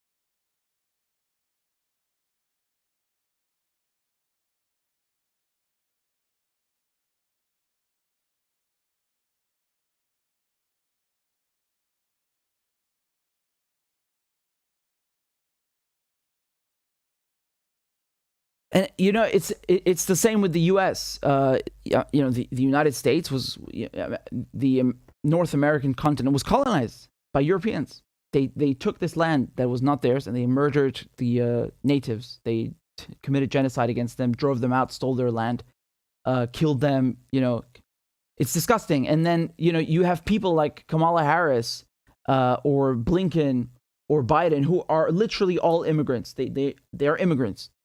Their parents, their grandparents came from somewhere else, right? They came to the United States, and then they get into positions of power, right? Kamala Harris is the vice president, Biden is the president, Blinken is the secretary of state, and then they tell immigrants not to come. Motherfucker, your mother, your grandfather was an immigrant. What's your fucking problem? Why are you so selfish? You're literally a fucking immigrant. You're all immigrants. You all immigrated here, and you're telling other people don't come here? What the fuck? This is unbelievable to me. It's like also in the UK, we have the same issue with Priti Patel, who's the Home Office, the Home Secretary. Her immigration policies, somebody asked her in an interview or said this, I can't remember who said it, but the idea was that under her own immigration policies, her own parents would not have been allowed inside the UK. Can you imagine? Like, that's how tough and strict they are. And she, again, herself, she's a daughter of immigrants. I think from Uganda and India. Did I get that right? Let me double check. Hold on. I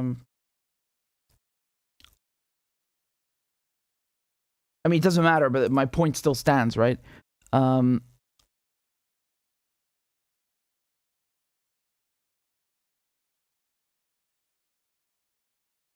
Priti Patel.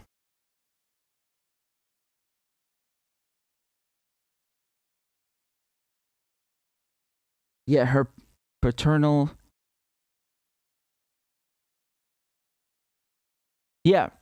So, yeah, I was right. And in any case, my point still stands, right? So she is literally, a daughter of immigrants, and then she puts in place these immigration policies that are so strict that, her own parents would not have been allowed in under these policies. What the fuck is that? It's like, it's so selfish. It's like, oh, I got mine.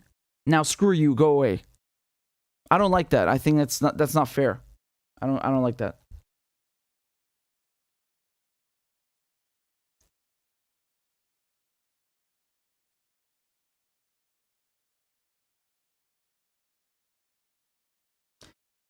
Crystal Ray says, Richard, if you're from UK, then how about sending people Rwanda? What do you mean? I mean, I know you're perhaps referencing the scheme that she wants to send refugees and asylum seekers to Rwanda. Yeah, I made several videos about that. I think it's disgusting. You know, basically, the United Kingdom is trying to imitate what Australia did, what I was just talking about, but even worse, because they're not just saying, okay, you know, go to Rwanda for processing, like, you know, you wait until they review your application and then give you refugee status or not. They're basically saying that even if you are given refugee status, you will still stay in Rwanda. How does that make any sense? Because the UK signed the Refugee Convention, so they have to abide by the convention. They can't just, you know, outsource their responsibility to a third country. What is that? What, again, what makes this even more egregious, the United Kingdom authored also, not just signed, but authored the Refugee Convention. So, you know, it's what's the point of signing, you know, these international agreements if you're not going to respect them? Why sign them in the first place? Why write them in the first place if you're just going to violate them? It's not fair. It's illegal, and it's immoral. And again, I want to be very clear. The majority of people that crossed by boat into the UK last year, from what I read, were granted refugee status. Not all of them, but the majority. So what does that tell you? It tells you that these people are literally risking their lives to seek refuge, and they are legitimate refugees. They are actually fleeing persecution. They're actually fleeing war. They're not just coming to, you know, seek a better life, which again, I don't know why they make that sound like it's a crime. People, you know, they romanticized emigrating to America because it's all about, you know, oh, seeking a better life. It's the land of opportunity, right? That's the whole thing. America, the land of opportunity. Go there and seek a better life. And then they make it sound like it's some kind of criminal thing to seek a better life. Like, how dare you economic migrant? What the fuck? What difference does it make? But again, I'm not talking about migrants. I'm talking about refugees. Refugees. That means someone fleeing a war, someone getting away from war, someone fleeing persecution. And all these countries signed the Refugee Convention, and they're violating it and demonizing refugees, which is disgusting. Again, not migrants, refugees, vulnerable people, people that have been hurt, people that have escaped dangerous situations. And I want to say one thing again. You know, sometimes they say, well, why didn't they stop in the first safe country? Motherfucker, Turkey has 2 million Syrian refugees. Most of the refugees are in Turkey, which is the next safe country. You smartass. Turkey, Lebanon, you know, Iraq, Syria, these countries that are being devastated by war are the ones that take the most of the refugees. They are, you know, holding the weight. They are pulling their weight and doing their part. It's the West that is slacking and refusing to do its part, even though it's the one that created these refugees in the first place. So it's really egregious, honestly, really egregious. Anyway,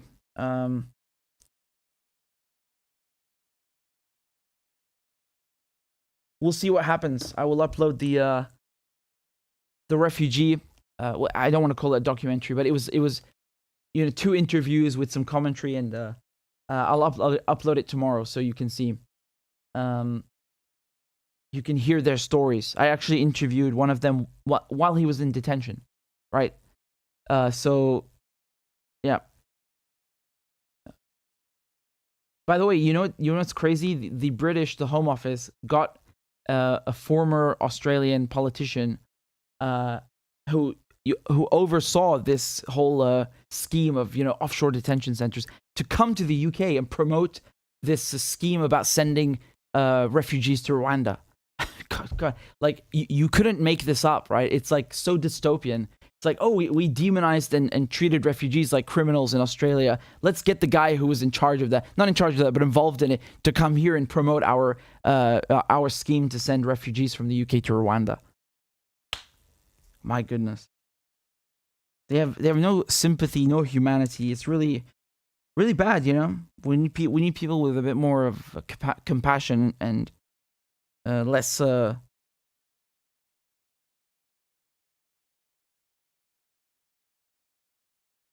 I don't know.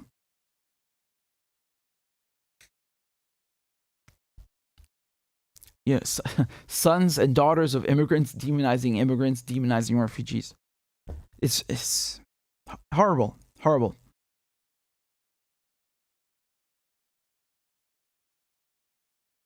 And again, I'll repeat one thing. I'm talking about refugees. So it's not about people entering the border illegally or whatever the fuck else. And I want to say one more thing. You know, the British government, they are saying that if you come by boat, you're entering the UK illegally. That's rubbish, because seeking asylum is a legal process by definition. So, you know, the way that you came is irrelevant. It's even in the Refugee Convention. It says in the Refugee Convention that you must expect the refugees will enter your country in weird ways that you don't expect, yet because they're fleeing. So that obviously that includes the boats.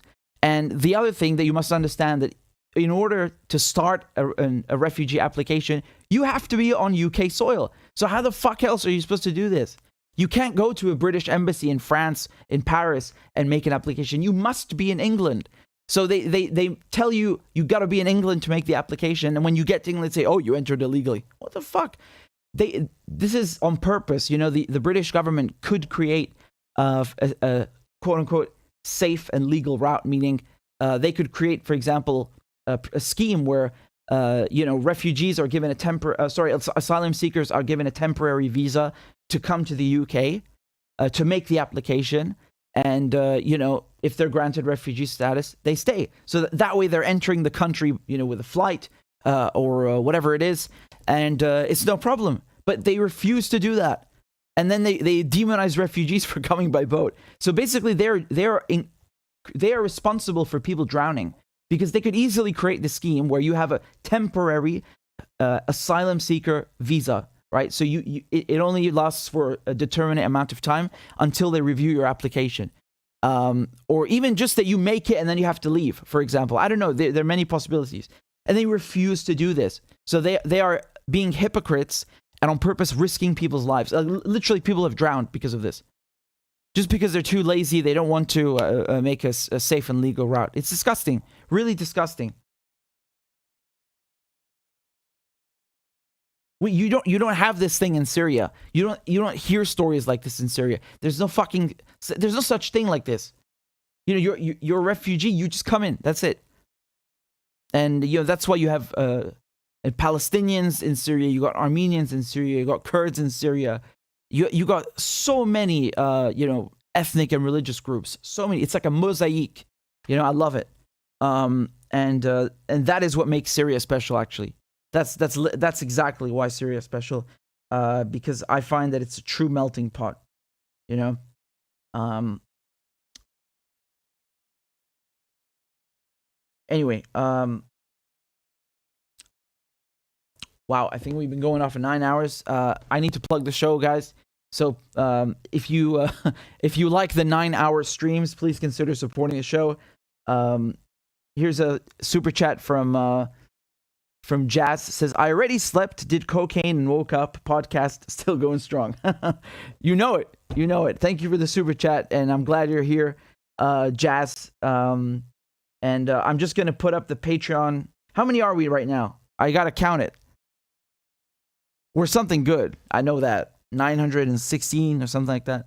So in any case, guys, if you want to support 9-hour streams, please consider donating on Patreon or PayPal or whatever you want.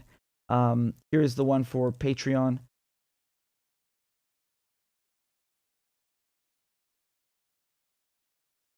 There we go. We are 917. We got 917 subscribers. Wow. Thank you. Yeah, you again on the screen it says 2, 5. What you can put any amount you like. It doesn't have to be those. And I'd really appreciate it. I really, really appreciate it. Thank you. And if you want, you can also donate on PayPal. So just like a one-time thing. Whatever you like. I basically like made all things possible for you. So whatever's most convenient.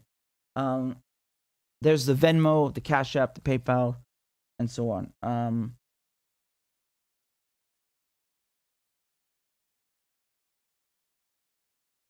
Oh, we have Thomas who just joined on Patreon. Thank you very much, Thomas.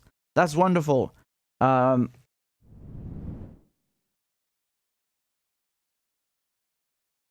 hope Thomas is still with us. This was about 20 minutes ago. I missed it. Thank you, Thomas, and I'm gonna play crab dance for you. Let's go, baby.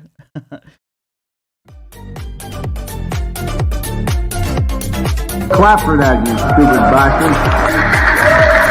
And Corn Pop was a bad dude. And he ran a bunch of bad boys. Listen, fuckhead, you have fucking crossed the line. Claiming I'm the enemy. You got that, you goddamn son of a bitch? I don't give a fuck what you think, bitch. Good morning. Sunday morning. Cut that bitch out. Thank you for Iron Dome, which is a technical marvel. والله انتوا كلاب بصراحة يعني. ماشي نشتغل عادي. We lied, we cheated, we stole. China. And you ain't black. There's always the macro and then there's the micro.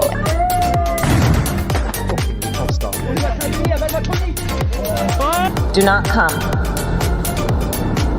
Do not come. I'm gonna come.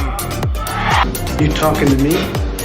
Ladies and gentlemen, I'll have 2 number 9s. Number 9 large. we got him.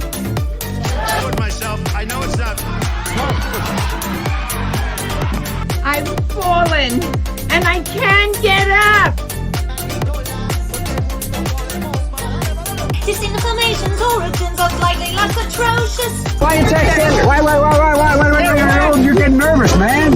Calm down. It's okay. Okay. Suck my dick and choke on it. I yield my time. Fuck you.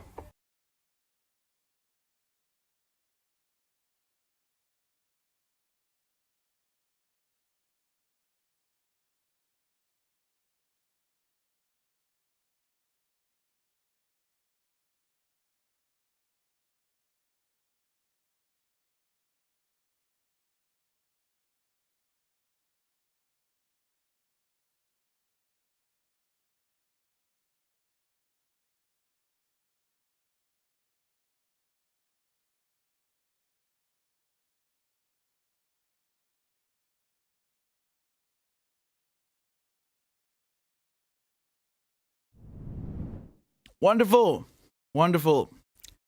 Charlie, good show, boy. Claudia actually did something really terrible that I'm never gonna forgive her for. She just made me crave Harise. Oh man, why did you do this? Why did you mention this? Now I'm craving it and I can't stop thinking about it. Oh man. Look at this. I'm gonna do it to you guys now too. I gotta torture you too. That's the way it goes. Look at these sweet shops in Syria. Isn't this amazing? Like when you go to Syria, inshallah, I hope all of you get to visit. This is what they look like. Oh, my cat is trying to get in again. This is normal. This is not like one fancy shop. This is the norm. Absolutely gigantic and making all kinds of sweets. I love it. It's so good, man. Oh, look at that. Ah, amazing.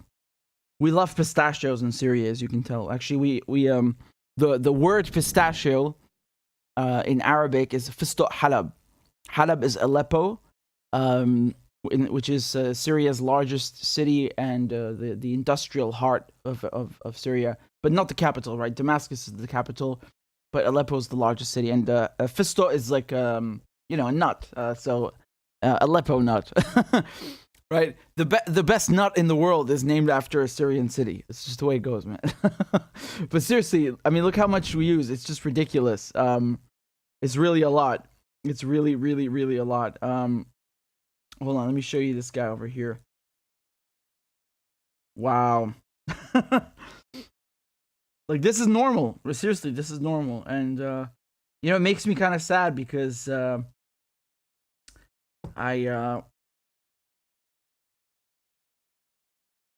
yeah, anyway, it doesn't matter. Wow. Oh, man, this is what I love about Syria, you know. Oh, this is, you know, you walk into, like, any bakery in Syria, and you'll find stuff like this, right? Like, oh, here's a Snickers cake. Here's a pistachio, something. Like, they just invent things that are so good. And they got donuts and bread and everything. It really, like, really, really great stuff that you don't find anywhere else. Oh, man, I miss this so much. So much. You have no idea. Let's see what else is going on. Oh, look at that. Lovely. This is what it's like, man. Yeah, this is what it's like. Let's continue down here. Oh. They really put an effort to make it look good. Not just taste good, but look good. So yeah, you know, you walk in, it's like this. It's just so enormous. And you know, mountains of sweets, of Arabic sweets.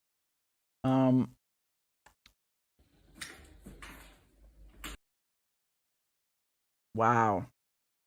Sorry guys, I'm just I'm basically just showing pictures of Hello. Anyway, I will stop now. Oh, look at this. Hold on a second. I don't know if I told you guys this. There's an ice cream shop in Syria. It's inside Suq al-Hamidiyya, somewhere in the middle, right? It's called Bagdash, and it's an ice cream shop. And the reason it's so special is they make milk ice cream. It's milky. I don't know how to explain it, but it tastes completely different to other ice cream. And that's it, right? So you see them making it in the shop. They got these giant sticks. They're beating something with it. I don't know how to explain it, but hold on. There should be more pictures here. Sorry, typo. Yeah, there you go. That's what I was talking about. Right? They're making ice cream. There we go. Oh man, I'm jealous. Yeah, see, make it it's crazy, right? It's crazy, and I love it. And this shop is very famous. There's only one Bagdash, and it's very, very famous. It's one of the most famous ice cream shops, you know, in Damascus. Everybody knows it. And the other famous one is Umayya.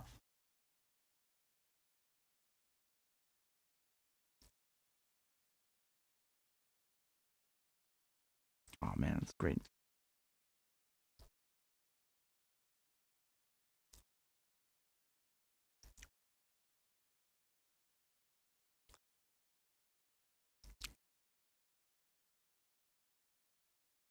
Anyway, not too many pictures, but it doesn't matter. I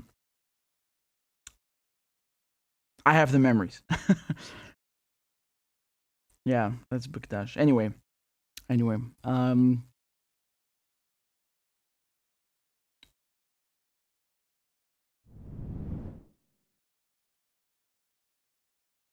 Yeah, man, when you go to Syria, like, there are so many dishes, I don't even know them all. It's just literally too much. You know, compare that with England. Like, what is English?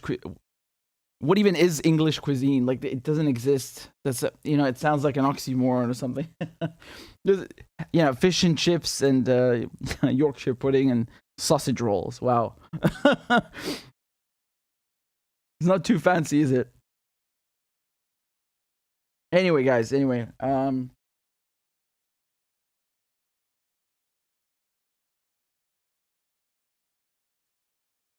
Thank you, Dokol, for signing up on Patreon. I hope I said your name correctly. Let me play a crab dance for you. And again, thank you guys for supporting the show. You're very kind. Let's go. Clap for that, you stupid bastard. And Corn Pop was a bad dude. And he ran a bunch of bad boys. Listen, fuckhead, you have fucking crossed the line. Claiming I'm the enemy. You got that, you goddamn son of a bitch? I don't give a fuck what you think, bitch. Good morning. Sunday morning.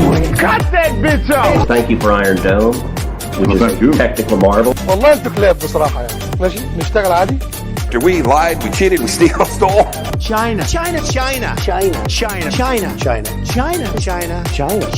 And you ain't black. There's always the macro and then there's the micro.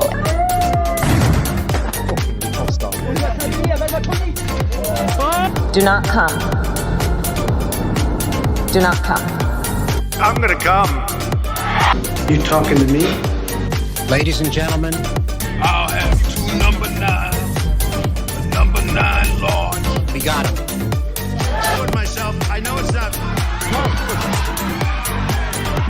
I've fallen and I can't get up. Disinformation's origins are slightly less atrocious. Why you texting? Why? You're getting nervous, man. Calm down. It's okay. Okay. Suck my dick and choke on it. I yield my time. Fuck you.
Don't worry, I'm back.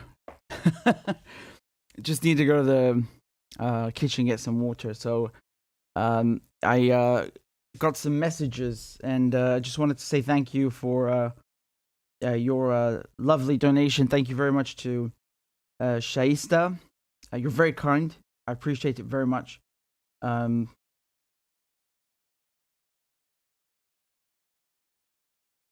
I'm actually, by the way, guys, I'm actually on TikTok. Just doing the same thing. No funny dances. So if you want to follow, it's again, it's tiktok.com/@RichardMedhurst. Yeah, everybody's gonna remember that. Just look up Richard Medhurst to find it. And I'm on Instagram as well. Are you guys on Instagram? You should follow me. It's so funny. I never ever plug my like other social media things. I just forget. So I think it's the first time I ever do this. It's really funny. I'm on. Look, I'll actually do it on the screen so you can see what I'm talking about. But we got to get rid of this ice cream. It's making me crave. So hold on. It's instagram.com/RichardMedhurst. This one, yeah. So I don't know if you can see any. Yeah. Yeah, but so this is my Instagram. If you want to follow, just look up Richard Medhurst in the search and you'll find me. There's also Twitter, right? So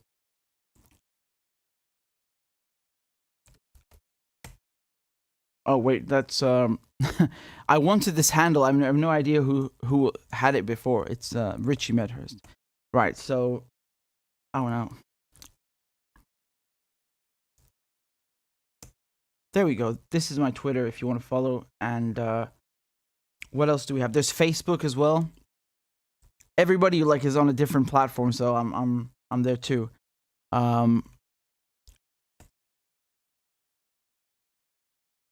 There we go.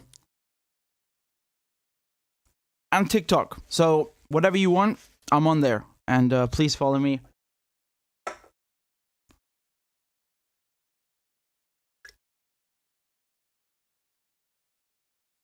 Sorry, just hydrating. Yeah, so feel free to follow me. And thank you very much to our two new supporters on Patreon. Guys, please say thank you to Shirley and also to Ollie. You guys are very kind. I appreciate it very much. And obviously, undoubtedly, a crab dance ensues.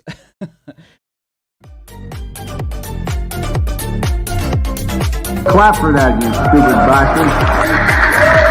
And Corn Pop was a bad dude. And he ran a bunch of bad boys. Listen, fuckhead, you have fucking crossed the line.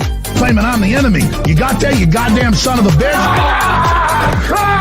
I don't give a fuck what you think, bitch. Good morning. Sunday morning. Cut that bitch off. Thank you for Iron Dome, which is a technical marvel. والله انتوا كلاب بصراحة يعني ماشي نشتغل عادي. We lied, we cheated, we stole. China.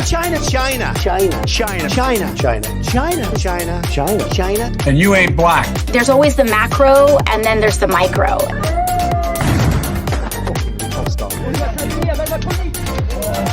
Do not come. Do not come. I'm gonna come. You talking to me? Ladies and gentlemen, I'll have two number 9s. Number 9 large. we got him. I know it's not. I've fallen and I can't get up. Disinformation's origins are slightly less atrocious. Why you take this? Why, you're getting nervous, man. Calm down. It's okay. Suck my dick and choke on it. I yield my time. Fuck you.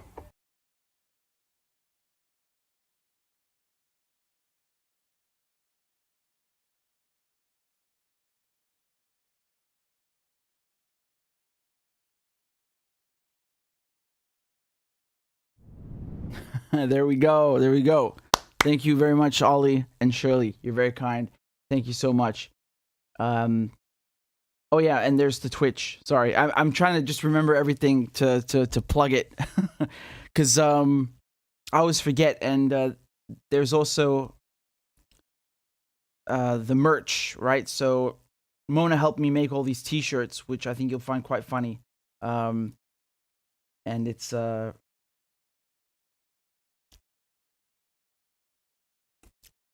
Claudio will drop the link in a second. It's store.richardmedhurst.com, and here's Uncle Joe's Rainbow Coalition Death Cult. So I designed that. I came up with it, and Mona helped to turn it into an actual, an actual shirt. So yeah, in any case, if you want to support the show, this is also another way. And yeah, I think I've plugged everything, so that should be it. Just so you guys know, I did as you asked me. You told me to go make an account on Rumble and Odyssey. I did. So if you're one of the people who is asking me to do that, I'm just telling you, I'm just letting you know that it's done. And you can watch all my videos, the exact same videos over there. I don't know how to live stream, though. Is that a thing? Can you live stream on Odyssey and Rumble? I have no clue. But in any case,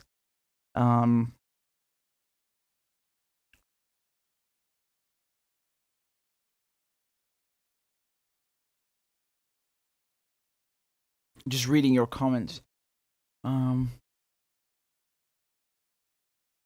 Oh, I see. Indigo is saying drip the merch.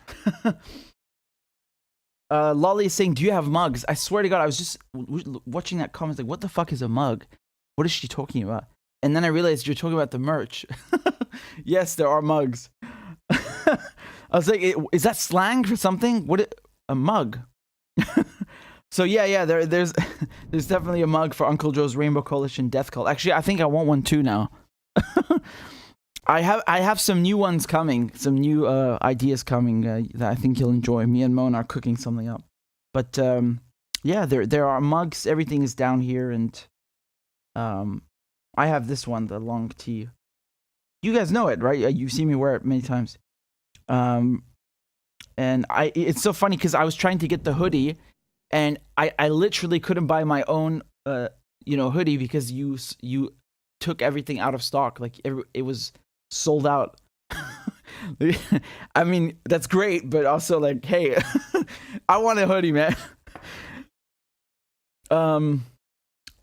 This is also my favorite. Like, you also see me wear this one, the lion, right? I love the lion. This is amazing, and I really thank Mona for coming up with this. Beautiful, beautiful. She wrote my name underneath in what looks like Arabic. It's not Arabic, obviously, but it's made to look like it, and just says my name. Really nice, really, really nice. I'm pretty sure there was something else though with the. Hold on, where do I see this?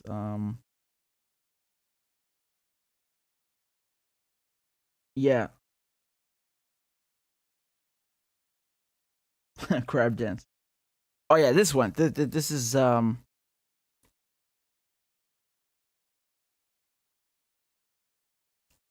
There we go. I got this one in black. I don't know how to select it in black, but I have this in black, and I love it. It's really cool. Thank you, Mona. I don't know if Mona's watching right now, but thank you so much. And you guys have to push me to get the new stuff out. I keep forgetting. I'm drowning in work, and I swear to God, like for months, maybe 6 months. I don't know. I don't even know. Every time I would stream, I completely forgot about the merch. It just like out of my mind completely. And then somebody asked, and I was like, oh my God, yeah, I do have merch. I have to plug it, I guess. In any case, Danny says, I hope that chair is comfortable. My chair? Yeah. I don't know. It depends. Thank you very much, Jav Space, Richard the Lionheart. Yes. Ash says Richard the Lionheart dictator.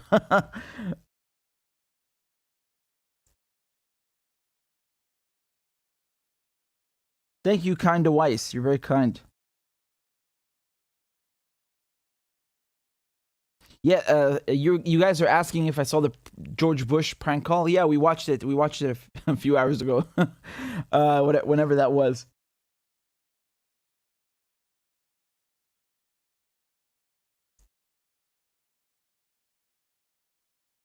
Johan says, Salam alaikum, Habibi from India. Awesome. Shout out to India.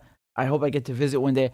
I think I crossed over into India like a few centimeters. You guys know that famous guard ceremony that the Indians and the Pakistanis do? It's quite cool. So I saw that. I went there in person. This is what I'm talking about. So there's a ceremony that the guards perform at the border. Hold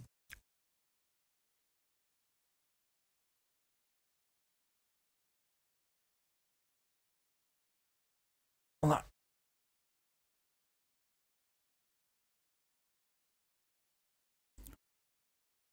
It's the Waga Atari border ceremony. And they do this every day. I'm just trying to find the best video to show you. And when you go there, okay, well, I'll tell you in a moment what the story. Yeah, this is pretty cool, I guess.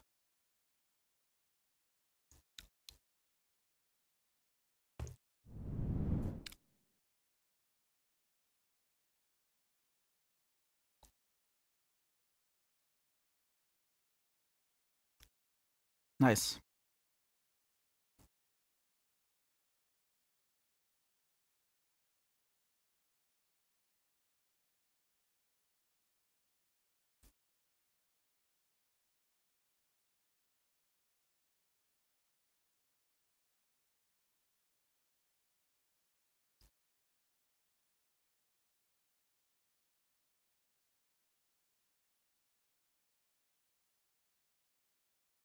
You just 1 second. You can see right here on the gate. It's India right there. A gate that's literally separating the two countries, right? India, Pakistan. Amazing. So yeah, I as a child, I remember seeing this. I was there in person. It was really, really cool. And I'll just fast forward a little. So yeah, you can see. It's a sign of respect between the two countries, you know? And it's a daily ceremony, and you can see all the people that come to watch it, right? It's kind of like at Buckingham Palace, you know, they have the changing of the guard every morning at 10 a.m. or something. But I think, you know, this is just as cool, if not cooler. And yeah, so I remember when we were there, you know, there was like a seal or something. There was a seal on the ground with text or like something written on it. And I think we, you know, I don't know who was with us, what guide or whoever, but we were allowed to go, you know, into India, like just a few meters. Yeah. So that was cool. So I've technically been to India.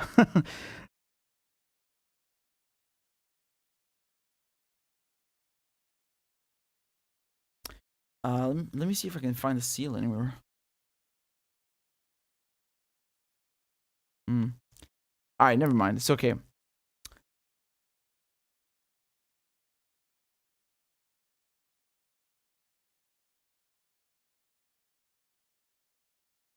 Oh, so DR7 says Pakistan, the prime minister now says he will not do sanctions on Russia. Really? Okay.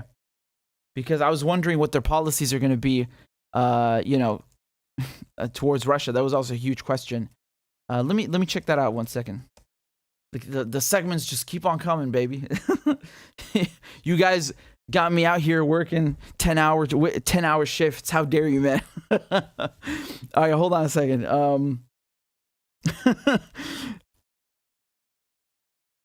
Let me see what I can find.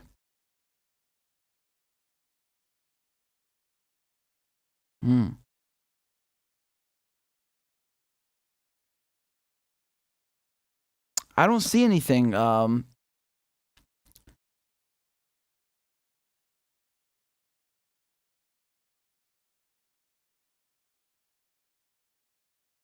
I'll keep an eye out for this, and maybe we'll cover it next time. So thanks for telling me. At least I'm gonna write this down and see if I can find anything afterwards. Just give me a moment over here. And all right, guys. Well, again, thank you very much for supporting my work. Thank you for supporting the show. You can join on Patreon if you want, and you know what. Donate whatever amount you like, $1, $2, €1, anything you want.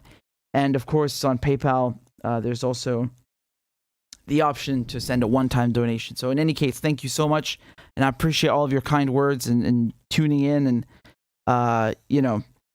just being here. I appreciate that very much. And if you've just tuned in, please make sure you hit the like button. In any case, I will see you guys next time. I think this might be the longest stream we've ever done. In any case, it was a pleasure, and I'll see you guys next time, okay? Take care. Ma salami. Bye-bye.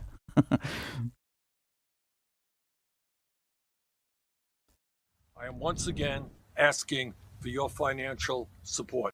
A is for All men and women created by go. You know the thing. B is for I'm beginning to see why your wife left you.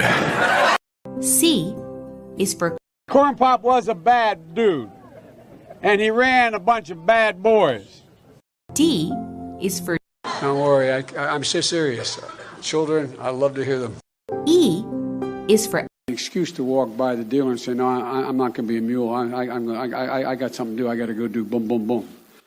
F is for Time friend, and she's a friend. She's been my friend in and out of public life. G is for Go to Joe 30330. H is for Hairy legs that turn blonde in the sun, and the kids used to come up and reach in the pool and rub my leg down. I is for I'm a Democratic candidate for the United States Senate. J is for Just look at the record. I have President Biden, Vice President Biden. Well, I tell you what, if you look at my record and you still doubt about my commitment, then you should vote for somebody else. K is for Kids jumping on my lap, and I've loved kids jumping on my lap. L is for The lion, dog, face, pony soldier. M is for Make sure the television, make sure you have the record player on at night, the phone. Make sure the kids hear work. N is for NATO. O is for The only African American woman that ever been elected to the United States Senate. P is for Poor kids are just as bright and just as talented as white kids. R is for Rest her soul, and although she's your mom's still alive. S is for Send a text to the word united. T is for Truth over facts. U is for Union workers, the UAW took incredible cuts in their future. V is for I'll vote for somebody else. All right, thanks so much. W is for Wait, you're getting nervous, man. Calm down. It's okay. X is for Xi Jinping. Y is for And you ain't black.